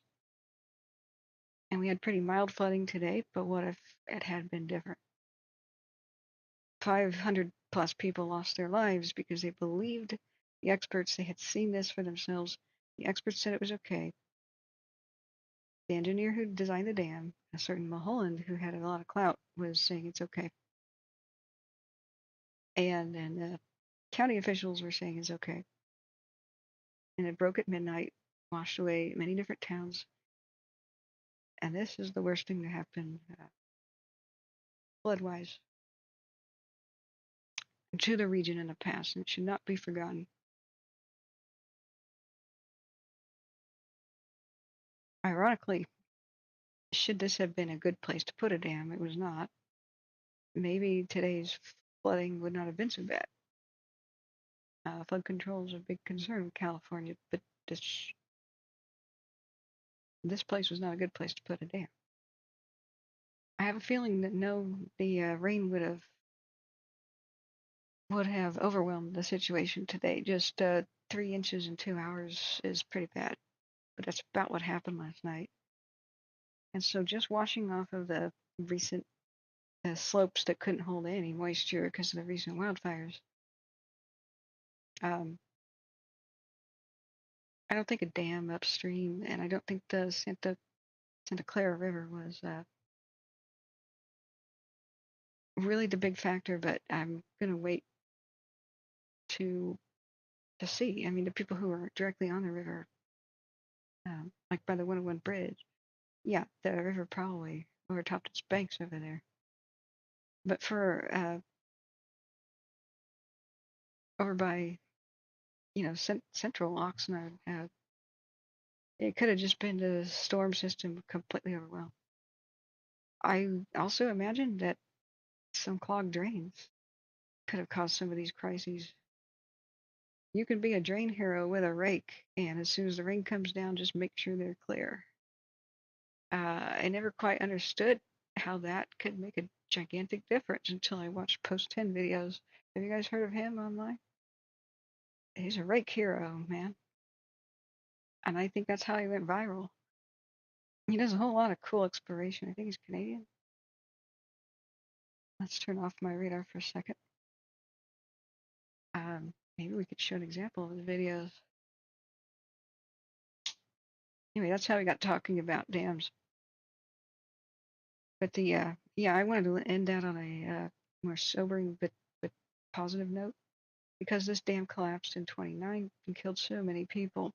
I do believe that the 1986 collapse of the Auburn Coffer Dam, which was, they were trying to build a dam north of Sacramento, or northeast. It was in construction, and they abandoned the construction because they diverted the American River and put an earthen dam, temporary one, up. But thank God they thought, well, what if the worst happens and we have a huge flood year? They must have had in mind that, in living memory, the St. Francis Dam collapse, because they designed the cofferdam, the one made out of earth, the temporary one, to collapse nice and slowly so that Sacramento wouldn't be obliterated should very, very heavy rains hit. And that's what we were watching here. And it went off perfectly. I mean, 86 was a massive flood year. So here's an example of they designed it to fail gradually should floodwaters overwhelm it. So it did, nice and gradually. And Folsom Dam had let some water out in anticipation. And Sacramento is still there today. And designing, maybe a lot of my family is alive today because 2 different spillways were added to Orville Dam instead of just one. Yes, they didn't put that on bedrock, and that was quite a bad decision. However, that was not, the engineers said to put it on bedrock.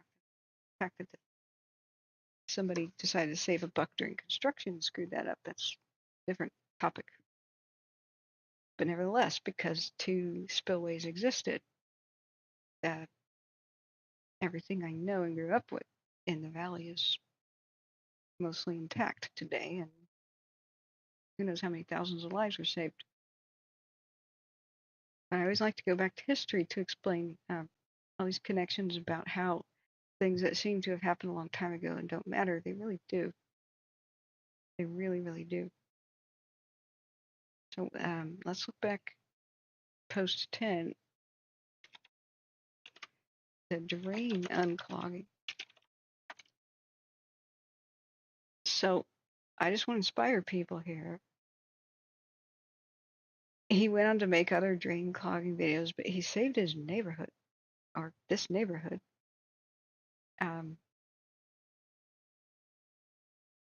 From flooding. Yeah, draining major street flooding. Well, that's a beaver video. Never mind. It was a true downpour, and this is his most viral video, so I think it'd be prominent here. Maybe I've seen it too many times. Yeah, 4 years ago, draining a flooded street. I think it's this one.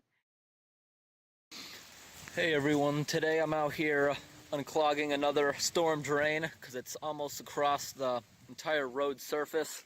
The reason it's not going any further because it's deep enough that you see it's coming off the road and going down into this ditch where it's supposed. Oh, this may not be it. It was a severe, severe flooding and people were driving into it and they're about to close the roads. This is not the video. Hey everyone. I know it was post 10's video. Yeah, he's made so much content after this. Yeah, draining a massive flooded street. Sorry, it always starts at massive loud volume. He walks up. Let's see.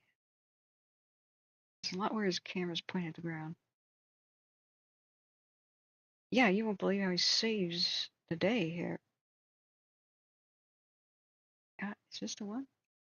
Shoot. Shoot. It's 25 minutes long.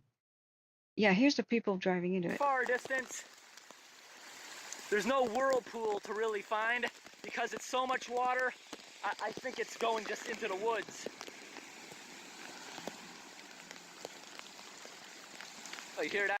Yeah, see how bad this is? People just drive into this. Don't do that. Of course, a lot of people still will, no matter what you say, but sometimes there's a sinkhole and your car just sinks into the massive pit. That noise sounded like it got into that guy's engine. And the water here, you see, it's destroying the side of the road because, you know, the waves just bashing against it. First, I gotta find where is the curb. Okay, that's the curb. I'm down into the street. Like, this is so deep. I don't understand how these tiny cars can even go through it. Like, you saw that car? The front of it lifted up when it hit. All I can really do is feel along the bottom since I'm unfamiliar with this and I haven't set up any markers. Okay, that's above and beyond Call of Duty to mark where the drains are.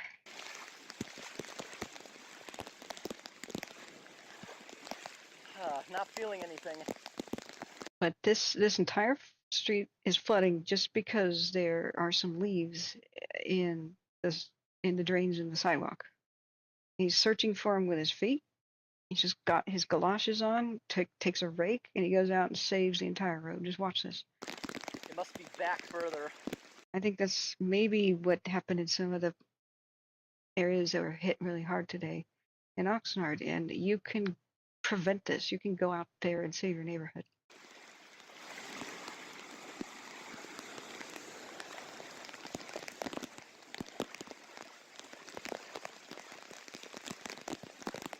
I gotta get out.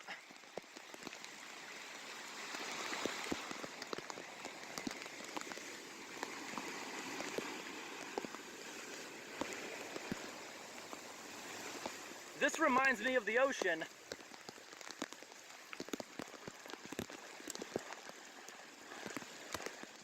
Yeah. I found the drain. As soon as these two cars go by, I can get it.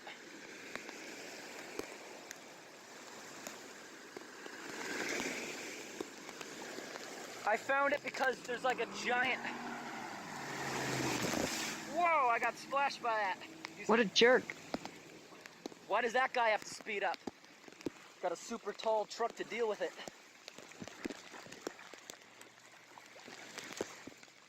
I found one of the drains. Just watch this. So the other's got to be on the other side. They're usually across from each other.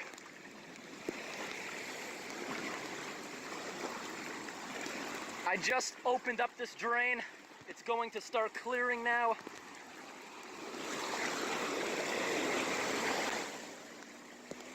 Where is the whirlpool? There we go.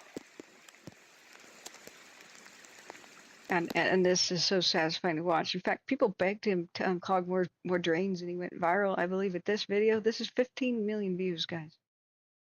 15 million. Watch. You'll see why this is so viral.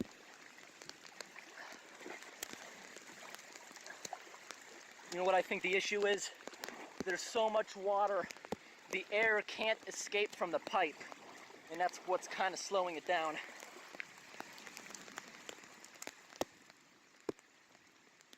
Okay, you see the movement there?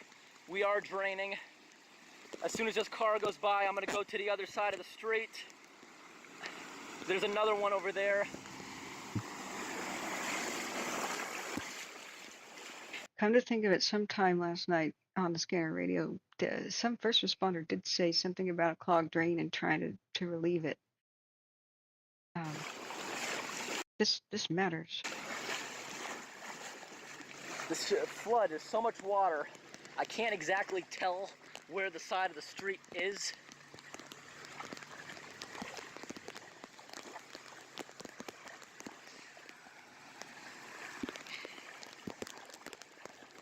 Oh, you know what it feels like we got down here? It feels like we have a double drain, like there's two grates. Again, I'm not familiar with this area. I found two of them. This will eventually drain. You know, I don't know that he has a rake in this one. He may have just done that with his feet. And the good news is the rain is tapering off, so... Oh, look at that. Remember how I said there's two? That is awesome. The water is going down that one, and the air is escaping from the one next to it. That is pretty cool. I have never seen that.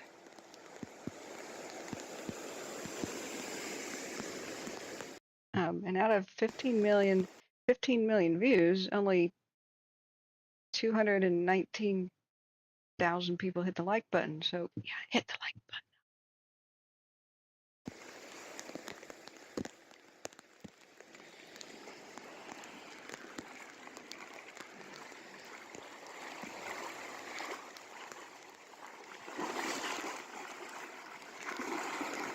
Now I bet the 6,500 dislikes were from, you know, people getting car sick, but okay, that's neither here nor there. Watch the results. Self up.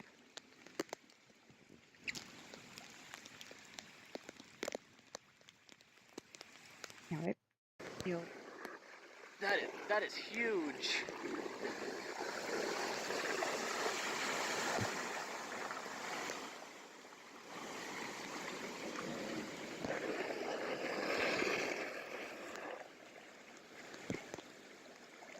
There's, you could clearly see the nasty film grime stuff on the top of the, you know, I would definitely be gloved up and not bare hands touching any of this, but you know, that's my only piece of advice.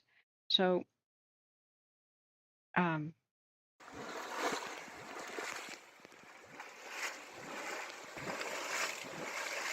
the creek is belching nearby, which is hilarious, but watch the results.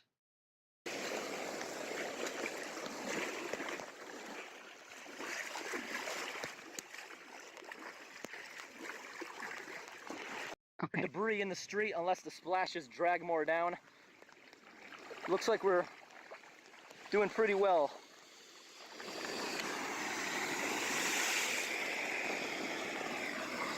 So he is live the entire 25 minutes. So we're 16 minutes in. He clears the drains around 6 minutes or so, maybe 4. So in just 10 minutes of draining, it doesn't even look like a crisis anymore, does it? You know the flood's almost gone when a car goes flying by and it doesn't hit you. You can now see the center divide line, and the curb is now visible. Let me make my way back down to that larger double drain, which is almost done with its work. You see? There's really not... And the only thing clogging it were these vines. That's it. Just some tree branches and vines. Much going on here. Actually, this road is drained so much. If I can get this little bit off, a little bit of grass, I don't have to come back tomorrow.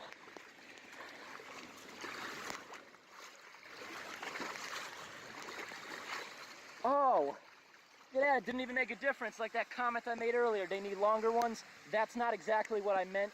There's some cities, they're long like that, but they're like that wide. He needs, yeah, needs to be a consultant on drains in cities because he knows his stuff, man. Well, it looks like our flood is just about gone. I mean, what a difference. That's crazy. So I'm going to link this video. This is terribly, in a good way, terribly satisfying. Just post 10's viral video, guys. And this is proof. Hey, Coquito, how are you? I'm sorry. I found my third TV that I was going to use as a monitor so I could see chat all the time and not do this stuff. However, I don't have an HDMI to DVI or DVI to HDMI adapter. So my new fancy video card only has one HDMI. Everything else is display port. Excuse me, not DVI. Display port. How are you doing, Cognito? You remember the cofferdam thing? Oh, wow. I bet everybody was biting the fingernails off. I have other euphemisms, but it's daytime, and we're a family-friendly show. So what are your memories of the 86 flood, Cognito? Darren Thompson says, is this post 10? It is.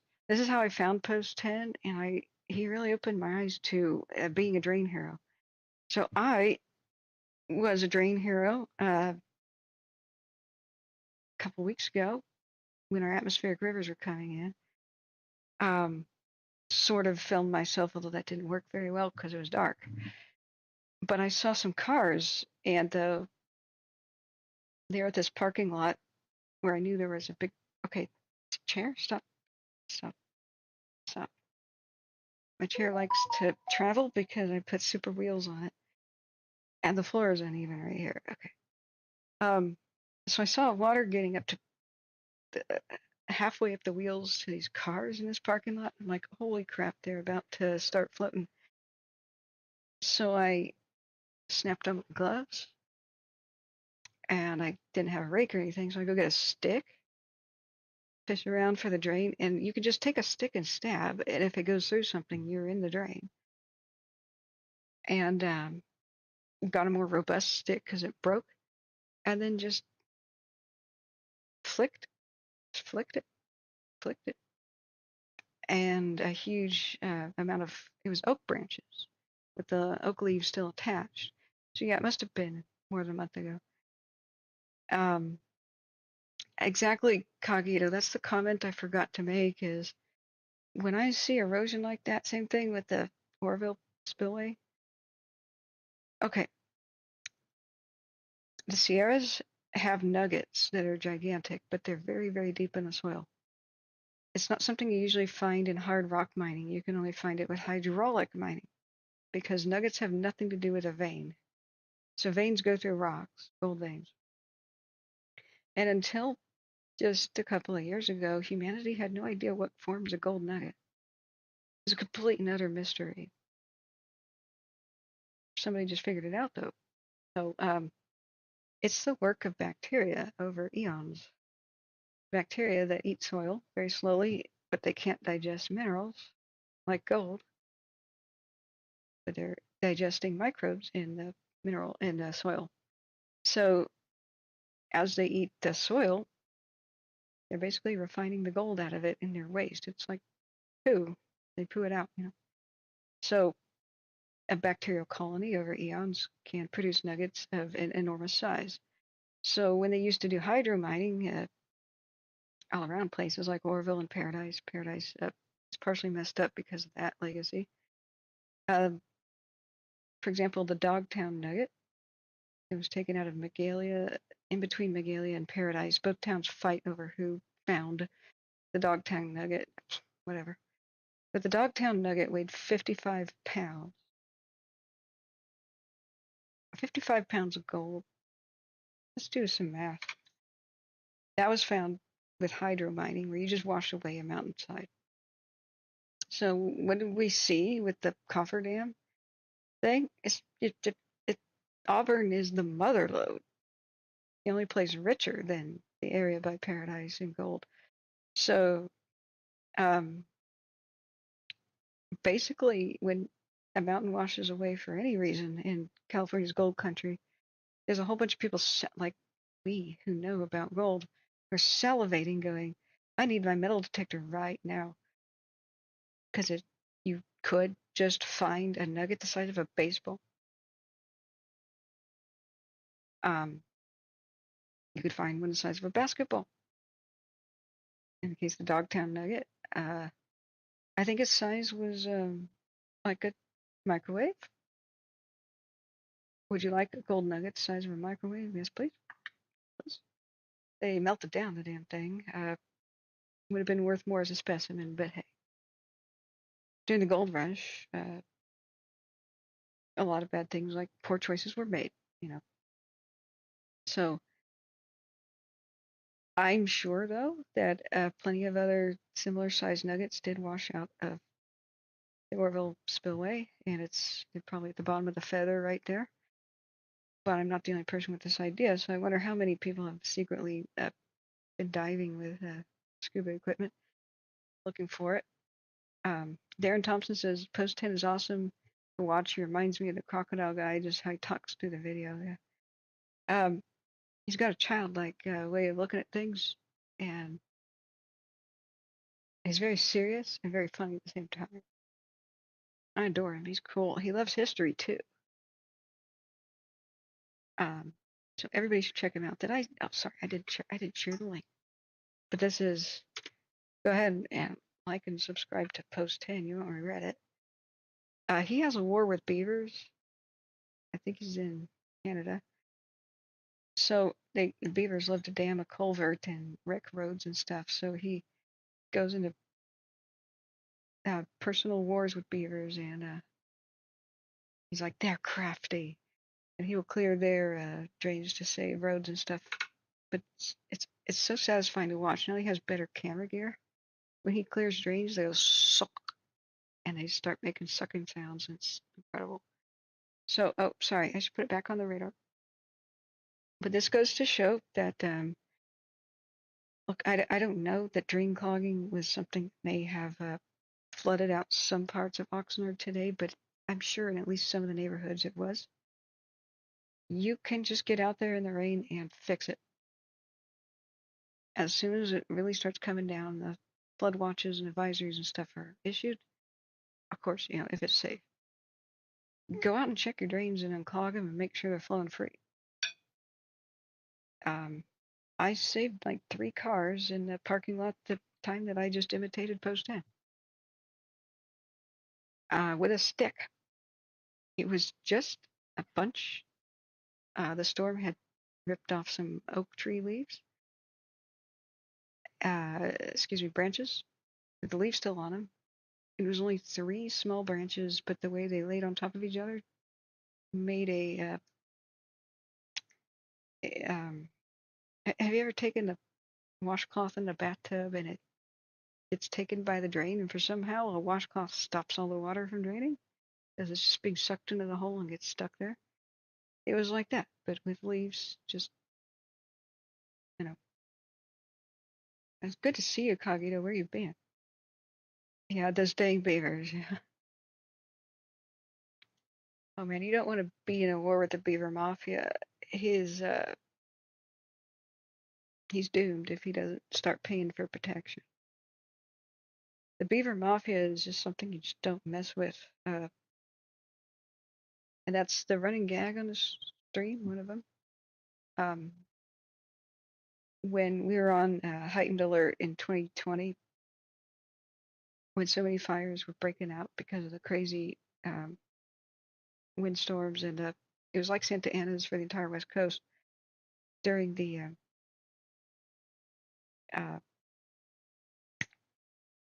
Labor Day, Red Monday, you know, the first video I have here.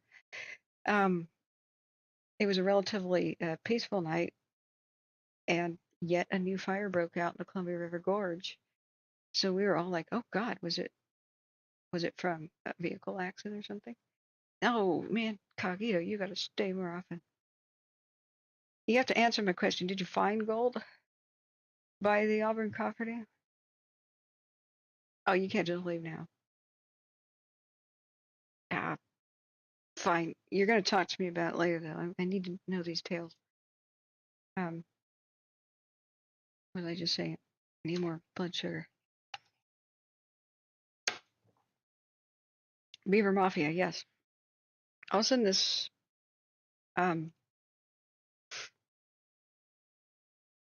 fire breaks out in the gorge, but it didn't seem like there would be a reason. And I said, "Oh God, power lines again." But PGE, not PG&E, but Portland General Electric, I think, was over there. It was by Corbett.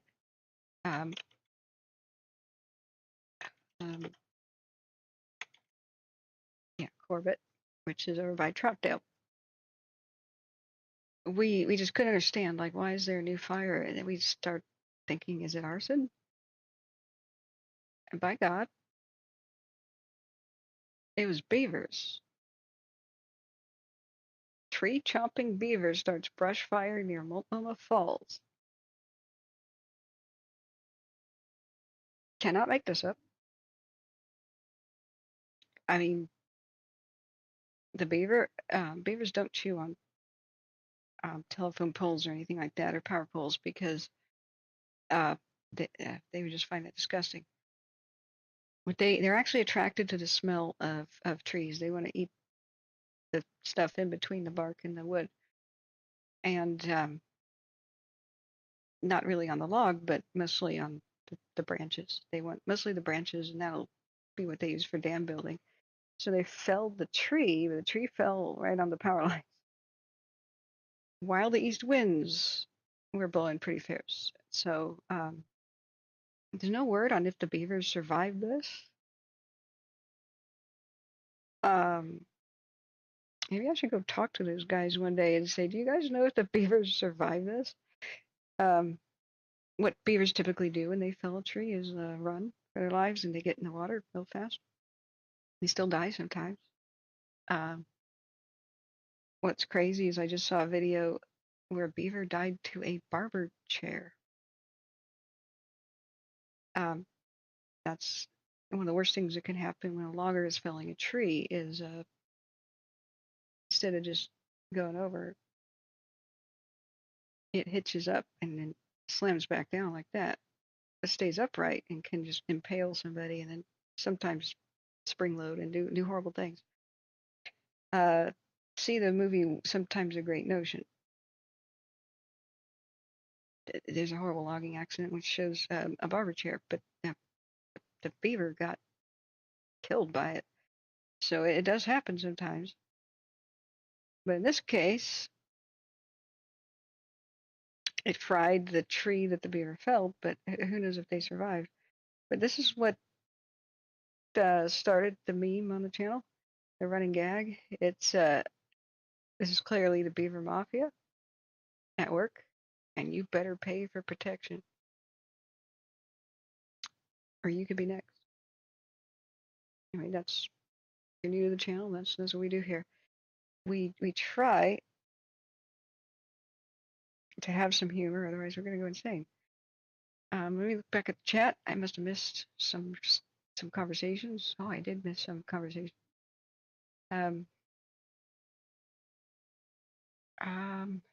Yeah, Smitty says had his mom's family in the area was living in a town flooded by the Orville Dam. Yeah, there's a lot of ghost towns in there. And one day we'll just have an Orville Dam day where we discuss the whole thing and people's memories of it and the horrible train crash, head-on train collision. They call it the haunted tunnel. It's when Orville Lake gets really low with the water and these droughts, the tunnel emerges, and that's the site of. There were always trains leaving the dam because they had just dumped the earth, and some approaching it. And on one track, it's because the tunnel wasn't that wide. So a screw up happened, and they collided head on just as the train was leaving the tunnel, and saw light come out of it just to see the front end of another train. And it was catastrophically bad with a massive fireball and raging fire because they're diesel trains, you know.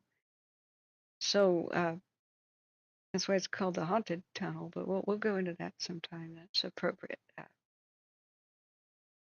Let's see. What else did I miss in chat? I've been live now for 9 hours. So let's see.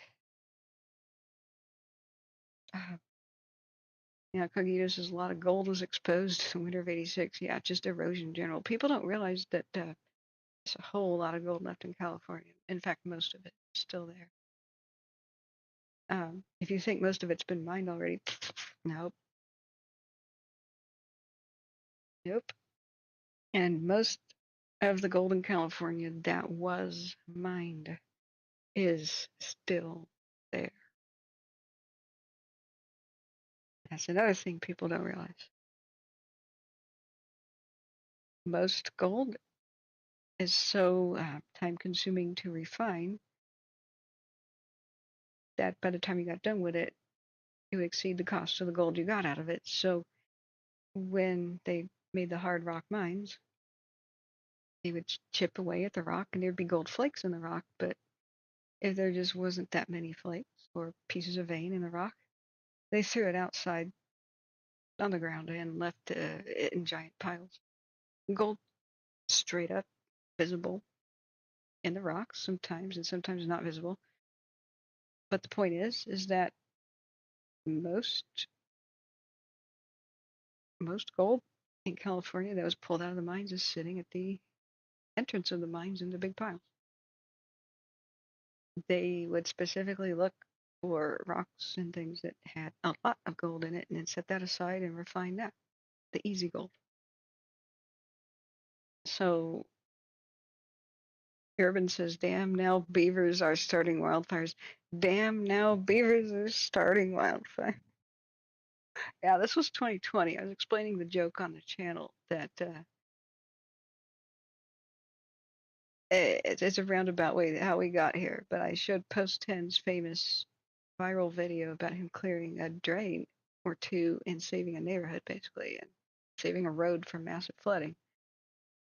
Explained that people can save their own neighborhoods too, like he did. When the water comes down, just go out with a stick and make sure your drains are clear in your street. That may have helped a lot today, and I'm sure many people actually did this. I mean, I'm a youngster, so this is new to me that you should do this, but I'm sure there's plenty of boomers and elder folks who are like, duh, youngster. What do they teach you in school these days? It's, of course, what you're supposed to do. But the point was, as I showed his viral video that got 22 million views, how he saved a neighborhood with a rake, basically. And he goes into wars with beavers. He sees culverts that beavers have dammed, and he goes and unclogs them. And the beavers they clog it up the next day, and he unclogs it. And then they clog it up the next day, and he unclogs it. And it's more fascinating than you would think to watch that on his channel. There's just something childlike and fun about him. So, and he does good deeds. So, my comment was he better stop messing with the beavers, otherwise the beaver mafia will get him, just like they got Corbett. Corbett stopped having mysterious fires as soon as they paid off the beaver mafia. A little known fact. You know. So let's go back to our radar.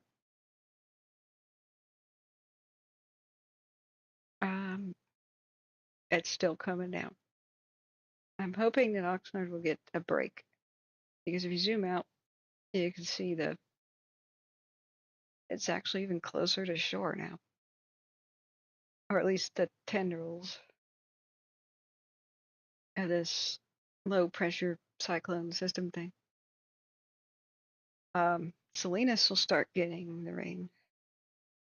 Maybe Los Banos and Modesto, San Jose eventually. But right now we've got thunderstorm activity by Santa Clarita, plenty of lightning in between Santa Monica and Santa Barbara. And it's coming down. It could be worse. Youngsters, kids today have no idea what it was like in the past, how bad it was in 97 and 86 and 84. And then the ghosts of the past would say, you have no idea how bad it was in 1894 and 1861. 1861 was the worst flooding that in American history. Absolutely unprecedented and monumental. So I still have not tallied how many towns were erased off the map in California, Oregon, and Washington in 1861 to January 1862. A whole lot of them. But anyway, that's a story from another day.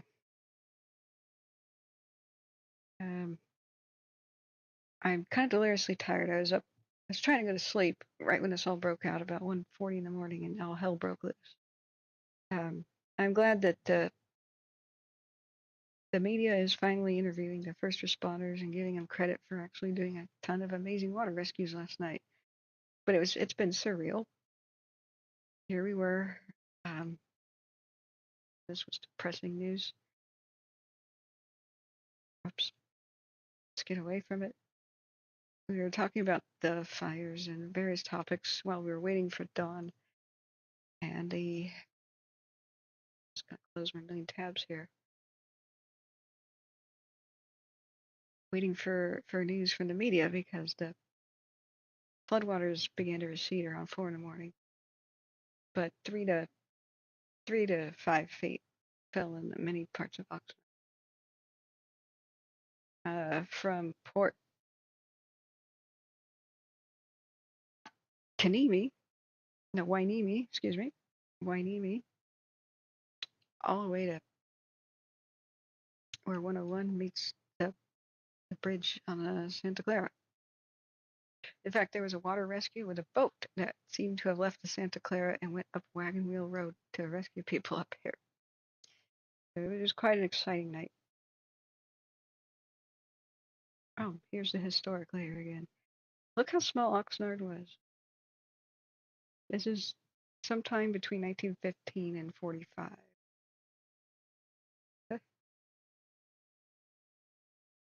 Okay. And this little neighborhood is called Hollywood by the Sea and Silver Strand and Hollywood Beach. Did they drain it? Did they just carve this out? Huh. To make this Laguna super playground of the rich, basically. Wasn't there in the past. Let's go 1885 to 1915 map. How quaint. Yeah, they drained that. They made that. I mean, of course, it had artificial shapes, but I would have thought that it was a natural lagoon. I don't see the typical wetland. If it was a wetland, they would show little bog plants in a topo map. So I'm now very curious about how they crafted that neighborhood. Okay, Alexa, turn on the heater. Okay, friends, tell me, is there anything else that we should cover here? It's going to rain more today. The press will interview more and more first responders and the like. Let's go back to 1915 to 1945 maps. I love Cal Topo.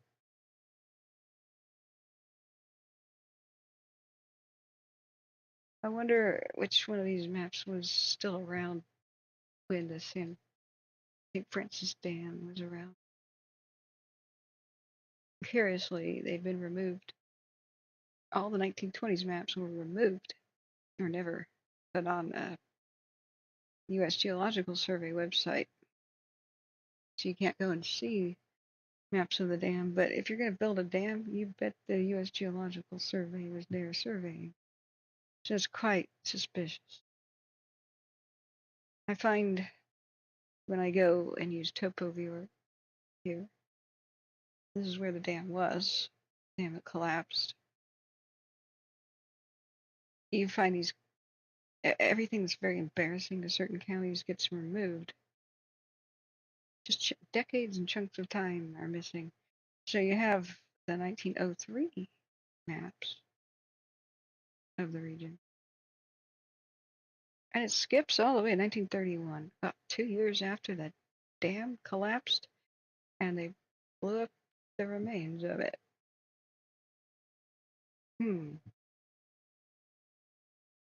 Oh, yeah. But when I inquire about these things, the U.S. Geological Survey just types back to me in emails. And I didn't talk to them about this one specifically, but in other instances, I say, you know, where are the maps of this entire decade and that entire decade? Because I'm quite interested in a disaster that happened. They go, oh, yeah, there are none. Yeah, right. Sure. There was a flurry of surveying in the West during World War I and II. Especially World War II because of the war, you know, Japanese possibly invading. But there's nothing like wartime to make speed up, you know, when you need to build things like encampments for massing of troops and things like new airports for these new things called planes, for a new thing called an air force and naval air stations and the like, and there's always a flurry of surveying. And in the 20s, they were flush with cash, so I just find it interesting. And how does the San Francisco Canyon Road climb right over that hill like that? Interesting. Huh. Almost looks the same. Excuse me, sorry. Oh my god, were you guys seeing the reader the whole time? This is my problem. I need the third monitor, otherwise I can't see what you guys are seeing. And I totally forgot that. It's a sign that I need a rest. Here I'm looking at maps, talking about them, and you guys are like, what? What is she talking about? I'll just show you, you know, the historical sliders here. So, let me go back to what I was just saying. You know, the Channel Islands here, you know, obviously this is a lot of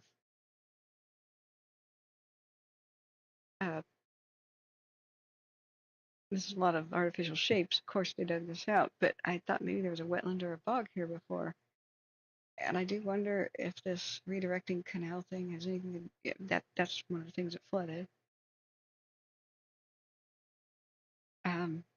If they maybe should have built a heck of a lot more drainage canals than the one going to this Channel Islands area. You go to here, Caltopo. I was talking about how quaint this is. Look how small Oxnard was, 1915 to 1945, and there's no sign at all of any sort of a bog over here where they put this Channel Islands thing. If any local knows the history about how they made this, I'm all ears. They called it Hollywood by the Sea, Hollywood Beach. How quaint. And you have a system of canals, and I wonder if that's streetcar. Could be regular train, but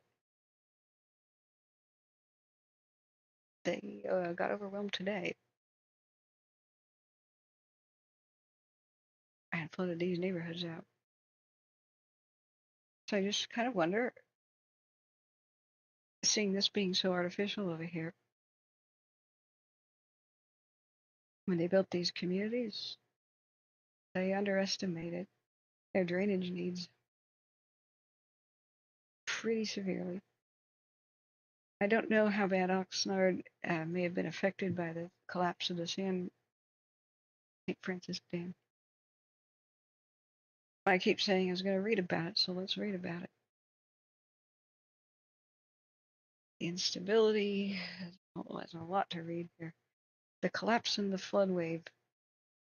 And this is my own personal interest, and chat if you just tell me what you want to know about. I'll of course address the current situation, but I've been addressing the current situation for 9 hours and 15 minutes. So DB says, wow, what a trooper, you're still live streaming, good for you. I'm clinging to consciousness.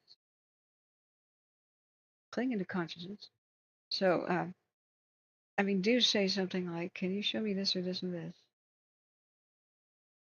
I go off onto my own curiosity segments when I've kind of beaten to death for 9 hours already the current situation. But as people constantly come in, it's totally fine to ask questions about what happened during the night. I don't expect you to scrub back to 9 hours trying to find your information. We can summarize it if necessary. But it's some of the most riveting stuff I've ever heard on the Scanner Radio. We've heard a lot of crazy stuff. People on top of cars or floating down neighborhoods, and people calling 911 for help evacuating from their homes. A lot of people stranded on the hoods and tops of their cars. And all the 911 calls just started kind of pouring in at the same time. So whatever flash flood situation, it may have been tidal wave-esque. Because my phone was peaceful one moment and exploded with all kinds of emergency app warnings left and right the next. And that's why I decided to go live. So this is an old picture. And yeah, that's right. They called this the tombstone. This was the part of the dam that didn't collapse. It collapsed on either side, which just, it doesn't take a rocket science to realize.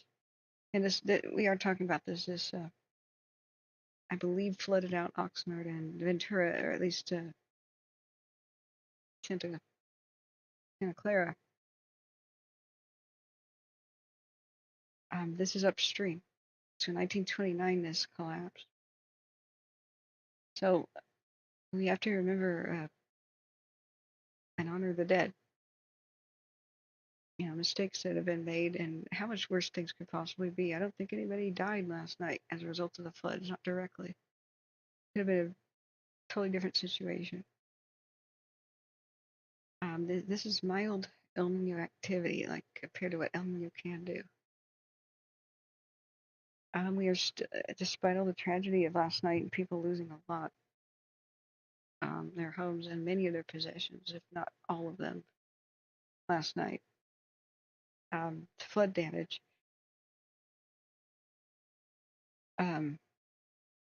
What California flash flooding can be like can be extraordinary. This one was a man-made disaster, but you can see here it doesn't really take a rocket science that scientists to figure out that it failed at the sides because the ground was never stable enough to support a dam. So ironically, the riverbed in the center here, where they expected the ground to not be that solid, this is the most solid part of the dam, and it's the only piece that survived. They figured out that the earth, you know, the mountainsides on each side, that's good already, you know.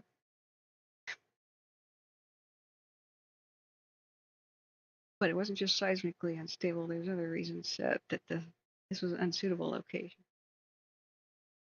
But we'll never know the death toll of this, but 500 plus is conservative. They found almost 500 bodies, and many of them went out to sea past Ventura and Oxnard. But my step-grandfather was telling stories about that when I visited him in Ventura long ago. Really wish I'd recorded him. But you know, when you're a kid, you think everybody's going to be around forever. Be right back, quick bio break, and then I'm going to try to see if this flooded Oxnard when it collapsed. Because I actually don't know.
Okay.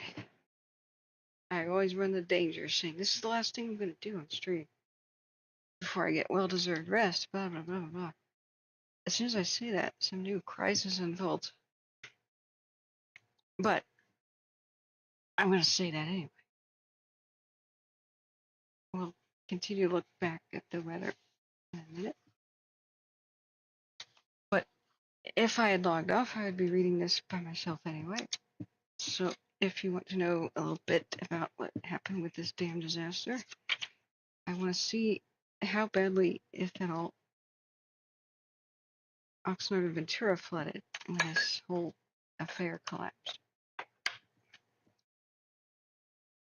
Because you can tell with the water line here that there's a massive amount of water that was released. It was about full. Yeah, the poor people at this pumping station. This is a before and after. People were in here at their station, and that's the power of the tidal wave of water that happened. It's just unbelievable.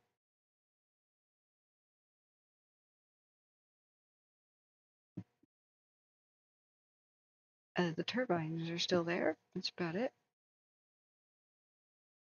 I don't think there's any trace of the people who were at their station when the tidal wave hit. I don't think they ever found any of them.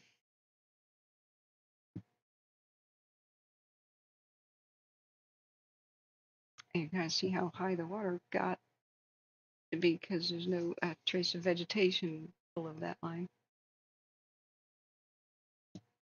Strangely, the pipes are intact. I'm not sure what you would call those. But you could tell there was a structure here that got destroyed. Kind of like an incline railway. No way. That is an incline railway. Those are tracks. Strangely looks like a person wearing a dress.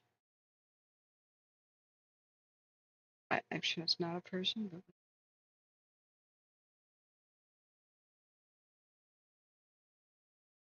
but it could be damage to the photograph or some sort of a shadow of an object. But an incline is where it's an impossibly steep slope. Hang on. I'm starting to remember when I talked to her, to not make everybody else's Alexa go off by muting myself. So that's what I think it is. Instead of regular train wheels, they have like a cog system and holes where the cogs go, and then there's a winch at the very top that would crank the thing to the top.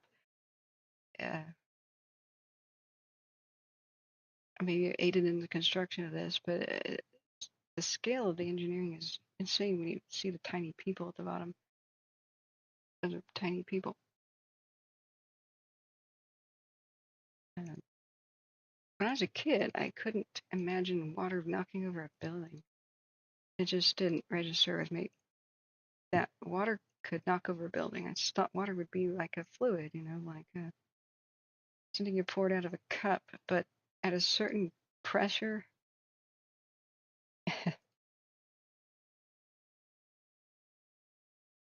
it moved mountains. It's more like a hammer. Okay. Yeah, back to slideshow mode. So they called that the tombstone, and I think they should have left it there.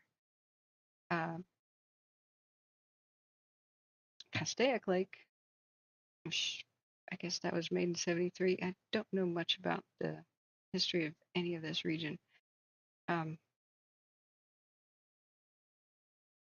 except for this disaster, and I'm rusty on it. It looks like today, there's still chunks of the dam all over the place, and 2 major roads. But it somehow became one of those forgotten disasters. at least to the non-locals. I think blowing up the tombstone was more about hiding the legacy of it than trying to protect the people who were stupid enough to climb up and fall off. But what do I know? It's just like Portland tried to deny that Vanport ever really existed.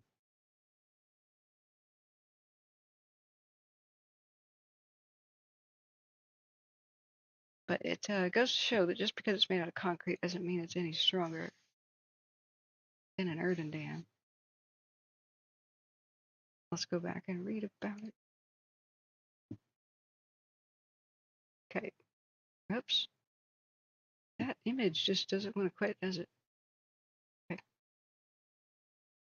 Blah, blah, blah, blah. We don't need to know how it failed. What happened? Blah, blah. Was Ventura and Oxnard affected? Because that's an incredible amount of water. I think it would spread out as soon as it reached kind of the flat land by the ocean. So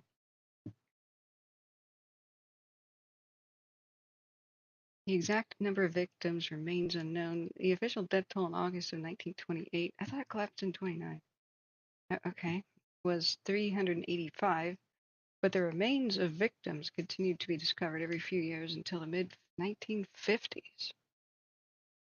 Dear God. Many victims were swept out to sea when the flood reached the Pacific and were never recovered, while others were washed ashore later. Some as far south as the Mexican border. The remains of one victim were found deep underground near New Holland in 1992. And other bodies believed to be the victims of the disaster were found in the 1970s and 1994. So the current death toll is currently estimated to be at least 431. People say 500 is conservative these days.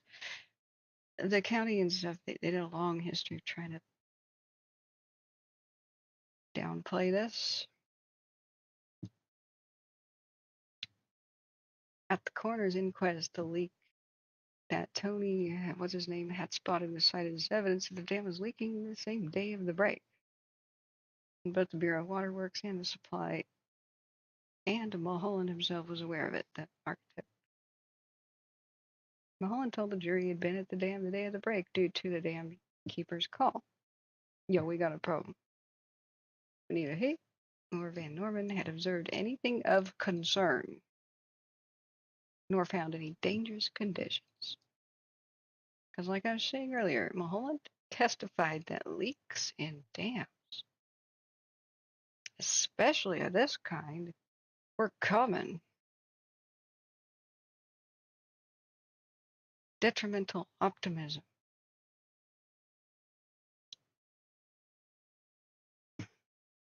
During the inquest, Mulholland said, "This inquest is a very painful thing for me to have to attend, but it is the occasion of it that is painful. The only ones I envy about this thing are the ones who are dead."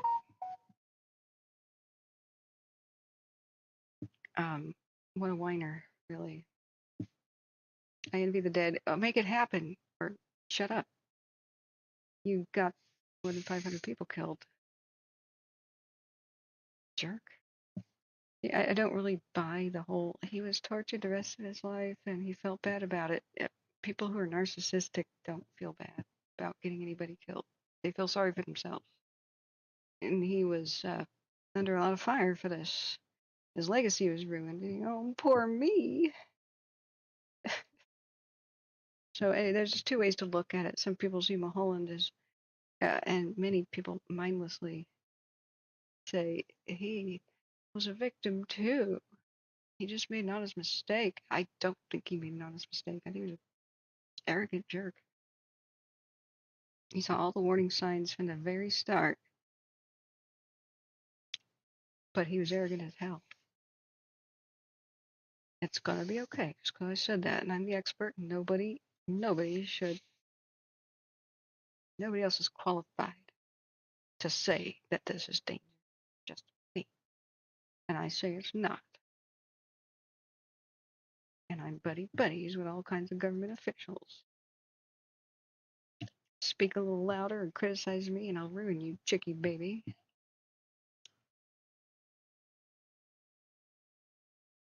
If anybody knows anything about Chinatown and the water wars of Southern California, you'll know what the hell I'm talking about. The stench of corruption is still coming from that stinking pile of crap, where people would say, let's build a dam here, and or let's irrigate over here, and that'll mean the city can expand over here. Therefore, all the land is worth 3,000% than it was yesterday. But shh, let's just tell a couple of people that, so they buy out the struggling farmers on the cheap and enrich themselves. That kind of thing was what was occurring. And they stole water from other places so that LA could grow, ruin nearby communities. So there's still a lot of bitterness. So this is part of my jaded attitude, but you can have your own attitude. But if you're hearing about this thing for the first time, I just caution you that many YouTubers and others just are like parrots. Don't look into Mulholland or the situation that spawned this disaster. You need this context to form a good opinion, especially on his character.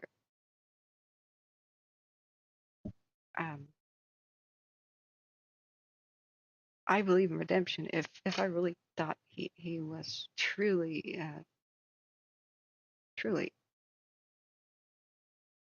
sorry, I wouldn't be this harsh. I just don't see the evidence. It was a romantic story for the press.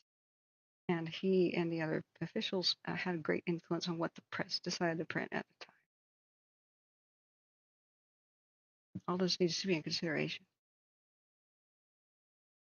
The coroner's inquest jury determined. Oh, he did say, whether it's good or bad, I don't blame anybody else. You just pin the blame on me, fasten it on me. If there was an error in human judgment, I was the human. The fact that he says if,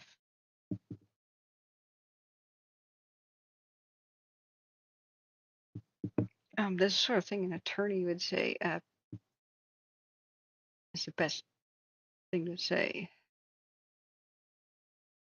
Take all the blame. But an arrogant person who doesn't want to take their attorney's advice would be like if. It would insert if.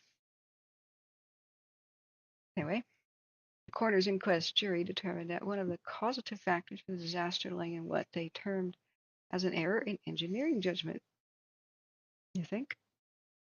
In determining the foundation at the St. Francis Dam site and deciding on the best type of dam to build there. And that the responsibility for the error in engineering judgment rests upon the Bureau of Water Works and Supply, chief and the chief engineer thereof. Declared Mulholland, as well as others of the Bureau of Water Works and Supply, of any criminal culpability, since neither he nor anybody else at the time could have known of the instability of the rock formations on which the dam was built. This is all quotation from the era. The hearings also recommended that the construction and operation of a great dam should never be left to the sole judgment of one man, no matter how eminent.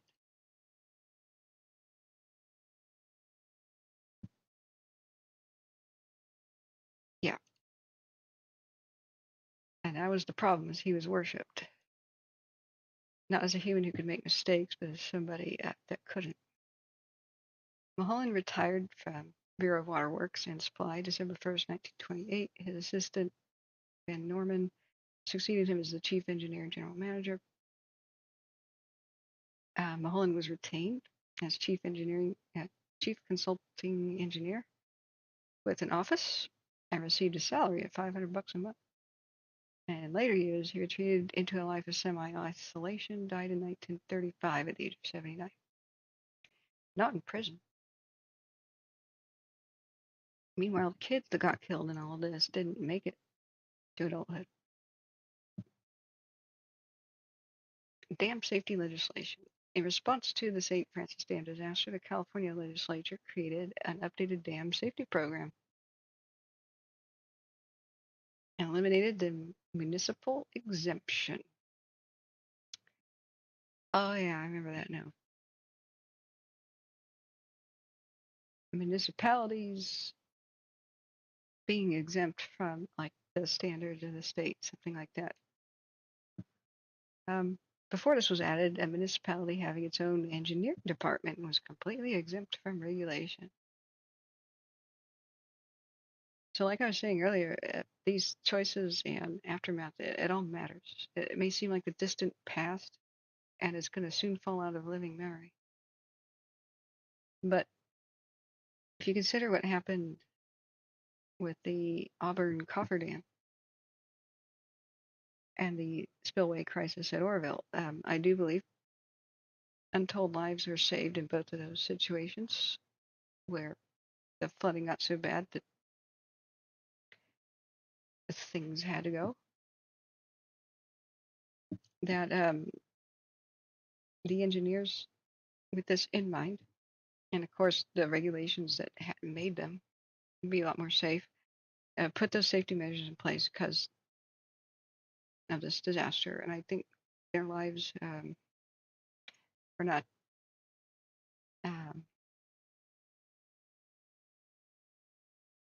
they were not in vain. Right? The sacrifice was not in vain. Hey Nick, how are you doing? Let me look back. Oh, DB, thanks for your kind donation. I'm sorry, I should be looking more at the chat. Oh, Heather says I'm lost at what's happened. Okay, what a night, Heather. I've been live for almost 10 hours. So I'm trying to wind down. And thank you so much, DB. I do hope everybody does have a Merry Christmas. I don't know that I could do a Christmas story tonight now that I was up all night. Sleep schedule is going to be a bit weird now. But I'll try to set that up and try to find a time to fix my bad microphone problem. But in a nutshell, while I was trying to sleep last night around 1:30 to 1:45 in the morning, my phone exploded with all kinds of tornado warnings, flash flood warnings. And warnings means in progress. It doesn't mean look out. It means it's happening. You know, look out is advisories and watches. I was like, assumed it was back east, but it was not. It was Ventura County, not Tennessee, like I'd assumed. So Oxnard just had some pretty massive flooding. And I was reminding people of how bad it can be in the past. There was a man-made disaster, so that's what we were talking about, the St. Francis Dam collapse. But great portions of Oxnard, let me show you the map again, experienced flooding up to 5 feet high at least, especially this whole canal area, Woolley Road to Hemlock, Patterson Road, down to Channel Islands, whatever that is, Rich Person's Water Park neighborhood thing, experimental water neighborhood, or whatever that is, that area. But we saw extreme flooding in many of the major roads becoming more river-like, like Ventura Road. They closed 101. I believe this bridge was impassable for a bit because of the on-ramps flooding. 101 at Ventura Road. And so the massive flooding went down Ventura, Oxnard Boulevard in general, some neighborhoods worse than others, all the way down to Port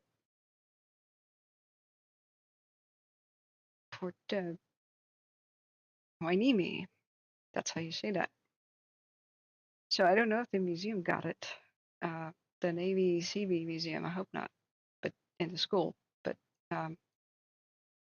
Channel Islands Boulevard was impassable. People called 911 by the dozen. I don't know how many people were trapped in and on top of their cars as they kind of floated. There were many water rescues by boat in some places, but they didn't have enough boats. there was a special vehicle that rescued people that was meant to go in the water, which is awesome. You can go to Fox 11. They had the good coverage on that, the best coverage that I could see.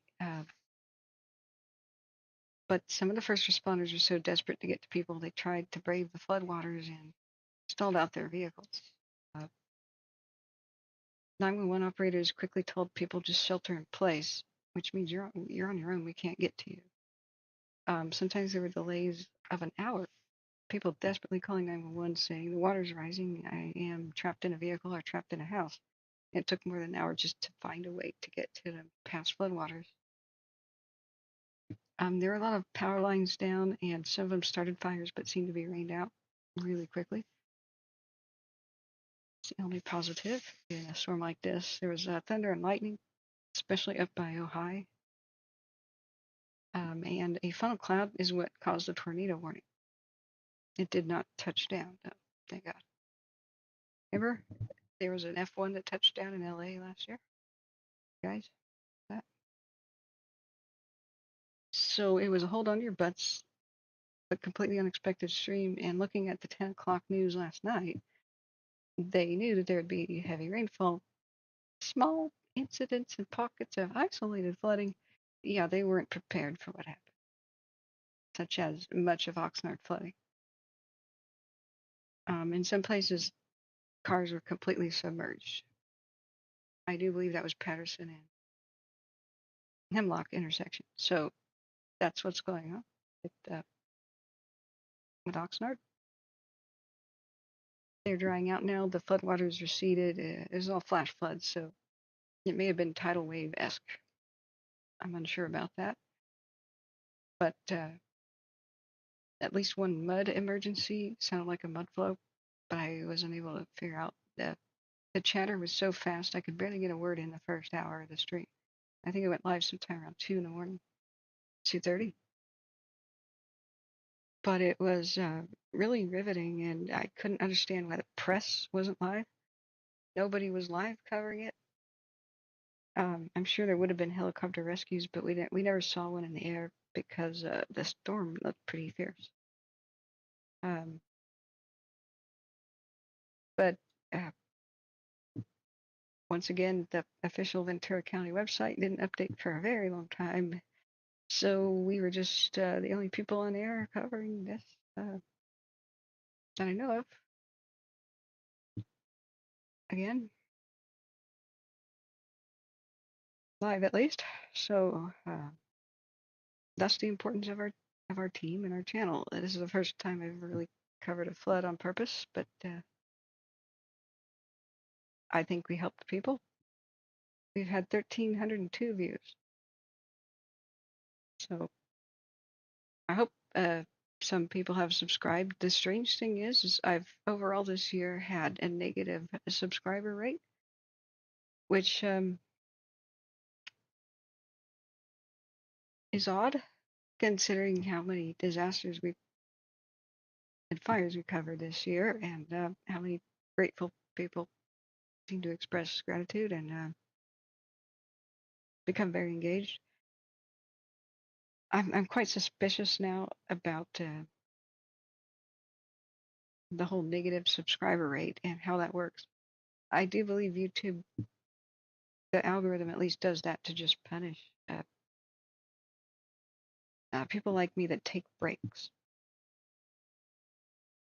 As long as I stream at least once a week, the subscriber rate goes up at a pretty constant rate, which is odd too. Unless it's a major disaster in case, boom, we might get 1,000. But the moment I take a week off to myself, I've heard this from other YouTubers, like you will just lose 30 subscribers during that month. It will just happen. 30, 30, 30, 30 if you haven't been streaming every single week or with regularity.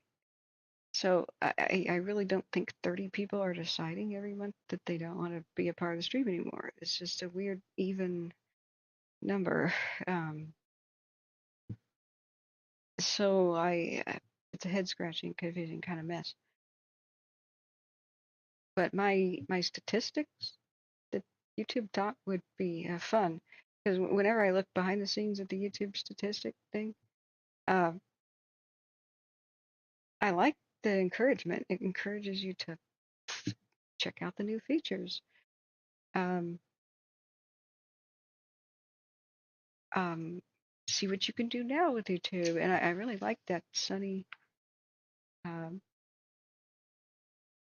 disposition that encourages you to make more content. I see more videos. I don't like the word content. I think it's ridiculous. No, no, duh, it's content. I'm also irked by the word content creator. It's creator, okay? No, duh, you're making content. Let's be redundant and dull, you know. What do you think you're creating? Right? Anyway, that's just my personal peeve. So, yeah, Smitty, I don't like the Ask a Mortician channel anymore. It may have been that damn disaster that turned me off from it. I just found it personally offensive a little bit.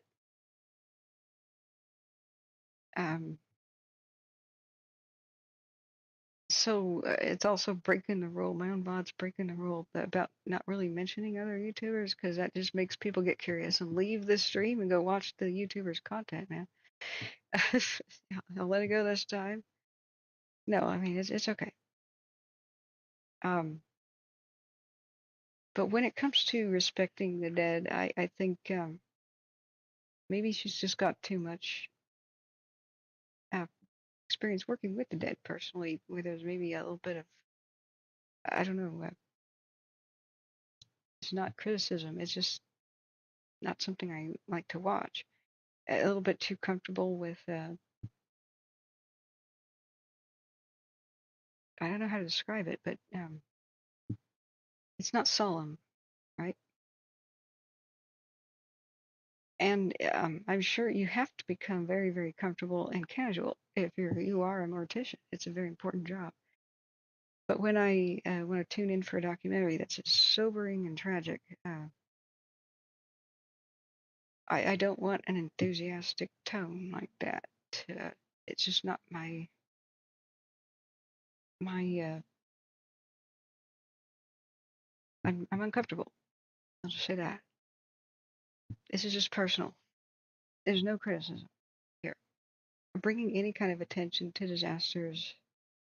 She's not exploitive. I don't mean to say anything like that. It's just that I didn't like it. And other content on her channel, I did. But I'm sensitive that way. There's a lot of content out there where people are just a little too enthusiastic about explaining disasters, where I don't think they mean to come across like that, but it's unsettling to me. So I will just try to get my information elsewhere. But like, this is not criticism. It's just my personal reason I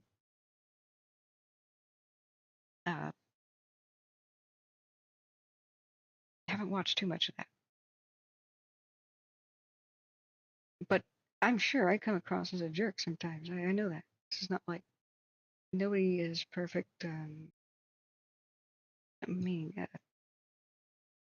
Anyway, forget everything I just said. Let's go back to the point. I wanted to know, when that dam collapsed, if Oxnard itself flooded, because if you look at the terrain, a dam collapsing and flooding the Santa Clara, there's a lot of flat ground here for the floodwaters to expand here. So I wondered how far wide did it expand? Were neighborhoods affected? So I was looking at maps. So here's a historical view of, this doesn't identify what map this is, what year, but it's somewhere between 1915 and 45. And you can see the totally different landscape here.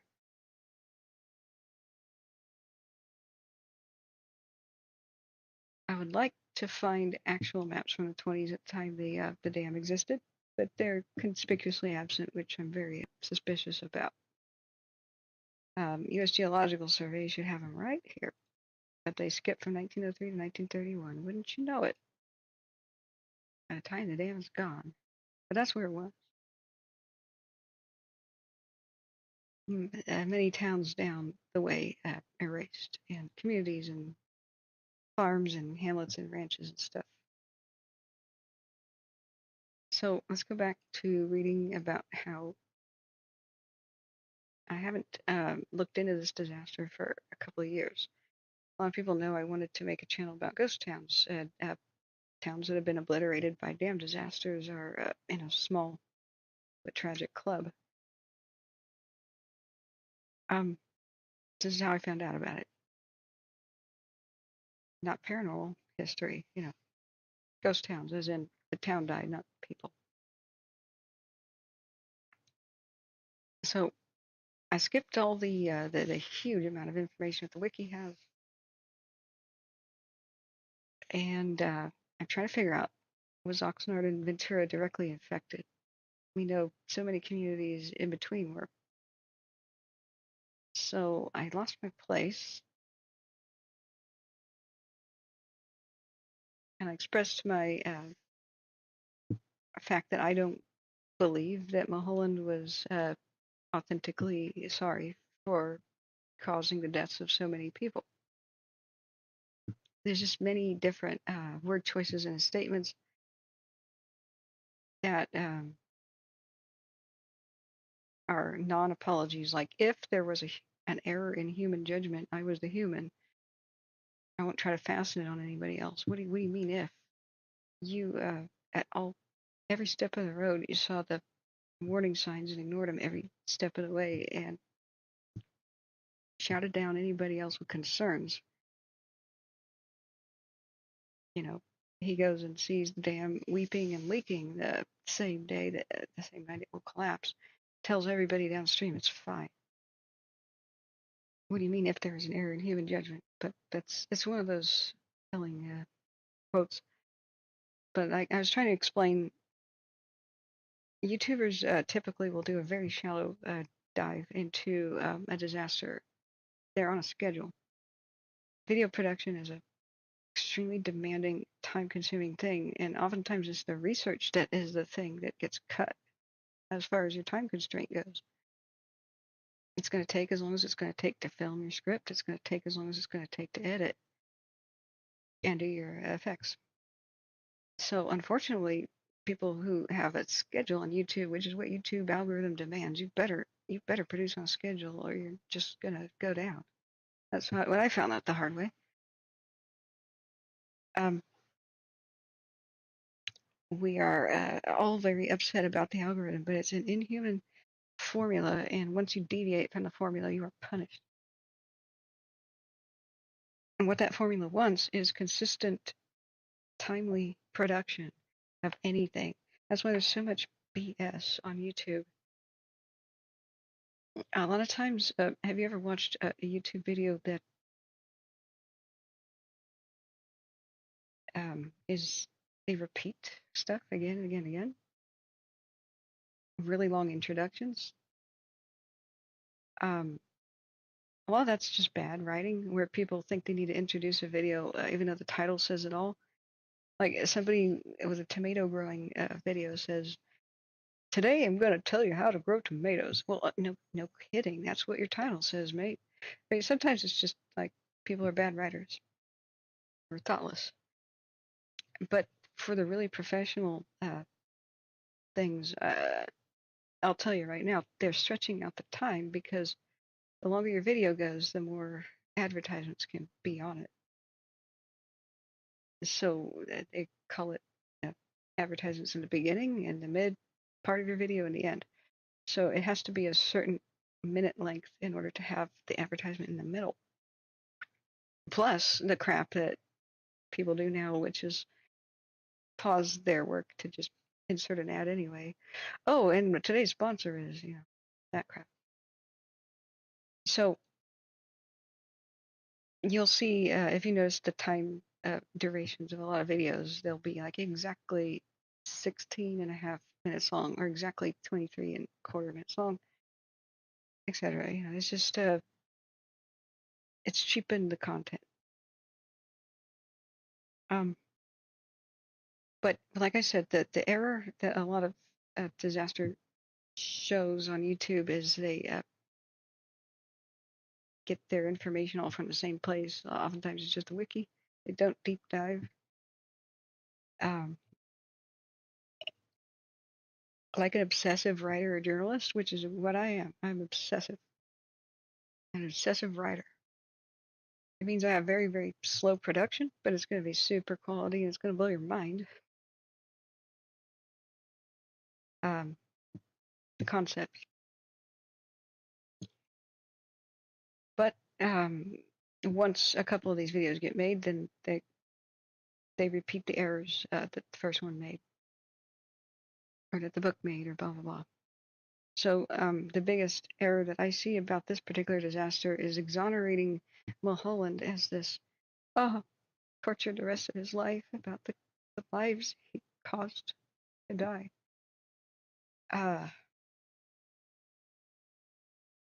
That was a romantic invention of the press, and just don't swallow that hook, line, and sinker. But a lot of the YouTubers just don't even really know who the hell he is, and give him the same exoneration and say he was this tortured soul that just couldn't, he just couldn't, said, judge for yourself. So analysis of this is what was positive in response to the St. Francis disaster. The California legislature corrected some incredibly dumb things. An updated dam safety program that eliminated the municipal exemption, because before that, a municipality that had its own engineering department was completely exempt from regulation. Yeah. Thank God they changed that. Thank God they changed that. So, the thing is that Mulholland not only didn't see jail time or any sort of, it doesn't sound like he had to pay any victims at all. He kept a job. He kept his job. Can you imagine making a colossal beep up so bad that you get more than 500 people killed, erase several towns off the map, and destroy infrastructure that in today's money would cost billions? And you get to keep your job and a stipend, and nobody gets to sue you? Uh-huh. Uh-huh. California corruption? It's been going on a long time, friends. Tip of the iceberg. So, licensing of civil engineers having determined that unregulated design of construction projects constituted a hazard to the public. I got to read that again.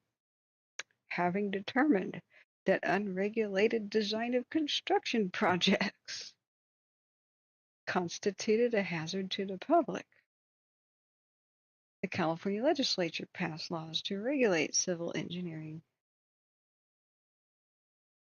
and in 1929 created a state board of registration for civil engineers. Yeah, regulations are written in blood.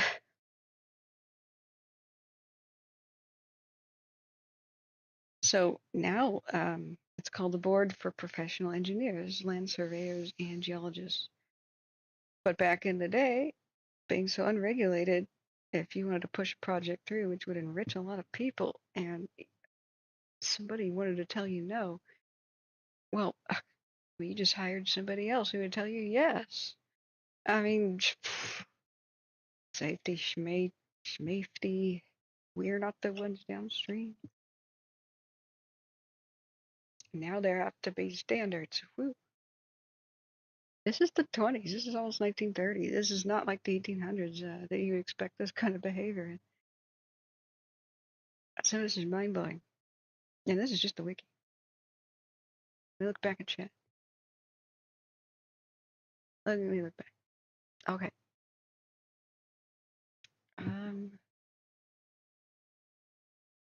Reflect sense is good. Nothing surprises me anymore. Yeah. Randall Smith says, might have happened long ago. Lots of first-person testimony is phrased as after I'm dead, so this explains timing. Respect to elders, I'm not sure I'm not following.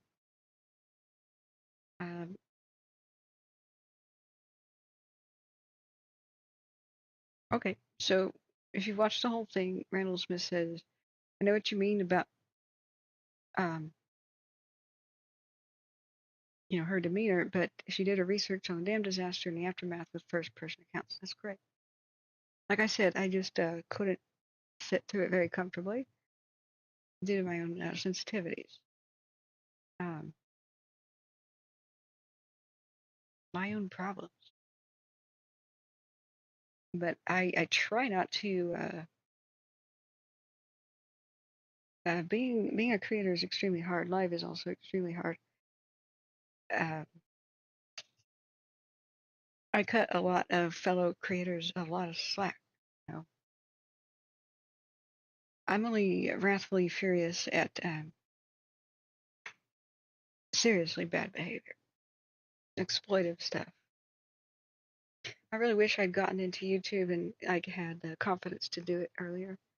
During the Orville Dam disaster, which growing up there and having people I could just pick up the phone and say, what does it look like out your window, Uncle?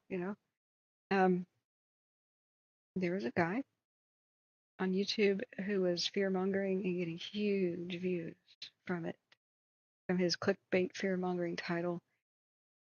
They are lying to you. The entire Orville Dam is about to collapse. Not the spillway, but the entire dam. That would have killed potentially up towards 1 million people. Like Sacramento could have been incredibly affected. Big difference between spillway collapse and a dam collapse, so especially the world's largest earthen dam, right? Still think it holds that record, and not 100%. But YouTube just allowed him his fear-mongering spiel.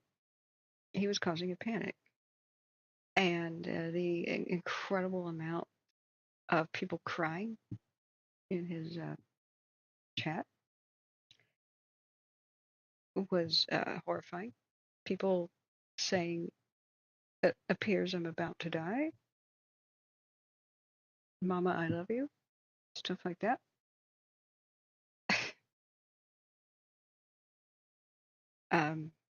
Sure enough, the spillway collapse could have been that bad, but he was saying this right at the start, and terrifying people. And he was giggly about it. Like, you could just tell he was a sleazy liar. Practically, like, yes, Smithers, like on The Simpsons. He was raking in the cash. So back then, I just didn't have confidence to go live. I'm not a hydrological expert, I'm not a hydro engineer, excuse me. But you know what? I did have the chops. I did have the local knowledge to call out bull beep. I did. I was perfectly qualified to say that's impossible. Anybody who's freaking been there knows that the spillway is this low, the dam is this high. The water's going to gently flow out of the spillway, because gravity exists, or even catastrophically out of the spillway, it's going to be down here. Because gravity exists and water can't fight gravity and go up over the top of the dam and over the side, because the dam's higher than the spillway, I could have just shut down that nonsense immediately. But it was a confidence thing. I used to be a terribly shy person. I've come a long way. Still am in person. This is more like performing on a stage. You know, this is persona stuff. I even forget myself entirely sometimes in the middle of being live. Still shy, like asking a guy out. Or even just going up to people and saying, "Hey, I'd like to talk to you and interview you." That's still got some work to be done there. But back then, it was more of a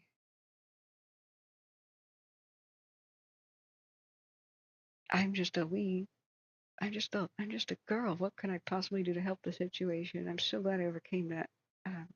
If you ever feel like that, like you should step up and make a difference, but your own confidence is bringing you down, just tell that part of you to shut the hell up. And anybody like that says that, shut the hell up.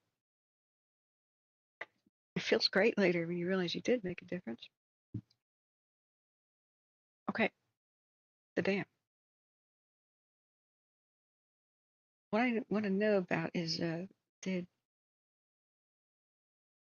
Oxnard flood from this? Like, what was affected? Did I scroll past it on accident? Because we're here at investigation. Maybe it was back up here at the collapse area. We know it took out the power stations. It broke into pieces.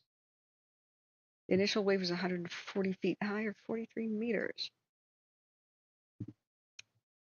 And it swept a cottage a quarter of a mile downstream. And there's some gruesome details about that. So the next people to be affected, okay. But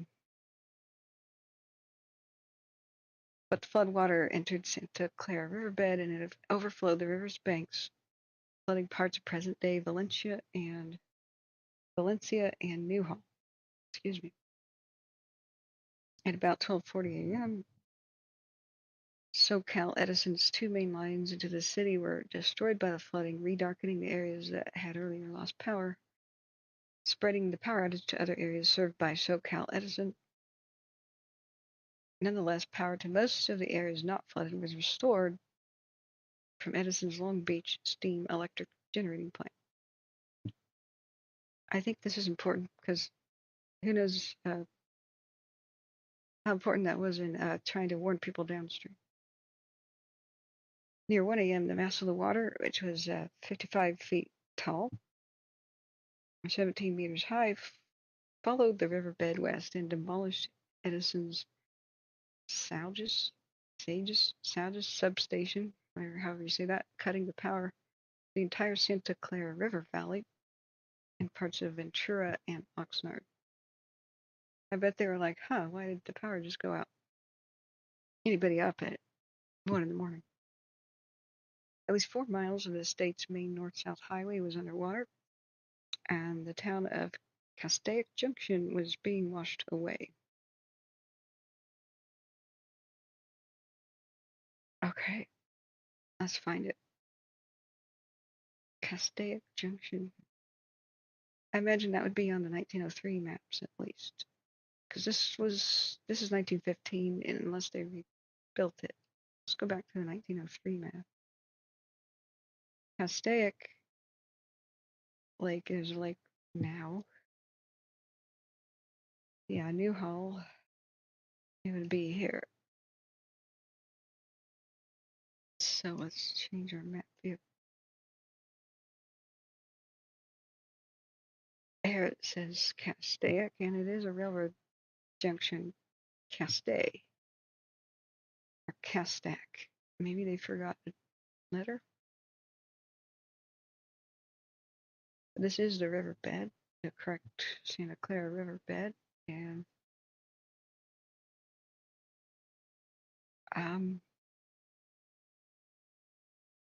Do we have any later maps? Nope, skips directly to 1931. So this is 1903. I'm sure this was a bigger place. It mentions it being a town.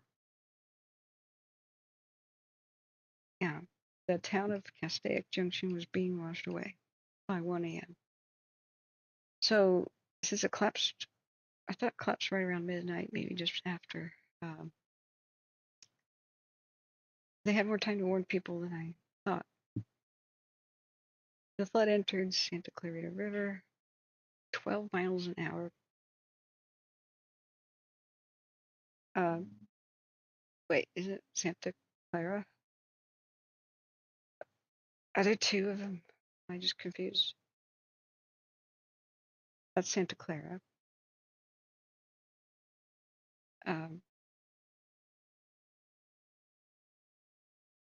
Maps says Santa Clara. Locals, help me out. It just says Santa Clara. Is there another nearby river I'm missing?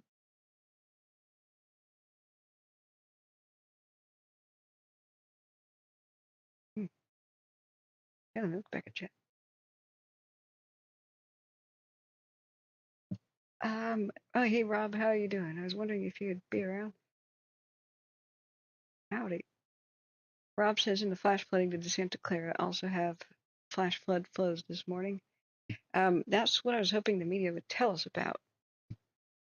They mostly are interviewing people. Now, we know that there are some water rescues that were by 101 in the bridge where it goes over the Santa Clara. Specifically, and that's what I was speculating, like, did the river overflow its banks? I've heard anecdotal yeses, not official ones. So I don't want to say it did, but right here at Wagon Wheel, a boat from presumably the river went up Wagon Wheel Road to do some rescuing. So this could either be the river overtopping its banks, but look at the canal thing right here. That's hard to know.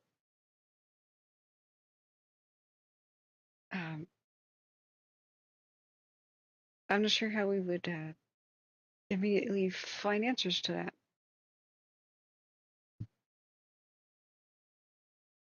I assume there will be some sort of official report or something. Maybe there's a way to find flood gauge. Almost under every bridge there's a flood meter. Sometimes they have digitized these things and you can like see it, but I don't know if the public can see it. Santa Clara flood gauges. See, shut up, I'm not a robot. Near Piru. Yep, I can't spell. That's too far upstream.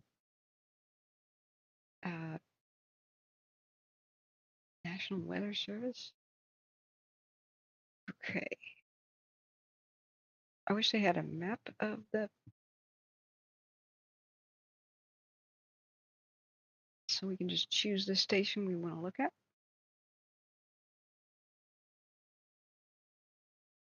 Because look how far inland we are. This isn't relevant to Oxnard. God, this is an ancient website. Please update. This looks like it was made in 1996. In fact, I think it's a framed website. God.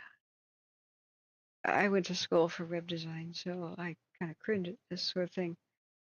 I don't think this would translate well to a mobile phone at all. A preview of. Okay, waterweather.gov will be replaced with water.noaa.gov. Why? Map viewer.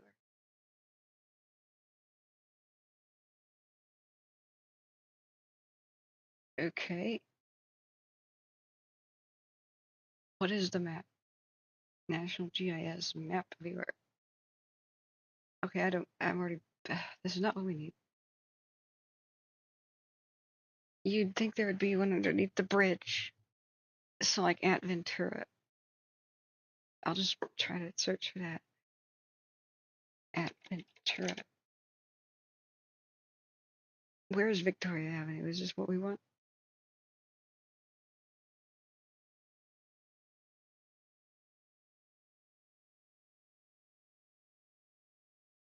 Yeah. Good enough. Close enough. Okay. So today it was at 35.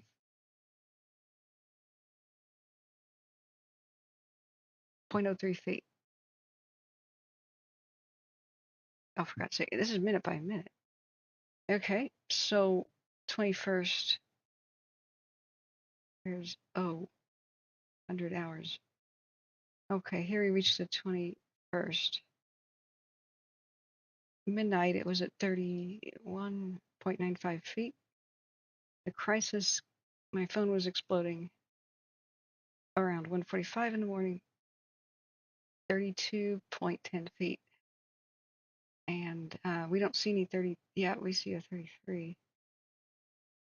Second. It's going into the future, so what in God's name are we looking at? It's going into future time and showing feet, so what the hell are we looking at? Observed and forecast stages. Well, for God's sake, separate that out, okay? Color code it. This is a nightmare of.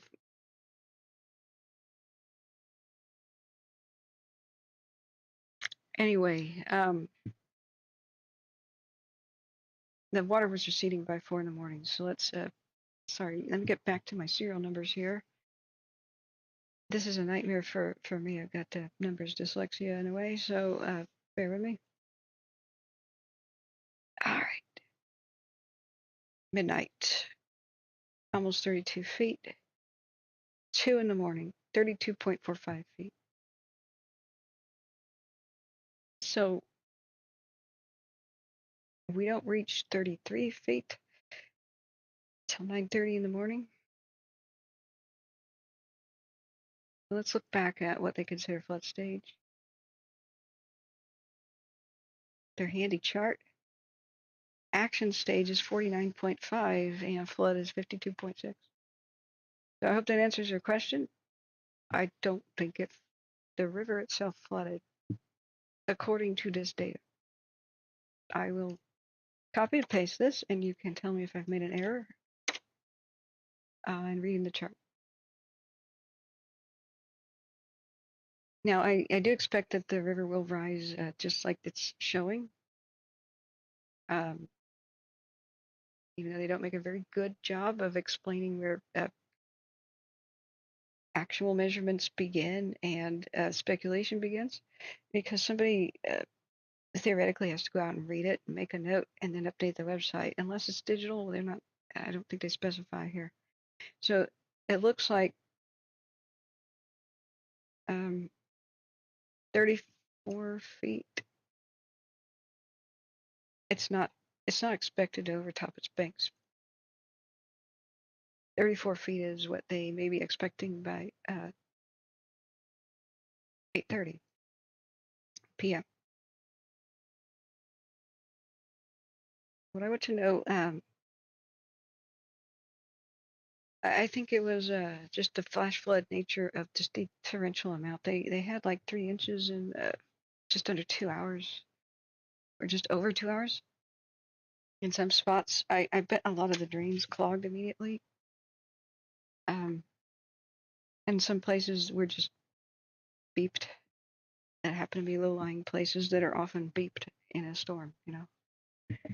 Just like in Portland, there's a particular creek called Johnson Creek, and there's a road next to it called Johnson Creek Boulevard. Every time there's even a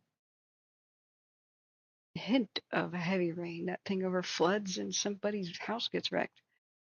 But Portland doesn't do anything about that. They don't like forbid rebuilding, so people rebuild anything. they're allowed to. So every time Portland has even minor flooding, somebody's crying at Johnson Creek Boulevard. And this is the sort of thing where I think if a low spot in the city floods enough, you turn it into a park, man. If the building can be salvaged, you move it, you turn it into a park, and just take a cue from Mother Nature. In fact, maybe dig a little bit so you've got a catch basin to help alleviate the situation. One of the big problems with the big flat land like this near the ocean is the water just spreads out and rises a little bit of feet, but over a huge area because there's no depressions for it to gather in and be like a speed bump. When the levees broke at Vanport, Oregon, and it erased Oregon's second largest town in a single day, like that. You've never heard of it because Portland doesn't want you to hear about it. It was a temporary town for World War II, and they were supposed to destroy it right after World War II. They decided not to. They knew it was in a big floodplain next to the Columbia in a sort of a bowl 15 feet below sea level. But they decided that that's where black people should live. And the elderly and the disabled that came back from the war. And not only did they encourage people to move into it so they could have a ghetto that wasn't inside of Portland. Oh, all the poor people could live there, you know. And working class people could commute into Portland but not have to live there. So Portland didn't have to have a big poor section of town or a place with colored people either. So Portland's shame is that they built a college inside of Vanport and then said all the students and low-income people in general. It wasn't just blacks, it was just anybody low income should live there. And didn't take long for the whole town to be washed away by a giant tidal wave. The reason I'm explaining that is that the thing that saved people, and it wasn't the gigantic mass fatality event that it could have been, was A, it was Memorial Day weekend, so people were out of town, but B, they had a bunch of ponds and canals and stuff because it was, well, a natural wetland to begin with. But the tidal wave of floodwaters obliterated the west section of that city. But people on the east section of the city had time to get out, like walk out, because the floodwaters were filling the natural pond and low areas where they had like kept it like duck ponds and stuff. So the water had some place to go. And as soon as that filled, then it became more like a tidal wave. But you can imagine how many people would have died. How many more people would have died at Vanport if it had been just like a straight up flatland and a tidal wave racing across it. But anyway, but with the things you learn about studying ghost towns, you learn everything about how not to design a city. So what I could see, just with my knowledge here, is this is flat, and the water doesn't have anywhere to go. So if it's going to overtop these canals and such, A, they should be bigger and wider. That's going to be, I'm sure, discussed in the future. But there's no low-lying depressions for the water to funnel into to buy people time to either evacuate and or unclog drains or whatever they have to do to prevent disasters.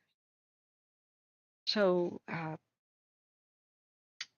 I'm not a local here, but I would just say the water is already settling in low parts. Have more parks and then dig down.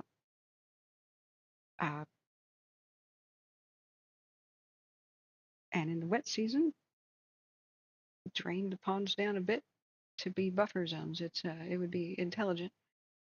So let me get back at chat. Randall Smith says simple terrain accumulated in low spots. Yeah, Highlands of the Valley. Yeah, I missed a bunch of chat.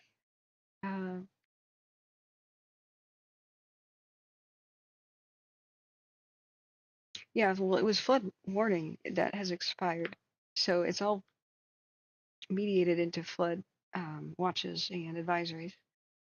But the flood warning and the flash flood warning was in effect because warning means it's happening now. So, and the tornado warning came because somebody, I mean, there's an obvious funnel cloud that thank God didn't touch down. So,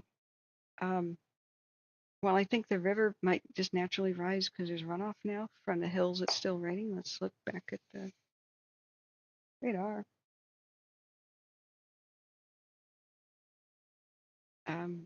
What managed to soak into the soil and the new rain is going to make its way downhill into rivers. So I would imagine the river would rise a little bit, but I don't think it was a factor in today's flooding. I think it was just way too much. It overwhelmed the system, and or a lot of drains were probably clogged with who knows what. Maybe fatbergs, you know.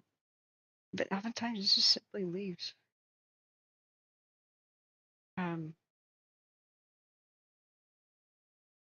you can be a drain hero. That's why I showed the post 10 video.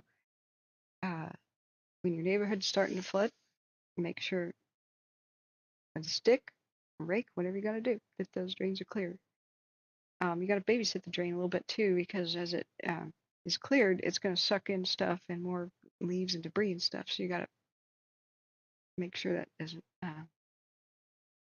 re-clog.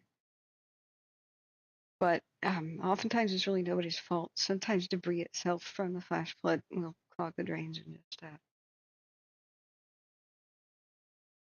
I mean, who wants to be out in it?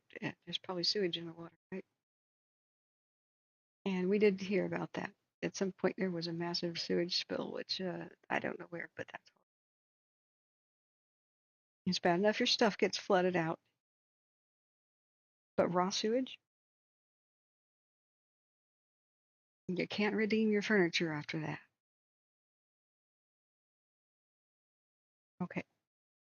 So here is the storm continuing to brush at California.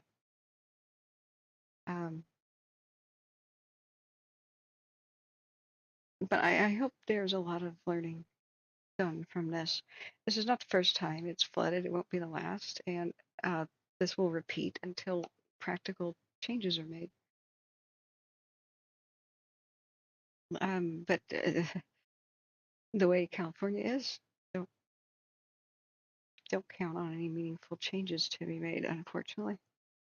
So just count on yourself. Count on yourself. Use your brain about where to live and how to help yourself, especially how to rescue yourself, because that's what a lot of people had to do last night. Self-extrication. People self-extracted. That was the official term. Okay. So after the dam collapsed sometime near midnight, this was in 1928, near 1 a.m., a mass of water 55 feet high followed the riverbed west and demolished a bunch of substations and such. And the town of Castaic Junction at this point was being washed away. And then the flood entered the Santa Clarita River. And this is what I was stuck on. Like, is it Santa Clara or is it Santa Clarita? The town is Santa Clarita.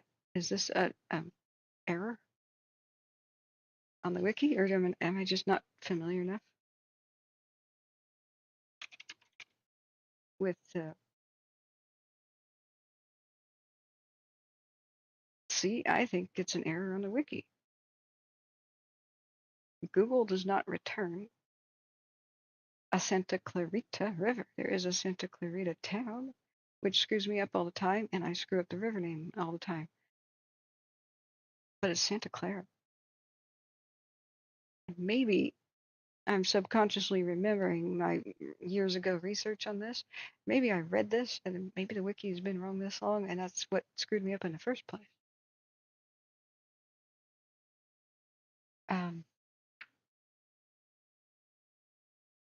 the flood entered the I'm going to say Clara River Valley at 12 miles an hour. Approximately 5 miles downstream near the Ventura LA County line, a temporary construction camp at the Edison Company had set up for its 150-man crew on the flats. The riverbank was hit.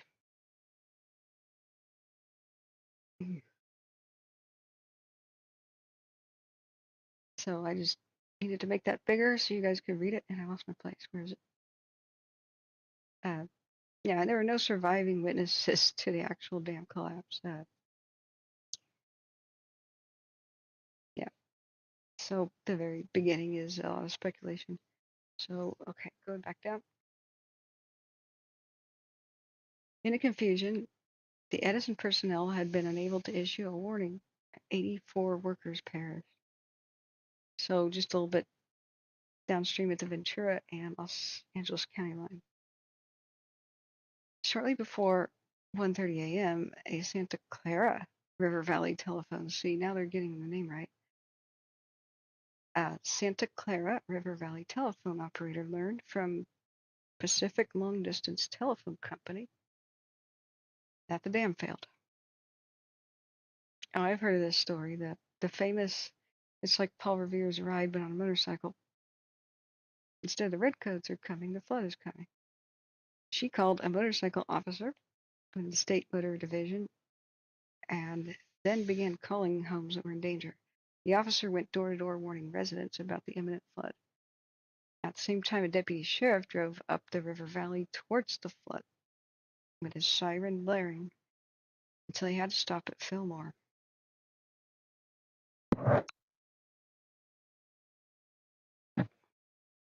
So the flood heavily damaged the towns of Fillmore, Bardesdale, and Santa Paula before emptying both victims and debris into the Pacific Ocean 54 miles downstream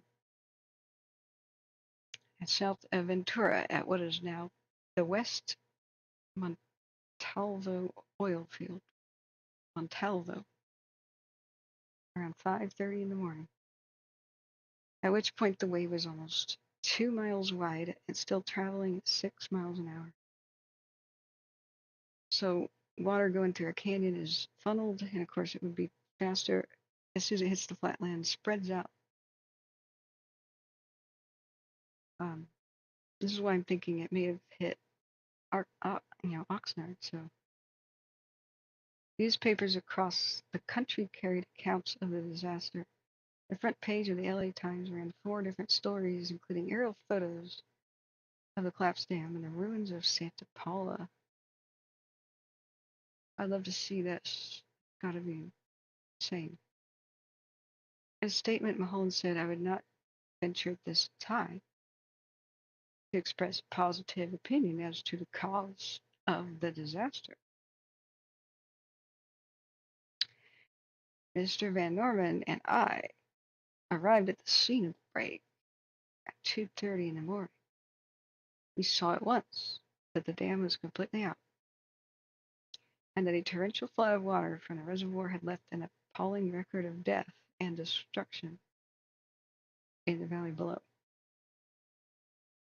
Mulholland stated that it had appeared that there had been major movement in the hills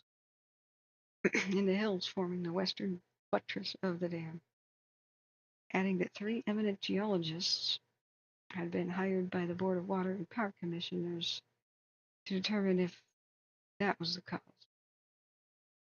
There are at least a dozen investigations into the disaster. With unprecedented speed, 8 of these had been begun the weekend following the collapse. Almost all of these involved investigative panels of prominent engineers and geologists.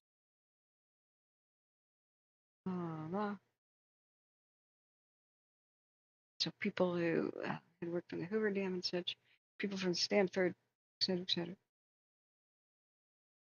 While they were not unanimous on all the points, most commissions quickly reached their respective conclusions.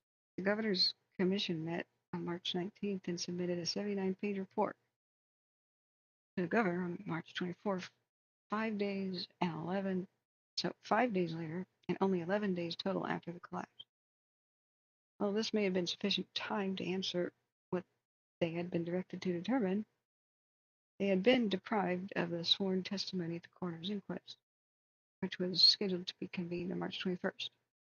The only inquiry that took into consideration factors other than geology and engineering.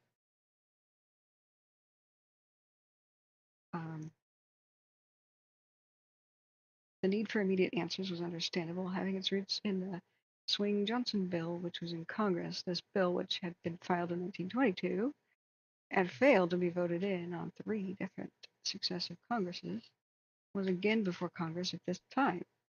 The bill ultimately provided the funding for the construction of the Hoover Dam.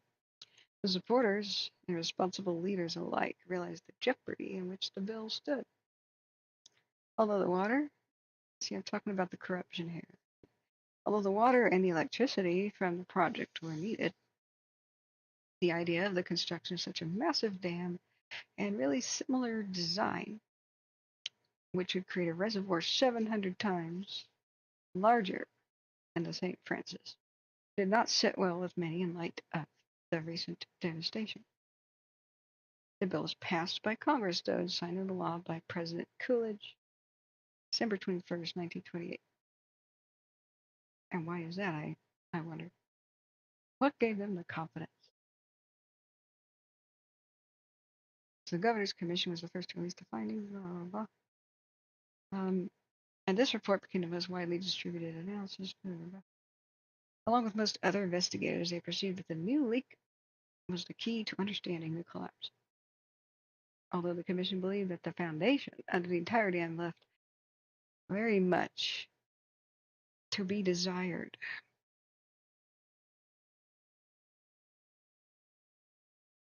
Understatement of the year.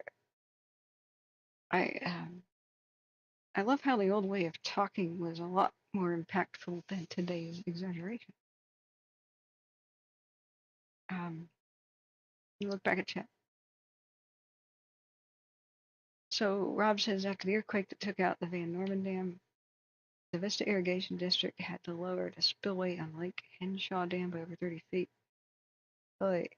Reflect senses the MSM News reported that California is now recycling wastewater into the drinking water. Yeah. It's not doing it yet, but they just passed a law saying it's allowed. That would go into effect January 1st, I believe. Yeah, that's usually not done. Usually, sewage treated water is released back into nature, and filtered more.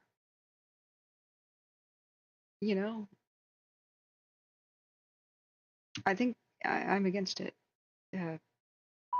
mostly because what is not cleaned in the current sewage treatment plants is they don't remove drugs from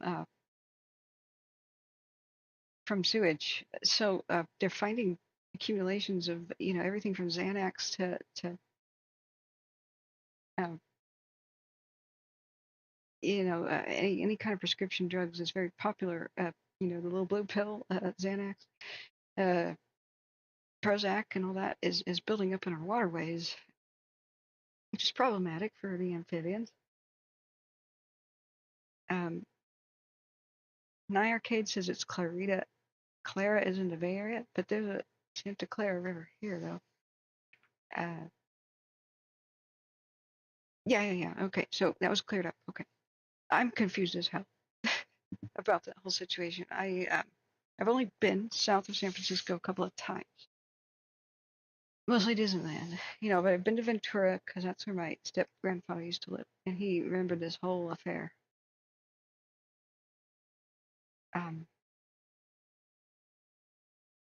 Yeah, so I don't think that human beings, if these drugs are building up in our waterways, as well as some other things that are not cleared out of our drinking water, the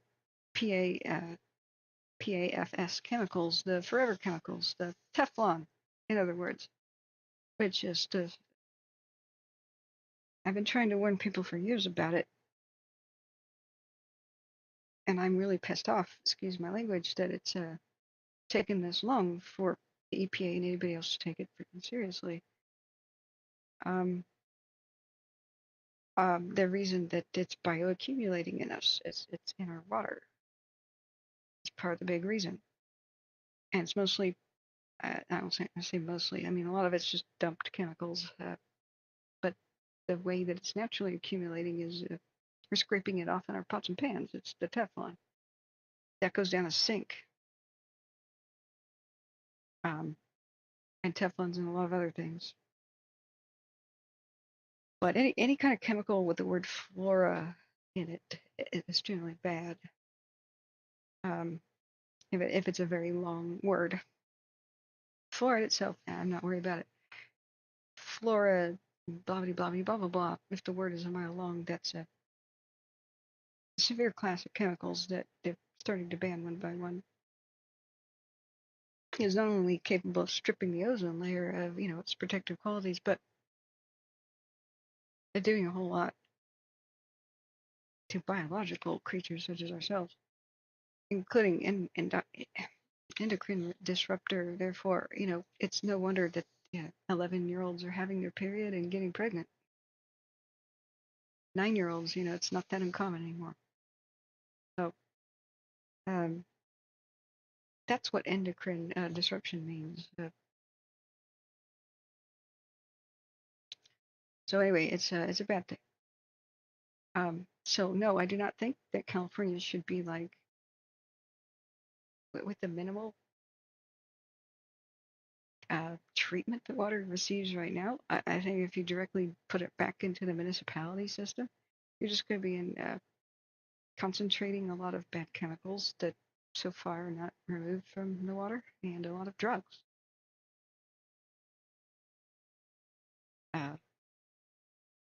People are going to immediately jump on that and say, oh, the parts per million, the blah, blah. I don't care. I don't care. It's also disgusting. So I just don't care about that argument, okay? For some chemicals, there's no safe level.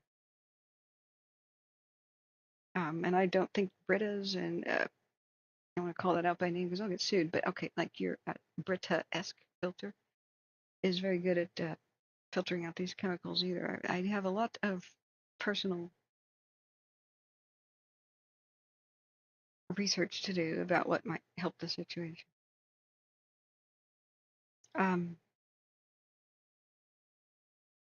Randall Smith says it was a typo in the article. Santa Clarita is a creek and not a river. Okay. So we should maybe fix the wiki.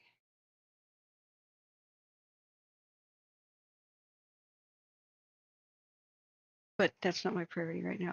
Oxnard is not really mentioned, so we may have to do other digging. Maybe old timers would just know. That'd be awesome if anybody just has local knowledge. There's 19 viewers though right now because it's time to wrap up my damn stream. It's 11 hours. I didn't want to go this long. I'm deliriously sleep deprived again. But look how small Oxnard was. So, they're saying where the oil field is today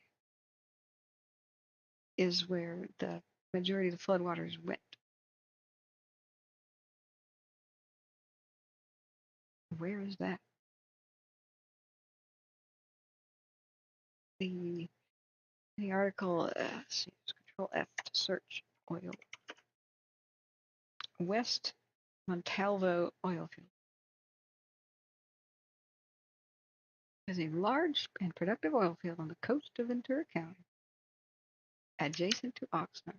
Discovered in 1947, it has produced approximately 43.7 million barrels of oil and retains about 2.2 million barrels, recoverable with the current technology of today in both onshore and offshore areas.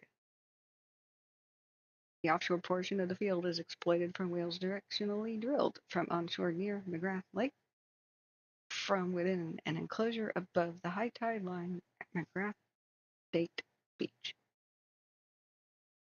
It's also the first dry natural gas field of commercial value to be discovered in Ventura County, and in its lifetime has produced over 73 billion cubic feet of gas.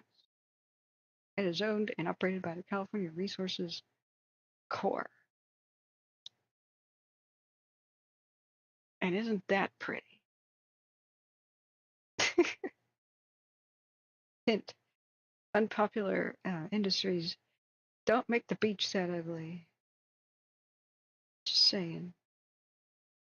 It looks like a mini Chernobyl power plant here, you know, like, just saying. It's a Soviet kind of ugly. All right, that shouldn't be too hard to find on the map then. We'll just look for the big ugly thing on the beach. Aha, McGrath State Beach. Global imagery. There we are. Although from the air it looks pretty. Now that's using your head, industry. Aha, it's the age of Google Maps and satellites. Let's put pretty designs here. That's using your head. Oh wait, never mind. That was the park. Excuse me. Here's the ugly industry that didn't learn anything.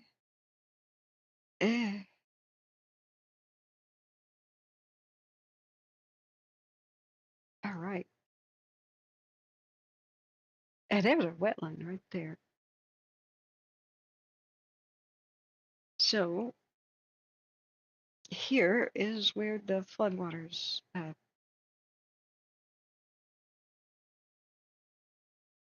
deposited debris and victims from the dam collapse of 28.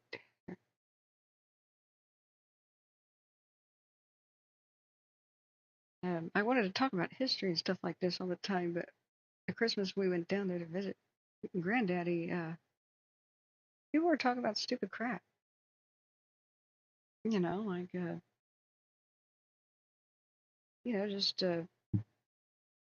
stuff people already knew, and the weather, and just, you know, I'm like, tell me about the hard-hitting topics of the 20s, man. What was the Depression like?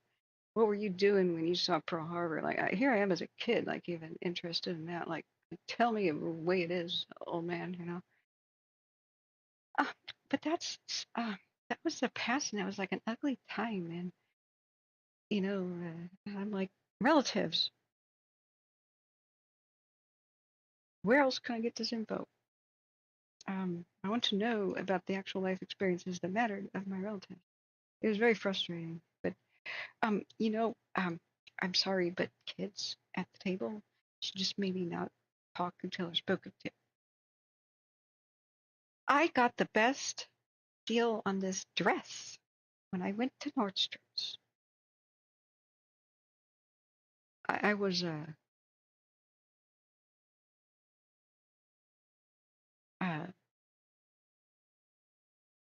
irritating to those folk, you know.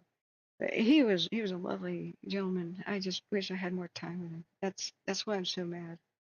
I know all about their shopping experiences and stupid crap, but they interrupted me when I asked him the meat and potatoes about his life. What a facility. This is yeah, that's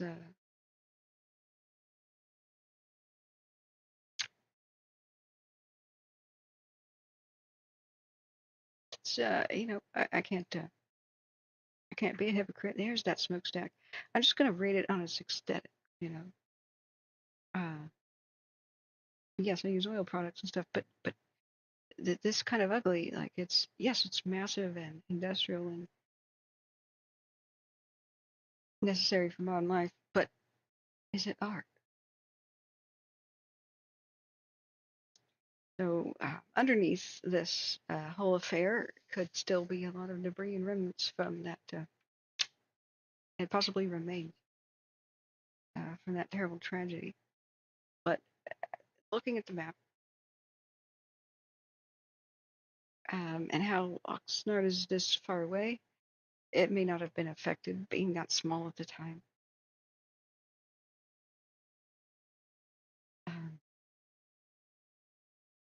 And thank goodness the oil facility wasn't there yet if it was discovered in 1947, because I'm sure that would have been wrecked. And maybe that would have been one of the first in-your-face environmental oil disasters, you know.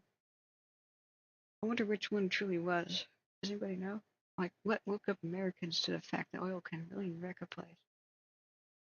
That's a pretty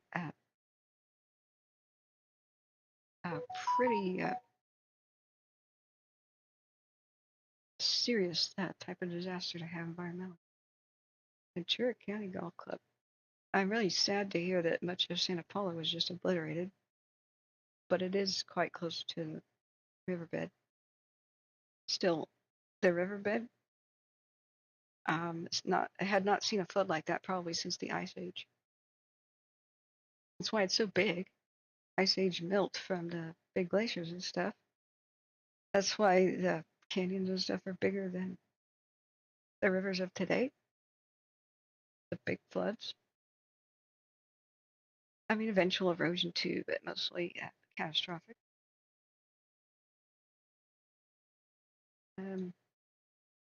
So I guess we'd have to just Google that. Like, was Oxnard flooded by the St. Francis Dam? Flooded by the St.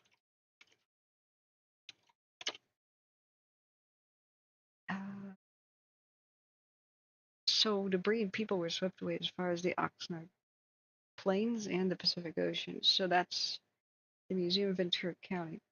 Glad they have some sort of website about it. Municipalities and counties are getting better at addressing the shameful pasts, skeletons in their closet. Wow. That's a straight up steam shovel of the past. Dang it, that doesn't get bigger. Okay, it doesn't get bigger. But that's a mountain of debris. I still want to see the aerial photos that apparently the New York Times did at the time. That's unlikely to still be copyrighted.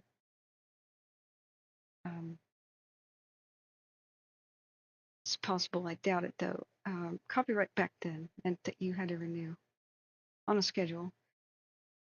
You had to first register copyright, then renew on a schedule, and it kind of expired every kind of 10 years unless you did something about it.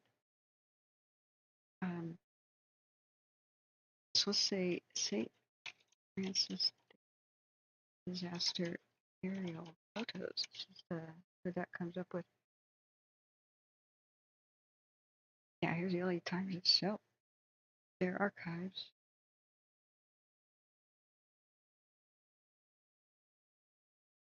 Wow. And here's their very detailed sketch from the March 14th edition. So this would have been when the reports were coming out. So Oxnard's on the map, and I can't make this bigger, unfortunately. Way over here. I mean, even if I do, it's not readable. This is an odd kind of scale, actually. They're making it look gigantic, but I'm sure people understand it's not to scale. But it looms over the whole situation. It just needs to be bigger, but in modern times, they would have put it in a bubble, you know, instead of making it look like a comic book. There's poor Santa Paula right there. More than 100 bodies found in district between Santa Paula and Piru. 40 homes flooded and destroyed in Fillmore. 20 homes lost in Piru or Peru. Castaic, Harry Carey's ranch inundated and buildings swept away. That's an interesting name. Harry Carey, okay. Los Angeles construction camp of 170 men 8 miles downstream from this area is inundated, trapping men in the tents. So far, only 6 bodies are accounted for.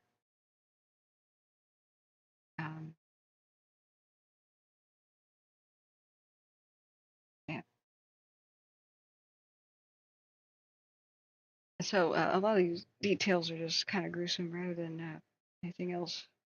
But here's the dam weeping again. You can see the leak.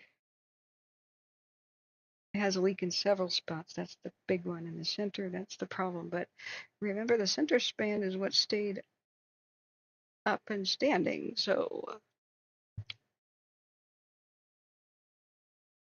that's in 1926 when they're like, everything's fine. This is a great place to put a dam.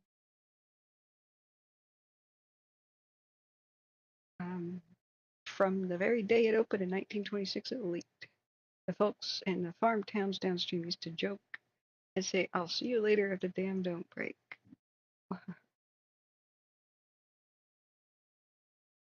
The dam wasn't even 2 years old when it sprang new muddy leaks on the morning of March 12, 1928. Actually, then the reports hadn't been in yet. This would be like the next day they came up with a drawing that detailed. A day and a half later. The press was on it back then.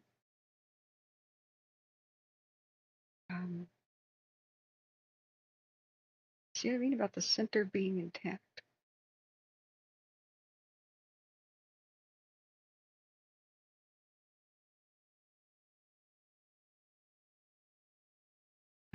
Wreckage. That's Santa Paula right there. Remaining portions of it. Courtesy of the Sally Times archive. Oh yeah, here's their Santa Paula after inundation. Right, March 13th, 1928.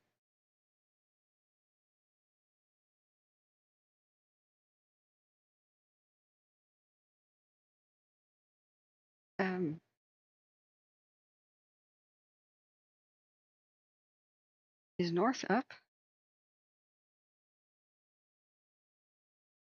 I thought Santa Paula was on the north side of the river, but that's the river. So, are we looking south then? We must be looking south. I wonder if any of these buildings still exist in a photo. If you wonder what I do all day in my spare time when I'm not streaming, it's a lot of this. Like this, I find investigating things like that. I told you I was obsessive. That's all I'm going to say. All right, let me look back at chat. Hey, Christopher, welcome back. Have you had 2 naps since, or have you been here the whole time like a trooper? 11 hours? Yeah. I think modern sewage treatment does destroy viruses and bacteria and stuff. Chlorine's pretty toxic. There's a lot that goes into sewage treatment. I'm not really worried about,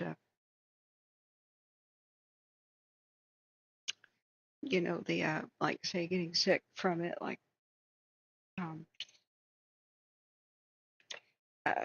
a virus or something. But I am quite concerned about the. I would not be comfortable. Let me put it this way: I would not be comfortable with what California is now allowing. Taking raw sewage, treating it, and putting it directly back into our drinking pipes in the municipalities before letting nature kind of purify it first. I'm a live streaming savage going on 10 hours. Oh heck, November 6th. Remember my 72-hour ones?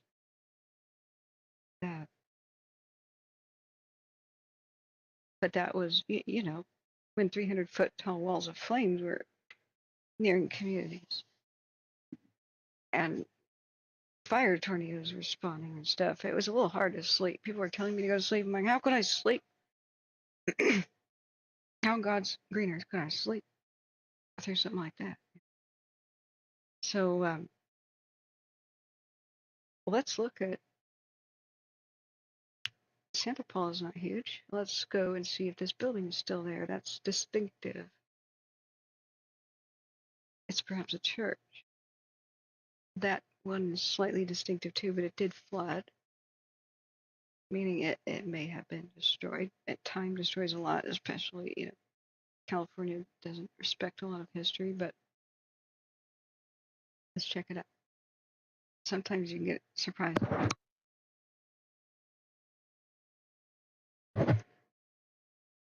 When I'm talking over my shoulder, I'm talking to her, but I don't want you guys. I don't want to activate your device at home. That is, starts with an A and L and E and X and A. I keep telling her to turn off the lights, and people in my stream are like, you just turned off my lights. Okay. I don't have Google Earth installed right now. Setakoi and Paula. So we were looking south. I wish I could pivot.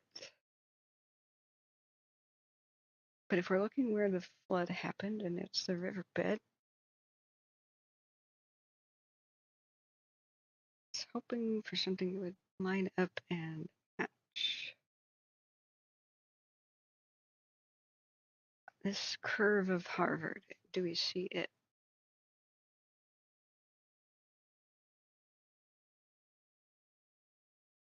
Yeah, pretty straight, nondescript grid streets. There's a small island.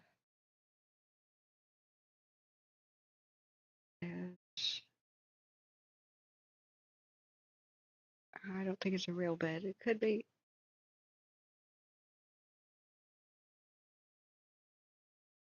That's extra wide. And that is not square. That intersection is not square. Does this bother you guys? Look at this messed up intersection.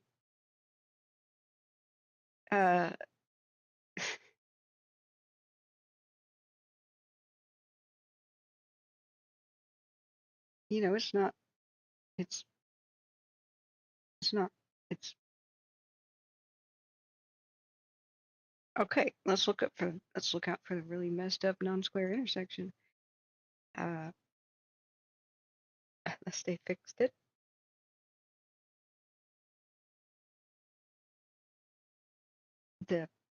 There it is.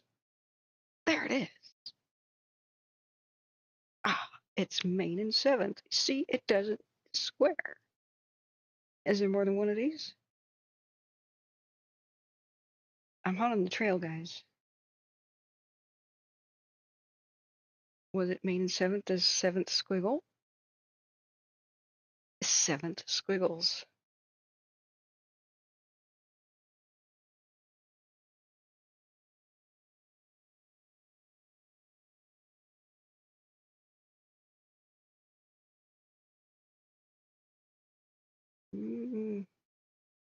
Nope, that's not it. It would have a little towery thing to the side of it. Oh, whatever. Yep.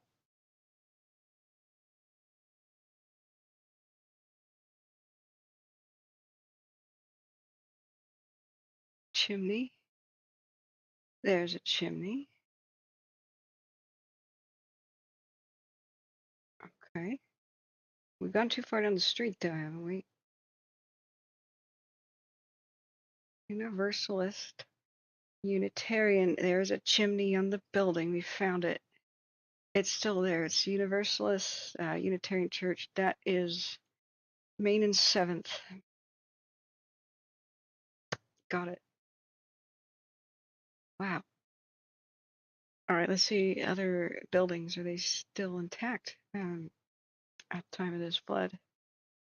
What's that thing? The horseshoe-looking thing. Yeah. Assuming they didn't tear it down. So the next main road.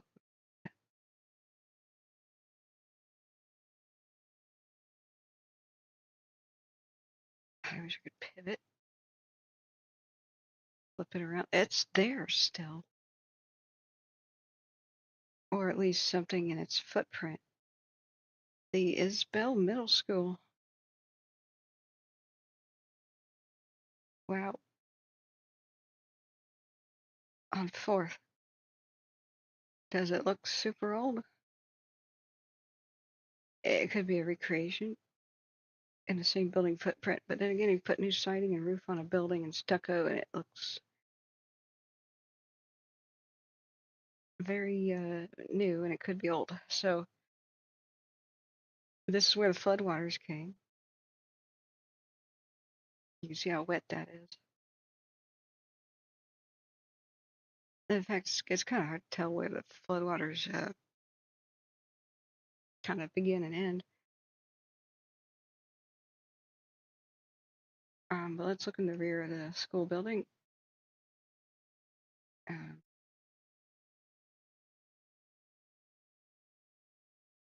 like,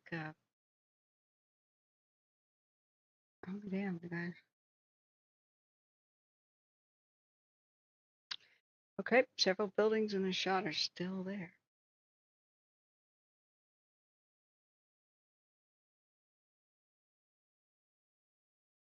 People walking by every day. I have no idea. No idea. Looks like there's an addition to the building, like an auditorium or something. That is a house at a place. That has like been knocked around. Several of these houses are not on foundations. It looks like that. Well, we found it, guys. Yep, Jane Blackbird's gonna go. I should have gone a long time ago. I'm not feeling hot now. Time to eat again. I just realized I've only had 4 pieces of bacon in 11 hours, so it's about time for me to get some real relaxation and food. But thanks, November 6th. I like the idea of being a streaming savage, but that's unhealthy, that's for sure. So I'm moving all the way. Yeah, seas afar. Yeah. Rob Langsdorff says the St. Francis Dam is 39 miles upstream from Santa Paula. Oxnard is 54 downstream from the dam site. Yeah. So let's look at the rest of the pictures. Holy crap. Only the supports of the main highway bridge outside of Castaic survived. Wow.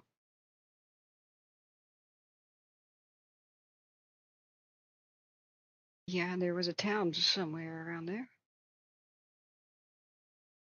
I want this colorized. Here's a huge tank or something that says General Gasoline Waiver. Yeah, flood debris.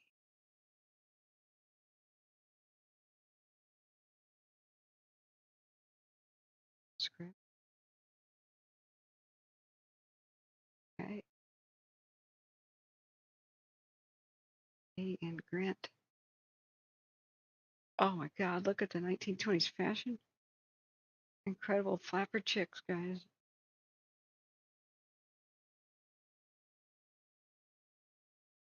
Those little bell hats and furs and stuff. High-heeled shoes. It's when women dressed up. So did guys back then. That's the hero telephone operator.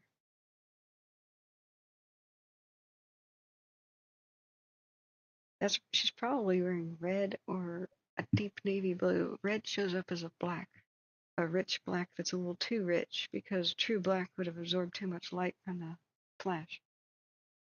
So imagine that being like a scarlet and or a deep navy. Every once in a while, something like a vivid purple can look that way on black and white photos. Yeah.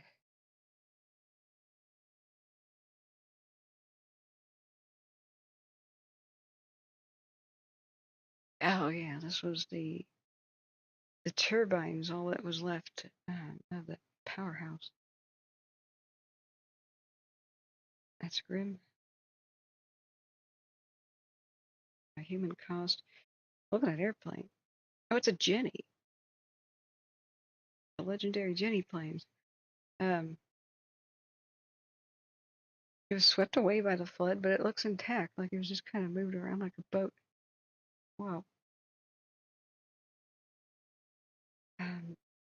The most valuable postage stamp in the world was the inverted Jenny, the plane upside down. It's really weird what people think is worth millions.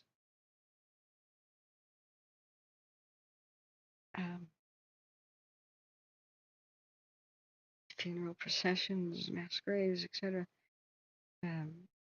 Tent cities, a piano in an orchard. That's just a testament of the power of the water. Grandma said in the 1950s, the U.S. City Marysville flood, not Marysville, but U.S. City flood, that sort of stuff was unimaginable. Like there were pipe organs and trees and cars and stuff. Okay, that's a person right there. That's a giant chunk of the dam.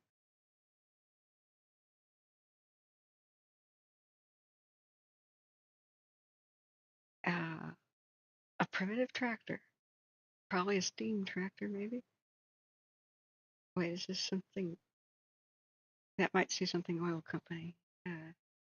Still a primitive tractor. Look at the stop sign. It's like candy stripe.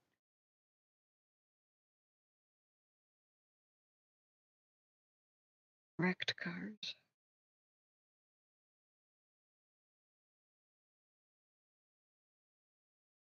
Okay, if anybody wants to look at this, I'll put the LA Times article here in the chat.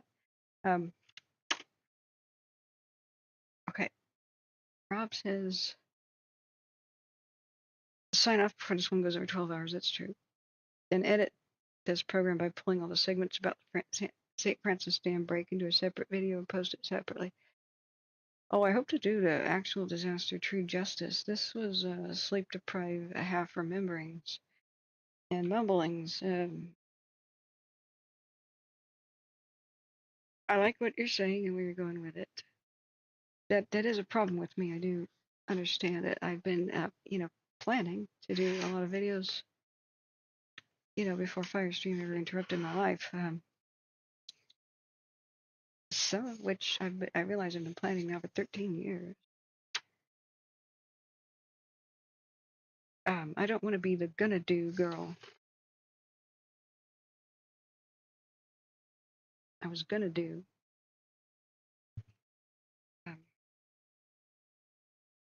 But this is sacred. This is mass fatality event.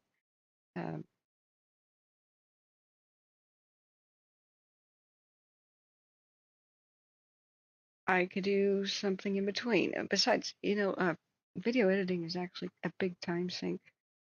There will be no way I could do anything of the sort. There are so many other projects that are way more urgent, such as the modern disasters of the Caldor or the Dixie. I need to get back on the road, film the rest of the documentaries, actually interview people. Hopefully people have saved footage. What's horrible is I should have immediately gone to where the Dixie and the Caldor happened, but as soon as those two fires were rained out by the rains, the rains of late October and the snows of late October ended those fires. So there was no way I could really even travel to California in the mountains to be there when it was fresh. I was hoping journalists would cooperate with me and help me document that. They're the pros who know how to take pro footage anyway, and I would get the human story and it would blend together, tell the truth about what happened and not the vapid, everything's global warming crap that the media was doing. Global warming's not an ignition source, even though it's a super contributor to drought. I'm not going to wade into that debate. It's not the ignition source. So when a power company is careless with fire and causes mass death and mass fatality again and again, that has to be addressed in a way that nobody has addressed. Tell a complete story. Idiots tend to go, well, was it global warming or was it the power company? What do you mean? Or, okay, let me put it this way. You can't have anybody being reckless with fire in the middle of a mega drought. I'm just supremely irritated by just mindless parrot. Here's major disasters, but let's just say the drought was the reason. No, you think the drought was the reason for Lahaina? You think Hawaii Electric had something to do with it? What about the Bobcat fire and all these other big ones? I'm really sick of the lies like most wildfires are human caused. A corporation is not a human. When a corporation goes around starting more than 1,600 wildfires in just a few years, they need to be held accountable. When they kill my friend, they need to be accountable. This should never be tolerated under any circumstance, especially not because global warming. Why would you tolerate mass negligent homicide? If you think that's going to further some sort of a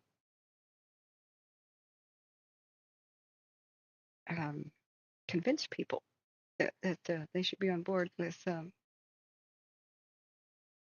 helping out climate change, that doesn't. Saying, please tolerate the mass deaths and stuff. All we have to do is tax some cow farts, and it'll end one day. That's just not a good narrative to have. The more people are aware, though, the less that people will have nonsense arguments like, no, it was a power company. No, it was global warming. No, it was a power company. No, it was a recklessness. During a new era in which we cannot tolerate recklessness from anybody. But the current media is just explaining, a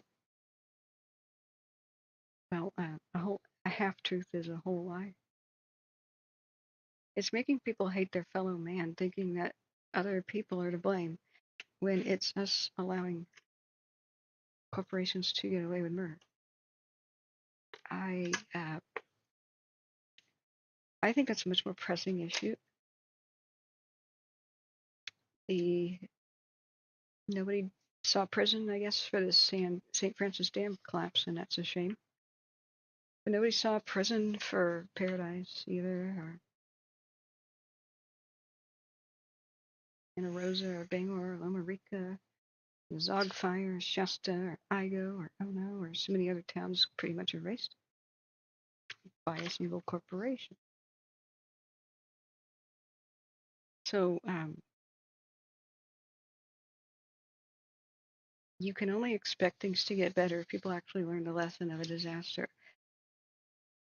This one got the world's attention, and the truth was told about it for the most part.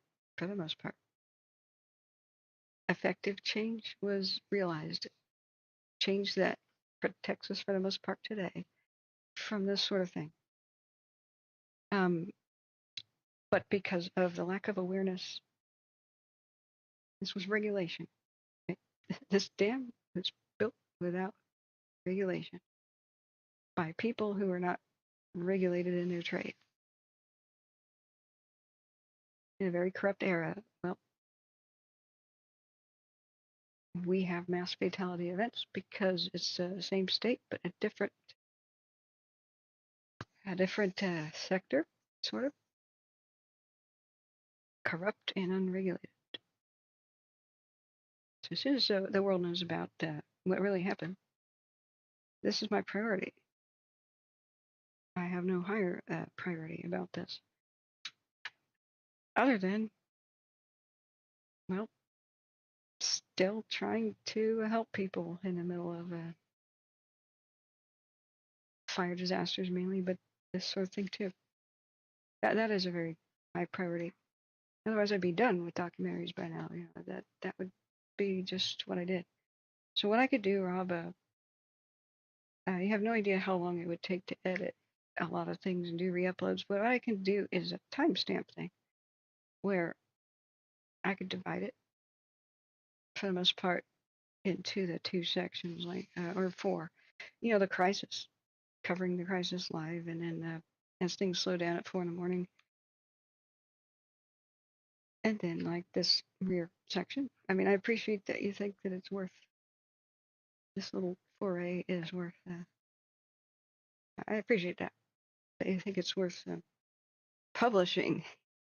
This was time killing to me, and low quality, but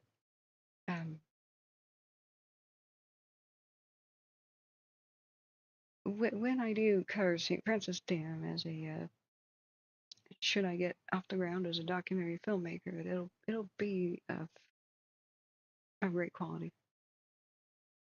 For now, I'll just do a timestamp thing, but then just try to catch up with my life. I'm 6 months behind.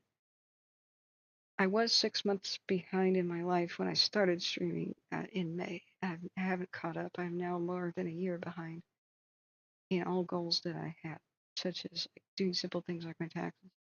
I haven't. I didn't quite expect a fire season to go from May to December. I knew it was possible, but I really thought we'd have more breaks in between. But I can't emphasize enough how sick I was. That it looked like I just might not make it last winter.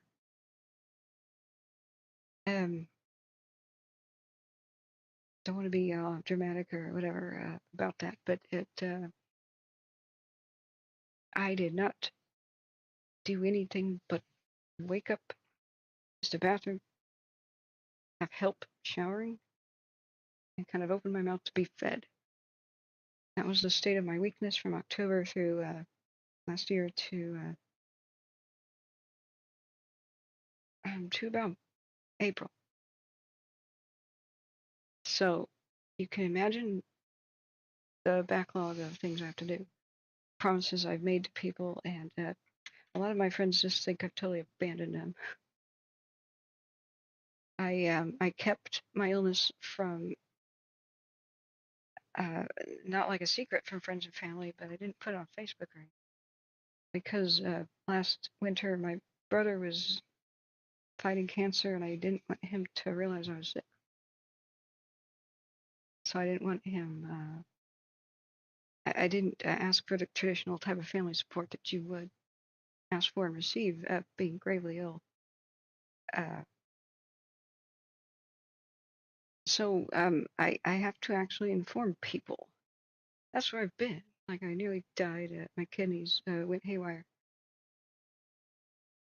But I made it. Yay. And then I struggled through a fire season, doing the best I could. This was a bit low quality compared to the visions I had of improving everything. But spilled milk is the past. But I don't have a Christmas tree up or anything, even though I have picked out my tree. I haven't cut it down because because I'm so behind in life tasks. So I would like to have solved my microphone issues and this issue, which is it drove me insane. The over there is my monitor for the stream. Not being able to see the sound for giant chunks of my stream or know if I'm actually live or not, or for how long. That control panel is wacky. It may take a long time to troubleshoot that and actually just make it work the way it did. But I'll try my best to overcome it, especially the audio issue. And like I really wanted to do was read Christmas stories or heartwarming type stories because I am blue. Tomorrow's the anniversary of finding out my brother died, so it's the whole family is, But I was hoping we could spend time together to be as cheerful as possible. Just spend time with each other, right? No matter how dark the world is, we've got a lot to be thankful for. if we just sit here and whine, we have dishonored the dead, like what's on the screen right now. We've got a lot to be thankful for. Like what if these dam reforms never happened? We'd all be considerably less safe. That's understatement of the year, right? So we can't dishonor the dead by saying everything sucks right now. Their sacrifices were so we could have it as good as we do right now. We gotta remember that we're not. At least I say we as if we were all Americans. I have a lot of international audience. I came to find out we're not in a war zone. Most of my audience, you and me. We're not in the Ukraine right now or the Middle East, or various other places where life really sucks.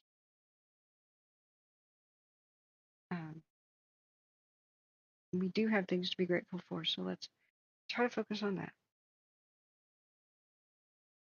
This whole affair with this El Nino stuff, it could be way worse. It has been way worse in the past. Just look at history and you can understand.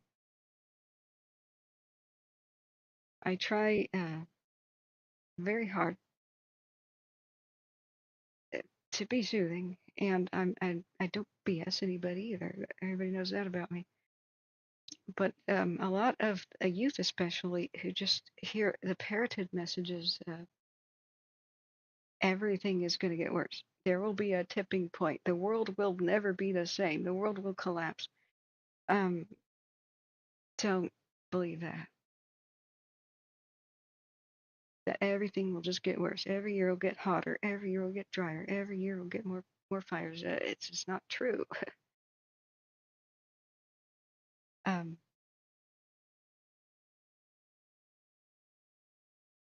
Extremes may happen, but extremes have happened before. We'll find a way.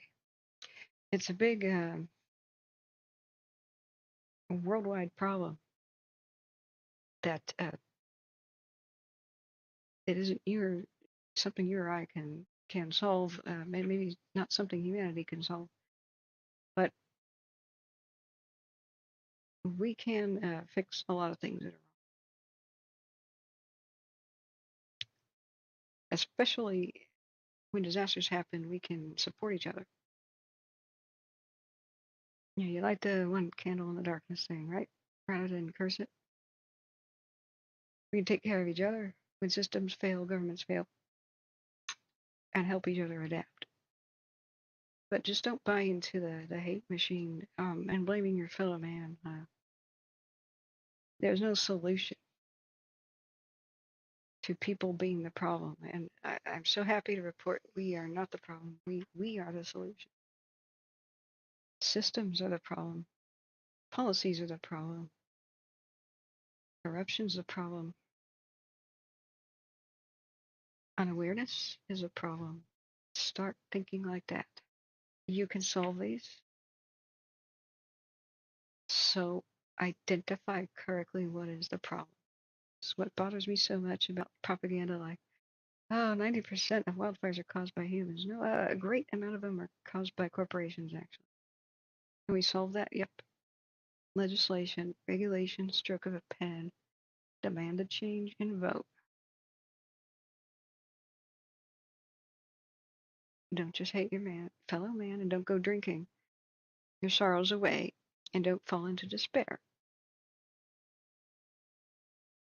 Because I see a bright and positive future. We have to push past this little dark spot.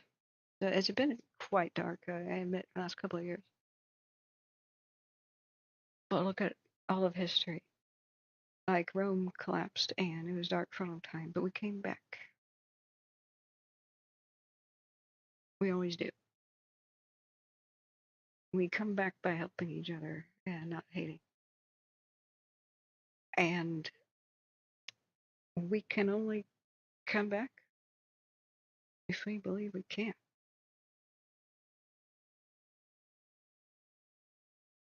I'm going to end it on that note because I think that was a good one. What do you guys think?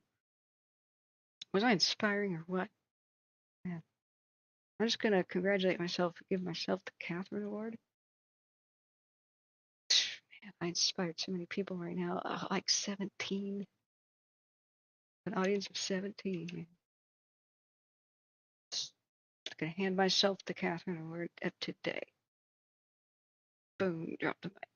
Deal with it. 11 hours and a half. 11 hours and a half. All right, guys. Time to pass out and or try to accomplish something today. I will check on the situation. I've got Ventura County in my FEMA app.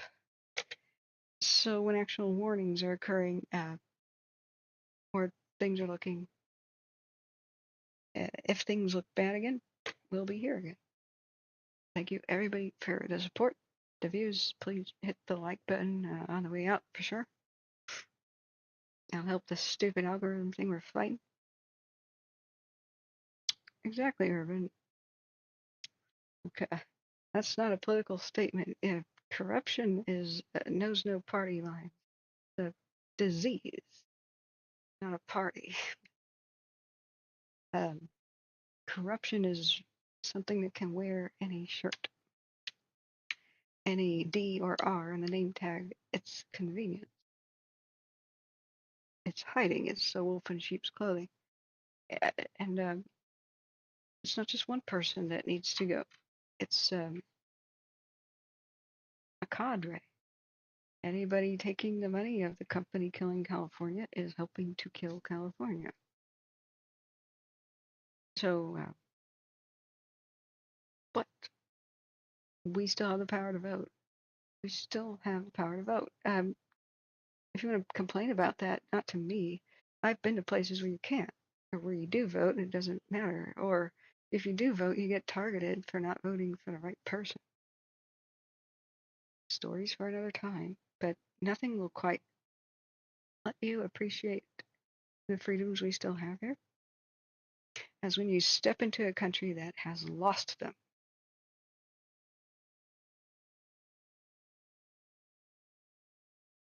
It's a whole other experience.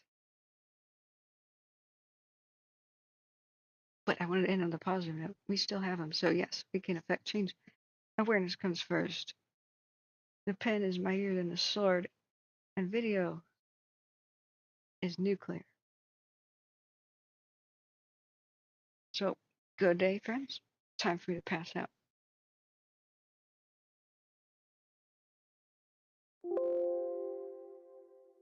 And remember, I love you all. That's why I do this. I just care about everybody. I do. Everybody who donated, everybody who helped, all the mods, man, you guys are rock. You're amazing. You showed up. All the new people, well met. Remember to subscribe if you want any chance of finding this channel again, because who knows what YouTube does. The ring bell will let you know when we go live. And then deep in your Android settings, find out how to make sure push notifications happen for live streams on the Android app for YouTube. I'll go over that with you another day if you don't know what I'm talking about. But remember to sub. Tell your friends because YouTube is not telling anybody about this. Share the links. Thunderbuddy, hi, you lurker. No, I miss you guys. I'm working my ass off every day. I'm actually not relaxing. In fact, it's driving me nuts. But I'm working, my tail off to get back to you. So, but you know, life tasks have to be accomplished. God, you know, if I don't pay my taxes, I think something bad will happen. I hear, you know, like I should do that. So anyway, friends, I'll try to come back to you as soon as possible. Time to pass out though, and not worry about it. Good night, friends. Love you. Stay safe. Prayers for everybody who has lost stuff today. I know all about floods. but nobody died or swept away as far as we know. So I'm calling last night's disaster a good kind of disaster.